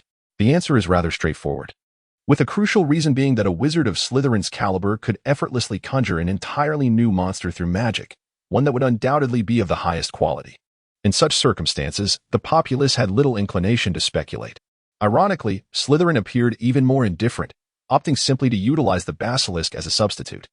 Rosen felt that Harry's ability to resolve the Chamber of Secrets issue was predominantly reliant on the protagonist's halo, a manifestation of the author's favoritism. Such a singular misstep could lead to dire consequences. Divider, at last, in the evening, Rosen could indulge in a well-deserved sumptuous dinner. The flurry of recent activities had left him utterly exhausted, with meals being provided by Bill and Delia. He was on the verge of despair. Today, no one was allowed to disrupt his mood. Another flag had been raised. Rosen, do you have a moment? I have some inquiries. Harry approached just as Rosen was savoring his hard-earned meal. Internally, Rosen was in turmoil, lamenting, "Why am I cursed with such bad luck? If only I possessed Huang Sudong's prowess, perhaps a mere mention of Voldemort would suffice to vanquish him." Nevertheless, anyone with a modicum of common sense could discern that Rosen exhibited remarkable restraint and did not unleash his wrath. In fact, Delia, seated nearby, appeared somewhat apprehensive about Rosen's potential fury, yet he maintained a gentlemanly composure. "Go ahead. If it is something significant, we can find an empty classroom." "Well, Rosen," Harry began, "I have been pondering something peculiar. Today, Professor Binns recounted the legend of the Chamber of Secrets and the notion of pure-bloodedness associated with Slytherin. It suddenly struck me that during last year's sorting, the sorting had considered placing me in Slytherin, suggesting that if I were sorted there, I could achieve greatness. Was this mere coincidence? Did you experience something similar during your sorting?" "I did not," Rosen replied nonchalantly. "The sorting is merely a rough estimation. Everyone makes mistakes, including the sorting hat. Not all Slytherins are schemers. Many distinguished individuals hail from that house. The recent prevalence of dark wizards has unfortunately tarnished its reputation." "And what about you?" Harry pressed. "I did not have such an experience." The sorting hat inquired which house I preferred, as I had discerned certain intrinsic issues with its nature. Even if I had relinquished my decision and allowed the hat to choose for me, I would undoubtedly have been sorted into Ravenclaw. My mother graduated from there, though my father did not attend Hogwarts. Therefore, Harry, you must understand that Slytherin does not inherently signify malevolence. Perhaps you merely possess certain traits that align with Slytherin, leading the hat to deem it a suitable fit for you. Consider this. How many times have you contravened school rules? Slytherin itself has a notorious disdain for regulations.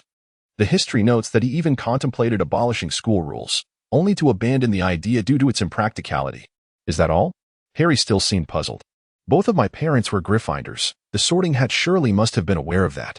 Rosen pondered for a moment, noting that the emblem of Slytherin is a serpent. Do you have any connection with snakes or similar creatures? Indeed, I can converse with them, Harry replied without hesitation. Isn't that something everyone can do? Absolutely not. Rosen retorted with an eye roll. None of my family possesses such a skill. I only learned a bit of Parseltongue later on. The last person known to speak with snakes was the Dark Lord. Do you not think this trait is rather fitting for Slytherin? Yet, why can I speak Parseltongue? Harry mused. I find it rather ordinary. You were subjected to the killing curse cast by the Dark Lord during your childhood. The curse affects the soul, and it is only natural that some attributes of your master have transferred to you. There is no need for alarm. However, you must be cautious. Do not disclose your ability to speak Parseltongue to anyone other than your professors, lest you find yourself in trouble. I trust you comprehend my meaning? Rosen vaguely recalled that Hermione and her companions appeared to suspect Draco Malfoy of having opened the Chamber of Secrets, and they seemed to be attempting to brew Polyjuice potion in secret. However, given Gilderoy Lockhart's cautious demeanor, Rosen was somewhat intrigued as to which professor they might procure their notes from. A couple of days later, Lockhart informed him that Hermione had approached him after class, expressing a desire to study the spell used against the Cornish pixies, implying that access to the restricted section might be necessary. Lockhart, not taking it too seriously, granted permission rather carelessly. Yet, Rosen wasn't surprised. Such spells were indeed only detailed in the restricted section. There was nothing to worry about, Lockhart remarked nonchalantly. The restricted section was categorized by levels, and his note only permitted access to the standard area. They would not encounter any dangerous tomes. Can you guess what they intend to do? Rosen mused, savoring a bag of Bertie Bott's every flavor beans, which Hermione had gifted to Lockhart as a token of gratitude. Though it ultimately benefited Rosen, Lockhart entered a contemplative state. Could they be investigating the legend of the chamber? I doubt they will uncover the truth about the basilisk, much less its whereabouts. It's likely they are probing into Malfoy, Rosen remarked, somewhat inadvertently. I overheard them discussing a potion called Polyjuice. Perhaps they intend to masquerade as Slytherin students to extract information? That is quite an imaginative theory, Lockhart commented, but it is also possible, nonetheless. They will surely yield nothing of substance. Let them indulge in their folly. Ever since I met you, I no longer consider the antics of these students to be particularly outrageous. What? Rosen interjected, strongly disagreeing. What outrageous deeds have I committed? Everything I do is entirely lawful. Yet you even plotted against your brother-in-law. Isn't that rather excessive? Rosen's thoughts are remarkably clear. He has no intention of participating in Harry and his companions' endeavors, as they seem utterly futile and destined for failure. More importantly, being privy to all the answers, he sees no need to engage in such fruitless labor once more. Rosen's focus lies in capitalizing on the events of the past few years to amass sufficient power within the Ministry of Magic. For instance, after the resolution of the Chamber of Secrets incident, he aims to secure a position on the Board of Governors and elevate Lockhart into the mid-level ranks of the ministry. Following next year's apprehension of Wormtail, Lockhart's ascension to higher echelons will be virtually assured. At that juncture, he will possess the means to fundamentally alter the ministry's operations, facilitating greater ease in future endeavors. Such trifling matters are of no consequence to Rosen. Rosen casually borrowed a powerful potion book from Lockhart. Although he possessed a copy at home, he refrained from bringing it to school, as it was prudent to avoid any items related to dark magic on campus to prevent potential repercussions. He pondered the peculiar ingredients, lacewing flies, leeches, and the like. How on earth were these concocted? Rosen was filled with questions, marveling at the imagination of the potion's creator. He mused that even with qualitative chemical analysis, it would take a lifetime to replicate such a potion. Having studied probability and statistics, Rosen glanced at the author and discovered that the compound potion was invented 5 centuries ago by a master apothecary named Prince. Was he perhaps a distant ancestor of Snape? Rosen speculated. However, it was not uncommon for wizards to share names, so certainty eluded him. The African snake skin, wasn't it a rarity only Snape possessed at Hogwarts? He hoped they would not be discovered. Yet, he suspected Snape was aware, merely feigning ignorance. As Rosen meticulously recalled the narrative, he compared it against the potion's recipe. Tomorrow seemed to be the Quidditch match, likely between Gryffindor and Slytherin again. A splendid spectacle to behold, as the rivalry between these two houses was always thrilling. Suddenly, he remembered that he had a pet cat otter, which had rarely made an appearance, only surfacing occasionally in the Chamber of Secrets to prevent him from forgetting it. The story of Azkaban, however, promised to be a significant plot point. Jerry, stop being a nuisance. I need to sleep. And don't bully the little snake. I've already kept it suspended for several days. Let it rest, Rosen admonished, as he tended to his two pets.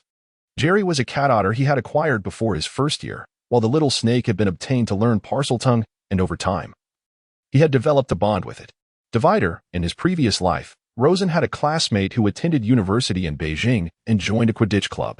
Initially, he assumed it was merely a cosplay group of Harry Potter enthusiasts, only to discover that they actually engaged in Quidditch matches, albeit with broomsticks substituting for flying.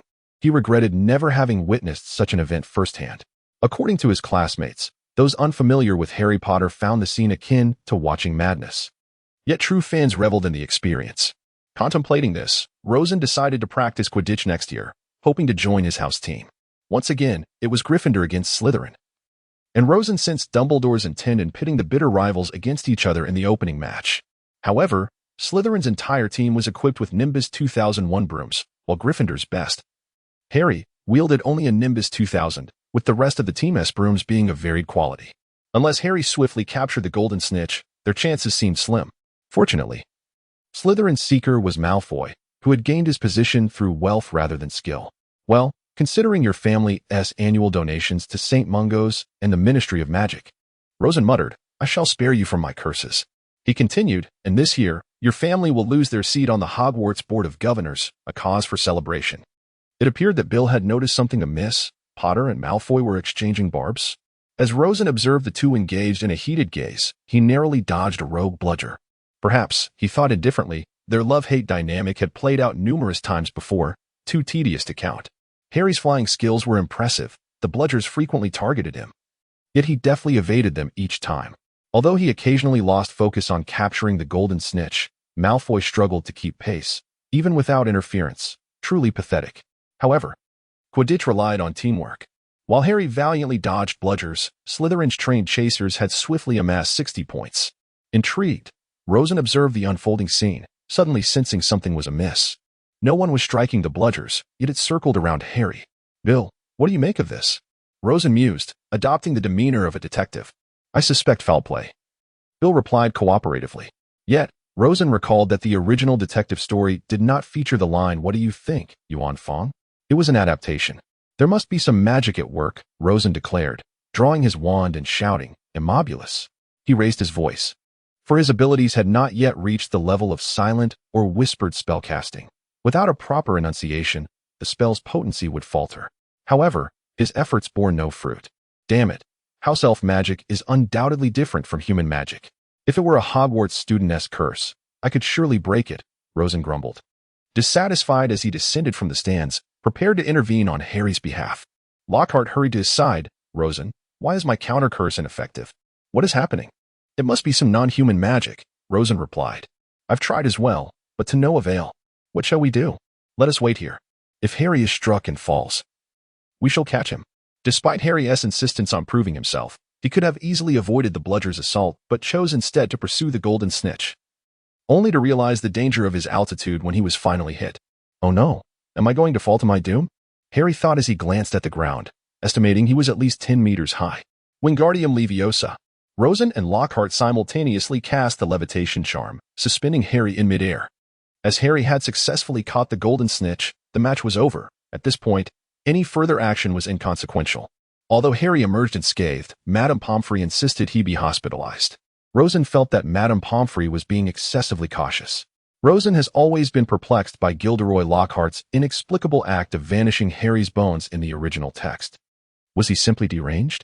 Since he has arrived, he should not leave. Rosen recalled that this was the work of Dobby, and he was certain that Dobby would appear in Harry's hospital room that night. He would not mind incapacitating him a second time. Harry lay bored on his hospital bed, confined despite having no physical ailment, and he pondered gloomily whether Malfoy had commanded the creature in the Chamber of Secrets to seize the bludger and attack him. At that moment, he heard a peculiar sound, opened his eyes, and found a creature with enormous, tennis ball-sized eyes standing at the foot of his bed. Dobby. Harry was astonished at his presence here. During the summer, Rosen had knocked him unconscious and, before leaving, had lifted the spell, presumably allowing him to return home. Yet now he had reappeared at Hogwarts. However, before Harry could utter a second word, he was interrupted by the familiar incantation, Stupefy. Separation line, Hermione. Do me a favor. Rosen discreetly approached her. What is it? Hermione inquired, puzzled, as Rosen had never sought her assistance before. Please fetch Harry's invisibility cloak. I need it tonight. I am confident I can uncover who has been controlling the bludger. How do you know about the cloak? Hermione was taken aback, in her mind. Rosen should not have been aware of its existence. That's easy. Rosen waved his hand dismissively. I have overheard footsteps during my nightly excursions. Only to discover it was Harry. He doesn't know the disillusionment charm, so he must have the cloak. Very well. Thus, enveloped in the invisibility cloak. Rosen lay in wait in Harry's hospital room for a full 2 hours, finally seizing the moment when Dobby appeared and let down his guard. Stupefied. No one noticed his arrival. Rosen's stealth skills far surpassed Harry's, and at Hogwarts, only Dumbledore could detect him. I suspect Dobby has a vendetta against the stupefy spell. Rosen jested as he hoisted Dobby and made his way towards the headmaster's office, leaving Harry dumbfounded. The ice-cold lemon juice suddenly sprang to life, leaping aside as the wall behind it split in two. Rosen beheld a spiral staircase emerging from the wall, ascending slowly, akin to an elevator. He ascended until he reached the top, where he encountered a gleaming oak door adorned with a brass knocker shaped like a griffin. He gently rapped on the door and pushed it open with his empty hand. This was Rosen's inaugural visit to the headmaster's office. It was spacious, beautiful, and bustling with energy. The portraits of former headmasters were engaged in playful banter or snoring in slumber, never a dull moment to be found. The tattered sorting hat rested atop a claw-footed table, an eccentric sight indeed. Dumbledore and Lockhart were deep in discussion behind the table. Upon Rosen's entrance, they ceased their conversation. Rosen, Dumbledore remarked, you've brought Dobby back? Indeed, Rosen nodded, placing the Dobby he was holding onto the table for Dumbledore to see. As far as I know, only the Malfoy family's house elf is named Dobby, Lockhart observed, either intentionally or inadvertently. I have had dealings with them in the past. With Narcissa? Dumbledore quipped dryly. Or perhaps it pertains to Lockhart's dubious history. Therefore, Rosen surveyed the room before settling onto an empty sofa, disregarding Dumbledore's incredulous gaze. This is undoubtedly linked to the Malfoy family, regardless of whether this house elf's actions are under their influence. My suggestion is to use Veritaserum, after all. Administering it to a house elf is perfectly legal and will not raise any objections. Very well, I concur. Dumbledore grasped the tail of Fawkes the Phoenix and vanished in an instant, returning mere seconds later with a crystalline vial, unmistakably containing Veritaserum. Rosen surmised he had procured it from Snape. Have you never seen Veritaserum? Dumbledore inquired, noticing Rosen's expression. Never, Rosen replied, intrigued as he scrutinized the potion. My household does not possess such a thing, and besides, Veritaserum is quite costly.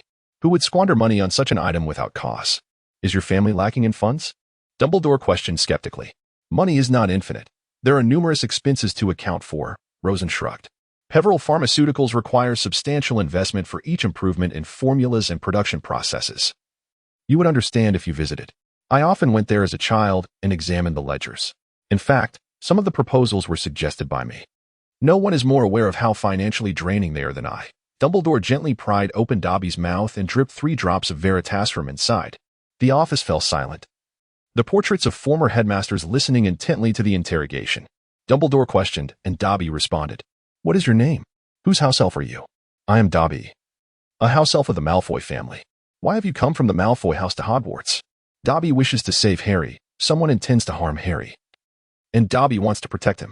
Rosen rolled his eyes, remarking, protect him? It's a wonder Harry wasn't harmed at all. A single encounter with a bludger could have resulted in serious injury. Dumbledore refrained from commenting, pondering for a moment before continuing with his inquiry, who seeks to harm Harry? The name that must not be spoken, came the response. Dumbledore appeared perplexed, and Rosen seized the opportunity to ask, by what means? Through my master, Mr. Malfoy, was the reply. So you escaped? Rosen probed. Indeed. Each time, Dobby must punish himself. What actions have you taken to protect Harry? Dobby proceeded to recount the events from the holiday to the moment he was discovered and stunned by Rosen at Harry's residence, the blockade at the train station, and up to the present Quidditch match where he tampered with the bludgers. The group fell into a contemplative silence. I believe, Rosen said, his expression darkening, that Dobby's interference could indeed jeopardize Harry's safety, but the connection to the Dark Lord may not be significant. Suddenly, Lockhart interjected. Who was responsible for opening the Chamber of Secrets last time? Dobby fell silent. Dumbledore waved his hand dismissively, stating, not all matters can be unraveled through Veritaserum. Such as encrypted magic. We can only uncover trivial details. It appeared that Voldemort had indeed meddled. Dobby's previously closed eyes snapped open, and with a puff of smoke, he vanished. Was Lucius Malfoy the one who summoned him back? Lockhart observed. Dumbledore nodded in silence. Currently, only a select few are privy to the chamber's secrets, including Professor Snape. Even Minerva has limited understanding. I wish to avoid unnecessary panic, but we must urgently devise a solution to this problem. Once the mandrakes mature, we can reverse Mrs. Norris's petrification, Rosen reminded them abruptly. Yes, but that is merely a temporary fix, Dumbledore lamented. The real dilemma persists unless we locate the chamber. This issue may never come to an end. Should we repeat the grave mistakes of 50 years ago, Hogwarts could face closure. Do you truly believe the chamber has been opened? Lockhart pressed on, undeterred. Certainly, Dumbledore affirmed with a nod. I cannot cure Philip's cat. Only Voldemort possesses the capability to enact such a transformation within Britain. However, he is currently in Albania, leaving only creatures, such as a basilisk or a Medusa, as potential culprits. I lean toward the likelihood of a basilisk, given its connection to Slytherin. Rosen remained silent, fully aware of the location of the chamber's entrance, though it might merely be one among several. After a moment's hesitation, he spoke, indicating that the chamber must be intricately linked to the mysterious figure. Dumbledore suddenly interjected, asserting that it was Voldemort who had opened the chamber 50 years ago. Since that incident, nothing of the sort had occurred, and I had nearly forgotten it. Lockhart, resting his chin on his hand, inquired whether he could elaborate on the events of that time, as we had not yet been born 50 years ago. To put it simply, Rosen, impatient with Dumbledore's slow speech, clarified that 50 years prior, the mysterious figure had opened the chamber and unleashed a creature, presumably a basilisk, which led to the demise of a female student, who seemed to be the weeping Myrtle currently residing in the second-floor girls' lavatory. However, at that time, Headmaster Armando de Pet was absent, as Rosen observed in the portrait, which allowed him to speak ill of him without hesitation. Following a report from the mysterious figure, Rubeus Hagrid was wrongfully accused of being the one who opened the chamber and subsequently expelled, though insufficient evidence prevented him from being sent to Azkaban. How do you know this? Dumbledore asked, genuinely curious. Many high-ranking officials in the ministry were students during that era, and due to my family's connections, I can easily inquire. Rosen waved his hand dismissively, revealing that he had no concerns on this matter. His uncle Alfred was a frequent guest of Minister Fudge, and his potion business nearly monopolized the ministry's supply chain. Among the three most influential figures who were not members of the ministry, Alfred was one, alongside Lucius Malfoy. Driven by wealth, and Dumbledore, revered for his prestige and power. In truth, Rosen had indeed asked Alfred for assistance in investigating this matter, so he had not lied. After deliberating for a considerable time, they reached a few consensus points. 1. Voldemort was undoubtedly involved. 2. The exit to the chamber must be located swiftly. 3. The petrification issue should be resolved using mandrakes. Feeling the situation was rather troublesome, Rosen and Lockhart exited the headmaster's office, expressing their grievances. Why do I get the impression that you know where the chamber is? Lockhart cast a disgruntled glance at Rosen. Rosen nodded, acknowledging that he possessed some clues. However, revealing them before locating the hidden chamber would be utterly unnecessary and could potentially alert the creature within. Who is that? He pondered aloud, as Lockhart suddenly pointed at an individual ahead. Upon closer inspection, it appeared to be Colin Creevey, a first year from Gryffindor, who was capturing photographs of something. Yet, at such a late hour, was he not concerned about being caught by Filch? Rosen mused, reflecting on the recklessness of Gryffindor's lion-hearted nature. Wait a moment, something felt amiss. Rosen's apprehension deepened. Was Colin petrified? Lockhart hastily raised his wand, exclaiming, quickly, revive. Alas, it was futile. This was dire. Once again, a creature from the chamber had struck. You must fetch the headmaster. I will guard here. Cursing under his breath, Rosen lamented the lapse in his memory regarding such an important matter. His familiarity with the original story was regrettably scant. Who could anticipate that the basilisk would emerge on a day when Dobby was causing mischief? After much effort, Rosen and his companions finally transported Creevey to the hospital wing. Following Madame Pomfrey, the second unfortunate soul to be petrified had now appeared. Rosen inhaled sharply, contemplating that Hogwarts might never again enjoy tranquility. The concern was not about the identity of the assailant, but rather the manner in which Dumbledore had once again expressed such sentiments. Rosen empathized, for they all understood who was responsible. However, he only knew of one entrance to the chamber and was uncertain of the locations of the others. If they were to recklessly enter the chamber and the basilisk was absent, It could lead to unnecessary alarm, perhaps resulting in a catastrophic outcome. In such circumstances, a meticulously crafted plan was imperative. Having devised one in his first year, it was now time to start anew. A week later, Michael Corner burst into the common room, brimming with excitement, exclaiming, "Exciting news! The professors have decided to establish a dueling club." "What's a dueling club?" Bill inquired. "From the name, it sounds like a duel competition," Terry Boot suggested. "I heard from my grandfather that Professor Flitwick was a dueling champion in his youth. Perhaps he will be the one to teach," Delia remarked. "Rosen, it appears to be the Lockhart Society. I shall inquire further shortly." That evening, attendees gathered in the auditorium, only to find the lengthy banquet table had vanished. Rosen pondered where such a large table could possibly fit. In its place stood an expansive stage, adorned with candles suspended from the ceiling, enveloped in a shroud of night, resembling a mystical ceremony. Yet, it was merely a student dueling club. The protagonist arrived. Lockhart donned in a deep crimson robe, accompanied by Rosen, who was similarly attired. Contrary to the original narrative, considering Snape's character, even with Lockhart having regained his strength, which rendered him quite formidable among wizards, Snape would undoubtedly create mischief. Thus, Rosen proposed that Lockhart select him as a partner, assuring that he would not be a liability. "Greetings, everyone. Professor Dumbledore has graciously permitted me to establish this modest dueling club, aimed at thoroughly training each of you, in case there comes a day when self-defense becomes necessary. My classmate Rosen will temporarily serve as my assistant. Rest assured, I shall not be overly harsh, as this is merely a demonstration. Today, we shall be learning the disarming charm, an introductory spell in the art of dueling, and one of the three most common combat spells, alongside the stunning spell and the shield charm. Rosen, let us proceed in the manner of a duel." Rosen and Lockhart stood on either side of the stage, bowing to each other before raising their wands to their chests. On the count of 3, both raised their wands above their shoulders simultaneously. Lockhart, seizing the moment, unleashed a beam of red light, demonstrating his mastery over the spell. However, Rosen opted not to use the disarming charm. Instead, he cast an armor charm to protect himself from the initial onslaught. With a swift flick of his wand, he retaliated silently, directing the red light of the disarming charm back toward Lockhart. Time was of the essence, and Lockhart had no opportunity to conjure an armor charm. Just when the audience presumed he had been struck, he deftly tapped the ring on his hand with his wand, transforming it into a shield that absorbed the blow. Amidst the astonishment of the spectators, Lockhart launched a counterattack, again employing silent incantation. Yet, his disarming charm was markedly faster, with multiple beams of red light hurtling toward Rosen. He dodged and, when necessary, used a transformation spell to block the attacks. However, adhering to their prior agreement, both could only utilize the simplest of spells, which meant many powerful incantations were left uncast. After a brief stalemate, they ceased hostilities and bowed again, prompting a thunderous round of applause from the audience. "Excellent job, Mr. Rosen." Lockhart clapped enthusiastically. Typically, a 7th-year student proficient in such techniques would secure an outstanding result in their graduation exams and aspire to become an Auror. Yet, here was Rosen, a mere 2nd year, already exhibiting remarkable skill. Ravenclaw gains 20 points. Truly commendable. Even the usually stingy and acerbic Severus Snape nodded in approval, which was no small feat for Rosen to achieve. I shall elucidate some details from our duel.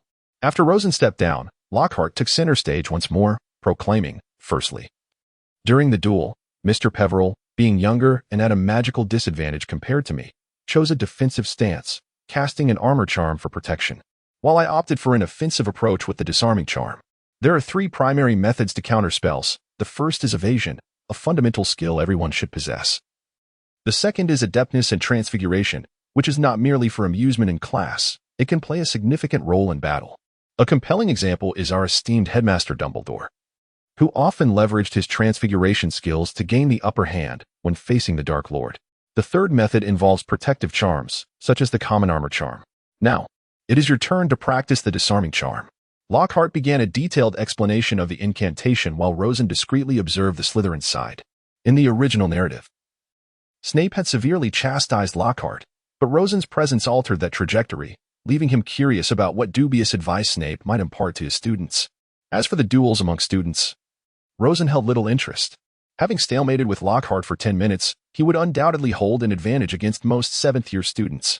This was due to the enhancements he gained from his time travel, coupled with his diligent studies. Additionally, his family's stature afforded him access to numerous and valuable texts and artifacts. When these factors converged, becoming formidable was nearly inevitable. In contrast, many pure-blood families, despite their wealth, lacked combat prowess, exemplified by the Malfoys. Rosen could only surmise that they had grown too accustomed to their comfortable lives to fathom the realities of war. When Voldemort returned, these inferior Death Eaters would inevitably face the consequences. They could not stand against seasoned Aurors, provided that timely responses were made to prevent Voldemort's direct involvement. The Death Eaters were not as fearsome as they seemed. In the original story, the war's tide turned decisively due to Dumbledore's demise, which disrupted the balance of power. When the Ministry of Magic failed to react during the initial standoff, Dumbledore fought alone. By the time the Ministry awoke to the threat, Dumbledore was on the brink of death. These oversights nearly doomed the war. Were it not for Harry's extraordinary luck, the situation would have been dire. Unsurprisingly, Harry's ability to speak Parseltongue became apparent. Rosen did not intervene, even though he could have easily transformed the snake summoned by Malfoy back to its original place. However, Harry would eventually come to realize this on his own. He deemed it wiser to allow Harry to navigate this revelation without interference, as students were generally innocent. And he felt no concern. Rosen, I suspect there is a degree of connection between Harry and the Dark Lord's soul, Delilah whispered, having approached him unnoticed. Rosen nodded in silence. He was not surprised by her insight. Her grandfather, the head of the Department of Mysteries, undoubtedly shared much knowledge with her. However, it was impressive that Delilah could deduce such matters independently. The killing curse can indeed have such effects. I believe your grandfather has likely surmised the situation, Rosen replied quietly. For someone like Rosen, who seemed to possess an almost supernatural advantage, the situation was clear.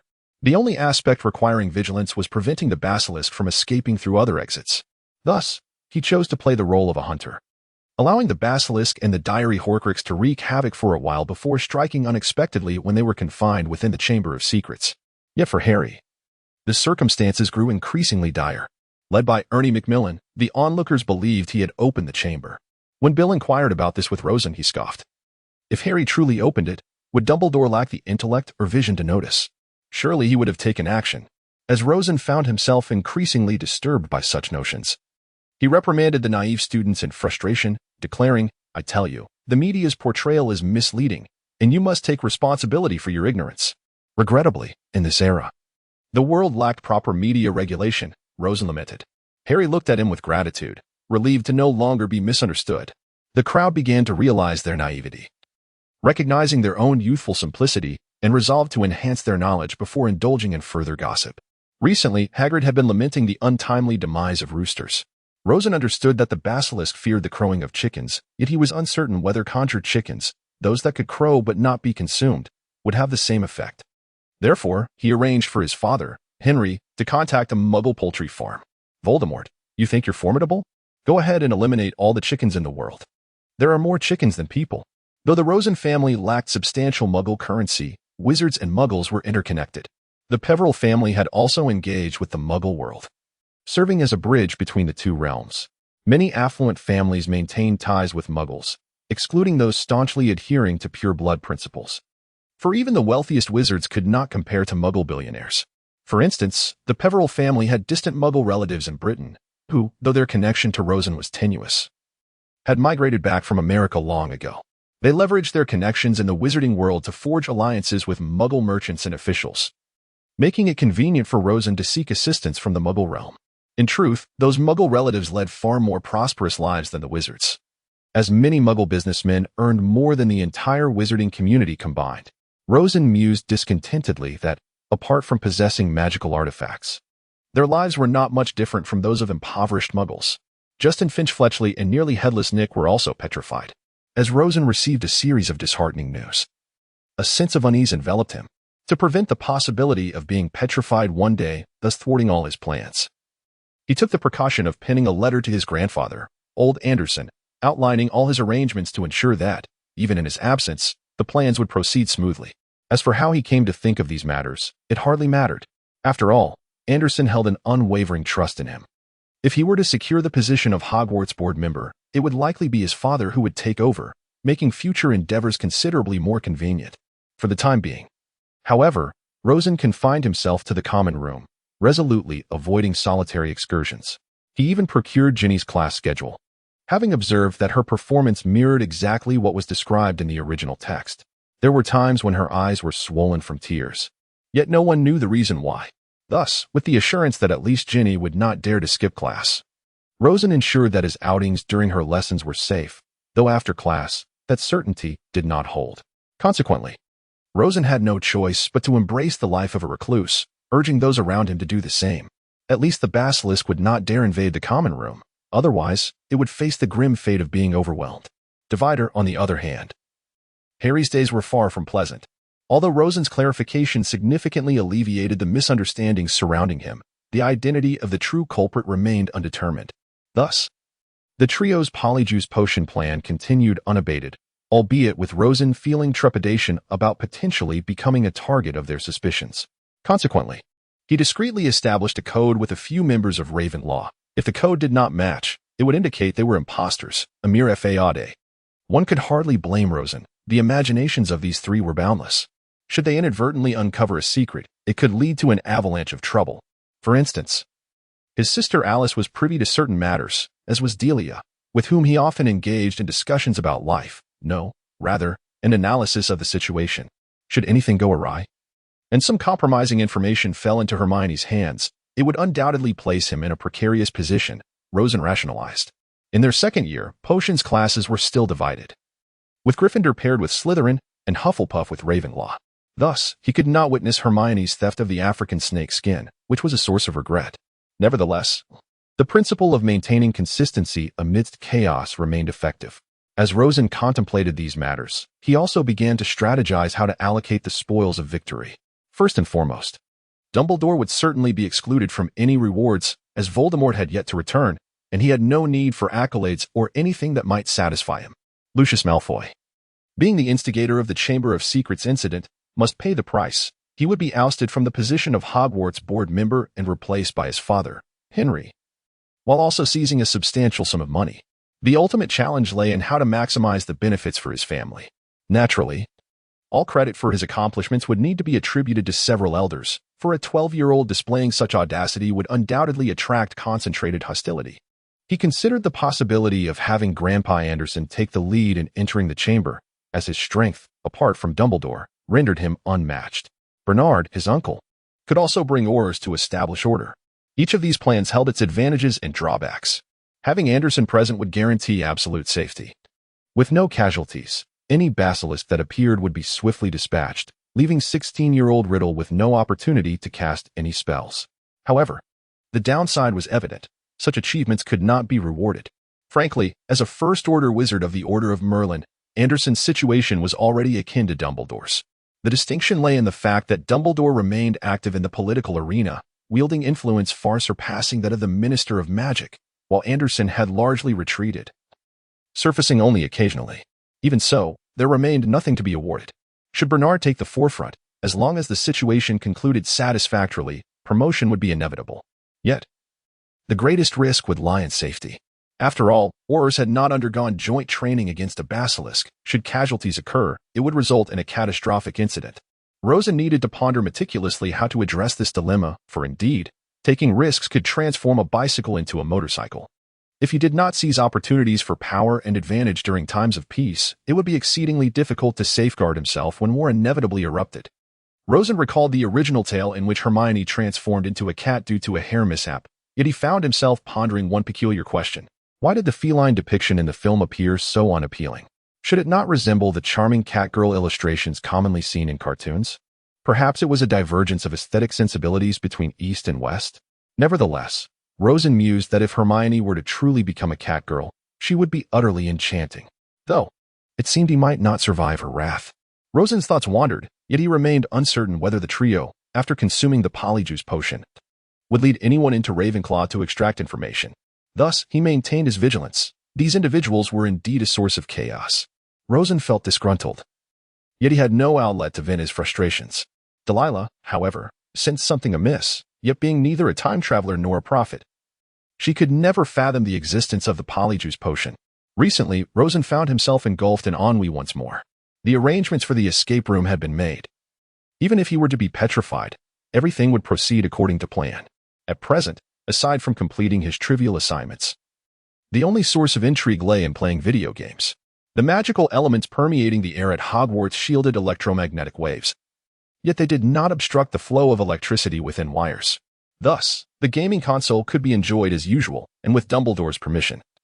A wired telephone connection could also be established, though wireless communication remained ineffective. However, it appeared that the technological advancements of the Muggle world had stagnated following the Third Technological Revolution. Wireless networks had yet to materialize, and the wired alternatives were rather lackluster, likely hindered by magical interference. Consequently, the games that Rosen had once relished in his previous life seemed forever out of reach, evoking a moment of sympathy for him. Furthermore, it is worth mentioning that Rosen had indeed attempted to engage in literary mimicry, but the crux of the matter lay in his inability to memorize an entire book. In numerous transmigration novels, protagonists effortlessly publish one work after another, basking in the glory of their literary prowess. Yet are these individuals not akin to computers, possessing photographic memories? Rosen felt profoundly disheartened, as he had yet to pen even a single book, only retaining fragments from a select few memorable titles, which were evidently insufficient to grace the literary stage. He lamented his apparent failure, concluding that the authors must be biased, denying him any semblance of a golden opportunity. Alas, let us return to reality. API call failed with status code 429, error, code, 429, message. Resource has been exhausted, e.g. check quota. Status. Resource exhausted. Rosen surveyed the two with keen interest and remarked, "ISNT your common room located in the dungeon? How did you end up on the second floor? Head to the basement, and don't tell me you can't tell up from down. Then seek out the concealed door hidden behind the damp wall. I trust you can manage the rest without my instruction. I'm not a Slytherin, after all. Who knows what your password might be?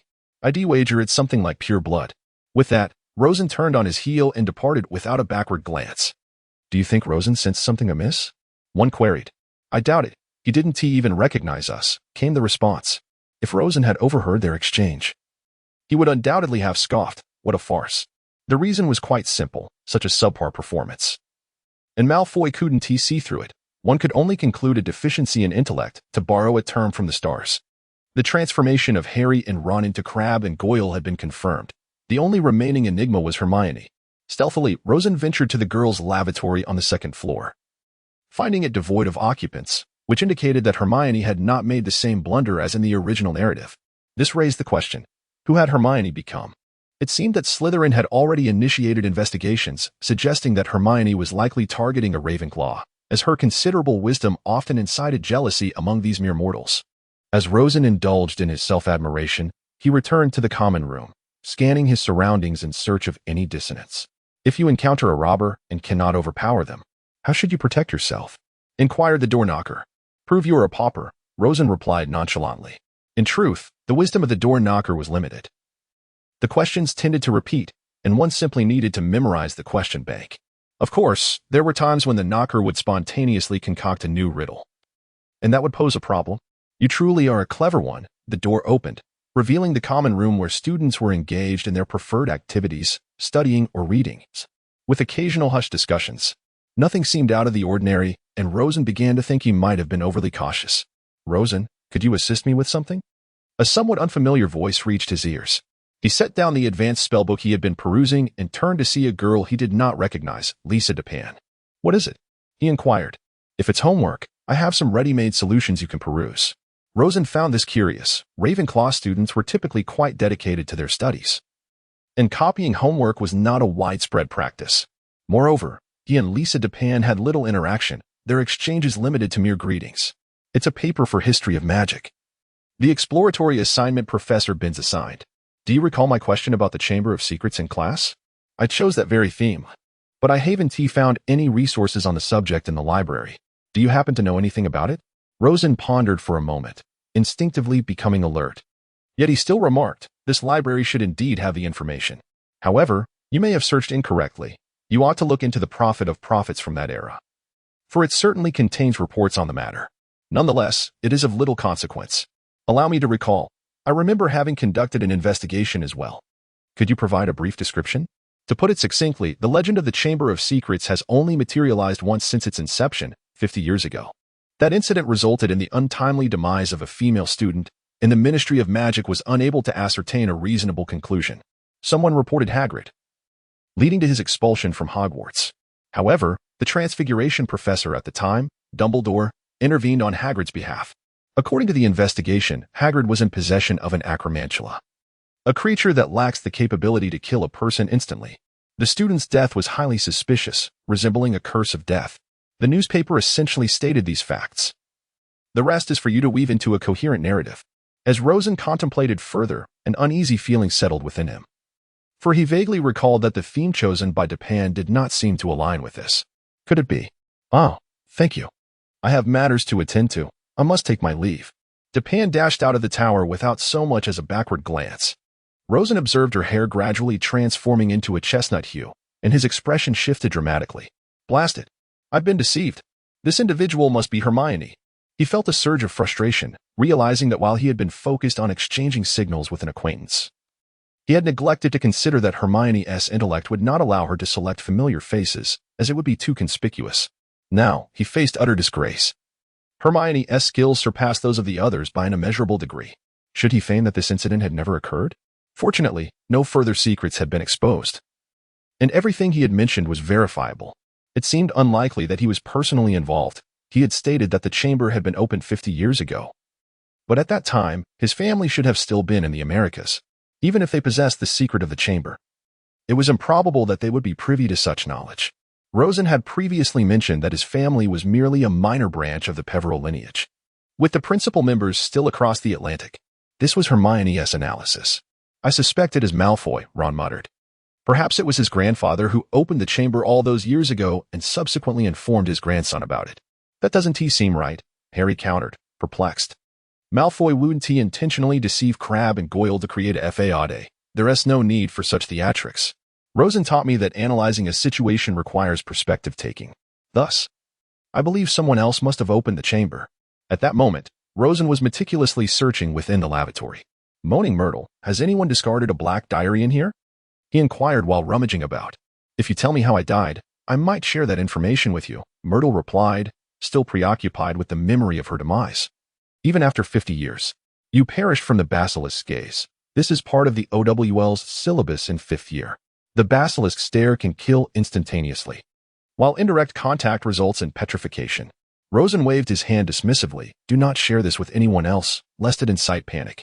Myrtle's eyes widened, and her black-rimmed glasses, not the kind typically worn by the elderly, quivered slightly, her voice filled with an ethereal uncertainty.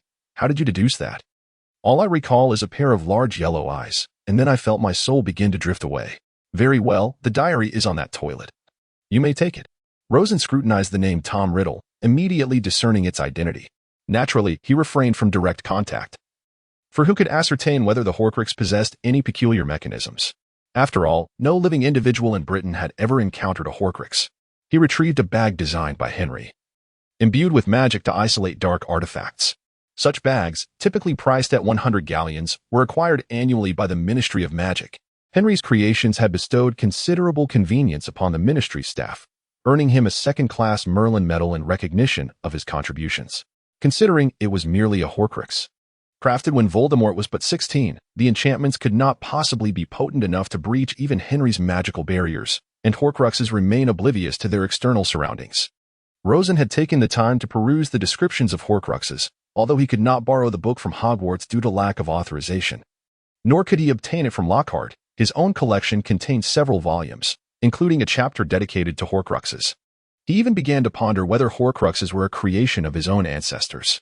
To date, all recorded wizards associated with Horcruxes had met their demise, either through the ravages of age or violent means. Each wizard who crafted a Horcrux ultimately succumbed to death. The text suggested that the deterioration of the soul was inevitable. A Horcrux could only avert sudden death, but it could not forestall the aging of the soul. Rosen carefully concealed the diary, ensuring that it would remain secure and beyond the reach of any potential thief. However, dilemmas soon followed. Eliminating the Horcrux would undoubtedly facilitate access to the Chamber of Secrets, as he already possessed the password. Yet, the statue of the basilisk hidden within posed a potential challenge if he were unable to summon it. It would indeed be a source of amusement, for it was highly likely that the Chamber of Slytherin was designed for summoning by none other than its heir. Otherwise, even if one managed to enter, accessing the innermost sanctum would prove impossible. Historical texts had even recorded such details, though few took them seriously. Slytherin's magical prowess was beyond question. It was inconceivable that he would lack such capabilities. As for the reason one could gain entry merely by knowing the incantation, Rosen speculated that during Hogwarts' extensive renovations, this enchantment might have been compromised. After all, each headmaster possessed formidable power, and it was conceivable that the original entrance was inadvertently weakened. According to Rosen's original plan, had he not found the diary, he would have had to wait until Ginny was ensnared within the chamber, at which point he would call for assistance. By then, Dumbledore would likely have been ousted from the school, necessitating the enlistment of someone else. Now that the diary was in his possession, he found himself with an additional option. Nonetheless, Rosen harbored reservations about Dumbledore, as he could not explain how he had learned of the Horcrux's existence. Regardless, self-preservation remained paramount. After a day of internal conflict, he ultimately resolved to seek Dumbledore's counsel, though he recognized the necessity of having alternative strategies and contingencies. Divider, in the headmaster's office, Rosen declared, "Headmaster, I wish to present something to you that I believe may unravel all the secrets."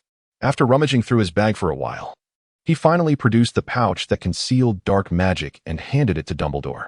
"Allow me to see this remarkable item," Dumbledore replied, donning his spectacles. With calm deliberation, he began to unfasten the pouch. Given his formidable abilities, even a dark magical artifact posed no threat to him. The Horcrux ring had been an unfortunate exception, as Dumbledore had inadvertently activated it. As he withdrew the diary from the pouch, his expression shifted dramatically, his hands trembled. Upon glimpsing the name Tom Riddle emblazoned on the cover, he swiftly returned the diary to its confines. "Where did you acquire this?" His gaze bore into Rosen's, an overwhelming aura emanating from him, nearly suffocating Rosen with its intensity. "Please, allow me to explain." Rosen hastily gestured, prompting Dumbledore to regain his composure. After all, if Rosen had committed a misdeed, there would be no necessity for candor. He promptly reined in his magical energy. "I discovered that the Myrtle in the second-floor lavatory was a victim from 50 years ago. Her account, detailing the demise at the hands of a pair of yellow eyes, strongly indicates the involvement of the basilisk. Thus, I conducted a cursory search of the lavatory, given its status as the scene of the incident, and stumbled upon this item. I cannot ascertain whether it was discarded by someone or had always been there, but it is undoubtedly a dark magical artifact, so I contained it within the pouch. Upon returning home, I sensed a lingering essence of a soul within it. Having been cursed with the killing curse in my youth, I have become attuned to such energies." Rosen stated, not entirely untruthfully. "Consequently, I wrote to Horace, inquiring about an object containing a soul, to which he replied with a single term, Horcrux. The owner of this diary is one Tom Riddle, evidently that name of which we dare not speak. The rest is self-evident. Your knowledge of Horcruxes surely surpasses mine, and I relinquish its handling to you. However, I recommend returning this item to its original location, observing closely to determine who brought it forth, as it is likely that its possessor is the one who opened the chamber." Dumbledore pondered deeply for a considerable time. The information he had gleaned today outweighed that of many years past, necessitating careful reflection. After a lengthy silence, he finally spoke. "Let us proceed as you suggest. If I am not mistaken, you may wish to attribute this discovery to Gellert and your other relatives. Indeed, considering certain necessary factors, I advocate for their involvement. My plan is as follows." The two, one seasoned and the other youthful, deliberated together for nearly an entire evening, ultimately reaching a consensus. Rosen returned the diary to its original place, believing that just a day's absence would not hinder Harry from discovering it. After all, Harry and Ron visited Moaning Myrtle almost daily. He was curious about their activities. Perhaps it was sheer desperation, Rosen thought maliciously. Meanwhile, in the headmaster's office, Dumbledore pondered aloud. "Severus, why is it that this child, Rosen, seems to know everything? I can scarcely believe that such knowledge could reside in a 12-year-old. Could it be that Voldemort misjudged the prophecy, and that child referred to therein is indeed Rosen?" Snape, indifferent, replied, "What does it matter? He is not aligned with the Dark Lord. Why concern yourself? Besides, I have no obligation to protect him. Do not speak to me of such matters." Dumbledore was momentarily taken aback. After a pause, he murmured, "You are correct. This child is beyond my control. As long as he does not follow in Tom's footsteps, that is sufficient." The following day, it was likely Hagrid who opened the Chamber of Secrets. Harry, anxious, confided, "After reading Riddle's diary, I feel utterly disoriented, as though my worldview has been shattered. Hagrid, one of my most trusted allies, now seems to be the prime suspect. I am at a loss as to what to do." "Calm down, Harry," Hermione comforted. "While I was disguised as a Ravenclaw, I overheard Rosen mention that Hagrid keeps a giant acromantula, but it lacks the ability to petrify a person, so there must be a misunderstanding.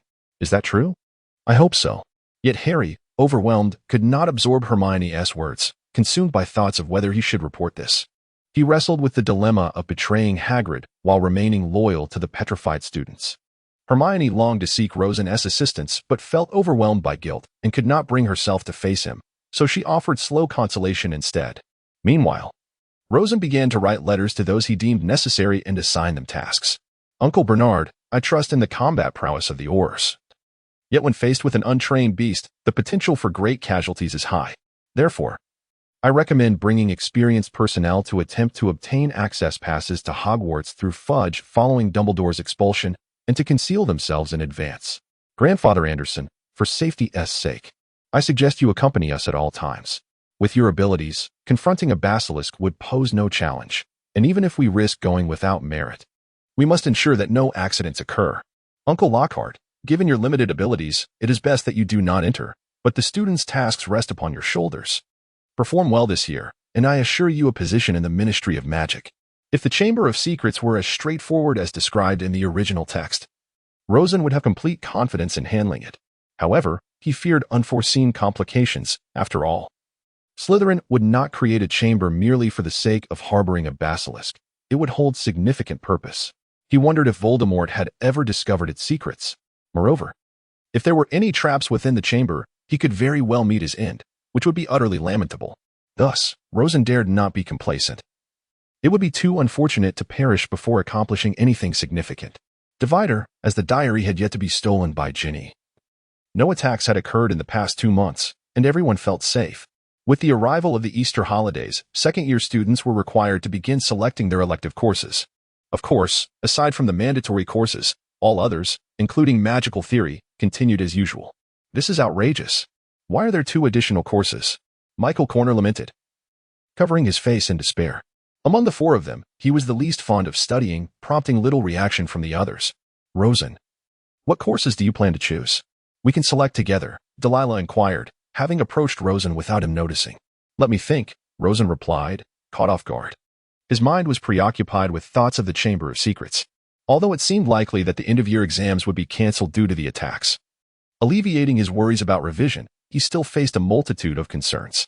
As for divination, I shall pass. It is merely a matter of chance and bloodlines. A waste of time to attend. If I seek ease, the courses on Muggle studies and arithmancy would be both simple and easy to ace. What do you think? Rosen turned the question back to Delilah. Must you always be so utilitarian? Delilah rolled her eyes, having learned this from Alice. Fine, since you intend to choose. I shall do so as well, but I assure you, it is not merely because these courses are easy. With that, she feigned indifference, her cheeks flushed, and walked away. Rosen placed his hand on his chin, pretending to adjust an imaginary beard, not because the courses are easy, but perhaps because I am present in these subjects? Is my academic prowess now esteemed by a Ravenclaw? He mused to himself, feeling quite pleased. Rosen had not previously mentioned that the course on the protection of magical creatures would be taken over by Hagrid due to the retirement of the previous professor. However, he had no interest in those colossal beasts. Additionally, concerning ancient runes, he had, upon Henry's suggestion, abandoned the subject. As Hogwarts taught not how to enhance one's spells and magical items through runes, but rather the principles behind them, it would be far more beneficial to study independently. In contrast, the atmosphere in the Muggle studies and arithmancy classes was considerably more cheerful, making the experience much more enjoyable for him. Arithmancy and psychology share similarities, requiring the utilization of mathematical tools and logical reasoning, which for most wizards is akin to an insurmountable barrier. However, Rosen felt no such pressure. A testament to the advantages of a well-rounded education, as his mathematical foundation easily surpassed that of his peers. Bill, will you join us? These 2 classes are rather easy for me, and our studies are much more relaxed. Yes, sir. I couldn't ask for more.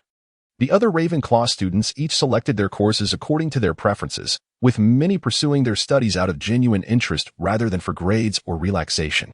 Overall, Ravenclaw maintained the finest academic atmosphere at Hogwarts, whereas the least diligent students were undoubtedly those from Gryffindor.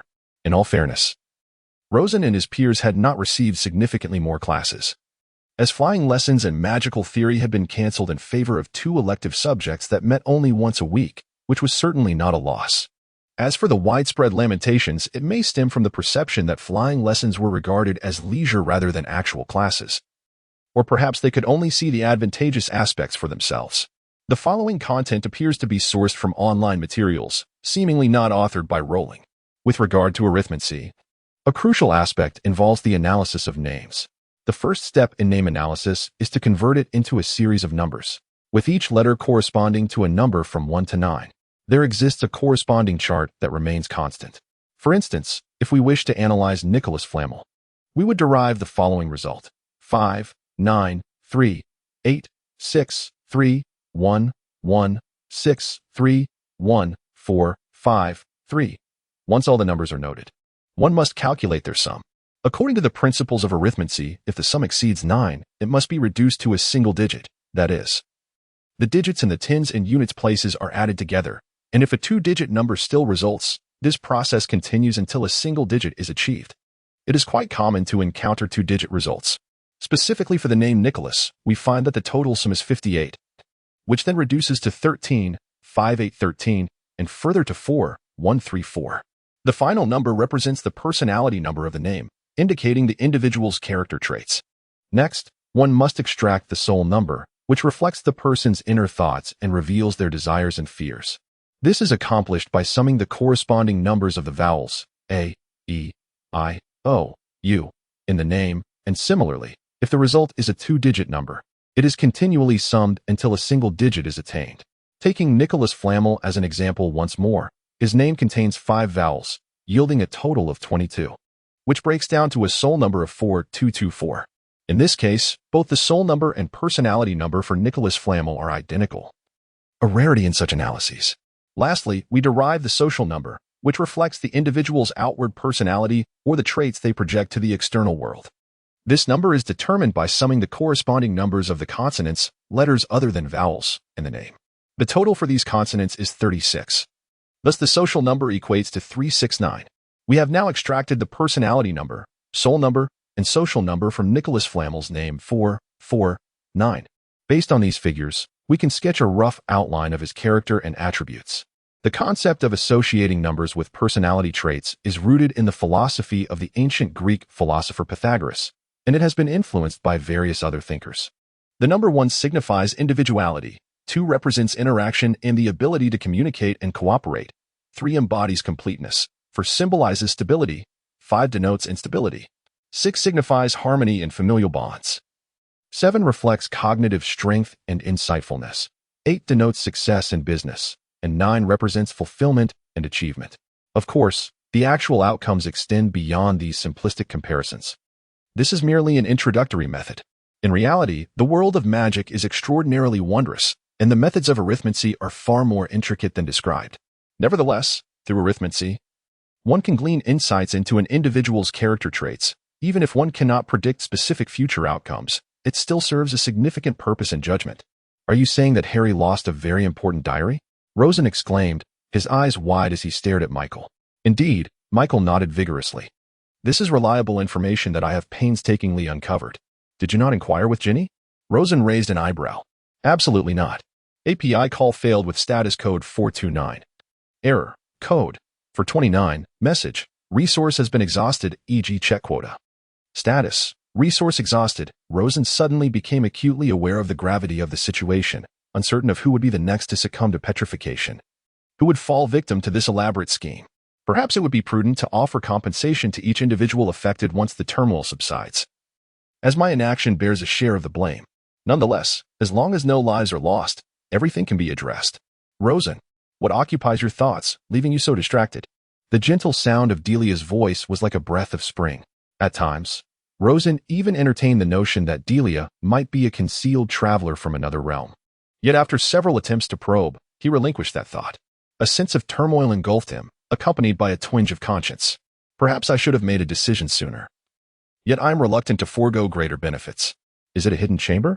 Delia gracefully settled beside Rosen, remarking that the predicament was not solely of his making, rather, he might possess knowledge of secrets unknown to others, potentially averting further calamity, but the opportune moment had yet to present itself. Therefore, he need not harbor any guilt. Unless compelled by dire circumstances, he should pursue the course he desires. However, should an unforeseen tragedy occur, I would indeed carry the weight of guilt for eternity. The very notion of if suggests a low probability. If I am not mistaken, the creature in the hidden chamber is a basilisk, correct? With mirrors present, and the professors and headmaster on site, the assailant would be disinclined to escalate the situation. With a heavy sigh, Rosen shook his head, hoping that this would indeed be the case. This matter is inherently fraught with conflict. Revealing the location of the hidden chamber would ensure a high degree of safety. Even if the basilisk cannot be vanquished, at the very least, it could be securely contained, preventing anyone from entering. Yet, this would thwart Rosen's intentions of securing benefits for his family and potentially claiming a portion of Slytherin's legacy. Thus, to amass greater strength to confront future challenges, he must feign ignorance. Yet, he was baffled as to how Delia discerned his inner turmoil. I never quite understood how you figured it out, he inquired. Well, my grandfather is the head of the Department of Mysteries, possessing certain extraordinary abilities that allow him to perceive things invisible to others. I have inherited some of that capability, she replied. The original narrative did not feature the head of the Department of Mysteries, nor did it mention the Shafiq family. Yet, to his astonishment, he discovered an abundance of hidden plot lines. Fortunately, they were not affiliated with Voldemort's faction. Otherwise, he would have been in grave peril, easily dispatched. And the wizarding world of Britain would be in shambles. P.S. Following the final examinations, I will update a chapter daily until the completion of the second volume. Chapter 40. As anticipated, Hermione was petrified, and Dumbledore was ousted by Lucius Malfoy. Everything unfolded precisely as per the original narrative. The sole consolation is that no fatalities occurred, likely due to the Horcrux controlling the intensity of the attack, or perhaps merely a series of fortunate coincidences. Upon hearing this, Delia looked at Rosen with concern. Having likely surmised some aspects of the situation, albeit lacking detailed understanding. Witnessing such disarray, she feared that Rosen might act impulsively, jeopardizing all their plans. Rosen noticed Delia's expression and waved his hand, assuring her that he would ensure she was the last victim of the attacks. Starting tomorrow, he intended to resolve the matter of the secret chamber once and for all. Those ruffians, who thrived on chaos and yearned for privilege, Delia knew he referred to Malfoy, would inevitably face consequences. He planned to let them taste a bit of suffering, allowing them a glimpse of their future portrayal in history. With patience wearing thin, Rosen was not inclined to wait for more victims. Such an action would bear no fruit. Having already handled the diary and confirmed that all was in accordance with his plans, he discreetly tampered with it alongside Dumbledore.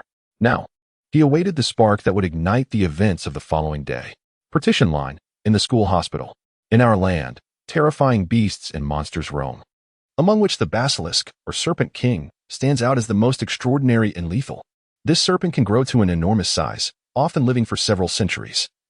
It is born from a rooster's egg, hatched by a toad. Its method of killing is astonishing, in addition to its deadly fangs.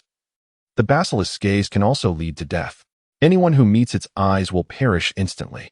Spiders flee at the sight of a basilisk, for it is their mortal enemy, while the basilisk itself only retreats at the sound of a rooster's crow, as that sound is also lethal to it. Harry and Ron finished reading the tightly clutched paper in Hermione's hands and noticed her handwritten notes. They exchanged glances, realizing why Rosen had urged them to visit Hermione. He had already deduced the situation. Harry nodded silently. Partition line, at the Ministry of Magic. Gentlemen, this will be the most formidable opponent our Auror office has faced since the fall of the Dark Lord. I require your utmost spirit and fortitude. Bernard Peveril addressed the Aurors. Director Scrimgeour had urgent matters to attend to, needing to clarify the situation to the minister. Thus, this mission would be under his command. I trust you haven't forgotten our recent intensive training, for it will be key to our success. He proceeded to outline the complete plan for the mission and the responsibilities for each individual. Dawlish, you hold the highest evaluation score among the Auror team. I am confident in your steady performance, so you shall take on a crucial role. Kingsley, aside from myself, you are the strongest here.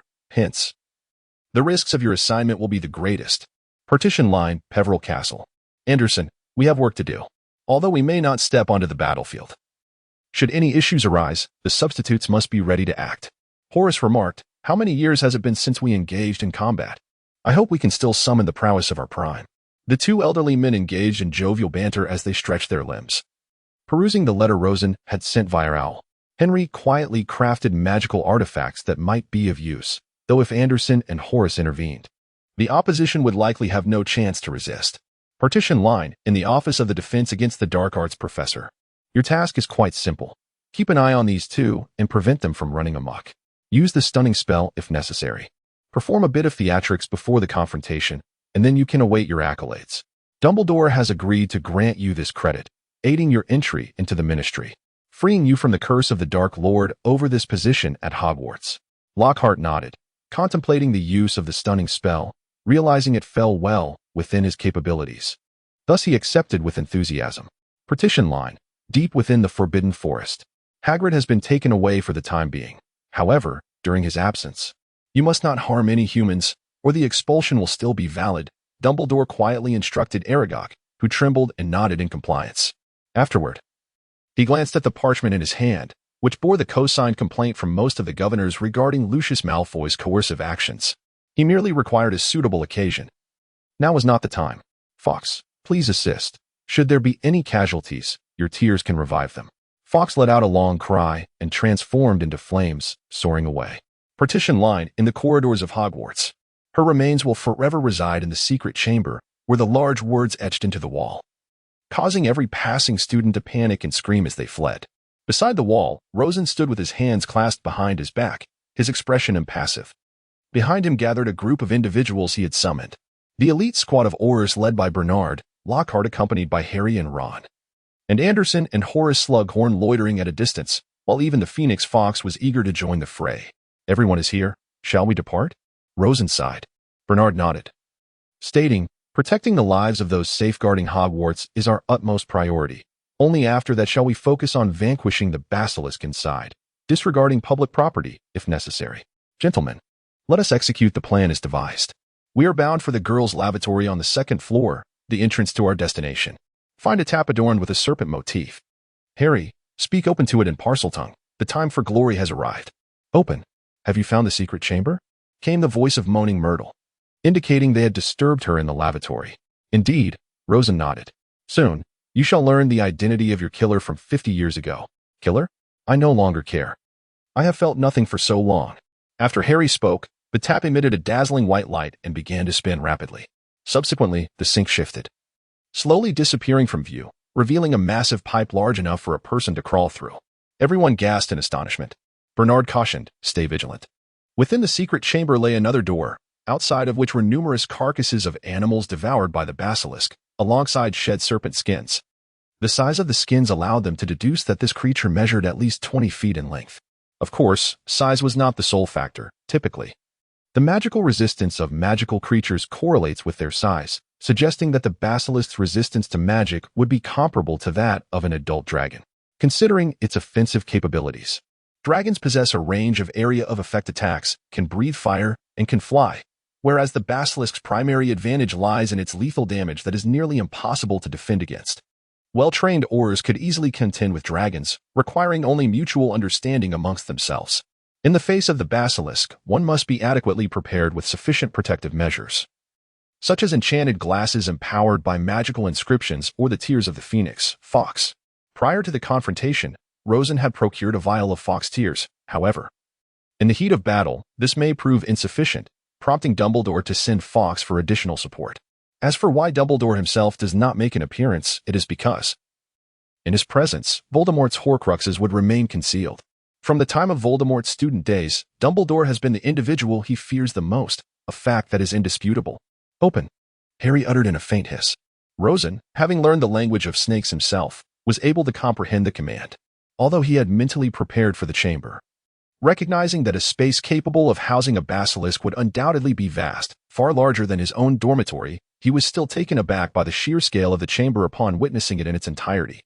The chamber's expanse rivaled that of the Great Hall at Hogwarts, capable of accommodating thousands, and it served as an ideal battleground, spacious enough to eliminate concerns of collateral damage.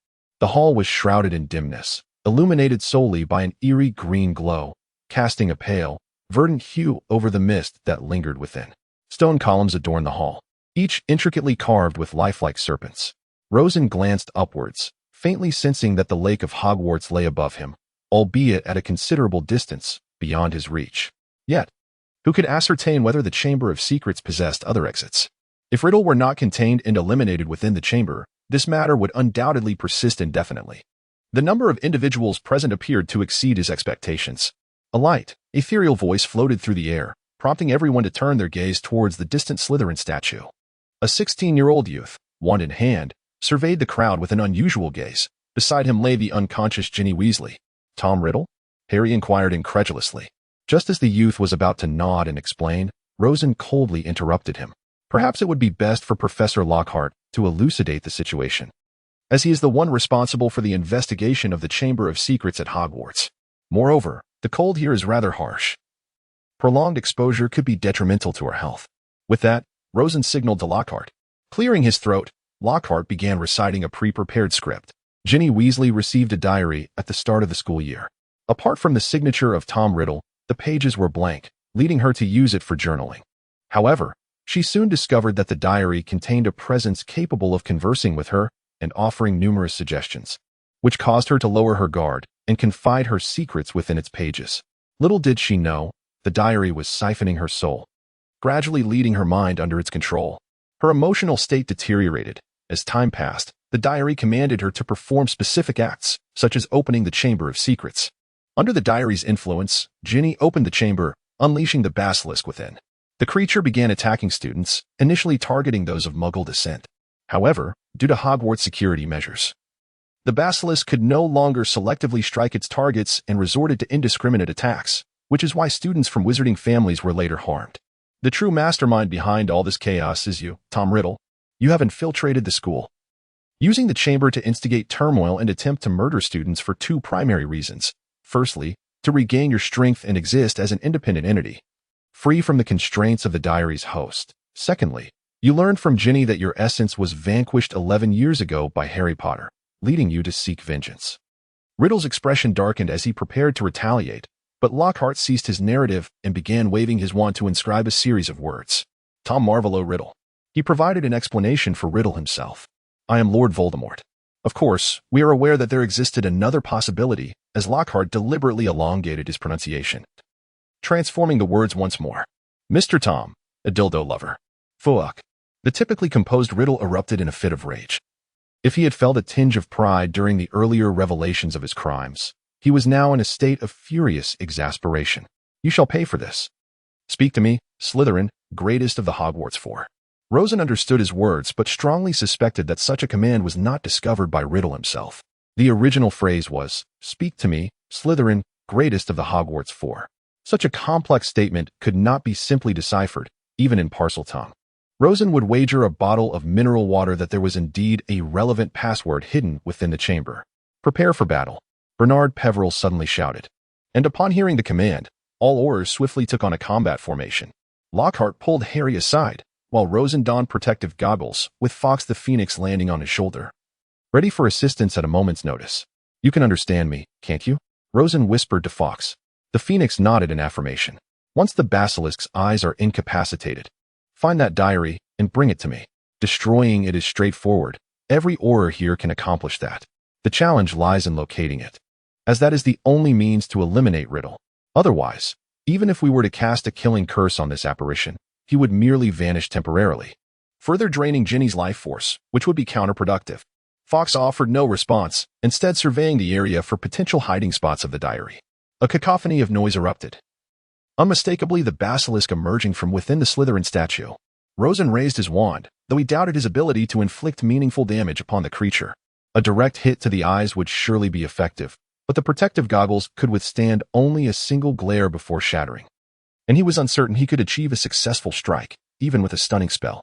He resigned himself to the idea that he would be relegated to a mere spectator in this battle. The elite squad of Aurors was not idle. Adhering to their prearranged tactics, they executed their maneuvers. Kingsley Shacklebolt stepped forward, closing his eyes as he unleashed a barrage of powerful spells towards the basilisk to distract it. The remaining Aurors employed impediment jinxes and bogey curses to restrain the creature, preventing its movement. However, the most crucial attacks came from Bernard and Dawlish, spiral piercing. With two resounding shouts, the protective goggles shattered under the basilisk's assault. Yet, in a swift retaliation, the basilisk let out a pained howl as both of its eyes were blinded. Target its head, Kingsley shouted while retreating. Their strategy was simple: sacrifice the goggles to eliminate the basilisk's sight, rendering it incapable of using its petrifying gaze, forcing it to rely solely on physical attacks. The Aurors, adept in dealing with the latter, found it a manageable task. With its most threatening weapon neutralized, the basilisk's combat efficacy plummeted. The Aurors coordinated seamlessly, ensnaring the creature in an invisible net while relentlessly assaulting it. As the basilisk's struggles waned, resembling more of a seizure than a fight, Rosen lifted his wand. Laser, 650 nanometers. A brilliant red beam pierced the basilisk's head, proving even more effective than the Auror's spiral piercing. The creature finally collapsed, motionless upon the ground. A collective sigh of relief swept through the crowd. Sensing impending doom, Riddle attempted to flee, but Lockhart, hiding in a corner, unexpectedly cast a stunning spell, Stupefy. All of Riddle's attention had been focused on the Aurors, and he was caught off guard by the attack. The chamber fell into an eerie silence. Only Fawkes soared above. And after a brief interval, he returned clutching the diary in his beak. What shall we do with this? Bernard, the highest-ranking individual present, inquired of Rosen. Remove the basilisk's fangs and pierce it with one, Rosen instructed, gesturing towards the basilisk's carcass. And do collect some basilisk venom. It is quite useful. A single drop can suffice to destroy any magical object in the future. What he did not mention was that a small vial of the serpent's venom is equivalent to the annual yield of an adult serpent, capable of fetching no less than 1,000 gallons. However, it is now rendered unsellable. A cry of anguish emanated from the diary as ink began to spurt forth. And the diary writhed in agony, revealing the destructive power of the serpent's fangs. The onlookers gazed curiously at the unfolding scene. After a while, the diary exhaled a billow of smoke and gradually returned to tranquility, leaving behind a gaping hole in its center, indicating that the soul within had utterly vanished. Rosen felt somewhat bewildered. This matter concluded so quietly, devoid of any risk. Ironically, both Lockhart and he, who were merely supposed to be bystanders, emerged as the MVPs. One had incapacitated Riddle, while the other had claimed the basilisk's head. But where was Slytherin's legacy? Hadn't it been promised to him? The Auror seemed indifferent. Although the basilisk posed a greater danger than previous missions, it was merely another routine operation, and everyone would return to collect their rewards once their tasks were completed. As the Aurors departed, Lockhart took Harry and Ginny with him, while the concealed Anderson and Slughorn also left, leaving Rosen alone with Fawkes, surveying the Chamber of Secrets. Why was Fawkes present? Because Rosen could not fly up alone. The statue of Slytherin was empty. Although the space was vast, Rosen was certain that nothing remained inside. Even if there were remnants, they had likely been scavenged by Voldemort. A few minutes later, Rosen discovered the secret to opening the statue inscribed on a pillar, suggesting that Voldemort had acquired this knowledge as well. After a while, in a fit of desperation, Rosen uttered the word open in Parseltongue at each pillar until he finally uncovered a book within one of them, a diary belonging to Slytherin, chronicling his research on the creation of life. Throughout the entire text, Rosen could discern only two words: failure. Clearly, Slytherin's research had yielded no fruitful results, and Rosen had no expectations of continuing this legacy. Perhaps he could let Anderson and Horace examine it. They might glean something of value. Abandoning his intention to comprehend the diary, he stuffed it into his backpack, preparing to take flight with Fawkes. Indeed, it was a backpack. Carrying one had become a good habit from his past life. Divider, he had heard that acting independently could violate over 100 school rules. It seemed these old headmasters were truly indulged. As he grumbled, Rosen made his way to the headmaster's office, casting a cleansing charm on himself rather than appearing as grimy as Harry, who was covered in a sticky mess that Rosen wished never to encounter again. Ice-cold lemon juice. The creature recoiled at the sound, leading Rosen to suspect that it was not merely a sound-activated locking mechanism, but possessed its own consciousness and agency. Upon entering the headmaster's office, he found Harry recounting every detail of the events in the chamber, while Lockhart pretentiously acted as the scribe, prompting Rosen to unceremoniously seize a bottle of butterbeer from the table and take a swig. Dumbledore turned his head, feigning ignorance. Few were aware that Voldemort was once known as Tom Riddle. 50 years ago, at Hogwarts, I taught him personally. After leaving school, he vanished, wandering the world, descending deeper into the mire of dark magic, associating with the most nefarious individuals in the wizarding realm. After numerous perilous magical transformations, he emerged as Voldemort, making it nearly impossible for people to recognize him. Hardly anyone connected Voldemort with the intelligent, handsome, and charismatic student council president who had once attended here. Dumbledore explained while stroking his long beard. What, then, became of that exceptional graduate in the hearts of many? Surely, he could not have been eliminated by the Dark Lord. Meanwhile, Rosen leisurely sipped his butterbeer. This beverage was more akin to a soft drink than actual beer, possessing a remarkably low alcohol content, comparable to kvass he had sampled in a past life. That's an intriguing question. Could it be that many had their memories erased? After all, we know that many in the magical community are related, and they could not possibly remain unresponsive. Lucius Malfoy hurriedly arrived and departed just as swiftly. I will return. He left with a menacing remark, walking away without a backward glance. Harry pursued him, coercing him into returning the clothes, while Dobby's potential arrangements might lead him to the Hogwarts kitchens. Next semester, he could sneak in to procure more food. The unfolding drama appeared quite captivating. In the office, only Dumbledore, Lockhart, and Rosen remained. Dumbledore continued. Recently, we have endured much suffering. I have been ousted from the school, and you two risked your lives to enter the chamber. Now it is our turn to retaliate. How many at the ministry will heed your words? Rosen pondered, posing a question. Not many. Dumbledore shook his head. I believe the greatest significance of my position as headmaster is to earn the respect of the wizards rather than to issue commands. Had I desired power, I would have chosen to run for Minister of Magic. But that may suffice, Lockhart mused, for everyone knew of the unfair treatment and entrapment you had faced. We can at least expel Lucius Malfoy from the Hogwarts board and extort some funding from both the ministry and the school. Moreover, you may enter the ministry. Feel free to express your desired department now. I believe securing a position as an office director shouldn't be too much of a challenge, Rosen added. Dumbledore did not object. Very well. It appears Voldemort has placed a curse on the position of defense against the dark arts professor. To attempt a hasty reappointment could exact a heavy toll, and I shall need to search for a suitable candidate once more. I happen to know one, Rosen interjected. He is among Voldemort's favorites.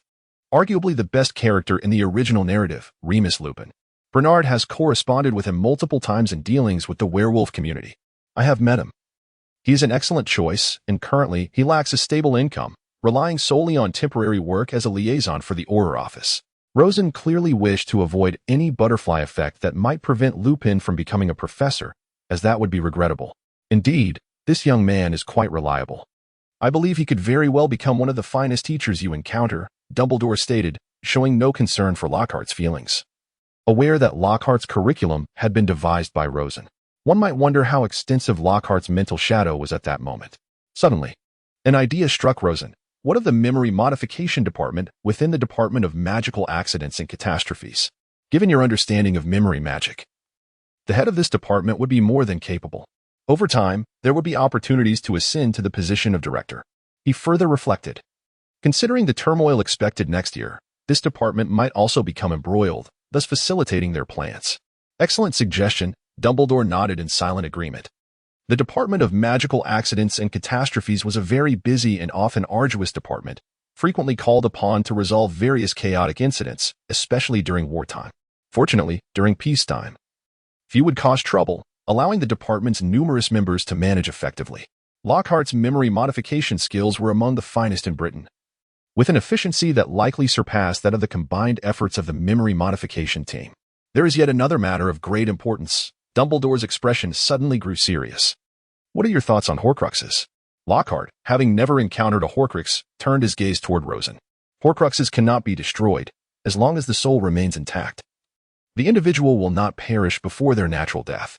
However, Horcruxes do not halt the aging process of the soul. Even the most powerful wizards struggle to surpass 200 years of age without the aid of the Philosopher's Stone or some similar time-sharing mechanism. I survived the killing curse, and since then, I have developed a unique sensitivity to souls. Upon acquiring the diary, I can sense an aging soul within it. It is almost certain that, even if we do nothing, the Dark Lord will eventually age and perish. Therefore, maintaining this state is somewhat favorable, provided I am alive to witness it. Dumbledore sighed. Yet both Rosen and he understood that the quest for Voldemort's Horcruxes was far from simple. Nagini had always been in Voldemort's company, and the timing of when the Helga Hufflepuff's cup was entrusted to Bellatrix remains unknown. Presently, only the locket, crown, and ring are accounted for. The ring possesses formidable protective measures, and any reckless attempt to seize it would exact a heavy toll, with Voldemort inevitably becoming aware of the intrusion. Until the Dark Lord's return, we need not concern ourselves with the Horcruxes, Rosen remarked. However, considering the grim reality of so many Death Eaters roaming freely, Voldemort's return is merely a matter of time. The blood of our adversaries need not exclusively belong to Harry. Non-Death Eater wizards are almost universally opposed to Voldemort, and using Harry's blood would only amplify the potency. This predicament offers no resolution. As for the ashes of my father, Rosen was uncertain whether there exists a substitute, and whether it could be mixed with other materials warrants further investigation. Let us settle on this for now. Dumbledore concluded this discussion, with the simultaneous endorsement of Dumbledore and the Peverell family solidifying Gilderoy Lockhart's appointment as the director of the Memory Erasure Department. Remus Lupin would subsequently take over the position of Professor of Defense Against the Dark Arts, ensuring all was well. However, this incident in the Chamber of Secrets concluded prematurely. It was still May, with a month remaining until the final examinations, thus the cancellation scene in the original narrative did not occur. This time, it was Hermione's turn to rejoice, having been cured of her mandric affliction, while Harry, Ron, and others lamented. Why should we have to endure final examinations? We exerted ourselves immensely within the chamber. Shouldn't we receive additional points? Harry felt deeply aggrieved. Perhaps I should suggest that Professor Lockhart add a section on how to combat basilisks to the exam, and you could use Parseltongue to accrue extra points? Rosen said mischievously. Forget it, Harry retorted, discontented. The troubles brought by Parseltongue far outweighed any benefits, and he wished to avoid further discussion on the matter. Lockhart would commence his duties at the ministry only after the final exams were graded, and upon receiving notification, Lupin reported to the ministry, ensuring his tasks would conclude within 3 months. However, this information had yet to be published in the Daily Prophet, while other updates had been released early. The mystery of the Hogwarts Chamber of Secrets had been unraveled, and the murderer, the basilisk, had been vanquished. This was the headline of the Daily Prophet. The identity of the individual who opened the chamber remains in doubt, and the investigation proves quite challenging, yet it is imperative to delve deeper. This article took a contrarian stance, and Rosen had to concede that their observational skills were astute. He had not disclosed any information regarding this matter to Luna. Compared to last year's final exams, Rosen felt that the requirements for the second year were not significantly elevated. During his revision, he had thoroughly considered the knowledge expectations for each academic year, and in truth, these expectations were not particularly demanding. The potions exam focused on the antidote for the swelling solution. It seems Snape harbored resentment regarding Harry and his classmates' performance in their swelling solution lesson, and he likely suspected that someone among them had pilfered the African snake skin, yet lacking evidence, he could only suffer in silence. This time, taking advantage of his authority to set the exam, he sought to teach a lesson to those students who had not taken their studies seriously and had instead caused disruption. Reflecting on this, Rosen found himself gaining some understanding of Snape. However, an awkward truth remained. It was Hermione who had stolen the item, yet her academic prowess was undeniable. Rosen could only compete with Hermione when wholly focused on exam preparation. Otherwise, he would certainly struggle in theoretical classes. The two accomplices were truly in a dire situation.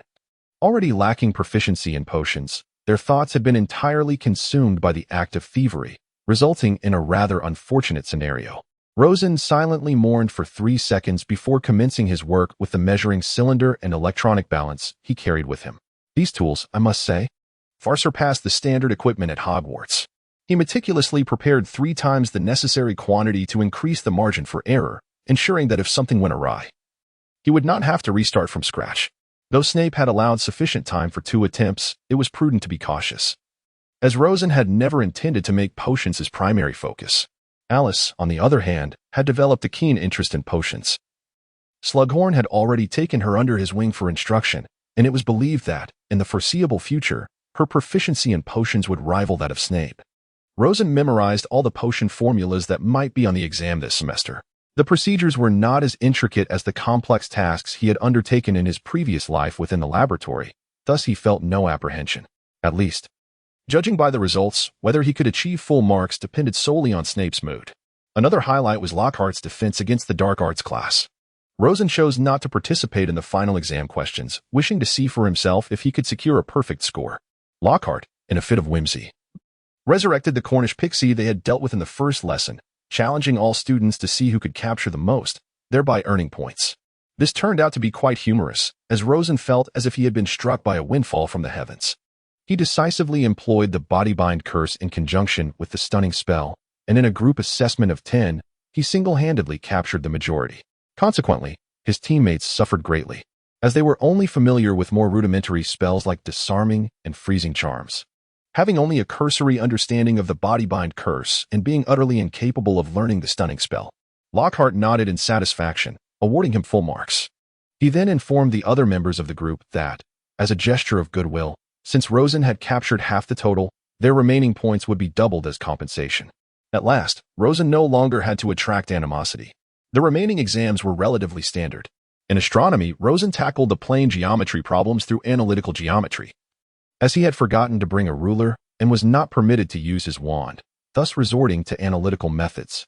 Herbology and history of magic continued to rely on rote memorization, which he was certain would not surpass Hermione. The practical requirements for charms and transfiguration were considerably more stringent than the previous year, yet this was precisely Rosen's forte. Professor McGonagall observed with delight as Rosen meticulously refined the statue transformed from a matchbox.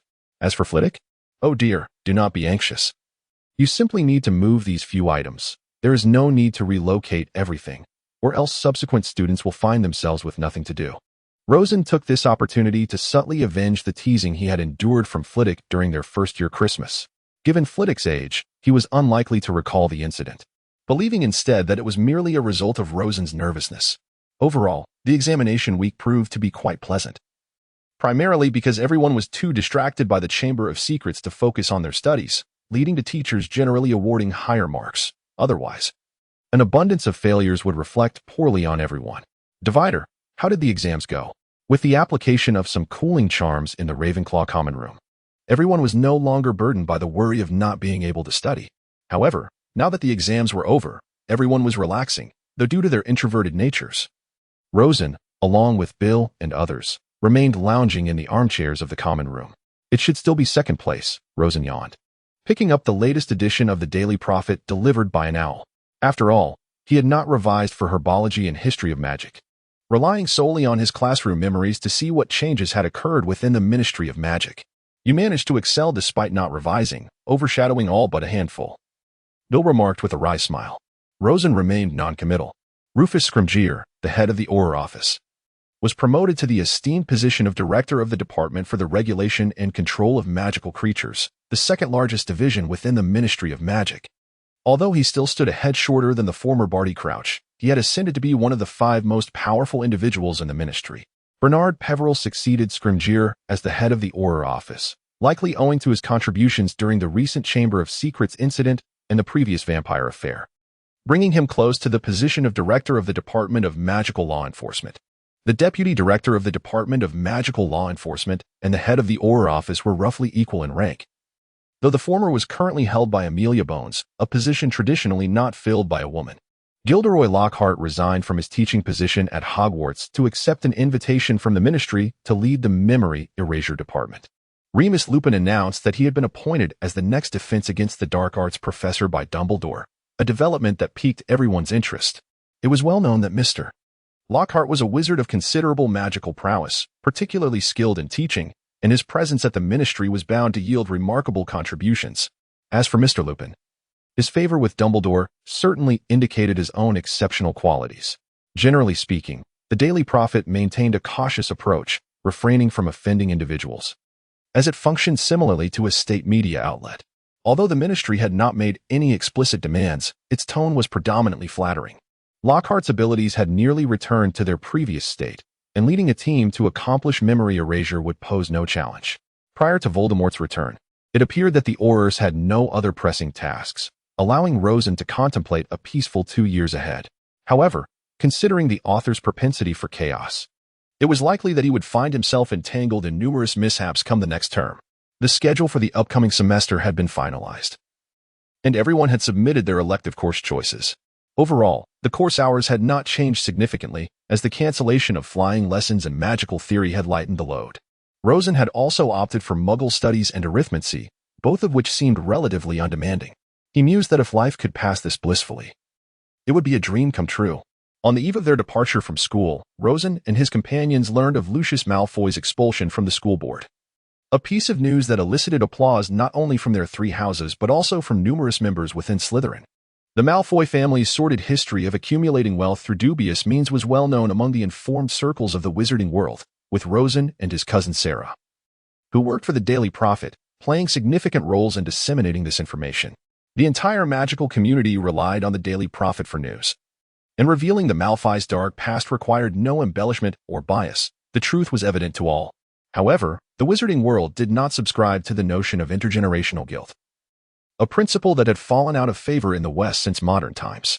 For instance, in the 20th century, old Albert served as president of the Weimar Republic in the 1920s, while his son, young Albert, held the position of chairman of the East German People's Chamber in the 1970s, despite the stark ideological differences between their respective governments. Thus, even as the Malfoy family's misdeeds were widely exposed, few seemed inclined to pursue the matter further. After all, who among them had not committed some transgression in their ancestry? A millennium ago, Antioch Peveril had been notorious for challenging others to duels, resulting in untold deaths at the hands of his elder wand. The Malfoys attracted scrutiny not merely for their past, but because they were currently one of the wealthiest and most arrogant families in Britain. The role of Hogwarts' Board of Governors was akin to that of a parliament, possessing the authority to appoint and dismiss the headmaster and other faculty members, while funding remained the responsibility of the Ministry of Magic, which would likely lead to bankruptcy if the governors were to bear such expenses. The ministry's tax revenue was still the primary source of funding. To become a governor, one needed to be a person of stature and influence. With the consent of senior ministry officials, and appointments were subject to rotation over time. In the latest edition of the Daily Prophet, Rosen noted that his father had become one of the 12 new governors, signifying additional support for Dumbledore. On the whole, a positive development. Yet, an unsettling feeling lingered within Rosen. His father had never been involved with the ministry and held no significant standing. It seemed implausible that he might have used his magical inventions to bribe Fudge and Crouch, a scenario that would be quite awkward. Fortunately, a subsequent letter from Henry alleviated his concerns, revealing that he had been recommended by Dumbledore and received unanimous approval. Nonetheless, he anticipated that he would need to donate some items to Hogwarts as a gesture of goodwill in the future. In the ensuing days, Rosen found himself engaged in a lackadaisical game of wizard chess with Bill. An amusing event had transpired in the realm of international chess that year, 1993. As world champion Garry Kasparov and British Grandmaster Nigel Short established a new professional chess association, while former world champion Anatoly Karpov faced Dutch Grandmaster Jan Timman in the finals of the World Chess Federation, with both Karpov and Timman emerging victorious. Even the Daily Prophet had covered this, acknowledging that the wizarding world's chess techniques were largely inspired by the Muggle world. Rosen was aware that it would not be until 2006 that the two associations would fully merge, creating a singular world championship. Bill's prowess in wizard chess had improved remarkably. Where he had once been thoroughly defeated by Rosen, he was now able to compel Rosen to consider each move with great seriousness. However, Rosen remained unfazed, as the advent of Stannitz's tactical innovations had rendered the mindless king-hunting strategy outdated. I can maneuver as you desire while maintaining control of the board. Just know that if you do not eliminate me, you shall soon find yourself at a disadvantage, susceptible to counterattack, Rosen advised Bill. Having observed that his style mirrored that of 19th century players, and he offered a friendly reminder. Separation line. What? Percy has a girlfriend? I thought with his personality, he would be destined for a life of solitude, Fred remarked dismissively on the train. Are you sure it's not my insufferable nature that would lead to a solitary existence? Rosen quipped, a smirk playing on his lips. Her name is Penelope Clearwater? George expressed mild curiosity about the name. She is from our house, apparently the girl prefect, a year below Percy, Bill added. Rosen vaguely recalled that the two did not seem to end up together, though the reason eluded him. Doesn't he matter? We're free now. We can enjoy our holiday to the fullest, he said, stretching and silently adding, at least until Sirius Black escapes from prison. Harry shared his phone number with those present, stating that they could reach him if needed. Just a reminder, keep your voice down. There's no need to shout, and it's best to greet politely. Otherwise, I fear that with Uncle Vernon's temperament, he might become rather irate. Harry nodded in silence. However, Hermione was perplexed. Shouldn't your aunt and uncle be proud of all the things you've accomplished this year? Proud? Harry shrugged. Have you lost your mind? If they were to learn that I've faced death multiple times and managed to escape, they'd likely be furious. The group fell silent as they moved to the edge of the platform. Alice, stay close to me. Don't get lost. Rosen weaved through the crowd with Alice, anticipating that trouble might await him. Yet for the moment, he felt a sense of liberation during the summer break. Author's note dividing line. Thus, the second volume comes to a close. The updates for this volume were rather sluggish. I found myself unable to maintain the pace of a professional writer. Consequently, There were times when updates occurred weekly, and other times I would take a month, with the slowest interval stretching to 2 months. This has inevitably led to certain inconsistencies within the plot. Despite my efforts to revisit previous chapters to minimize conflicts, I cannot guarantee perfection. Nevertheless, Rosen's achievements in the second volume were commendable. He navigated the mystery room without casualties and secured substantial benefits, which will bolster his confidence when confronting Voldemort in the future. As we commence the third volume, the narrative will extend beyond Hogwarts, encompassing excursions to Hogsmeade, the overt and covert confrontations with Dementors, as well as the entangled grievances and truths between Black and Peter, among other elements. I have no intention of overturning these established premises, as it would serve no purpose. In essence, Rosen's strategy is to adapt to the prevailing currents to secure his own advantages. Therefore, capturing Peter remains a paramount objective. However, I am still contemplating whether to allow Peter to escape. After all, without Peter, Voldemort would not resurrect according to the original plan. Nor would the series of events involving the acquisition of Harry Potter's blood unfold. Nevertheless, eliminating Peter and subsequently delaying Voldemort's resurrection may prove to be a prudent choice. A matter to be explored further. From the onset of the second summer, the professors at Hogwarts began assigning homework to students, eliciting groans from those wishing to revel in their holiday. However, they were relatively fortunate, as assignments could generally be completed within 1 to 2 weeks, which pales in comparison to nearly 3 months of vacation. Moreover, there exists a more distressing scenario, Harry. API call failed with status code 429, error, code 429. Message, resource has been exhausted, e.g. check quota. Status, resource exhausted. Rosen had already heard Harry's myriad complaints, such as how the Dursleys had locked away his spell books, wand, cauldron, and broomstick. He could only sneak a few books to his room when the entire family was out. And even then, he struggled to concentrate on his essays at night, fearing the dire consequences should the Dursleys discover the sound of his quill scratching on parchment. Most importantly, Harry had sought Rosen's help, asking if he could be rescued once more. However, Rosen found himself equally helpless, entangled in a multitude of his own issues, rendering him incapable of aiding Harry. Furthermore, the Dursleys had secured Harry's bedroom with iron bars, making it impossible to breach without magic without being detected. Underage wizards were prohibited from using magic outside of school, at least as per the explicit regulations. Even if he had adult protection, it would only apply within the confines of home. The only comfort Rosen could offer was to engage Harry in conversation, albeit a meager consolation. As for Rosen's own entanglements, they stemmed from Bernard's rigorous training.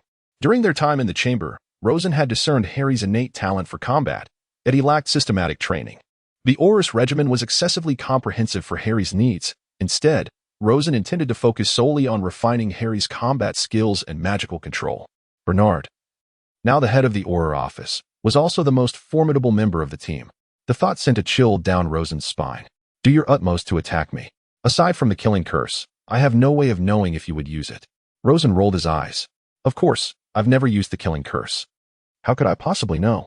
It appeared that even the laser spell was off the table. If Bernard failed to block it, it would be a rather amusing predicament, considering that he was the only one who knew that particular spell. Except for your weapon. Suddenly, Rosen raised his wand, executing the incantation at lightning speed, only to have Bernard counter it and send it back. He shook his head in resignation. This was the pinnacle of his ability. This speed was commendable, already at the average level of a Hogwarts graduate. Aside from the limitations of his age-related magical capacity, he was more than prepared for graduation. However, if he aspired to combat like an Auror, he was woefully inadequate. The two most crucial units within the Department of Magical Law Enforcement were the Auror Office and the Misuse of Muggle Artifacts Office, colloquially known as the Office for the Prohibition of Abuse of Magic. The latter boasted close to 100 personnel, almost half of the department's total, excluding administrative staff, still amounting to 70 or 80, more than double that of the Aurors. The average number of Aurors produced each year was only 1 or 2, each undergoing a series of stringent assessments to qualify, highlighting the distinction between Aurors and hit wizards. Typically, an Auror's combat capability equated to that of 2 to 3 hit wizards, while 10 Aurors could effortlessly vanquish 30 hit wizards, illustrating the disparity in combat proficiency. Combat proficiency is not solely determined by individual strength, it also tests team coordination. However, this specialized training focused solely on individual combat due to the absence of any other participants. Why was he selected for this specialized training? Because his combat potential surpassed that of Rosen's own youth. If Harry intended to become an Auror, it was almost guaranteed that he could attain the position of director by 30 and head of the Department of Magical Law Enforcement by 40, making it a travesty to squander such talent without proper training. Rosen, when did I ever aspire to become arrogant? Internally, Rosen felt a profound sense of despair. His combat prowess was merely a means of self-preservation, a desire for a life of comfort, yet this time he had inadvertently ensnared himself. Consequently, one of the vacant rooms in his home was transformed into a training ground for weaponry. At last, Rosen mastered the art of harnessing the full potential of spells without resorting to thunderous shouts. Of course, he still had a considerable distance to cover before achieving the same effect with silent incantations. Bernard nodded in approval, stating, "Excellent. The next step involves spell combinations. A singular spell cannot hope to vanquish formidable adversaries. One must rely on the intricate interplay of various incantations to achieve optimal results. I have heard tales of your flawless handling of trolls in your first year, yet trolls are rather foolish creatures, unlike wizards. Every criminal wizard possesses a wealth of combat experience, thus you must employ exceptionally refined tactics to apprehend them." Rosen began with the spells he had mastered, contemplating how their effects could be artfully combined. For instance, the minor leg-locking charm, when paired with a dancing spell, could effectively trip an opponent. As for more potent incantations, he might need to seek assistance.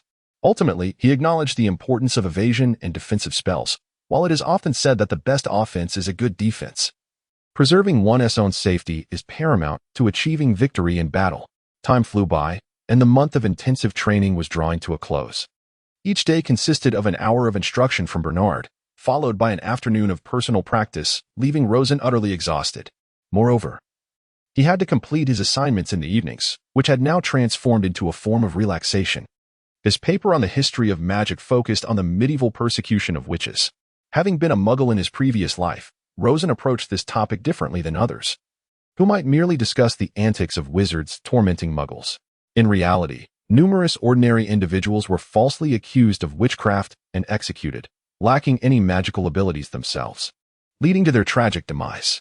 Even more troubling was the application of the terms wizard and witch to label individuals with dissenting opinions, such as heretics opposing Catholicism or pagans resisting Christianity. The Church's treatment of these individuals was exceedingly brutal. Rosen meticulously perused historical texts to gather more information. Realizing that he need not focus on wizards at all, the plight of muggles alone provided ample material to compose a substantial discourse.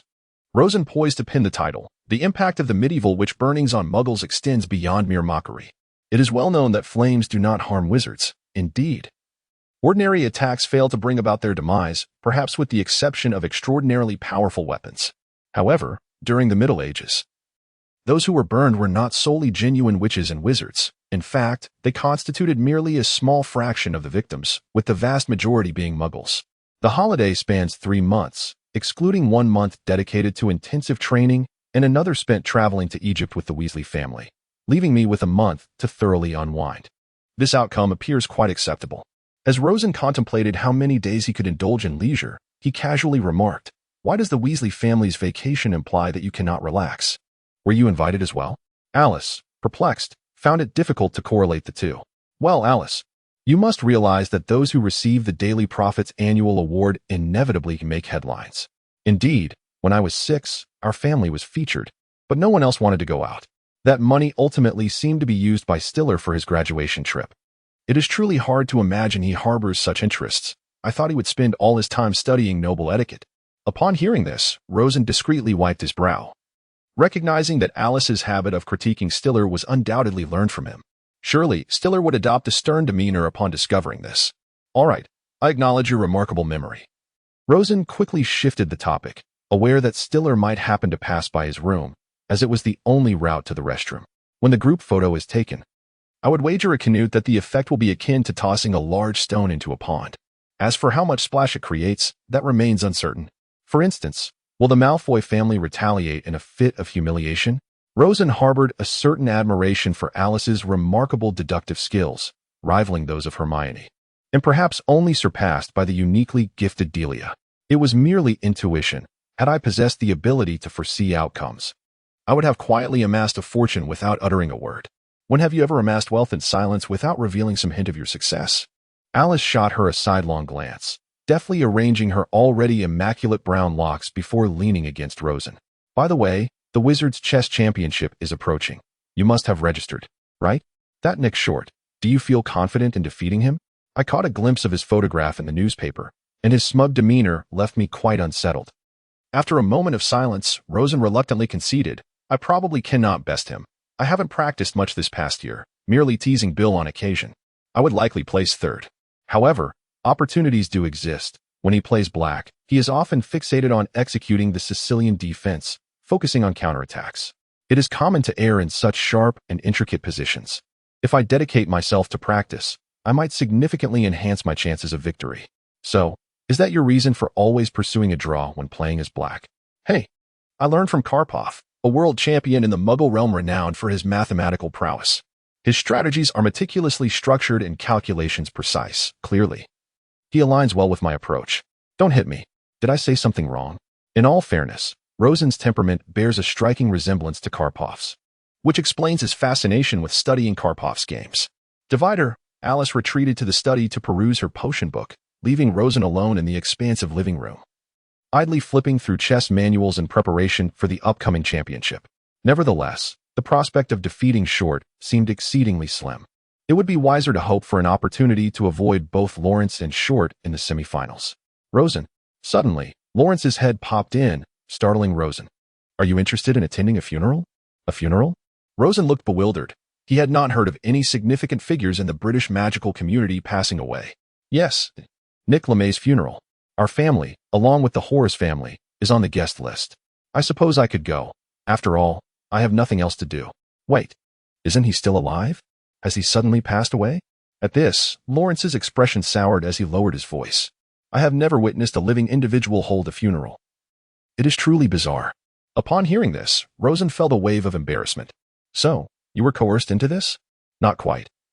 It's simply that my position at the International Magical Cooperation Department necessitates my involvement in such liaison work.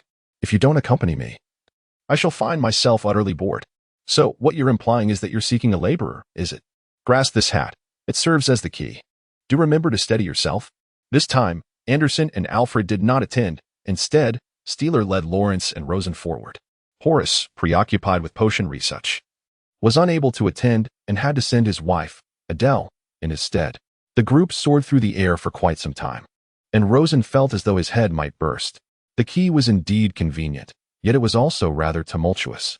Upon landing, both he and Lawrence stumbled several steps before regaining their balance. Fortunately, as both were unattached, they were unconcerned with appearances. The hall was expansive, and based on its architectural style, Rosen deduced that they were in France. No wonder the journey had taken so long. It was indeed quite a distance, and likely the fireplace had consumed even more time. As Rosen surveyed the hall's layout and the decorations upon the tables, though devoid of food, he sighed in contemplation. Unsurprisingly, Lawrence gritted his teeth, remarking, "Why else would they have me, the liaison, involved in the earlier stages of this endeavor? Ahem, let us remain serious." Steeler interjected with a hint of displeasure, clearing his throat before guiding the group forward. Adele, Lawrence, Rosen, allow me to introduce you to these esteemed officials from the magical departments of both England and France. Following the customary exchange of pleasantries, Rosen's hand had grown numb from the numerous handshakes.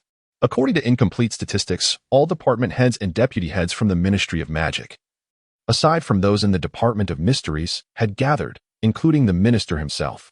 Rather than a funeral, it resembled a grand social gathering. Figures such as Cornelius Fudge and Bartemius Crouch, who shared close ties with the Peveril family, were particularly warm towards Rosen and his companions. They had either fought alongside one another during the war against Voldemort or had supported each other in the aftermath, making their friendly demeanor towards the young group unsurprising. Oh child, do not be anxious. You must believe that aside from LeMay and Dumbledore, no one here achieved what you have by their second year. Fudge whispered to Rosen while adjusting his glasses. Rosen was momentarily taken aback, but quickly regained his composure. Minister, may I inquire who has embellished my experiences and spread them far and wide? I cannot bear such weight. There is no need for anyone else, replied the minister. I have perused the article you co-authored with Horace regarding potions in the Philosopher's Stone, as well as the accounts from the Aurors that you vanquished the basilisk with a mere incantation. These feats vastly surpass those of many graduates. I would wager that every head of department hopes you will join their ranks upon graduation. Fudge mischievously winked, a gesture that seemed somewhat incongruous with his aged visage. Rosen chose to remain silent, feeling quite understated yet still thoroughly investigated by figures like Fudge, which rendered the situation genuinely awkward. The upper echelons of the Ministry of Magic were not Na'vi, and they could not treat anyone as such except, of course, for Voldemort, who was utterly ensnared by dark magic. Who were those two? Lawrence abruptly inquired, pointing toward two distant women. It was no wonder Lawrence lost his composure, for the contrasting physiques of the two women were striking. One bore a physique akin to Hagrid, while the other was not only slender but also exuded a captivating beauty that seemed to emanate from her very soul. They were Madame Olympe Maxime, the headmistress of Beauxbatons Academy of Magic, and her student, Miss Fleur Delacour. Stiller's remarks were always succinct and devoid of emotion. How beautiful, Lawrence mused silently. She must have Vila blood, Rosen coldly reminded him. What? A Vila? Forget it. My father permits me to pursue muggles, but should I seek a Vila, he would surely disown me and strip away my already meager inheritance. As for Madame Maxime's dubious giant lineage, it was a topic that several present tacitly avoided, as they were all well aware of the implications. However, according to protocol, they still had to greet the representatives from Beauxbatons and the French Ministry of Magic. Shaking hands with Madame Maxime proved to be quite a challenge, as Rosen was the shortest amongst those present, which was hardly surprising, considering he was merely 13. He had to rise onto his toes. Just as the ceremony preceding the funeral was about to conclude, Fleur suddenly asked, "Why are there 12 or 13-year-old children attending a funeral? Is that considered appropriate?" Rosen's expression darkened, taken aback by the unexpected scrutiny at such a moment. Countless alpacas seemed to gallop through his mind as he forced himself to respond. My father serves as the steward, and my family resides in a renowned area.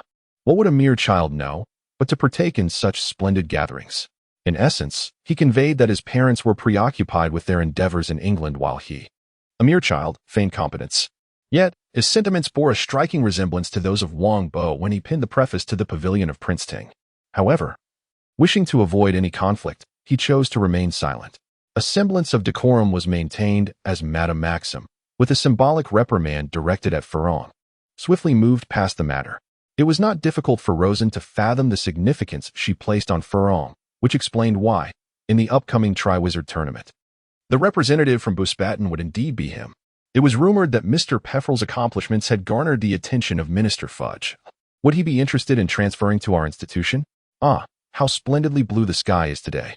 Rosen glanced upwards, realizing that the auditorium was not open air, which rendered him somewhat awkward. Situated in continental Europe, France offers far superior opportunities for development compared to the British Isles. Furthermore, Beauxbatons spares no effort in nurturing exceptional students. Most importantly, there is no need to fret over the prospect of finding a girlfriend. Distinguished students like Mr. Pefferle will undoubtedly attract numerous equally remarkable admirers in our midst. Rosen found himself speechless, compelled to remain noncommittal regarding such undermining actions. Ahem, Dumbledore had arrived at some point, saying, "Ollivander, do not trouble the child. You are aware that being alone at this age poses certain challenges." The funeral was about to commence. Undoubtedly, he had saved Rosen's life. How could even the French have heard of me? Am I truly that renowned? Yet, I have never achieved the top rank in any academic year, Rosen pondered in confusion. Magic is power. For a powerful wizard, discerning an individual's potential is not a formidable task. Dumbledore's response was succinct yet profoundly thought-provoking. Rosen only knew that the inscription on the statue at the entrance to the Ministry of Magic read, "Magic is power," but he had not considered its deeper implications. The ensuing moments grew somewhat tedious as Nick LeMay read his will aloud. Some of his bequests were directed to the ministries of magic and schools in both England and France, while others were allocated to various individuals and groups. The Peverell family, having had some acquaintance with him before their migration to America, naturally found themselves among the beneficiaries, considering LeMay had lived for over 6 centuries. Subsequently, he and his wife peacefully embraced their demise, marking possibly the end of an era, as it seemed unlikely that anyone would pursue alchemy as a primary vocation henceforth. Given the continuous evolution of the magical world, Divider, Nick LeMay was indeed affluent. On the return journey, Lawrence lamented that the items and assets their family had received were nearly equivalent to a year's income. And this was less than the 13 they had obtained from the Ministry of Magic. He must be the wealthiest wizard in Europe, he mused. Alchemy is an esoteric art. Lacking in consistent principles, one cannot solely focus on LeMay's riches while disregarding the countless individuals who have lost everything, Stiller coldly reminded him, dispelling Lawrence's aspirations of pursuing alchemy as a hobby. Even if one were to succeed in alchemy, it could not contravene fundamental magical principles. Turning stone into gold remains an impossibility. At best, one might exchange the permanent depletion of magical energy for wealth and the prolongation of life. But what value does that hold? Magic is paramount. With magic, wizards can choose to become ghosts or continue their journey after death. Without it, would they not return to dust like muggles? Rosen recalled the article he had co-authored with Horace Slughorn this time last year, wherein they had thoroughly discussed the series of issues, raising awareness about the true nature of the Philosopher's Stone. Thus, following LeMay's death, it was likely that few would retain any interest in alchemy, Lawrence pessimistically predicted. That is indeed a positive development. Rosen felt as if he had been possessed by Sunny Fing. Why? This is akin to winning the lottery and becoming instantly wealthy. Lawrence reacted as though he had lost millions.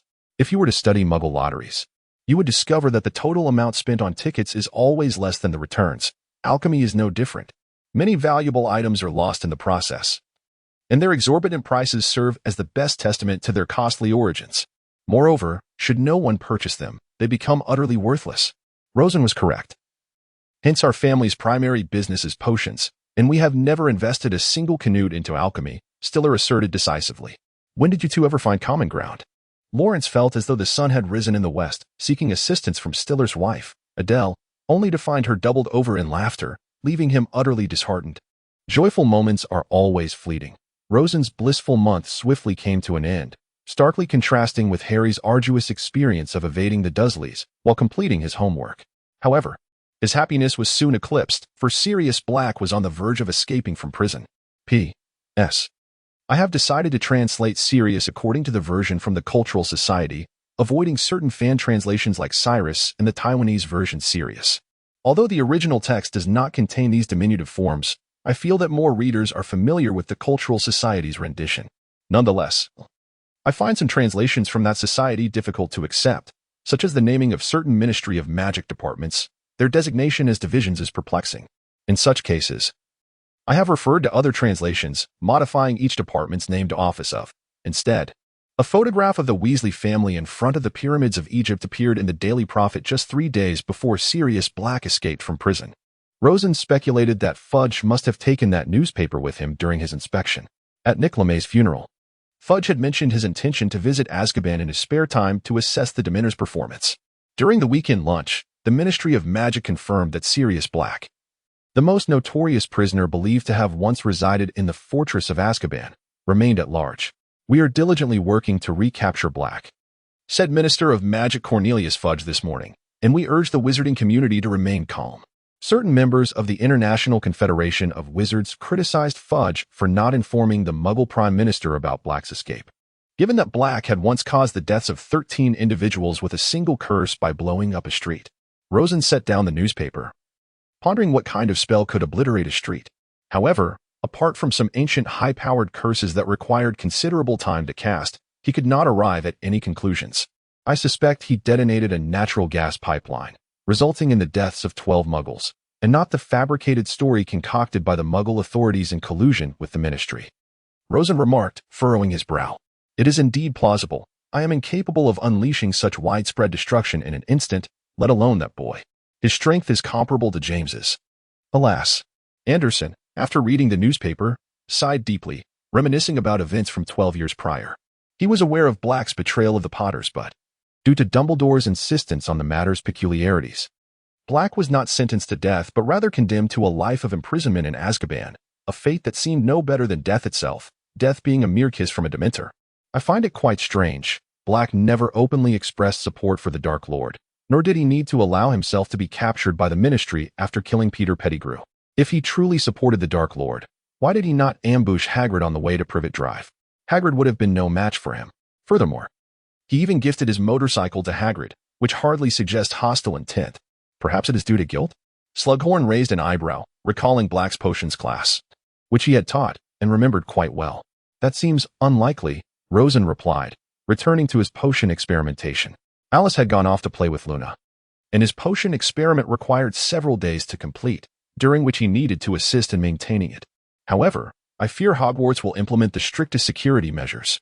Do you think they will assign Dementors there? Slughorn glanced at Bernard, who was engrossed in his meal, as the latter would soon lead the Aurors in further search efforts for Black. Perhaps, Bernard replied vaguely. I am not responsible for overseeing Azkaban, nor do I have any information regarding that. He continued, however, the combat effectiveness of the Dementors will not aid in capturing Black. Instead, it will only bring us more ire. I would prefer to lead the Auror department independently rather than cooperate with those unpopular Dementors.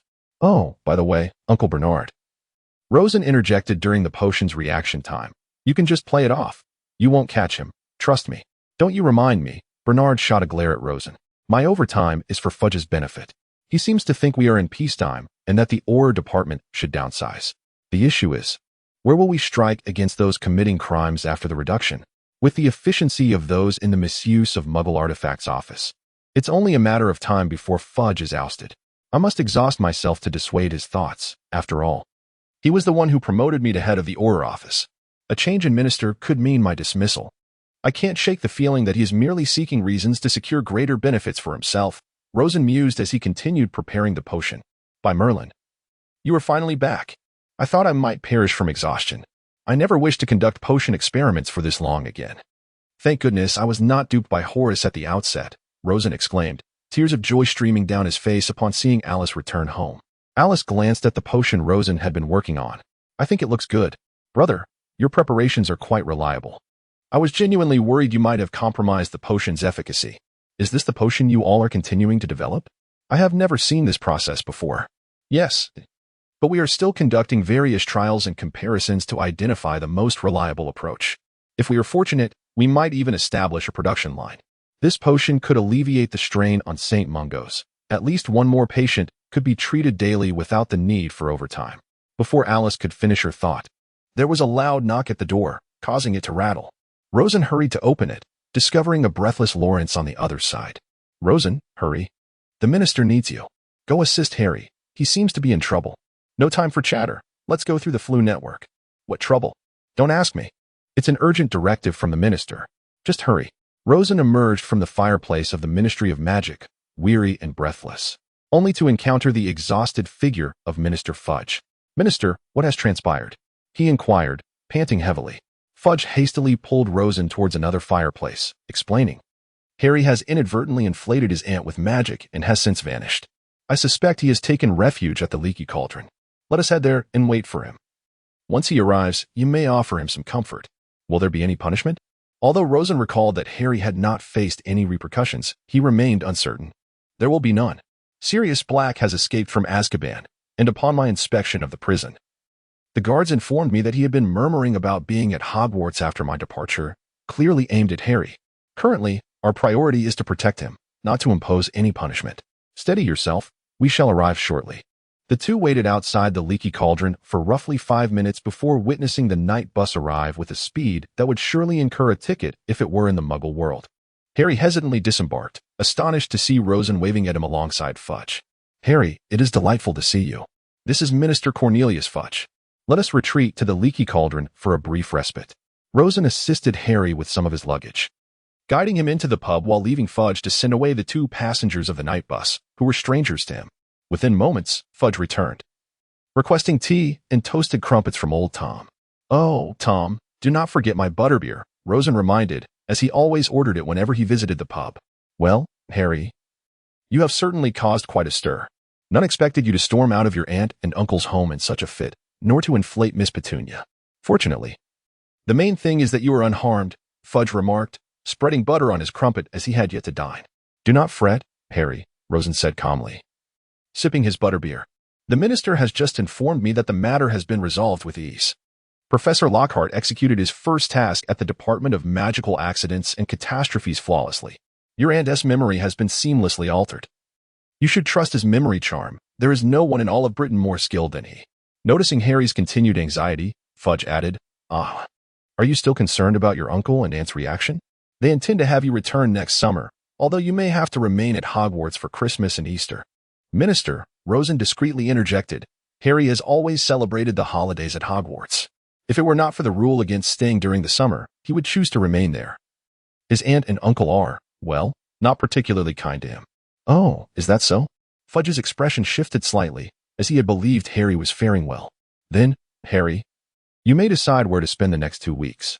I suggest securing a room at the Leaky Cauldron. Tom offers special accommodations for minors.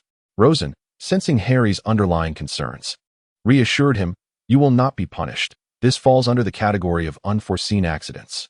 As long as you did not intentionally misuse magic, the Ministry will impose no sanctions.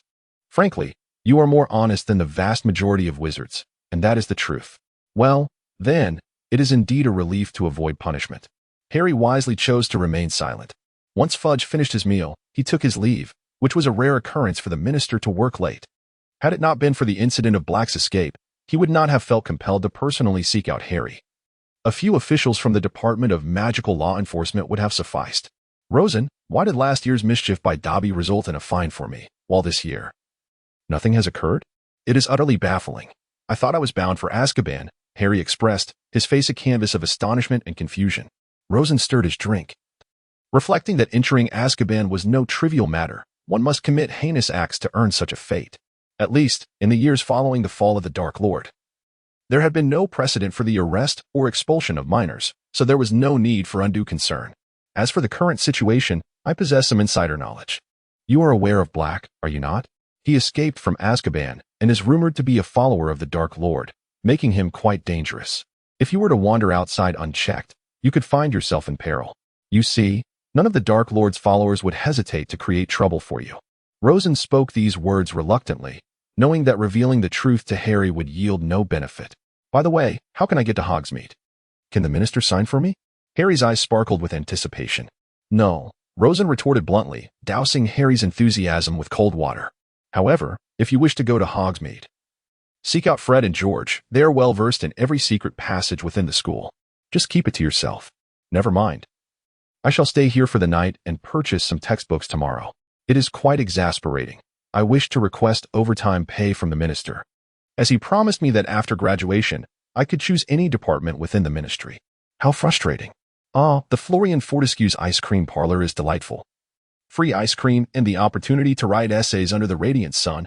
I've never felt so comfortable throughout the entire holiday. In just half an hour, Harry was blissfully completing his assignments with an ice cream in hand. Zay, I suggest you be cautious with your spending. You won't have any source of income before graduation. If you exhaust your funds, it would be quite humorous to have to borrow money from the Dursleys to purchase your textbooks. Rosen remarked while perusing the latest news about Black. After Harry finished his assignments, the two of them strolled through Diagon Alley. No wonder Hagrid gifted me that monstrous book. It turns out to be part of this semester's curriculum, Harry realized as he glanced at the book list. Is it badly bitten? Rosen raised an eyebrow. I have a book on invisibility at home, and it takes quite an effort to locate it. Even with the revealing charm, it's hard to discern. I had to rely on potions to retrieve it, but thankfully, I've memorized its contents. Why do we need such peculiar books? Who knows? The book for divination is over there. Fortunately, I didn't enroll in that course. I do not wish to bore myself to death.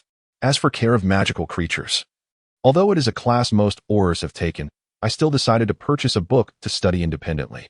However, I know of a rather straightforward method to deal with it. With that, Rosen pointed his finger at a solitary book on magical creatures within a cage, lightly brushing the spine.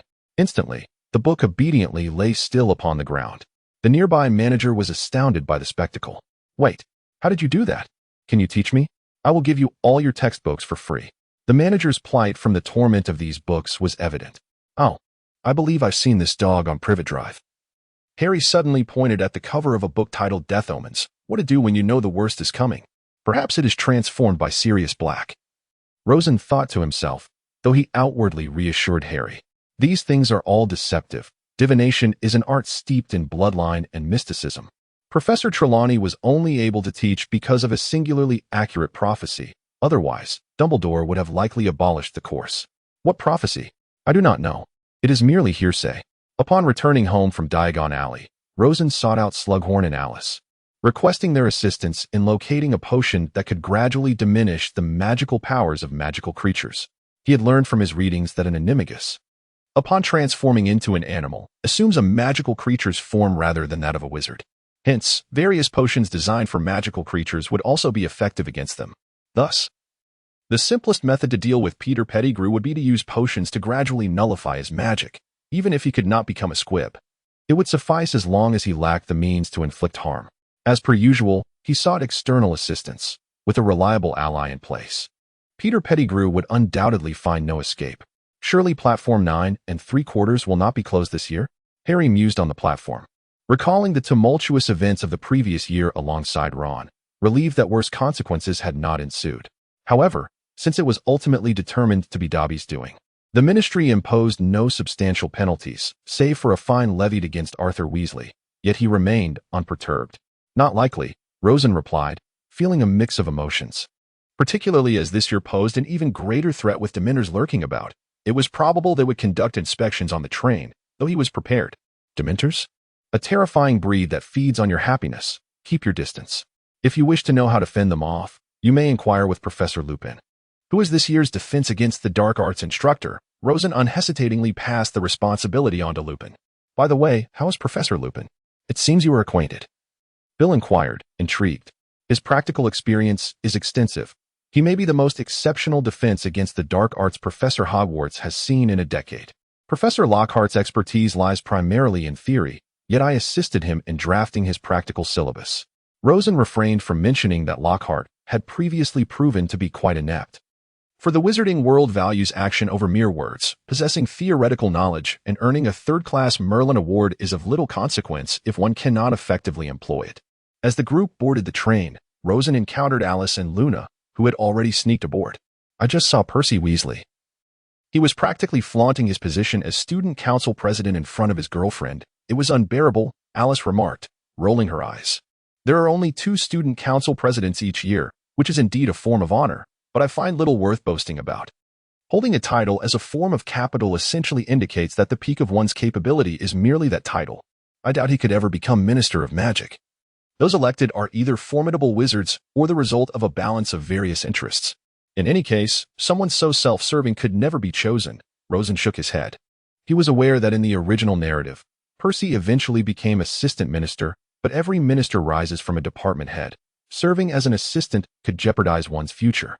Akin to competing while under the influence of performance-enhancing substances, failure is inevitable. With only the 3 of them in the compartment, Rosen was not concerned about being overheard, thus avoiding unnecessary complications. However, he also pondered whether he could ever ascend to the role of Minister of Magic himself.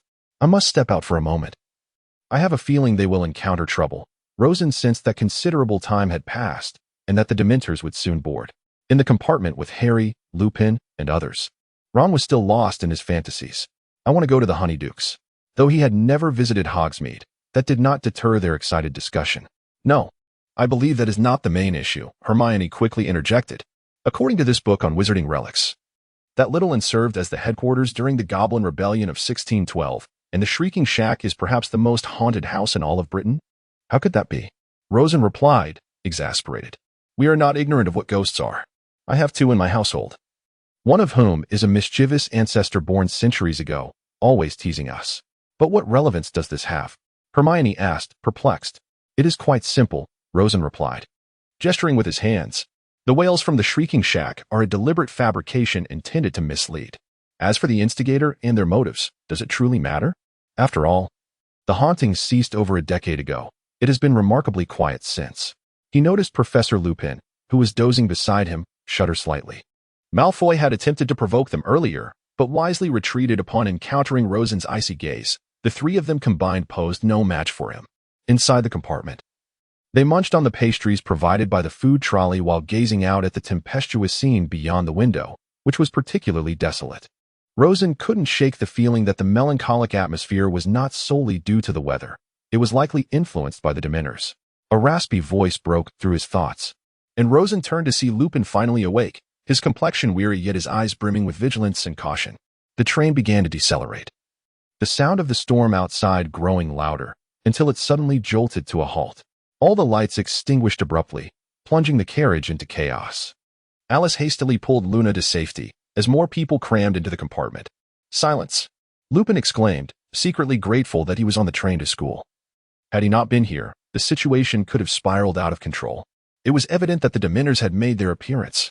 By the flickering light conjured by Lupin, Rosen noted that he had managed to accomplish this feat during his first year when navigating the trap of the Philosopher's Stone. They beheld a creature cloaked in shadow, towering to the ceiling, extending a hand from beneath its robe. The palm emanated a faint glow, gray and emaciated, its surface crusted as if in decay. From beneath the hood, a mouth began to siphon the joy from the very air around them. Rosen was deeply dissatisfied. Sirius Black was not present, and he could leave. Lupin was taken aback, for he had never witnessed a child confront a Dementor with such unwavering courage. The Dementor remained impassive, attempting to advance. Observing this, Rosen unhesitatingly raised his wand and shouted, "Expecto Patronum." His voice resonated with resolve as he recalled the moment months prior when he had vanquished a basilisk with a singular strike. That had been his most gratifying and proudest achievement. A phoenix, ablaze with fiery brilliance, emerged from his wand and lunged at the Dementor. Upon seeing this, the Dementor fled with astonishing speed, akin to a sprinter in a 100-meter dash, leaving Rosen astounded. It seemed even Dementors were cowards when faced with strength. And they could indeed flee so swiftly. "Child, you must be Rosen Peveril, are you not? You can conjure a Patronus?" Lupin felt as though his world had been rejuvenated. Among his students, only a handful, such as James, had managed to wield the Patronus charm to such an extent by graduation. At this tender age, only someone of Dumbledore's caliber could achieve such mastery in magic. Indeed, Rosen nodded. Releasing the Patronus merely requires emotional control. It is not as formidable as many imagine. For Rosen, the month of harrowing training under Bernard was truly grueling. In Bernard's words, such training meant he could escape unscathed from a formidable Death Eater. Weaker ones might even be felled by him. In contrast, casting the Patronus charm was considerably easier. It demanded high emotional control. Yet with his psychological maturity from both this life and the last, coupled with the rudimentary mind-blocking techniques he had learned from Lockhart, a Dementor posed no threat whatsoever. The Patronus charm marks the inception of tangible magic. I believe you could experiment with controlling your Patronus from this foundation. However, on another note, a Phoenix Patronus? The only one I have ever seen like that was Professor Dumbledore. Lupin sensed infinite potential in Rosen. Perhaps it is due to an ancestral connection with the Elder Wand. "His wand was crafted by my forebear," Rosen whispered, wary of the implications should the existence of the Elder Wand be revealed. "Harry, you have finally awakened." Hermione helped Harry rise from his seat, as he appeared highly sensitive to the presence of Dementors, easily drawn back to the fateful night his parents fell to Voldemort, which had rendered him unconscious. "Have some chocolate, Harry. We shall arrive in 10 minutes. Lupin produced a pile of chocolate seemingly from thin air, perhaps prepared for such a scenario. However, Harry was puzzled as to how Lupin knew their identities. They boarded the thestral-drawn carriage, which proceeded at a leisurely pace. At the entrance of Hogwarts, 2 Dementors stood guard. Rosen unabashedly summoned his Patronus to encircle the carriage, thwarting any attempts by the Dementors to infiltrate. As for the possibility of the Dementors reporting him, Rosen had little faith that Fudge would jeopardize relations with wizards over the grievances of a mere Dementor. No matter their capabilities, they were but slaves to the Ministry of Magic. Wizards occupied the apex of this hierarchy. In the Great Hall, Dumbledore addressed the students with an unusual gravity. "I have a few matters to discuss with you, one of which is particularly serious. I believe it is best to clarify this before you become engrossed in this delightful feast." For the first time, Dumbledore spoke earnestly during the opening address. "Our school is to accommodate several Dementors from Azkaban, who are here to carry out duties for the Ministry of Magic. While they remain here, I must make it abundantly clear, no one is permitted to leave the school grounds without authorization. Dementors should not be subjected to tricks or deceptions, not even by invisibility cloaks. Moreover, any reckless use of spells against them may result in severe reprisals. Please ensure your personal safety."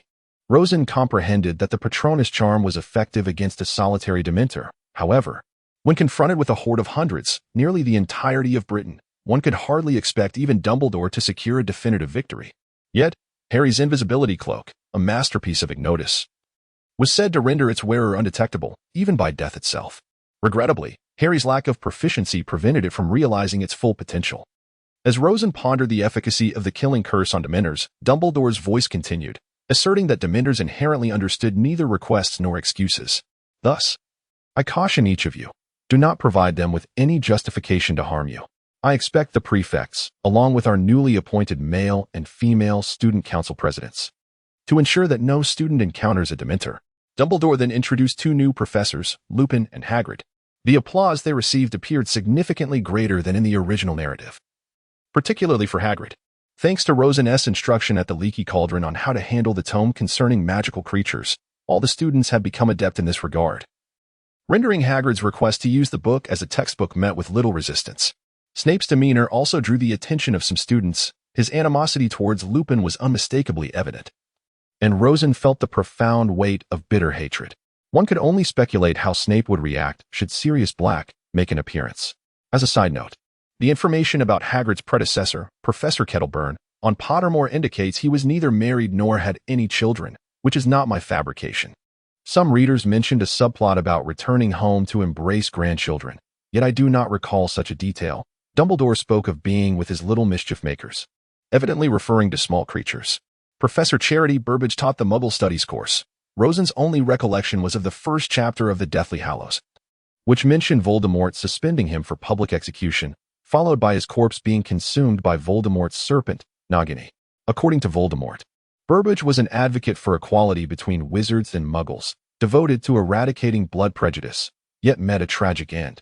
Rosen's first class this term was Muggle Studies, and if the day ever came when Hogwarts fell to Voldemort, he would certainly take Professor Burbage to safety. Oh, children. I am delighted to see over 10 students enroll in my Muggle Studies course. I initially anticipated a single-digit turnout. However, to speak candidly, the sole requirement for employment in the Ministry S Department for the Regulation and Control of Magical Creatures Office for the Protection of Muggle Artifacts is a background in Muggle Studies, thus providing everyone with at least an alternative pathway. Professor Burbage was elated, as the continuous advancement of Muggle technology had inspired enlightened wizards to actively study Muggles, bringing him one step closer to realizing his dream of equality. Today, we shall explore the concept of an engine. Professor Burbage employed magic to display slides on the blackboard, showcasing a contraption known as an automobile, powered by an engine. While I do not require you to comprehend the intricacies of an engine, it is capable of delivering immense power, propelling the automobile to astonishing speeds. Did you know? Our fastest mode of wizarding transportation, the firebolt, can accelerate to 150 miles per hour in 10 seconds, while Muggle race cars achieved speeds of 170 miles per hour as early as 1971. We truly have no grounds to mock Muggles, as we have yet to develop any means of transportation that surpasses their race cars. Hence, I have consistently advocated for the equality of wizards and Muggles, devoid of any notions of superiority or inferiority. The majority of students enrolling in Muggle Studies hail from Muggle families, while others are half-blood wizards with amicable attitudes towards Muggles. Even Ron, who is quite familiar with Muggles, was somewhat influenced by pure-blood ideologies, refraining from signing up for the course. Rosen himself was also a half-blood. His mother, Margaret Hark, came from a family of Muggles, with virtually no ties to the magical world. Muggle-born wizards often face discrimination in numerous contexts, including various departments within the ministry, as traditional beliefs deem them unreliable.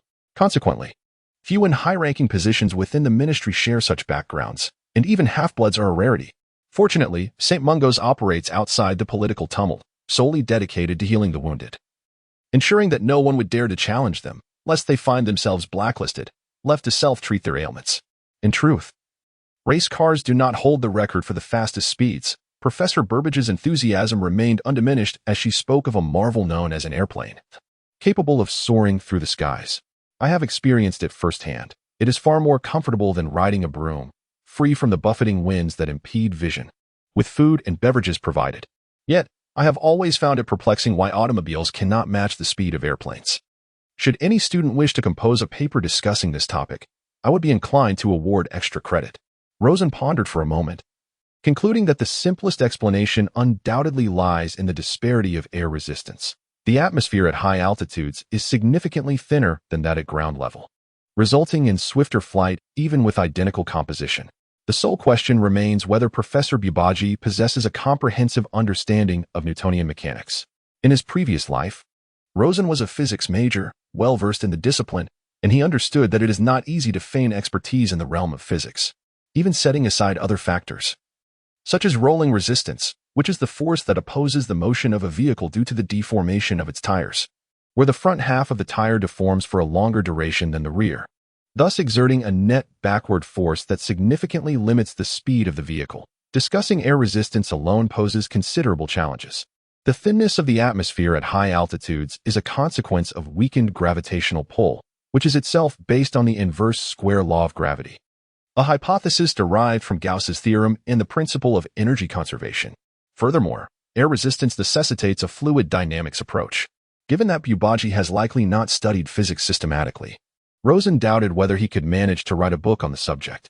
He took a moment to mock the tendency of protagonists in some literature to flaunt their knowledge through quantum mechanics and relativity, which are both predicated on specific assumptions, quantum mechanics on 5 postulates, and special relativity on 2, while he was uncertain about general relativity due to a lack of study. The mathematical deductions involved are exceedingly rigorous, and discussing these concepts without equations is sheer folly, unlikely to gain any approval. He mused about how much better it would be to flaunt knowledge of the periodic table, as it requires no derivation, only recognizing patterns. After class, Rosen noticed that Hermione had vanished. The side effects of the time turner remain an enigma to this day. Recklessly utilizing such a device is perilously risky. Did Professor McGonagall not realize that time magic is the most formidable of all? In ancient times, the Fire Titan and Heliope, a creature of the sort Luna had mentioned, once ruled the Earth, yet ultimately succumbed to the passage of time. What level of understanding did the inventor of the time turner possess regarding magic? Or was it perhaps a creation of death itself? Rosen shook his head, resigned, and made his way to Transfiguration class, where he would hear Professor McGonagall speak ill of others for the first time. Since her arrival at the school, Sybil Trelawney had predicted the death of a student each year, and thus far, none had perished. McGonagall's commentary always brought a smile to Rosen's face. True prophecies occur under extraordinarily unique circumstances, often unbeknownst to the seer themselves. If excelling in divination meant pretending to discern ominous signs of death in the dregs of tea leaves, he might as well forego the subject. Compared to his arithmancy class, this course was utterly lacking. At noon, Hermione was in a fit of rage, seizing her bag and storming off. Thanks to her warning, Rosen could finally ascertain that arithmancy was not a scam after all. Meanwhile, he leisurely spread jam on his bread, as he had yet to attend this class. Returning to the Transfiguration class from the morning, animagus transformation is one of the most profound and perilous forms of magic. A proficient animagus typically requires several years, even decades, to master their craft, and a momentary lapse in concentration during practice can lead to severe injuries. Professor McGonagall, for reasons unknown, began to elucidate the intricacies of animagi. There are 2 types. The first is innate, allowing only limited alteration of one's appearance without transforming into an animal. The second type, like Rosen's, involves deliberate practice to become an animal. The specific animal one transforms into is predetermined at birth. After her explanation, McGonagall provided a demonstration, prompting Rosen to recall the first Transfiguration class in his first year, where students had thrown paper wads only to be reprimanded by McGonagall, nearly eliciting a laugh. Professor, may I inquire about the connection between animagi and werewolves? Although werewolves cannot control their transformations, do they share any similarities? Rosen suddenly posed this question, contemplating the potential of using a spell on Lupin in his transformed state. An excellent query, Mr. Peveril, McGonagall thoughtfully responded. Werewolves are not animagi, and the transformation reversal spell is ineffective on them. However, there exists a connection, as both involve a transformation of species, yet at the level of spells. This relationship is not currently evident. Speaking of werewolves, let me briefly elaborate, although this is typically covered in your defense against the dark arts class. Werewolves are akin to a disease, transmitted through bites and blood, but prompt treatment can prevent a wizard or muggle from becoming one. Werewolves can only transform on a full moon, and it is said that the original werewolves were the result of a curse from dark wizards, though there is no definitive conclusion. Professor, I have heard a theory. Rosen raised his hand once more. A book mentioned that the Cruciatus curse can prevent werewolves from transforming on a full moon. Is there any validity to this claim? I mean, while this curse is indeed cruel, its threshold is low, and if it is truly effective, it could be utilized. I have not encountered this perspective, nor do I know of any precedents. I must caution you that the Cruciatus curse is prohibited, and those who use it are typically sent to Azkaban. You should appreciate how terrifying Dementors can be. On Thursday morning, Rosen observed Draco Malfoy entering the Great Hall with his arm wrapped in bandages, swaggering as if he were a hero who had emerged victorious from battle. That filthy caretaker, Rubeus Hagrid, was only allowed to be a professor by virtue of Dumbledore's influence. Once my father's letter reaches the Ministry of Magic, I shall ensure he is expelled before the term concludes. Malfoy snorted arrogantly. Look, this is the brutish fellow and his ugly beast, Buckbeak, responsible for this debacle. A hippogriff. Only someone as foolish as him would dare bring such a dangerous creature to class. Malfoy leapt onto a chair on the Slytherin side, as though delivering a speech. He then feigned Hagrid's voice, saying, "Today, I present to you a lovely and gentle magical creature. All you need to do is pat its head, and it will obediently serve as your mount." His words were interrupted by an irate Ron Malfoy when dealing with a hippogriff. "One must bow rather than simply pat its head. You deserve to be attacked." The situation escalated into chaos as several Slytherin students hurriedly helped Malfoy escape, disregarding his feelings entirely. With such a penchant for self-destruction, I believe divine retribution is only a matter of time. Rosen felt no concern that Malfoy posed a significant threat. In fact, the only danger his father, Lucius, represented was wealth. With their limited capabilities, the Malfoys could hardly cause any trouble for those opposing Voldemort. In truth, Voldemort likely regarded the Malfoys merely as an ATM. "I think," Bill mused, "he could become an actor. I believe he has a chance at the Oscars." "Are you suggesting he has read an actor prepares?" Dividing line, "Brother, do you think Hagrid and Buckbeak will be all right?" Alice had previously sneaked to Hagrid's hut to see the hippogriff, after all. She was only in her second year and had yet to have the opportunity to take this class. "I once flew with Buckbeak for a while. He won to be executed, will he?" During lunchtime, Rosen perused the regulations for the protection of magical creatures borrowed from the library, transforming into the diligent scholar's son Yifeng. He swiftly scanned all instances of dangerous creatures injuring individuals. It should be classified as an unfortunate accident in education. He gradually closed the book, contemplating that the truth of the incident could be unveiled through the meditation basin and the lie detector. Hagrid would encounter no significant issues, at most. He would face a fine, as he was now a professor and had a salary that could be deducted. As for ensuring procedural justice, Stiller currently held multiple positions within the Department of Law Enforcement and could readily serve as a defense attorney. I could simply inform him. Each successfully resolved case came with a reward, and he would not decline. Does it seem promising? Alice raised an eyebrow. However, Buckbeak's fate appeared grim. Even without pressure from Lucius Malfoy, the court was likely to impose a death sentence. This arrogance was inherent among the elderly members of the Wisingamat, most of whom were staunch proponents of blood purity, not to mention that their target was not even human. If such an incident occurred in the Muggle world, would the animal be executed? Minor injuries might be overlooked, but if a Muggle were to perish from an attack, execution would be inevitable. Divider, while leading his students towards the faculty lounge for defense against the dark arts, Lupin encountered the mischievous Peeves. With a deft flick of his wand, he sent a piece of chewing gum flying into Peeves' nostril, prompting the latter to curse while hastily retreating. Boggats thrive in darkness and confined spaces, Professor Lupin explained, such as wardrobes, beneath beds, or the cupboard under the sink. On one occasion, I encountered one hidden within an ancestral clock. This particular boggat had moved in just yesterday afternoon. I consulted the headmaster and inquired whether the faculty could refrain from disturbing it, allowing my third-year students some practical experience. Rosen had often pondered the thrilling spectacle of Snape in female attire, and today that curiosity was about to be realized. Neville was the first to take the stage, enhancing the boggat that transformed into Snape with an abundance of feminine elements. To Rosen's astonishment, Snape's appearance in women's clothing was far more appealing than he had ever imagined. Harry and Hermione still lacked the opportunity to experiment, yet Rosen found himself benefiting from the boggat's focus. He refrained from employing the rather rudimentary brain-blocking spell, deeming it sufficient to confront the boggat, for he merely wished to unveil the source of his fears. Before him appeared a gravestone, exuding an aura of magic yet shrouded in somber hues and a stifling atmosphere. Inscribed upon it were the names of many, some familiar to him, including family and friends. Others unfamiliar, seemingly belonging to unknown members of the Order of the Phoenix or the Ministry of Magic, and, of course, his own name was among them. Rosen shook his head, a bitter smile gracing his lips, acknowledging his deep-seated fear of losing the impending war. He raised his wand with a theatrical flair, and lo! The tombstone shattered in response, from which emerged a vampire, albeit one that bore the appearance of a creature drenched in sweat, limping awkwardly and inciting a chorus of laughter. This visage was reminiscent of a character from a comic he had encountered in a past life, hastily conjured as a boggat upon seeing the tombstone.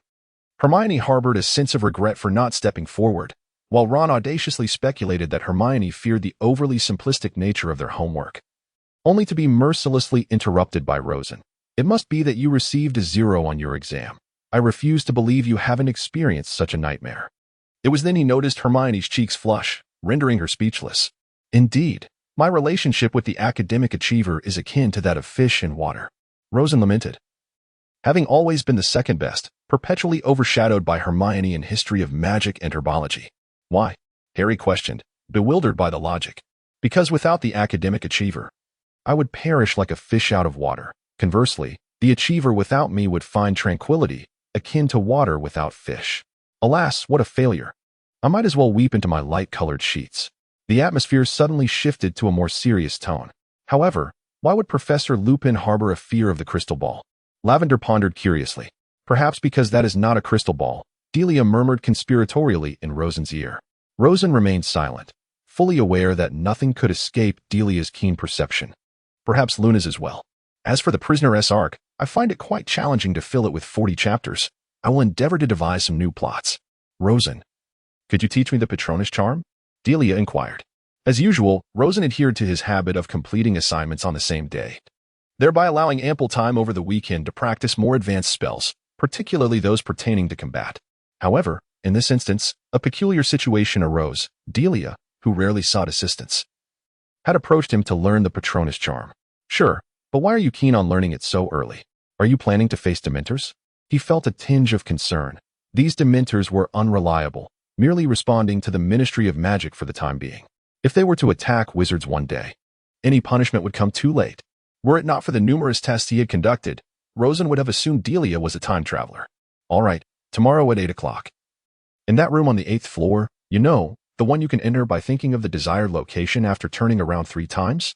The following morning, Delia arrived at the entrance of the room of requirement even earlier than Rosen. However, due to her concern that their thoughts might differ and prevent one from entering, she had to wait outside. Did your father inform you of this location? Given your grandfather's composed nature, I would imagine he would not be interested in exploring such a peculiar room. This was an opportunity for Rosen to showcase his skills. Without the advantage of knowing the plot, it would indeed be challenging to deduce anything. Yes, he is currently serving as the ambassador to the Ministry of Magic in France, living quite comfortably, much to my grandfather's dissatisfaction. Having previously witnessed Rosen's accurate predictions of future events, Delia was not surprised. Rosen stepped into the place where he practiced spells weekly, relishing the fragrant scent emanating from Delia's long brown hair. Oblivious to the eye roll she discreetly performed in front of him. Each time Rosen practiced his spells, he left the room in disarray, yet by the next day, it would revert to its original state, a mystery he had yet to unravel. The garbage dump where Voldemort hid his belongings did not automatically restore itself. Could it be that the nature of items brought from the outside differed from that of the room of requirement? It seemed the only plausible explanation. Now, let me give you a brief introduction. The Patronus charm is a renowned defensive spell, partly due to its high level of difficulty. The purpose of this charm is to conjure a guardian in animal form, typically silvery white, though other colors exist. For instance, the phoenix I summon is red. However, there is a considerable gap between initially practicing the Patronus charm and producing a distinct, concrete form. As he spoke, Rosen drew out his wand and addressed the empty wall with a clear voice, Expecto Patronum. The phoenix, which had previously frightened away Dementors at the start of the school year, reappeared, enveloped in fierce flames, exuding both danger and nobility. For the phoenix is among the most revered magical creatures. I can command my Patronus to perform various tasks, such as charging at Dementors. Rosen thrust his wand forward, and the phoenix immediately lunged in that direction, leaving a trail of flames in its wake. Had there been any plants on the ground, they would have undoubtedly been scorched. In his past life, while playing StarCraft II, he recalled a skill called glass cannon that produced a similar effect, with blue flames that appeared quite menacing. Of course, this fiery effect was merely incidental. The Phoenix's primary ability lay in its prowess against Dementors. A solitary Dementor could never hope to match her. Even when compared to other corporeal patron uses, few creatures posed a greater threat to Dementors than the Phoenix, as they inherently symbolized light and fire. Another function of the Patronus is its ability to convey messages I wish to communicate, perfectly replicating tone and inflection. For example, like this. Rosen waved his wand, directing the Phoenix to face him. I am a guardian, drawing strength from virtue. Beneath the depths of the sea, I wield a trident to strike down my enemies and protect my companions. He then waved his wand again, and the Phoenix turned to face Delia, repeating the exact words. Lastly, some wizards intentionally control the form of their Patronus, rendering it formless. While this generally results in diminished power compared to a corporeal Patronus, a mass of vapor undoubtedly helps conceal one's identity. For instance, Professor Lupin, whose identity is rather unique, as far as I know, has never dared to release a fully formed Patronus, which significantly reduces its effectiveness. A werewolf, perhaps? I should have guessed. Delia's delicate eyes blinked slightly. These must be your insights after practice. I don't recall reading anything like this, even in advanced spellbooks. Indeed, Rosen nodded. My forte lies in spellcasting, particularly combat spells. There's an old saying in the East, in the pursuit of knowledge, there is a hierarchy, and each field demands its own expertise. I have nearly abandoned potions and herbology, focusing solely on spells and defensive magic against dark arts. Thus, you will find that I can wield many spells that even seasoned wizards cannot, and without false humility. I am currently capable of applying for an aura position, if only the magical community did not impose age restrictions. Delia chuckled softly. You're getting ahead of yourself, Rosen. Auras also require proficiency in herbology and potions. Without knowledge of advanced potion making, you would surely fail. She noted, those bounty hunters in the ministry bear quite a resemblance to you. Must you voice it? Can't you let me enjoy my moment? Rosen scratched his head awkwardly. All right, let us return to the subject. The incantation for the Patronus charm is Expecto Patronum. Remember, when casting it, do not allow external distractions and try to recall your happiest moments. Of course, they need not be purely joyful, but thus far, the success rate of such memories has been the highest. I have tried recalling scenes filled with justice. While sometimes the Patronus can be stronger, it tends to be less stable. When facing dementors, I would prefer to lower its power to ensure accuracy. Understood. Delia nodded. Producing her wand and striving to recollect her happiest moments, Rosen inadvertently noticed a slight flush on her cheeks. Expecto Patronum. A silvery mist instantly erupted, striving to coalesce into a tangible form, but ultimately failing. Wow, that was quite impressive. Rosen applauded enthusiastically. I could not summon a full form on my first attempt. Your current state is already sufficient to pass the 7th year N.E.W.T. exam. No exaggeration, I have inquired with Lockhart. Delia indeed showcased remarkable talent. She summoned her Patronus, a unicorn, within merely 10 minutes.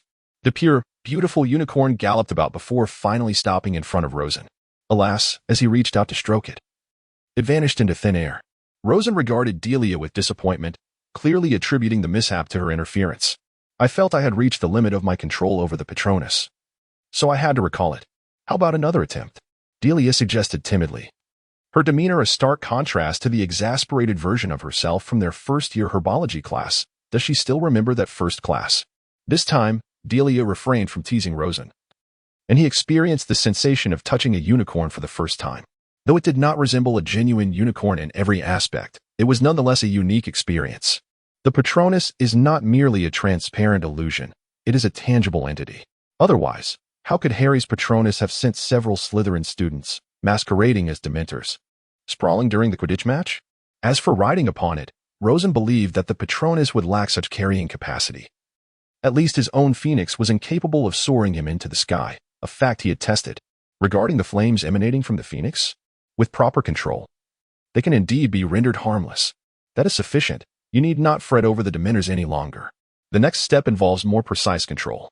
Rosen summoned his Phoenix once again, and one could sense a magical connection, an invitation to manipulate it through sheer will, including directing its movements, executing various actions, and even conversing. Magic is power, a statement Dumbledore shared with me during my attendance at Nick LeMay's funeral this year. It sparked numerous insights within me.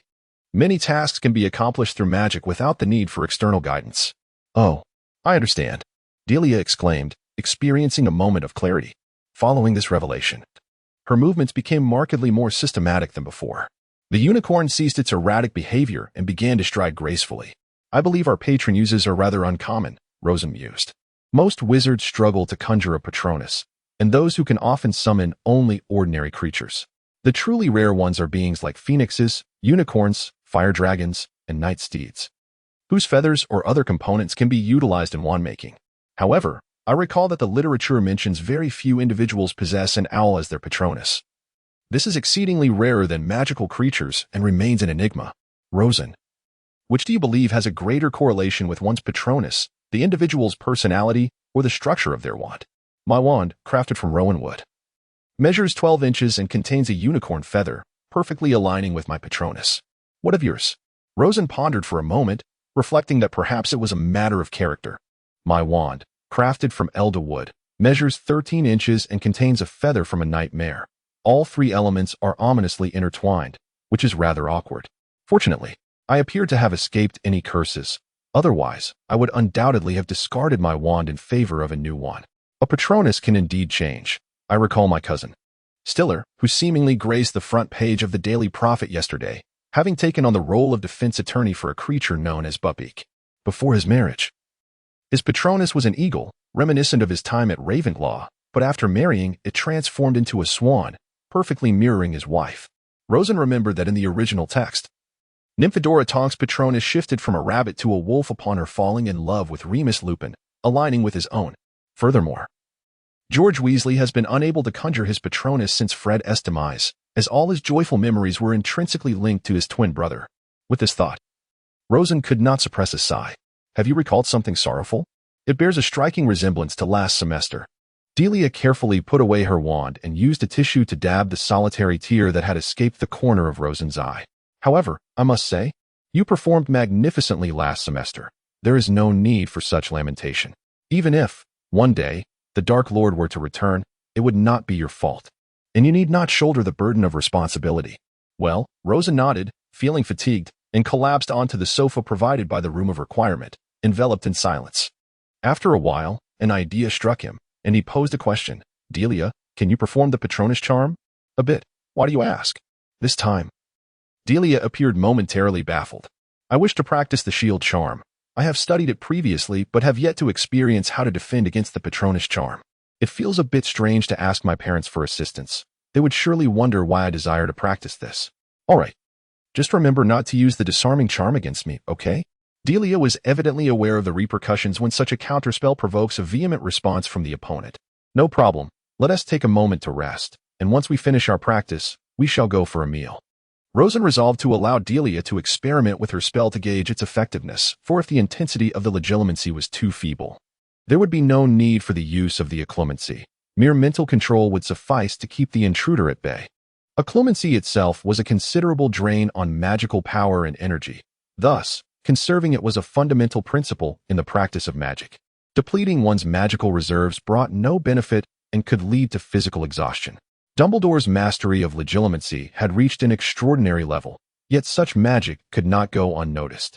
Hence, Rosen never harbored concerns about Dumbledore surreptitiously employing legilimency against him, as traces of intrusion would invariably remain, akin to the presence of the Sorting Hat. When he had conversed with the Sorting Hat, he had felt the remnants of that probing, but since the Hat's intrusion was not particularly deep, merely skimming the surface of thoughts and memories, Rosen saw no need to mount a counter-defense. Legilimency. Delia cautiously cast the spell upon Rosen, but merely 3 seconds later. He shook his head and declared, ineffectual. Increase the intensity. Trembling, Delia raised her wand and slightly elevated her volume. Legilimency. This time, Rosen had to muster all his effort to counter it. He endeavored to clear his mind, while a more advanced method would involve concealing his thoughts. He found himself incapable of such finesse and could only resort to his scorched earth strategy as a defensive maneuver. In this contest of equals, Rosen began to harness sorrow as a shield against the intrusion. He recalled that after Dobby's demise, Harry had comprehended sorrow, thus successfully banishing Voldemort from his mind. Rosen made a gesture of cessation, abruptly halting the incantation. Indeed, one must comprehend sorrow, otherwise, one can only passively refrain from thought. He shook his head and suggested, "Let us go dine. If we delay any longer, there will be no food left." After nearly a whole day of training with Delia in the room of requirement, Rosen felt utterly exhausted. Although he had gained much, the daily rigors were overwhelming, compelling him to grant himself a brief respite. After dinner, he reclined alone by the window, gazing at the stars outside while perusing a novel in his hands. To his surprise, the book penned by Lothar was rather captivating, despite its numerous flaws. It was undeniably entertaining, a testament to Lothar's status as the most successful contemporary novelist in the British wizarding community. Meanwhile, Michael Connor and Terry Boot were not as fortunate. They were still laboring over their assignments. Connor could not help but grumble, "Rosen, why aren't you joining us for divination and care of magical creatures? The assignments for divination are overwhelming. It feels impossible to finish, and I can't even fabricate a proper response. Who knows why Professor Trelawney is so neurotic? Word has it that Hermione Granger has enrolled in several classes that conflict with each other. How is that even possible?" Bill interjected suddenly. I believe that her academic prowess allows her to manage these assignments, but how does she ensure she does not miss any classes? I imagine her exams must be a cacophony of passing and failing grades. That won't happen, Rosen replied, tilting his head back from the top of the sofa to gaze at the others, albeit upside down. You know Percy Weasley, our current head boy? He excelled in all 12 O.W.L.S., not a single subject lacking. His ascension to a mid-level position in the Ministry of Magic was a foregone conclusion. With such an exemplar before us, the school will undoubtedly find a way to resolve any scheduling conflicts, perhaps by utilizing a pensive to replay lessons. Of course, he dared not mention the notion of a time-turner, a perilous piece of magic that even Merlin would approach with caution. He could not fathom why the Ministry would permit students to wield such a device. Fortunately, these artifacts met their demise during the Battle of the Department of Mysteries in Harry's 5th year, leaving no one in Britain capable of using time magic to traverse the past. A time-turner capable of transporting 3 hours back, yet without a clear understanding of its side effects. If Dumbledore had employed such a device to return to confront Voldemort, the latter would undoubtedly have been left reeling. Alas, this mechanism was far too hazardous. As he understood, Dumbledore himself had preferred to forego perfect grades rather than engage with it during his own schooling. Such was the mark of true wisdom, Rosen mused internally. By 9 o'clock, feeling dejected yet devoid of weariness, Rosen suddenly realized he did not wish to squander the fruits of his labor from the day. He resolved to venture to Hogsmeade for some snacks. As for how to get there, although the excursion to Hogsmeade was first permitted on Halloween, it did not prevent Rosen from seeking assistance from Moony, Wormtail, Padfoot, and Prongs. Naturally, he did not possess the Marauder's map. In fact, it was not until the beginning of this term that the Weasley twins acquired it, considerably later than in the original timeline. Last semester, he had attempted to investigate the existence of such a map to aid in unraveling the mystery of the Chamber of Secrets, but had come up empty-handed. This left Rosen rather disheartened. API call failed with status code 429. Error. Code 429. Message. Resource has been exhausted, e.g. check quota. Status. Resource exhausted. Upon noticing the change in Rosen's expression, he swiftly made a gesture for silence. If Fairchild were to discover this secret passage, his future would be irreparably marred. Lady Grey, observing his anxiety, chuckled softly and reassured him, "Do not fret, simply follow my lead." Hogwarts has become considerably more lenient than in the past. Uncovering a hidden passage will not incur any penalties now. In a bygone era, when Dumbledore was merely an ordinary teacher, the punishments imposed had left profound psychological scars on the children of that time. Thus, after Dumbledore ascended to the role of headmaster, he abolished all such punitive measures. It becomes evident why he is so beloved by the students, does it not? Rosen suddenly realized that all of this was orchestrated by Dumbledore. After a while, they finally arrived at their destination. Ms. Grey inquired, "Are you familiar with the incantation to open it?" "Indeed," Rosen nodded, then gently tapped the statue with his wand, causing it to part. This spell worked wonders in preventing altercations among individuals. "Very well. This secret passage leads to the Duke of Bees. I presume you wish to procure some sweets? Best of luck, and do not let Filch catch you." As of now, Hogsmeade remains quite safe. There have been no incidents for over a decade. With that, she walked through a wall. Rosen realized that Ms. Grey was as kind to students as nearly headless Nick. Perhaps he could muster the courage to inquire about certain matters with Nick at some point, he mused. Rosen now began to doubt whether he could traverse the narrow, low passage in under an hour, as he stumbled along, relying solely on the illumination from his wand. However, fortune favored him, and he managed to reach the stone steps beneath the Duke of Bees in less than an hour. He then cautiously pushed open the trapdoor, stealthily crossing the dust-laden floor, before slipping outside with the disillusionment charm. The Duke of Bees offered an abundance of sweets at reasonable prices. "I would like licorice wands, milk toffees, chocolate frogs, and buzzing bee candies," Rosen declared, purchasing all the fair-priced items on the product list. Y&T visited this place in the previous 2 years. Did you recall that Christmas when Harry and the others gifted him a mountain of confections? It took him nearly a year to consume them, a staggering amount exceeding 10 pounds. 1 pound is approximately 0.9 kilograms. However, considering those sweets were also produced by the Duke of Bees, Rosen strongly suspected that they had enlisted the Weasley twins to procure them, or perhaps they had sent them directly via all post. Hogsmeade is the only village in Britain inhabited solely by wizards, devoid of muggles. Another establishment Rosen longed to visit was the Three Broomsticks Inn, where the proprietor, Madame Rosmerta, was a figure of his vague recollections, particularly as he remembered Ron gazing at her for an extended period during their visits. Shaking his head, Rosen dispelled these disjointed thoughts. The Dementors began to roam the streets at night, causing considerable distress. To his astonishment, however, as he passed by, all the Dementors retreated at a distance. Likely a consequence of the lesson he had imparted to one of them previously, they seemed to recognize him now. Rosen found this rather amusing. Never anticipating that a mere accidental encounter would yield such an effect, Rosen had yet to savor the butterbeer from the three broomsticks. As he had previously frequented the Hogshead Inn, he remained uncertain as to which was more delectable. "Good day, Madame Rosmerta. 2 bottles of butterbeer to go, please." After an hour of bustling about, Rosen returned to the common room to indulge in his delightful beverage. In the wizarding world, this was butterbeer, along with some delectable sweets. Time flitted by with astonishing speed, and 2 months elapsed in the blink of an eye. Rosen diligently practiced various combat-related spells, ever since he grasped the essence of sorrow. His mastery of the shield charm had advanced remarkably. Concurrently, he was also honing the combat techniques that Bernard had imparted to him, and he was confident that, at least in a one-on-one scenario, he could hold his own against an average Auror. At this pace, he believed he could reach the prowess of Moody and Scrimgeour before the end of his 5th year. Rosen felt a sense of satisfaction. If he could eliminate Peter Pettigrew and then swap out the bones from Voldemort's grave, he might even be able to deal a blow to Barty Crouch Jr. This way, even if he couldn't prevent Voldemort's resurrection, he could at least delay it by a year or 2. By then, he would be nearing graduation. And consolidating the Ministry's strength to confront Voldemort would be considerably more feasible than it was in the original narrative. Delilah's Patronus charm had also reached an extraordinary level of proficiency. Although her pace in learning spells was slightly slower than Rosen's and her combat effectiveness was significantly less. When compared to other students in their year, she was unmatched. Cedric Diggory was in his 6th year. Other students were equally occupied. The previous year's Chamber of Secrets incident had disrupted the Quidditch matches, leading to only one round being played before they were halted. By the time the Chamber incident concluded, it was nearly finals, making the prospect of holding matches impractical. Thus, all the Quidditch teams from the various houses began to train diligently, with none slacking off. Michael Corner had become a regular player on the Ravenclaw team, yet Rosen felt little interest.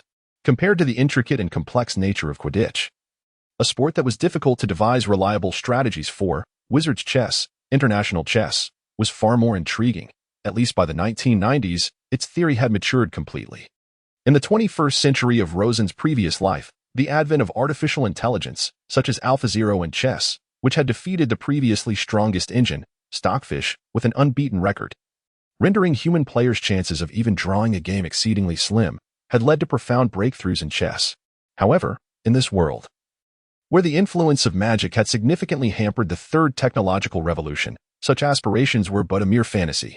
Perhaps, in the future, I could explore the development of a computer powered by magic, Rosen mused. Well, it's the first Hogsmeade weekend, and I've yet to visit Zonko's joke shop. I've heard that many products from the Weasley twins are sourced from there.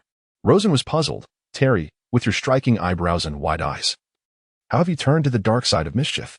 I'm not interested. I merely wish to know what products are available to avoid them in the future. Terry Boot replied timidly. Laughter erupted throughout the room. Poor child, Bill shook his head. This must be the Shrieking Shack, if the map is accurate, Bill remarked, curiously peering outside but failing to locate the entrance. I heard Hermione mention that it used to be haunted, but she also told me you claimed it was man-made. What's the story? How would I know? I've only read a few reports. The Shrieking Shack purportedly began its hauntings 20 years ago and ceased about 10 years back. If it isn't man-made, then surely it must be haunted. Rosen had no inclination to mention Remus. Their relationship was quite amicable. When Remus had been working part-time for the Ministry, it was Bernard who had handled his wages. I'm just baffled. Wouldn't they use apparition to investigate if there was no door? It took years before someone finally ventured inside, only to discover nothing at all. Rosen found it perplexing why wizards were so timid. Or was it that when Annie Jo wrote about this, she hadn't anticipated that the spell would create such inconsistencies in the world building? Yet, here he was, undeniably existing in a tangible world. Let us head to Honeyduke's. Last time, I only bought sweets for myself. This time, I'll bring some for Alice and Luna as well, to avoid Alice claiming I'm biased for only gifting Delilah. Rosen reflected, feeling a tinge of discomfort at the changes in his relationship with Alice since she had started school. Alice loves Honeyduke sweets. I'll purchase some, Bill said, falling silent thereafter. Rosen regarded him with a strange expression. Goodness, I was aware of that. How much effort did you invest to win her favor? Have you considered my feelings? As dusk descended, Rosen hurried back, carrying a package of butterbeer from the 3 broomsticks. Hagrid and the others were engrossed in lively conversation. And with the overwhelming presence of students, there was no quiet refuge to be found, compelling him to return early. Alice, you ungrateful wretch, have you forgotten your brother now that you have a boyfriend? Though he lowered his voice in the common room, his tone unmistakably conveyed his ire. No, Bill and I are just friends for now, Alice retorted defiantly, glaring at him. For now is a splendid choice of words, Rosen scoffed, stating that he would no longer concern himself with her gifts. They could be Bill's responsibility, thus saving him some money. With a sigh, he settled at an empty table. I sense a deep-seated joy within you. An ethereal voice suddenly chimed from behind. It was Luna. Why do you say that? At least you know the person she fancies is reliable, alleviating your worries about her future. Ah, that is a valid point. Perhaps I am simply struggling to accept this reality. But is early romance truly a good thing? I have yet to entertain any romantic notions myself, Rosen lamented, cradling his head in his hands, feeling a twinge of headache. He vaguely recalled that at the age of 12 in his previous life, he had not yet experienced any affections for girls, leaving him genuinely astonished. Here are 2 candies. This one is for Alice. I'm not in the best of moods. So would you kindly deliver it to her for me? The other is yours. It's a pepper prankster, which can spew fire from the nose when consumed. But I dare not eat it, so I shall keep it as a memento. Is this a pile of cockroaches? Luna inquired, selecting a can of squished, cockroach-shaped confectionery. It's my first encounter with such a thing. Can it really be eaten? Absolutely. I've seen Dumbledore consume it during last year's Chamber of Secrets investigation, Rosen mischievously winked, hoping to elicit a smile from Luna. If it were anyone else, I might relax, but considering the headmaster's taste and aesthetic sense, I suddenly find myself hesitant to partake. Luna replied, appearing in good spirits, even jesting with him. Ginny mentioned that Snape had delivered a potion to Professor Lupin, who then drank it without hesitation. During dinner, Michael Corner inadvertently brought up the topic. Although Dumbledore was present, Snape would not dare to poison him. However, was it not somewhat reckless to be so unguarded? Given how hesitantly he spoke, even slowing his pace while carving meat? I am astonished that this rumor has circulated so many times without alteration, Rosen remarked nonchalantly, betraying no surprise. St. Mungo's potions are rather expensive. The Ministry of Magic likely does not cover Lupin's type of potion. To be fair, St. Mungo's primarily profits from potion sales. Standard medical care is surely a financial loss. Suddenly, Luna, with her trademark ethereal tone, reminded Rosen, today is a special day. Rosen, somewhat exasperated, glanced at Luna, pondering why someone with such beauty felt the need to act mysteriously. He sighed and replied, it's merely Halloween. Just look at Nick over there reenacting his beheading. It's quite amusing. Oh wait, Halloween. Rosen suddenly realized that every Halloween was marked by unusual events. In the first year, it was a giant, while in the second year, a serpent monster attacked for the first time. This year, it seemed as if something ominous was afoot. Could it be that he would come? A vague thought crossed Rosen's mind that Sirius Black might intrude upon Hogwarts to create chaos, perhaps to visit his godson, and had even assaulted the fat lady. Could it be today? He cast a complex glance at Luna. You mentioned that every Halloween brings extraordinary occurrences, did you not? Luna silently nodded, choosing to say no more. Perhaps only someone like Rosen, a time traveler, could comprehend Luna's musings, which is why she occasionally offered her subtle reminders. As for the others, it was likely that Luna paid them little mind. Ah, well, let us enjoy the feast for now. It seems this time I am not involved. Rosen seized the rare opportunity to relish the banquet, although he could always sneak into the kitchen to find house elves. Indulging openly was far preferable to breaching school rules in a state of anxiety. However, midway through his meal, Rosen sensed something amiss. It seemed we would all be expelled to sleep in the hall. What was going on? The Gryffindor had been attacked. What did that have to do with us? Of course, he kept this thought to himself, voicing it could warrant a reprimand. It appears you have arrived at an answer. Delia seemed to have uncovered something significant. Primarily relying on Luna's hints, she was indeed the best ally. Rosen shrugged and added, I have no intention of returning to the common room. It seems we shall have no chance of restful slumber tonight. Huh, that sounded somewhat peculiar, but I assure you, Rosen's intentions were not thus. Alice, nearby, overheard the conversation and seized the opportunity for mockery. And you dare to speak, when you yourself are on the verge of needing a girlfriend. What nonsense was this? Were they not living in parallel worlds?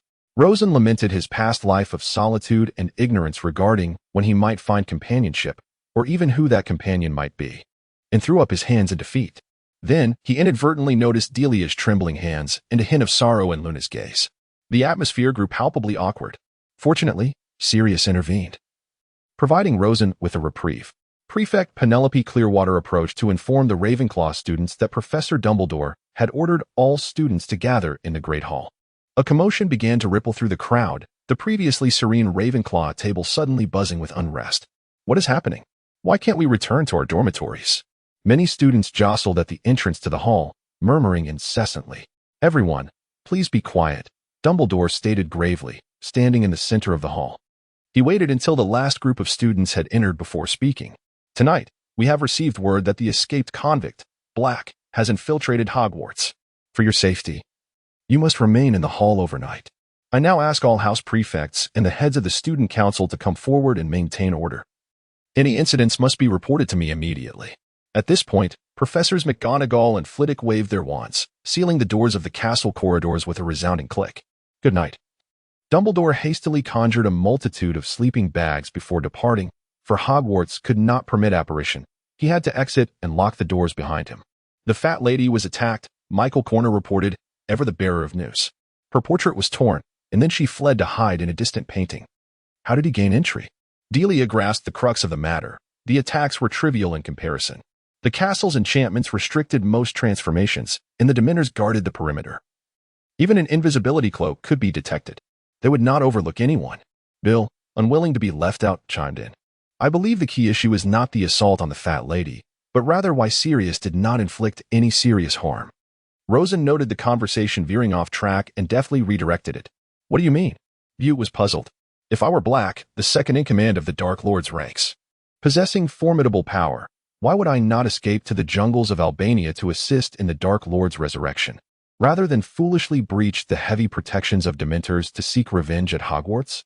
Moreover, even if I mistakenly chose Hogwarts as my target, why would I, having already infiltrated the castle, seek to gain access to the common room? There are far too many opportunities to attack students, especially Harry. This makes no sense and defies logic.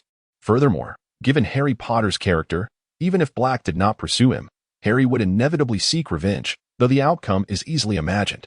Delia began to lay out her sleeping bag. Harry's parents died because of him, Luna remarked lightly, her voice barely audible to only a few, including Rosen. This is hardly a topic for discussion. It is rather cruel, he replied with a wry smile. Suddenly, Percy Weasley, the head of the student council, raised his voice. All right. It's time to extinguish the lights. Everyone must remain silent. Good night. The hall plunged into darkness. Rosen cast a spell nearby, significantly muffling the sounds of those unfamiliar to him in order to avoid disturbing the slumbering. Faintly, the conversations of the prefects and ghosts reached his ears. Poor souls. They could not find rest. Aside from that, the only comfort Rosen found was the presence of a girl beside him. Another session of defense against the dark arts lay ahead. Rosen observed Snape entering the classroom without the slightest surprise. It was the night of the full moon, and he had noticed Lupin's pallor and his sporadic bursts of anger in the previous lesson, a characteristic inherent to werewolves. Typically, such traits went unnoticed by most, often mistaken for magical fluctuations. However, with his significantly heightened sensitivity and prior judgments regarding werewolves, Rosen was able to discern these nuances. This insight deepened his understanding of magic as a formidable force. He wholeheartedly believed in its omnipotence. Lupin informed me that he was unwell and unable to teach today. So I shall take over, Snape announced coldly. Rosen glanced back, noting that Harry had, remarkably, arrived on time, potentially averting a conflict. Yet, as it turned out, his optimism was misplaced. Harry and Snape seemed to ignite discord wherever they were, resulting in numerous points being deducted from Gryffindor, a matter for which Rosen felt utterly powerless. Lupin has not left any records detailing your class's progress. His teaching lacks structure. Furthermore, you all seem too easily satisfied. Lupin's requirements could be fulfilled in a single year. Snape continued, his words interrupted first by Hermione, who articulated the standard curriculum, and then by Dean, who praised Lupin as the finest defense against the dark arts instructor they had encountered, earning widespread agreement. Not wanting to incite further ire, Snape chose to bypass the topic. Today, we shall discuss werewolves, he instructed, flipping to the final chapter of the textbook. Hermione raised her hand, eager to contribute. But Rosen knew she was unaware of Snape's reasons for broaching this subject. Challenging such a teacher was unwise. Opportunities for retribution were plentiful. He quickly signaled to Hermione, who thankfully noticed and refrained from escalating the situation. How does one identify a werewolf? Mr. Peveril, your response, please. Rosen recognized he had been singled out. Pondering whether the question should rather concern how to distinguish between a werewolf and a true wolf, he furrowed his brow. Gathering his thoughts and deciding against providing the textbook's answer, fully aware Snape disdained such responses. Generally, werewolves manifest from both wizardly and muggle transformations. Identifying werewolves among muggles is relatively straightforward due to their distinct magical signatures, which, while uncontrollable by the individuals themselves, can be easily detected through appropriate instruments. However, this presents significant challenges, as the majority of muggles who are bitten perish before they can transform, and the sheer number of muggles complicates the Ministry of Magic's detection efforts. In contrast, wizardly transformations into werewolves are more prevalent. There are key indicators for identifying werewolves. They often enter a state of illness around the full moon, or one might sense their magical aura, which bears traces of ferocity, fundamentally different from the volatile temperament exhibited by irritable wizards. Rosen carefully avoided any techniques that might implicate Lupin, opting instead for comments that would not adversely affect him. Snape remained silent for a moment, ultimately offering no feedback. Take a seat. He had no ties to the Peveril family, and given his adherence to blood purity, a significant factor in his allegiance to the Death Eaters. He regarded the Peverils as part of the ruling class. Rosen surmised that these reasons accounted for Snape's lack of confrontation with him. Of course, he overlooked a crucial factor. No one wished to offend a young figure reminiscent of Dumbledore without cause, with ample time and potential. Both qualities made Rosen someone Snape would prefer to avoid antagonizing. The remainder of the lesson proceeded simply, with everyone taking notes while Snape graded assignments. Compared to Potions class, this was a considerable relief. What on earth is Snape doing? Lupin was teaching just fine. Even if he is ill, bringing back last year's Gilderoy Lockhart would suffice. Why should a potions master teach defense against the dark arts? It's as absurd as a chemistry teacher in the Muggle world instructing combat techniques. Dean Thomas complained vehemently as soon as class ended. Indeed, he even assigned us an essay on how to identify and kill werewolves. Is he mad? If we were capable of dealing with werewolves at our age, what need would we have for his lessons? Ron added, fuming. Others shared their indignation. With the absence of Slytherin students in the class leaving no one to defend Snape, the Ravenclaw often took a neutral stance. That did not mean they lacked temper. Intelligent individuals could exact a more devastating revenge should Snape offend them too greatly. I hope Professor Lupin recovers soon. I've had enough of this, Hermione sighed, shaking her head before departing, likely off to a different class thanks to her time-turner. Rosen maliciously speculated about how many years she would age in one academic year. That device could not create time. It merely drained one's lifespan. Was it truly worth it? He had often criticized the time-turner, deeming it a significant folly. It was utterly unwise to squander time on a course that held no value for oneself in pursuit of a mere additional subject. If I were in your position, I would never do such a thing, Delia remarked, grasping Rosen's implication with a hint of lamentation. Unfortunate timing with the full moon. The shrieking shack will likely disturb the villagers of Hogsmeade tonight. I pity them. There was no remedy. It was exceedingly difficult for Dumbledore to find someone willing to teach. Given the curse laid upon the subject by Voldemort, few were eager to court misfortune. Rosen, tomorrow, Gryffindor faces Hufflepuff. Would you care to join me in watching the match? It would be beneficial to study the tactics. If you do not wish to join the house team, you could assist in observing the strengths of both teams. Very well.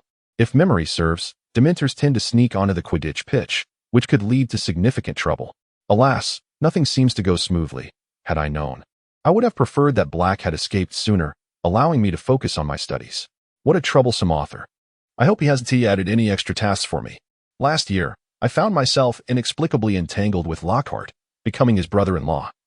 While I had to laboriously assist him in formulating a curriculum, all for the sake of a mere exemption. What purpose did that serve? Why can't Quidditch matches be postponed in such heavy rain? Connor gazed discontentedly at the sky. Even his passion for Quidditch was being tested. In such weather, it was challenging to see the game, let alone for the players involved. He had trained for this. One could only conclude that those responsible for organizing the events had lost their wits. Let us change the subject, Rosen suggested, casting a few spells to shield himself from the rain.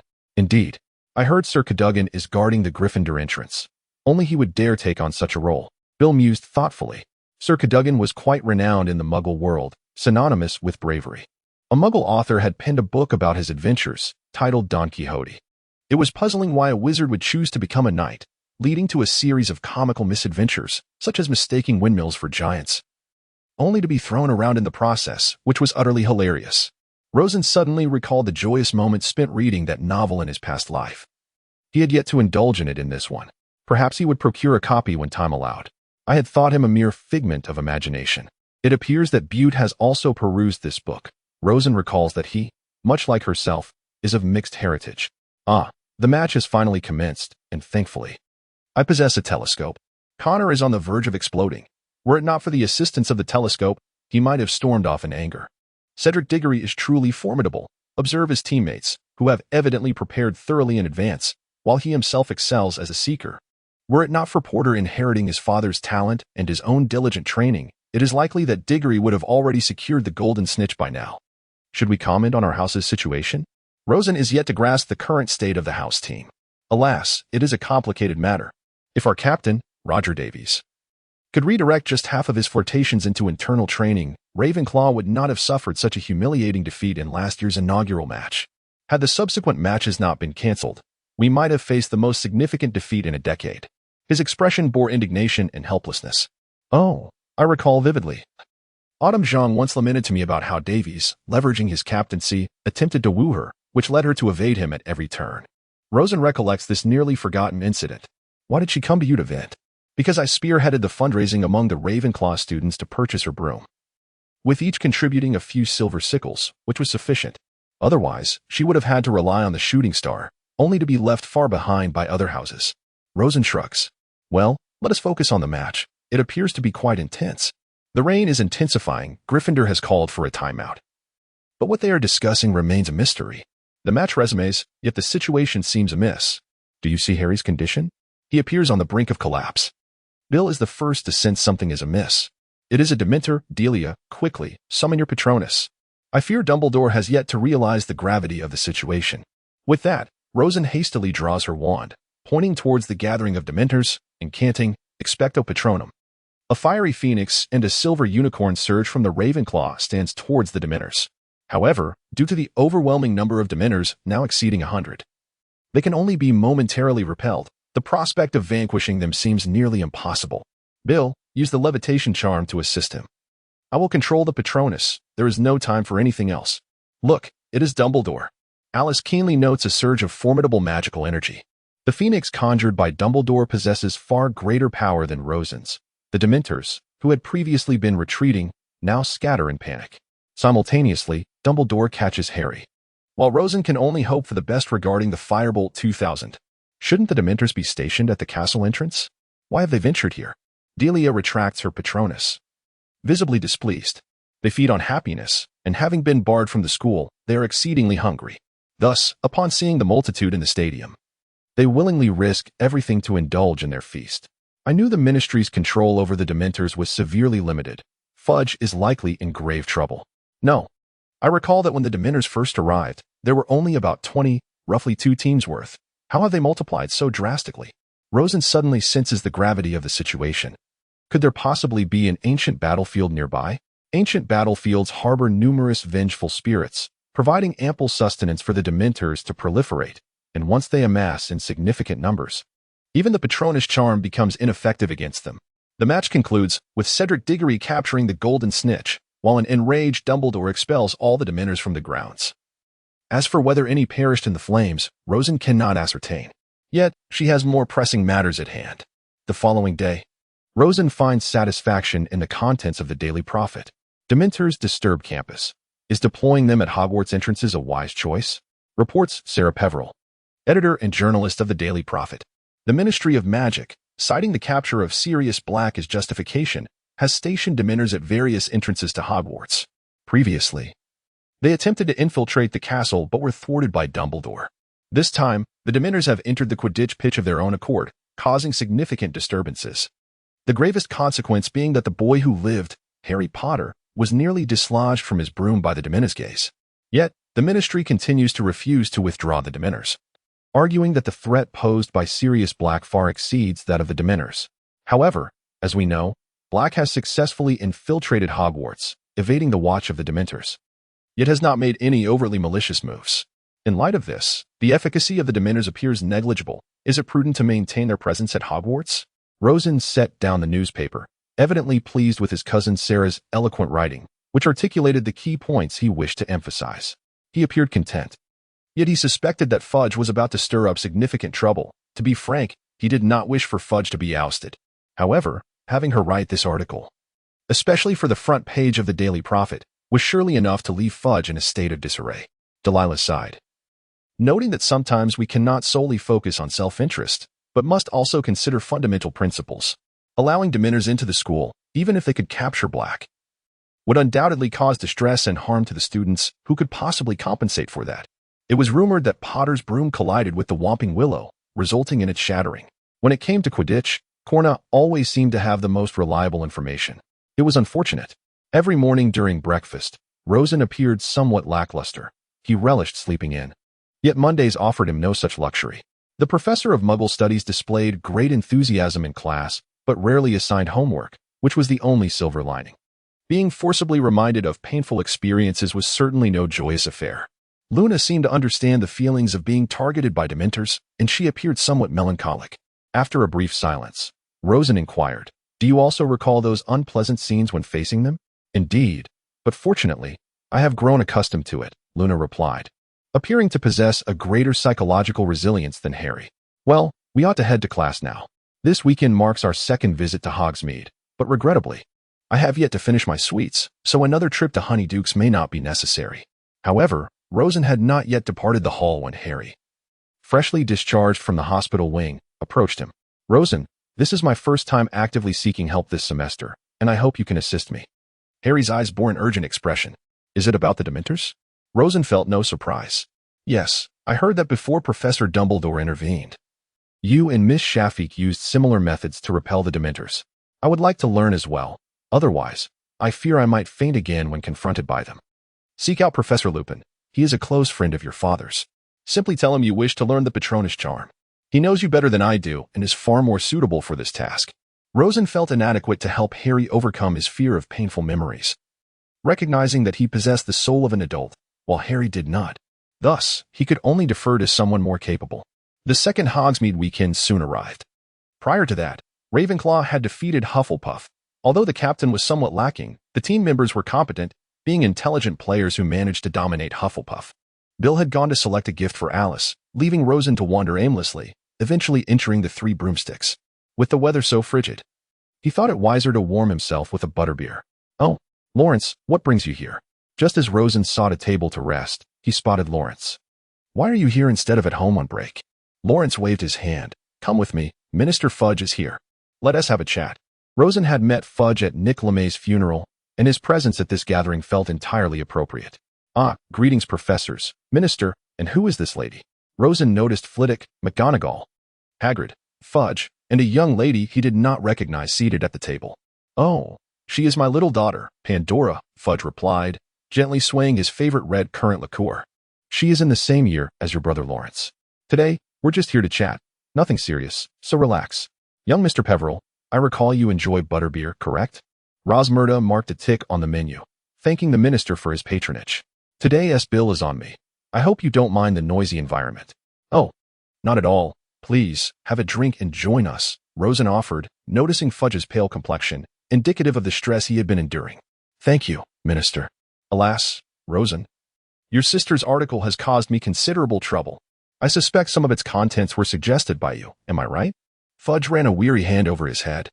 "The simplest solution would be to withdraw the Dementors. They serve no purpose here and only continue to proliferate. If you recall the course on the history of magic, Professor Binns mentioned that Hogwarts was once a battleground, which greatly benefits the Dementors' breeding. Well, you must understand," Fudge sighed, "many oppose the withdrawal of Dementors, firmly believing Black might harm students. Just because there have been no attacks thus far does not guarantee future safety. I find myself in a truly precarious position. The Minister of Magic cannot act with impunity. Yet you spent a year attempting to convince people not to believe that Voldemort had returned," Rosen silently mused. Although he did not voice this thought, I believe the public's patience is finite. Should the Dementors attack students again, you may find yourself in a predicament. With that, he began to savor the refreshing taste of butterbeer. My little tavern has also suffered. The Dementors have searched here twice, scaring away many of my patrons. Which is detrimental to business, Minister, Rosmerta lamented. I know, Fudge replied uneasily, but I have witnessed Black commit murder firsthand. Many from the older generation share my experience. We understand how dangerous Black is and are compelled to resort to such drastic measures. Lawrence, I have complete trust in your family. Had it not been for your father standing by me in critical moments, it might have been Barty as minister instead. Thus, I now feel at ease with you and Pandora. Of course, I harbor no animosity toward Barty. Competition is one thing, but we were comrades in the fight against the mysterious one. Minister, our bottom line is this, McGonagall interjected, the Dementors absolutely cannot enter the castle. Such terrifying creatures floating about may not frighten us, but the children would surely be tormented. Listen, there are Dementor sounds outside again. Flitwick's voice was always sharp when raised. Rosen, you are the only current student here. I believe you can provide an assessment of the Dementors on behalf of most students. Let me provide a simple example. You all know Harry, correct? Rosen said with a wry smile. Every time a Dementor approaches him, he is forcibly reminded of the moment his parents were murdered by the mysterious one when he was but an infant. This is far from a pleasant memory.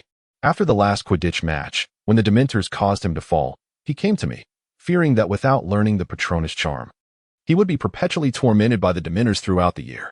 However, asking a third-year student to learn the Patronus charm is no small feat soon after. Fudge began recounting the tale of how Sirius Black betrayed the Potters, which suddenly reminded Rosen that Harry had likely overheard this conversation while concealed under the invisibility cloak. He instinctively glanced back, noticing a considerable gap between Ron and Hermione's seats. So that was it. He turned around, feigning ignorance of what had just transpired. This approach was unsustainable. I needed to devise a strategy to expedite the process. Rather than waiting for Sirius to apprehend Peter and risk his escape, it was imperative that I took the initiative to consult Sirius regarding the matter. Early the following morning, Rosen made his way to the Shrieking Shack. The sole entrance, located at the Whomping Willow on the Hogwarts grounds, required considerable effort to locate based on the Weasley twins' descriptions. The Whomping Willow was situated not within the Forbidden Forest, but rather on its periphery. Last year, Harry and Ron had crashed their vehicle into it. Although they never had the opportunity to delve into Riddle's memories, they nonetheless followed Hermione's suggestion to investigate the interior of the Forbidden Forest. During that excursion, they encountered Aragog and his progeny. Fortunately, the car inexplicably appeared at that location. Rosen surmised that Dumbledore must have had a hand in it, granting them their escape. The Whomping Willow still bore the scars of the collision, and as Rosen passed by, it exhibited its displeasure by thrashing its branches in a display of defiance. The Weasley twins, when directing him to the Willow's location, had merely mentioned that a gentle poke at the knot would suffice. They did not elaborate on the specifics of the action, demonstrating their confidence in Rosen. Brother, together we would likely be no match for you. The Whomping Willow would be no adversary either, as long as you refrain from incinerating it. The knot was the protruding part of the tree stem, presumably located here. Rosen levitated a small twig and deftly prodded the knot, causing the Whomping Willow to cease its movements. Subsequently, he discovered the hollow at its base and slipped inside. This tunnel was reminiscent of a narrow, lengthy passage he had traversed in the Duke of B's lair. Rosen stumbled forward, cautious not to illuminate the path too brightly, as the flickering glow threatened to dazzle his eyes. After nearly an hour of navigating through the darkness, he finally emerged from the Shrieking Shack. The interior was a chaotic disarray, thick with dust, and the wallpaper had peeled away from the walls, clearly indicating a long period of neglect. Yet, was it not expected that Lupin would transform here? Or had he simply never bothered to tidy up this space? Puzzled, Rosen located the staircase leading to the second floor, which appeared to be on the verge of collapse. Restoring it to its former state, Rosen attempted to reinforce the staircase, only to discover that it had already been fortified, evidently a recent endeavor, as suggested by the magical residue. It seemed Lupin had taken the opportunity to reinforce it during his transformations on the second floor, or perhaps Sirius had visited. No wonder George and Fred had never ventured here. They too seemed to harbor a certain trepidation.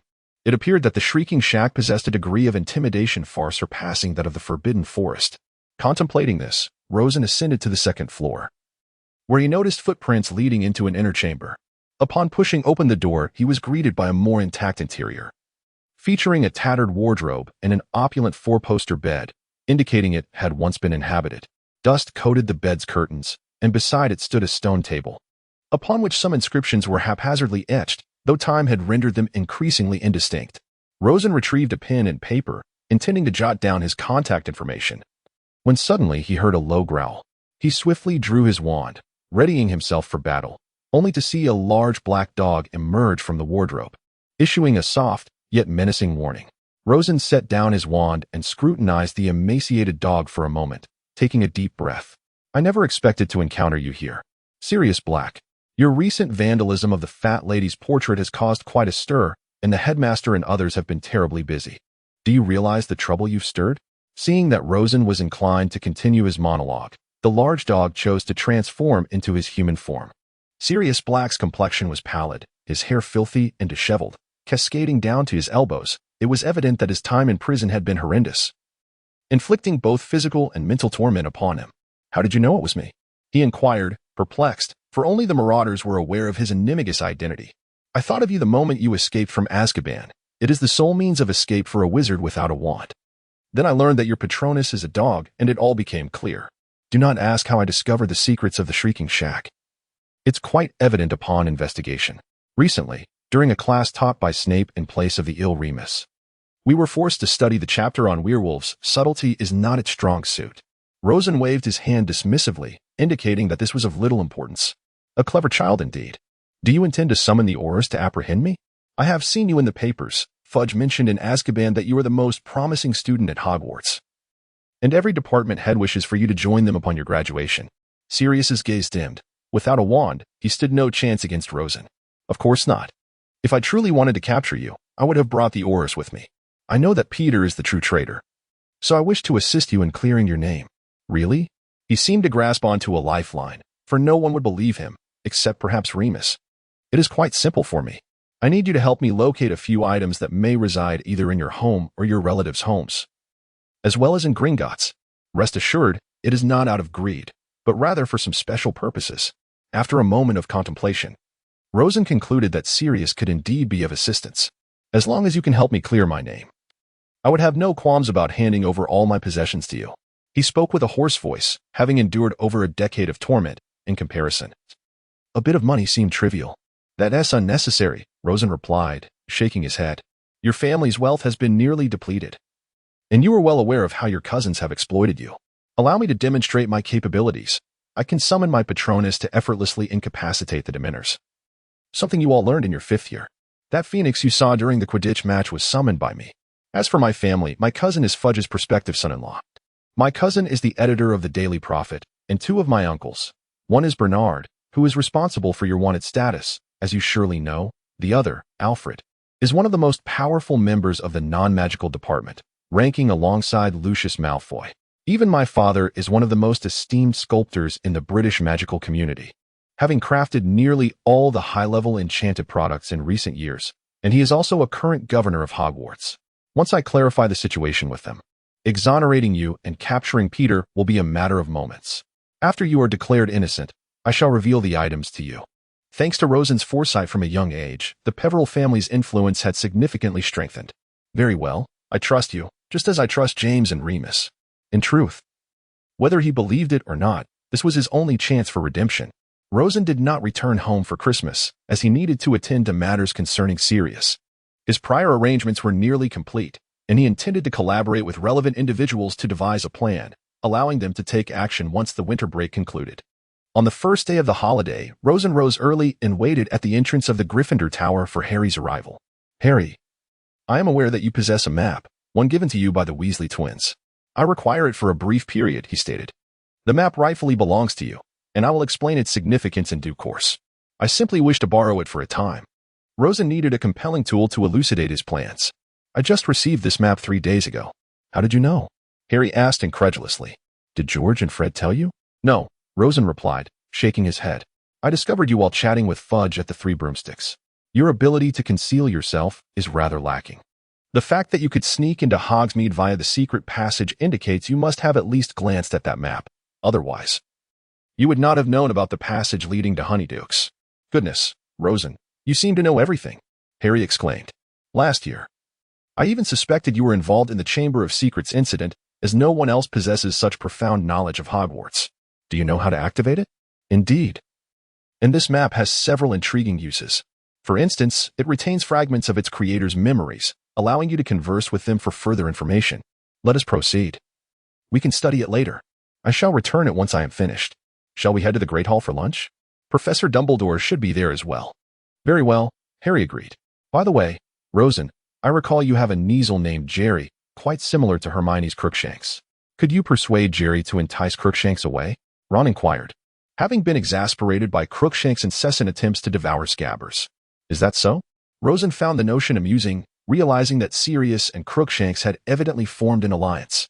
Has Scabbers been taking his medicine? I specifically sought out a formula from home to supplement the store-bought variety. The effect is considerably enhanced.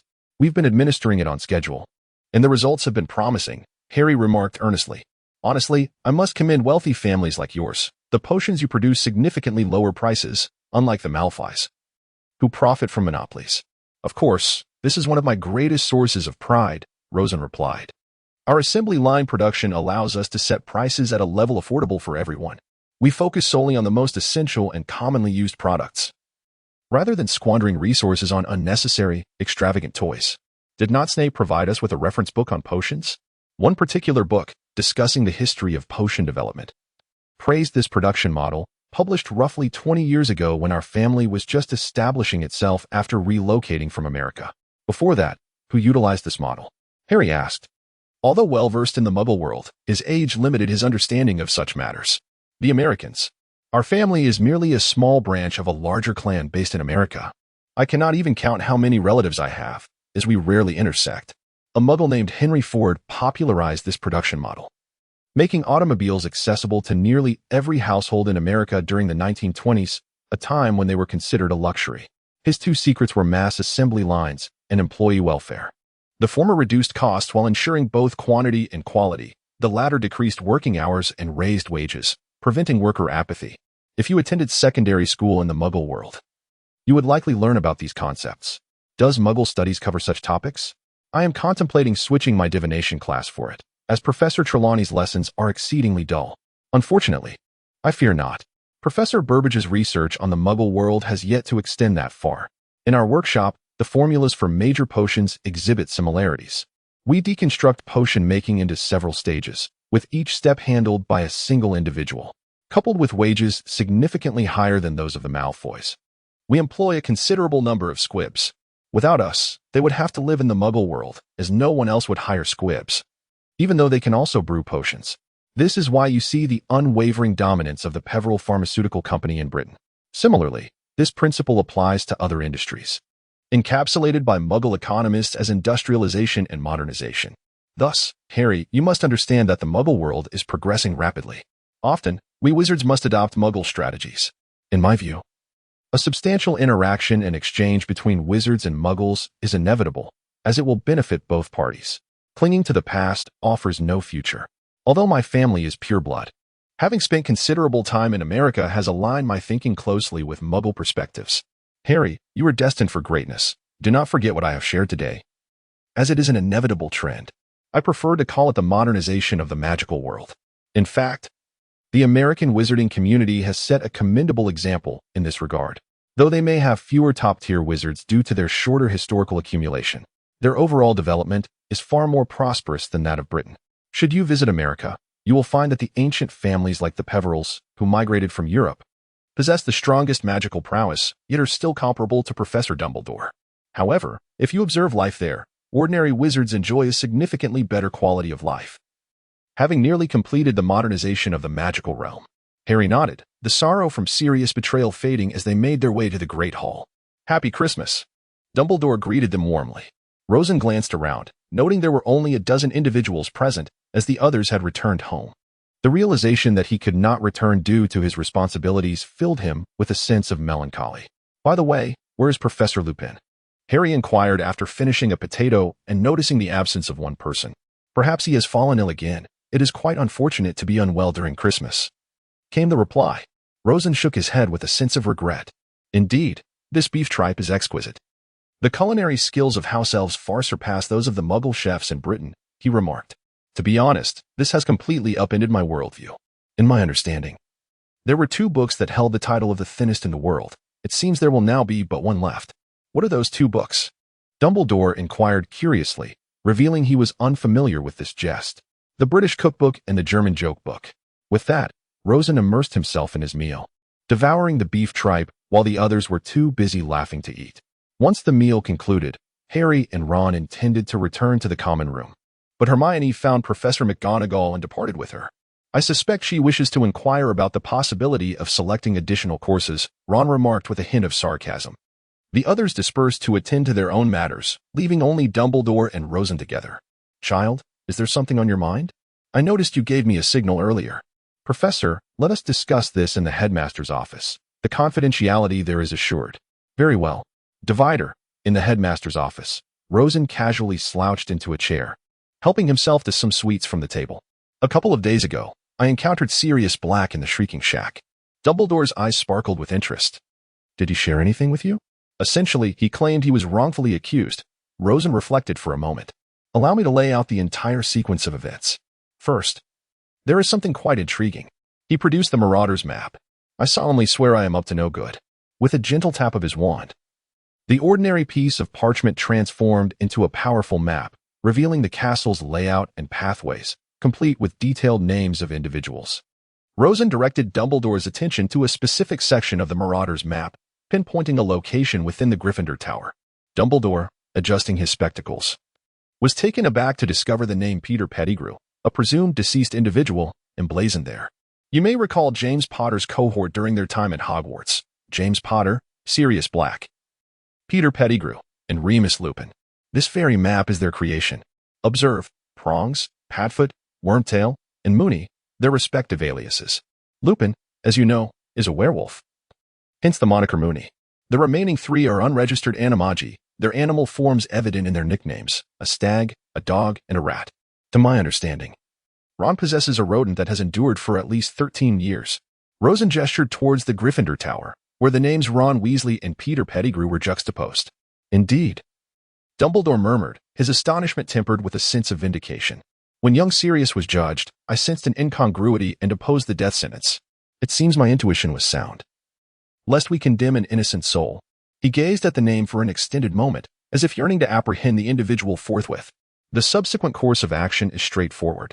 Upon the Ministry's resumption of duties after the recess, we shall proceed without delay and present the quarry to Fudge, Rosen declared, his composure unwavering.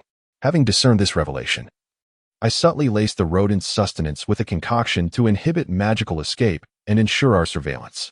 The apprehension should be entrusted to the Auror Department. It is their prerogative. Within Bernard's purview, as well, Dumbledore added silently, deeming such a confluence of official and personal interests entirely justified. Very well, Rosen.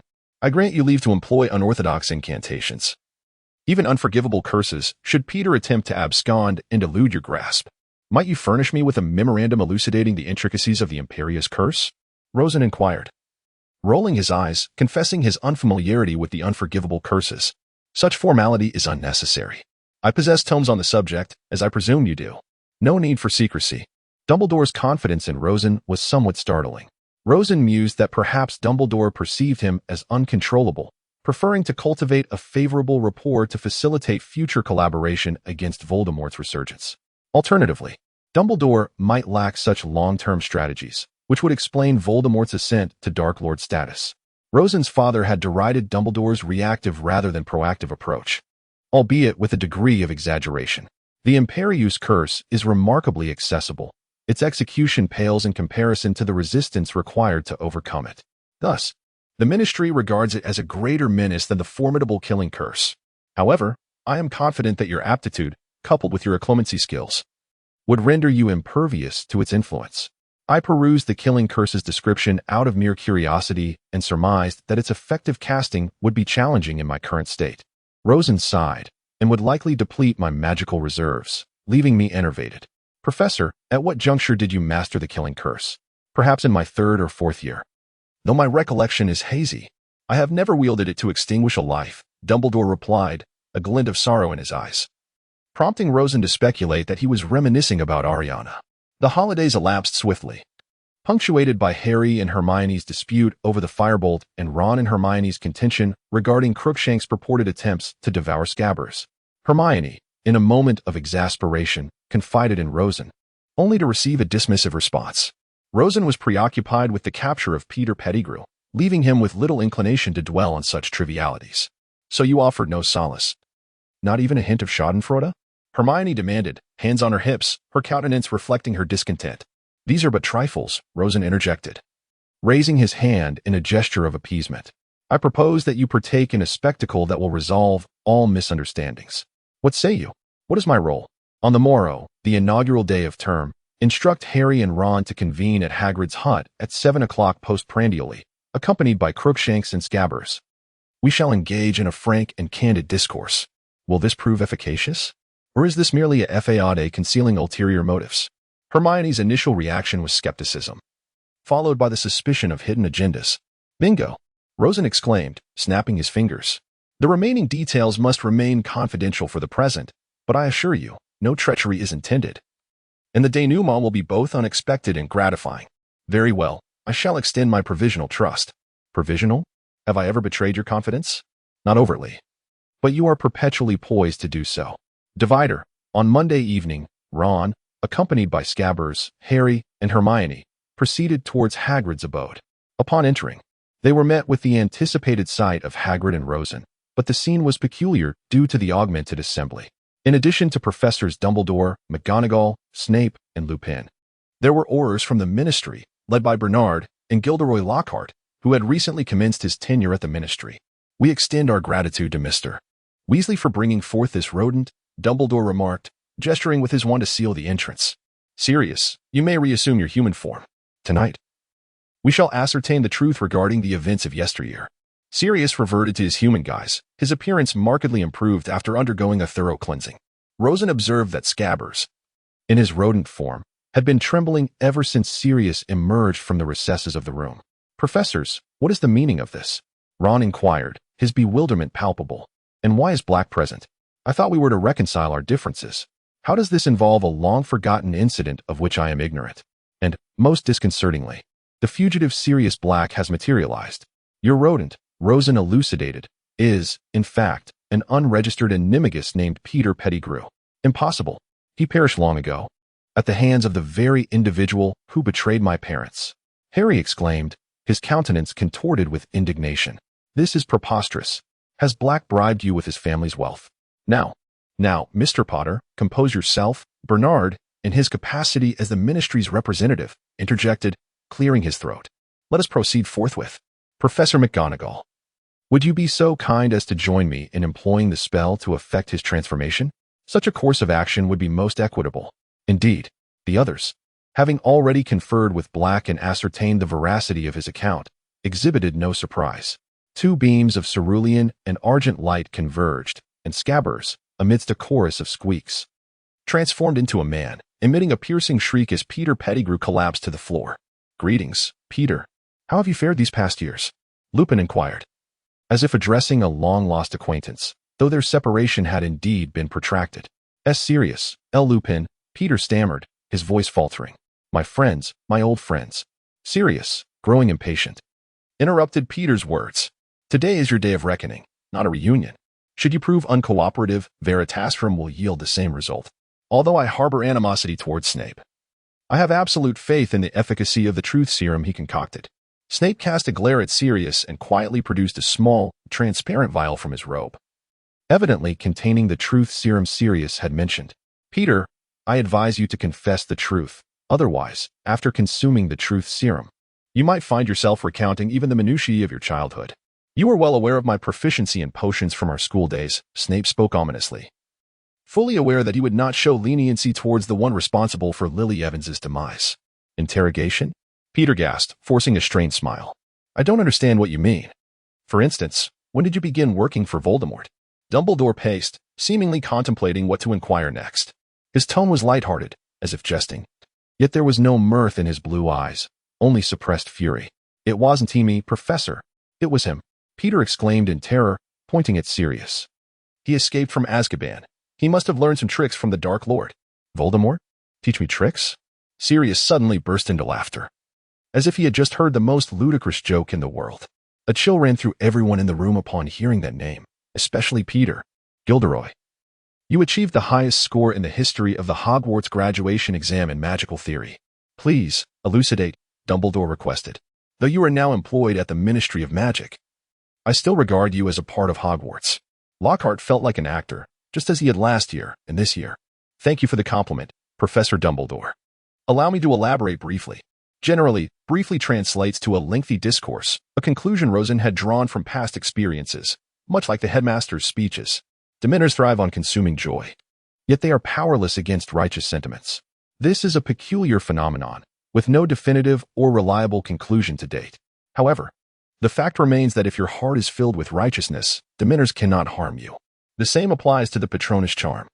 We all know that joy can summon a Patronus, but righteousness can do so as well, and with even greater potency. Ahem, I digress.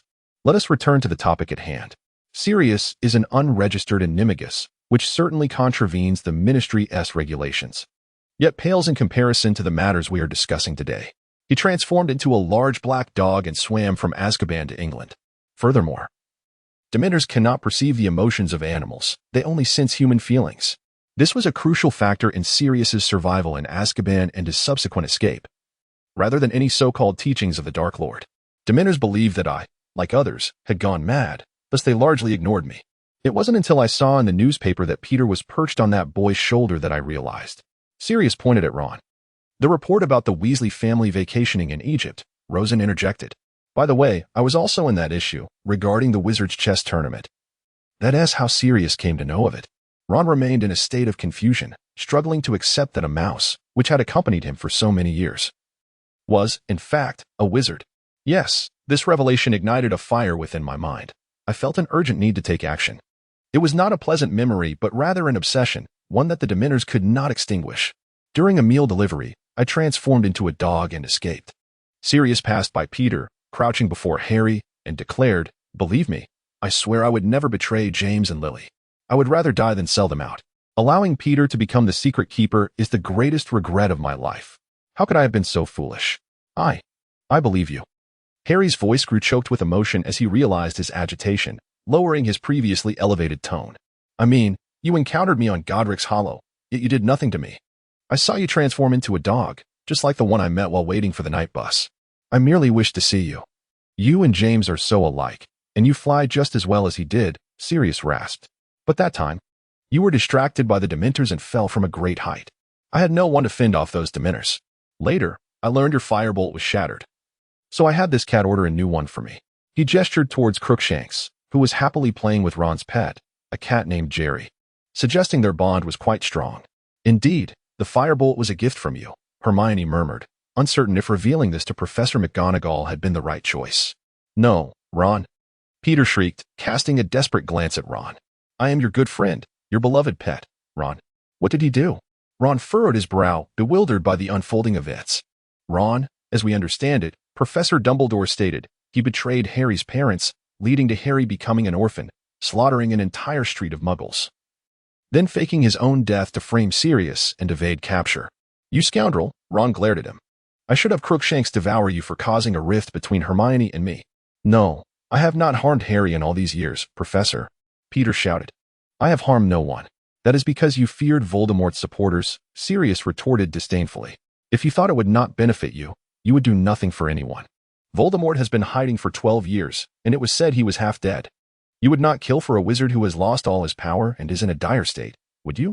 Before you returned to his service, you must have realized he is the most powerful figure in the circle, correct? Otherwise, why would you seek residence with a magical family? So you could always stay informed. Right, Peter?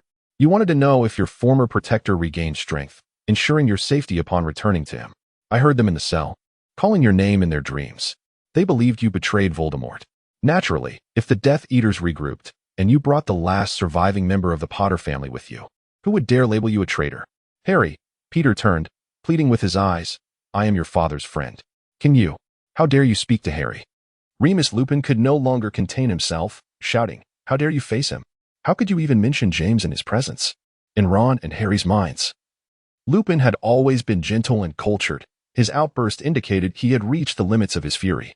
You betrayed Lily and James to Voldemort, Black declared, gripping Peter's shoulders, his body trembling. Do you deny it? Peter, the rat, began to cry profusely, looking terrifyingly like an oversized, bald infant, shaking on the floor. Sirius. What can I do? That dark wizard, you cannot imagine the power of his weapons. I was frightened, Sirius. I was never as brave as you, Remus, and James. I never intended to do it. That nameless one forced me. Do not lie. Black roared. You were passing him information even before Lily and James died. For a year. You were his spy. He meddled in everything. Peter gasped, refusing him. What benefit would that bring? What good is it to fight the most evil Dark Lord in history? To save innocent lives, Peter. Black exclaimed, his face contorted with terrifying rage. You do not understand. Peter lamented. He would kill me, Sirius. Rosen felt compelled to speak. Clearing his throat, he addressed Peter Pettigrew, stating, I must make it abundantly clear that my family has also been embroiled in the struggle against the Dark Lord. He has attempted to annihilate the McKinnon family on 3 separate occasions. The first 2 times, my family fought valiantly to thwart his minions' advances. It was only during the 3rd attempt, when he himself arrived, that he succeeded. Are you not curious as to why the Dark Lord faces such formidable opposition? Allow me to enlighten you. There exist values in this world that transcend life itself. We strive to protect our loved ones, to safeguard the vulnerable from harm, and to ensure the safety of both Muggle-born wizards and Muggles alike, maintaining peace throughout the magical community. Look at the atrocities committed by the Dark Lord.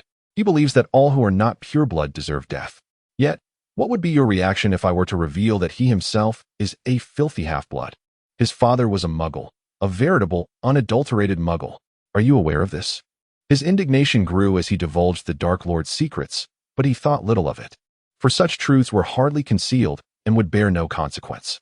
Peter stood speechless, trembling as he awaited judgment from the Ministry of Magic.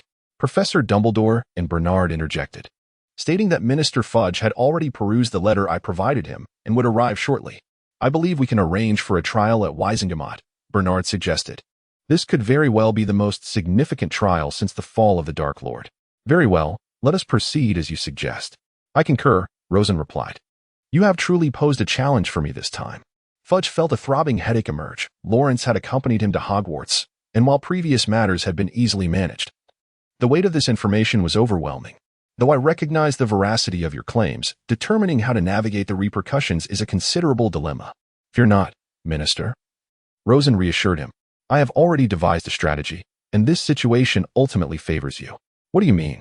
The life sentence imposed upon Sirius Black in Azkaban was the decision of your predecessor. If you clarify this matter, it will be viewed as a remarkable achievement on your part. At the time of the trial, you were still the Director of Magical Transportation, correct? Thus, this affair is not directly tied to you. That makes sense. I can now breathe easier. Do you have any further thoughts? Bernard inquired, confident in his ability to facilitate promotions for his colleagues, understanding that they were all in this together. Peter is a Death Eater. He may divulge a new roster of members. However, as you are aware, the individuals who escaped judgment previously did so by sheer luck, and I trust you will not be swayed by their implausible fabrications. Attempting to apprehend them now would be equally unrealistic. So we should wait for Lucius Malfoy and his associates to approach us, offering a handsome donation and purchasing our products, thereby profiting considerably. Agreed.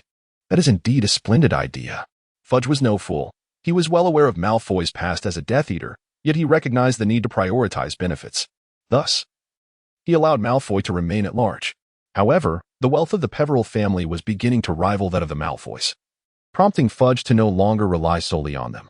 Instead, he had grown quite close to Rosen's family, to the extent that Lawrence was poised to become Fudge's son-in-law.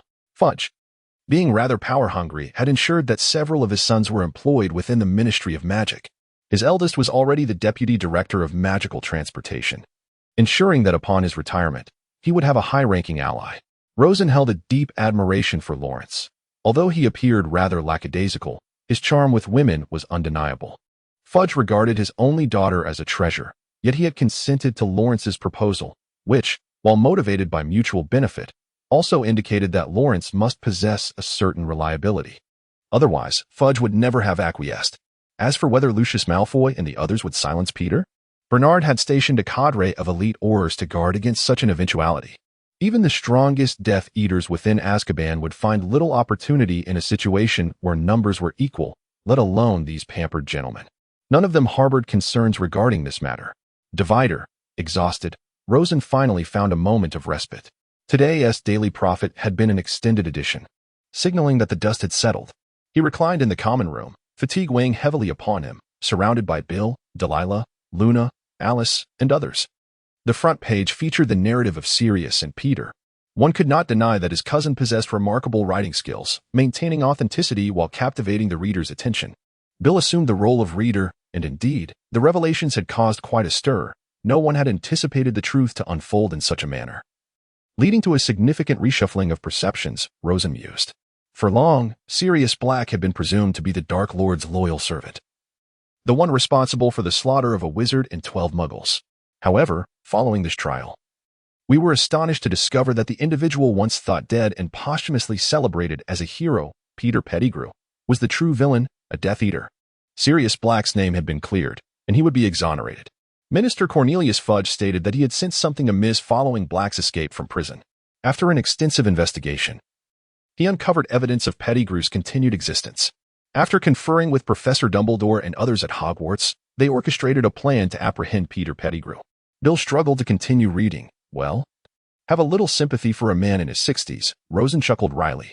Peter Pettigrew was sentenced to death, not by the Dementor's kiss, while Sirius Black was exonerated and received a compensation of 5,000 galleons from the Ministry of Magic, an amount equivalent to the average income of an adult wizard over 10 years. Recently, Lucius Malfoy and others expressed their intent to assist Minister Fudge in rectifying wrongful convictions by contributing a substantial sum. One could easily deduce the source of this money. Of course, the amount Malfoy pledged was more than tenfold, not to mention the additional products they purchased. Rosen remarked with a hint of sarcasm. But considering that his family was the largest beneficiary, he chose not to elaborate further, to acknowledge the contributions of those involved. The following is the list of promotions within the Ministry of Magic, duly approved by Wisingamot.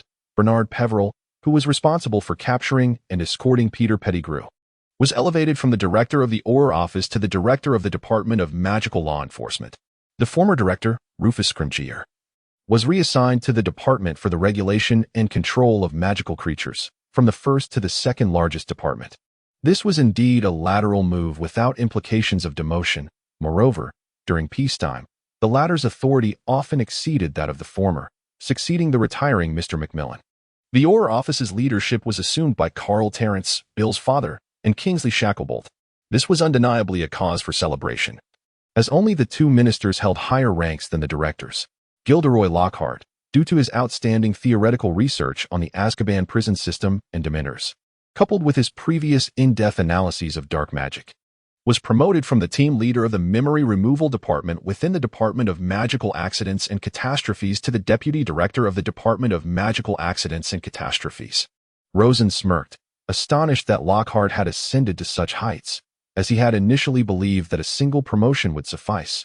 Yet here he was, having leaped 3 levels, from team leader to deputy, followed by a jump to deputy director. Nevertheless, it must be said that Lockhart's accomplishments and theories are beyond reproach. Coupled with his long-standing reputation, as long as he possesses even a modicum of self-awareness, he is undoubtedly competent.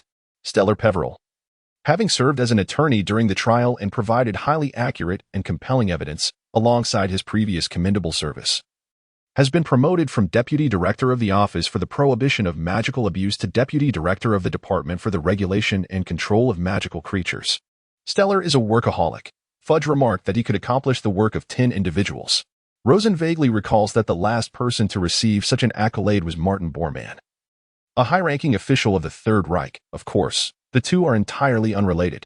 Alex Fudge, the eldest son of Fudge, has ascended from Deputy Director to Director of the Department of Magical Transportation.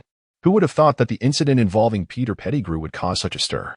Delilah rubbed her forehead, somewhat astonished.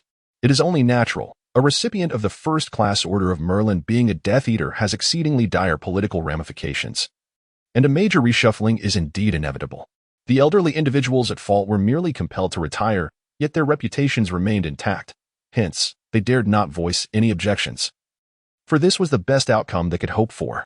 Thus far, the Peveril family's status has become increasingly secure. Old Anderson is a first-class wizard of the Order of Merlin, the second most prominent figure in the Wisingamot. Alfred leads the largest potion company in Britain and other magical enterprises, and after the Malfoy family capitulated, his annual income surged to the pinnacle of the British magical community.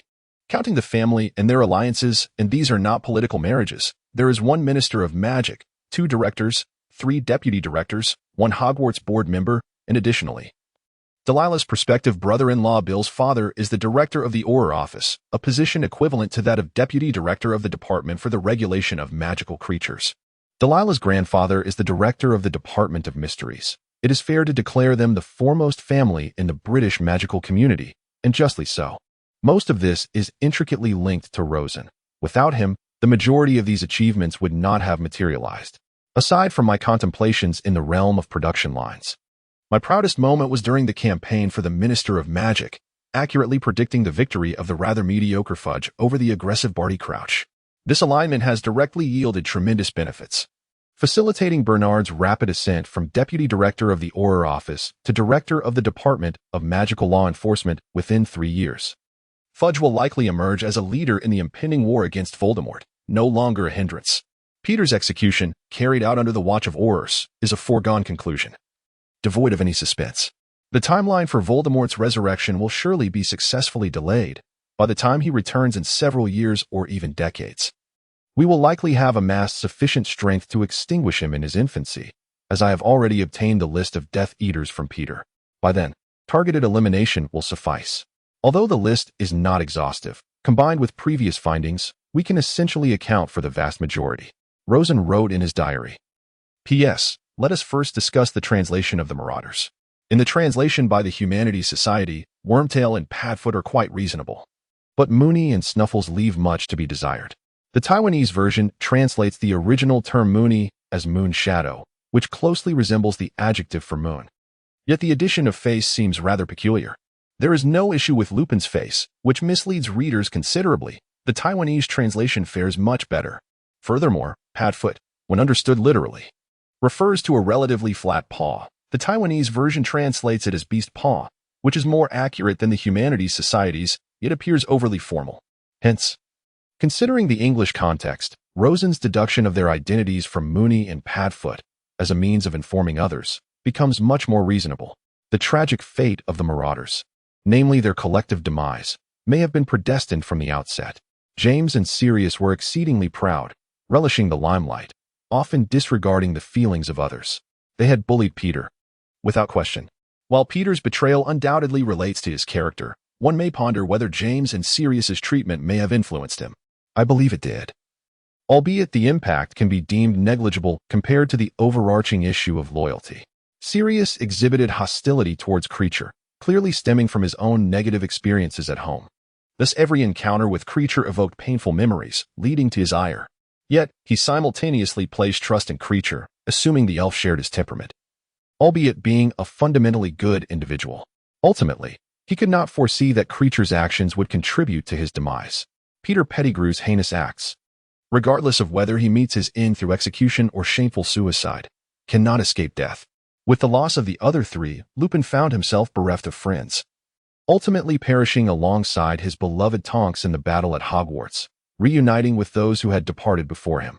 Divider, Harry busied himself conversing with his newly discovered godfather, while Hermione sought arguments for Buckbeak's hearing.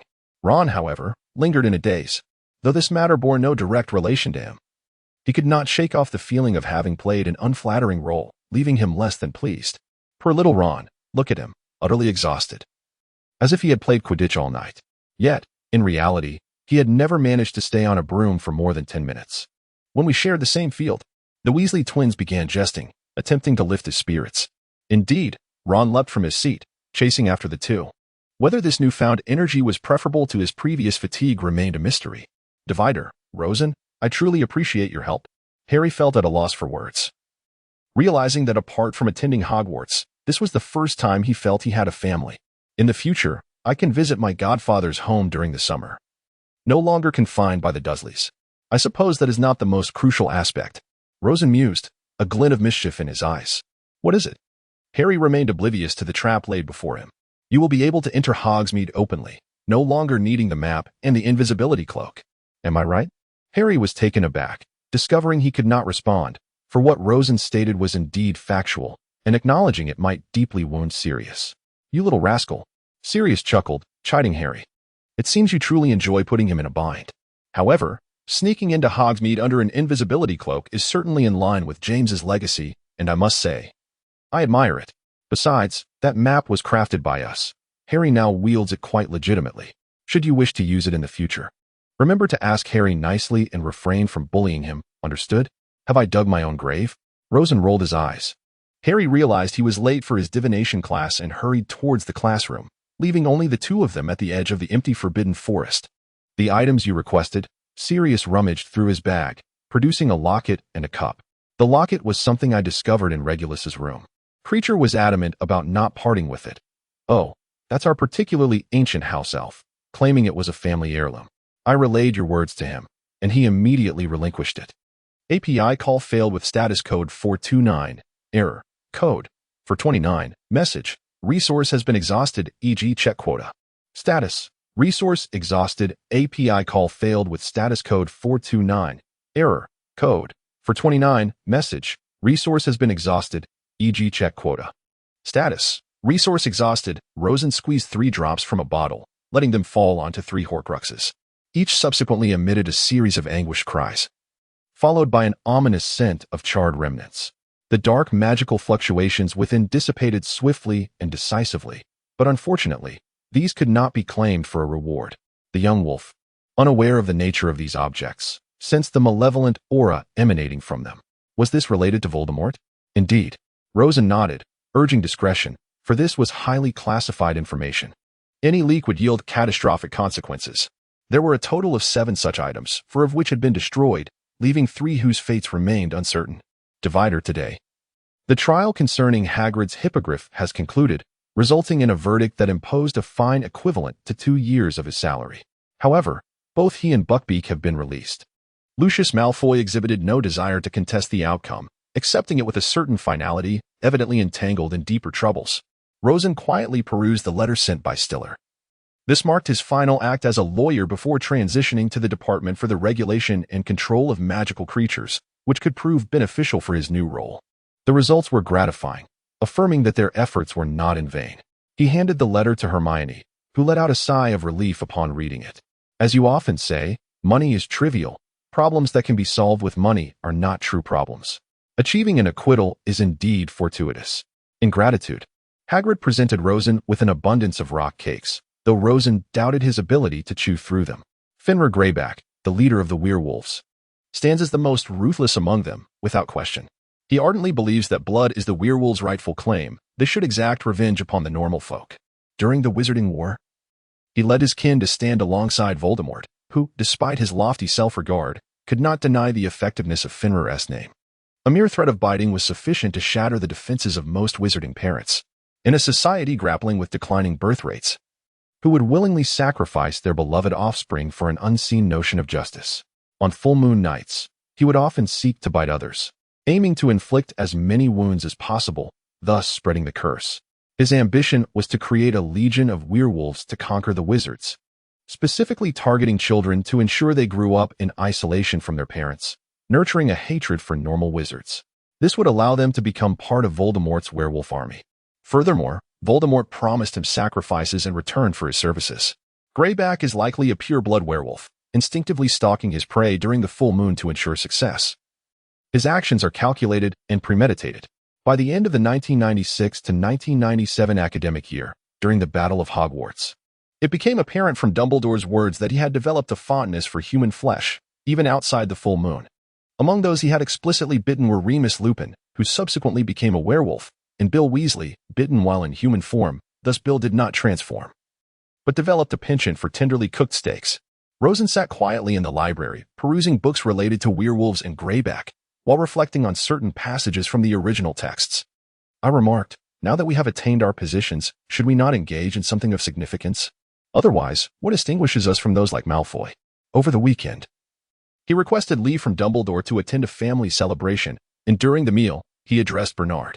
The Fudge and Slughorn families were also present, and upon seeing Rosen's serious demeanor, it was evident they understood the gravity of the matter. What do you intend to do? Fudge, now unconditionally trusting Rosen, declared that collaborating with the Peveril family was the wisest decision of his life. He had privately expressed this to a few of his sons. There was another entity, perhaps it shouldn't be referred to as a person, still at large.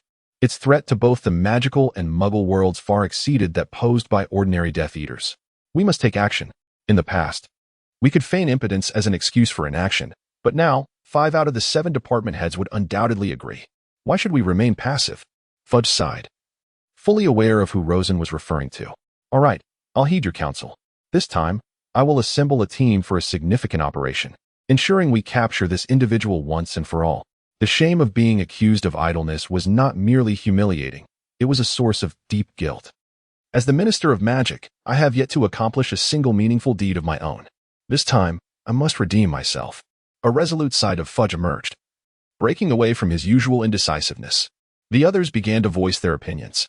The Department of Law Enforcement could allocate sufficient personnel for the apprehension.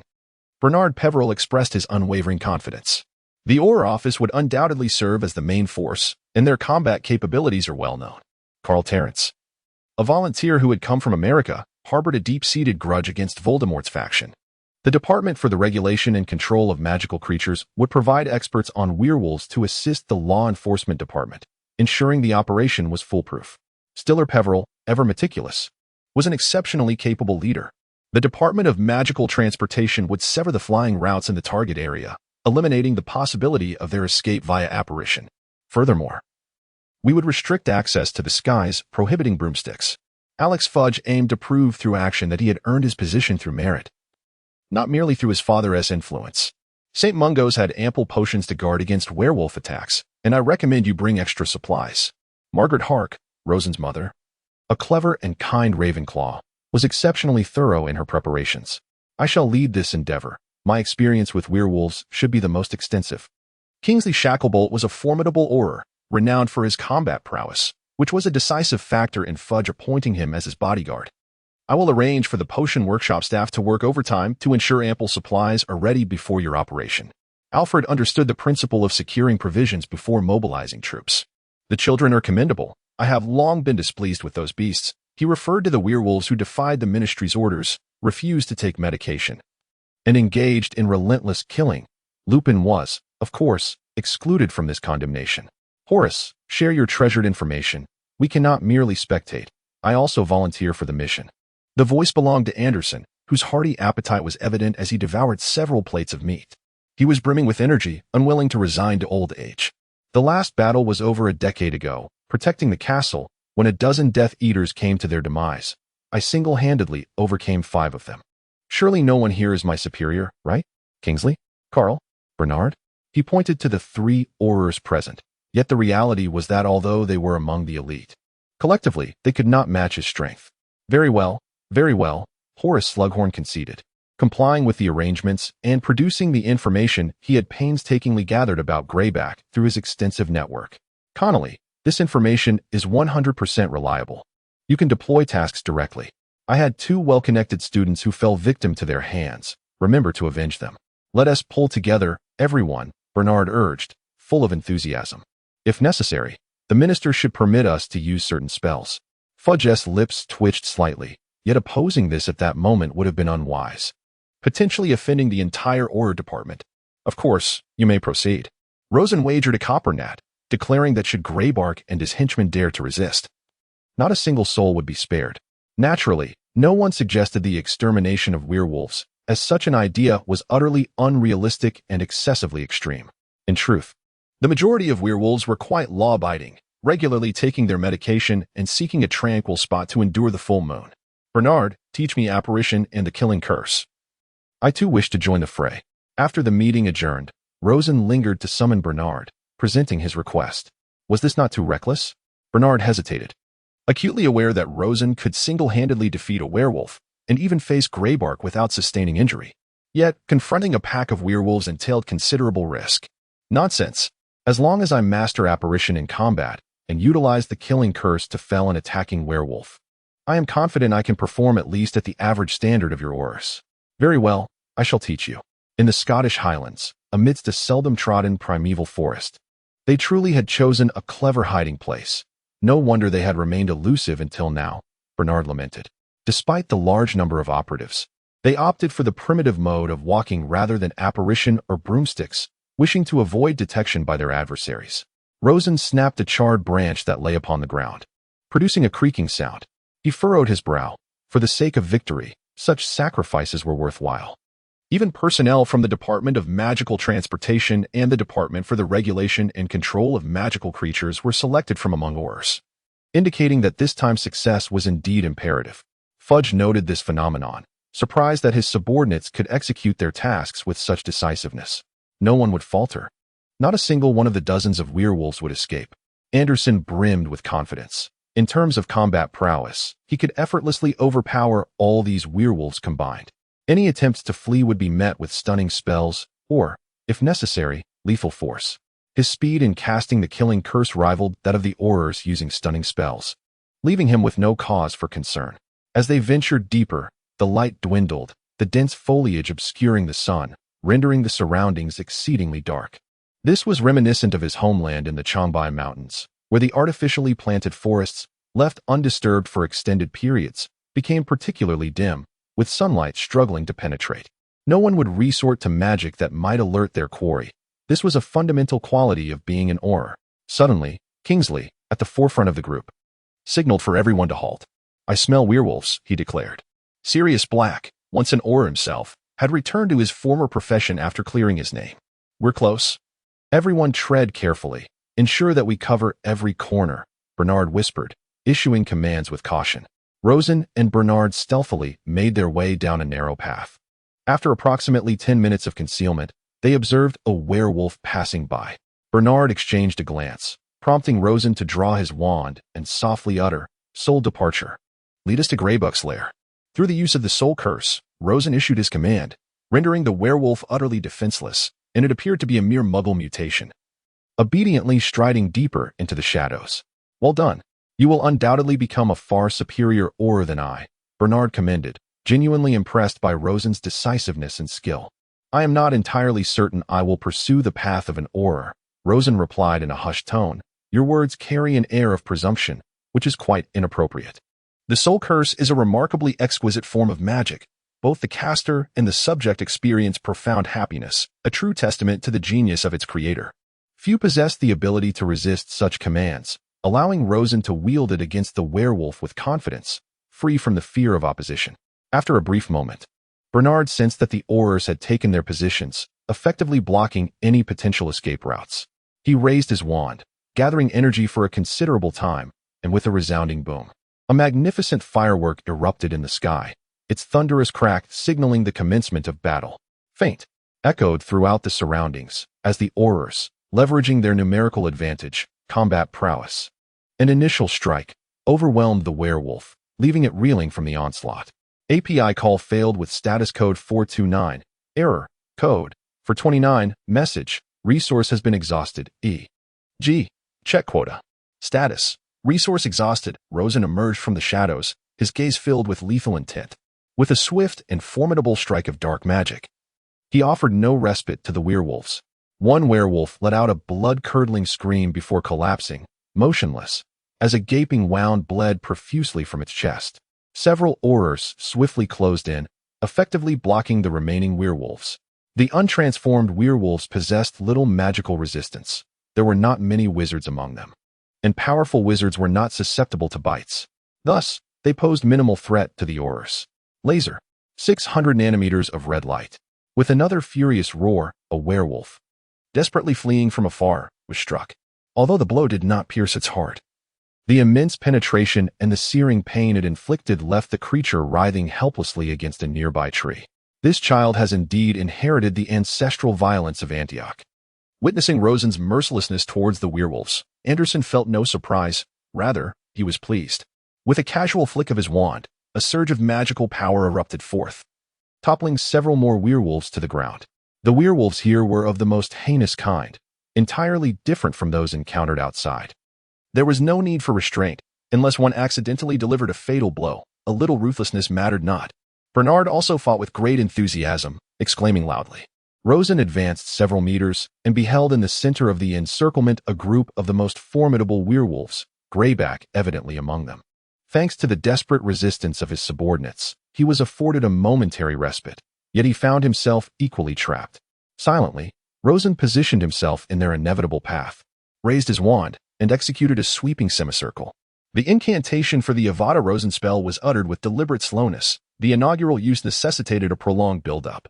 Greyback's pupils suddenly dilated, and in that instant, he lost all courage, immediately raising his hands in surrender. "I yield," he cried. Nevertheless, Rosen unleashed the spell. But upon hearing Greyback's plea for mercy, he instinctively redirected his wand towards the branch overhead. With a resounding crash, the trunk was severed entirely, and Greyback exhaled a sigh of relief as if spared from death. While the ultimate penalty had not yet befallen him, he could not escape the agony of lesser torments, pain that would pierce to the very bone.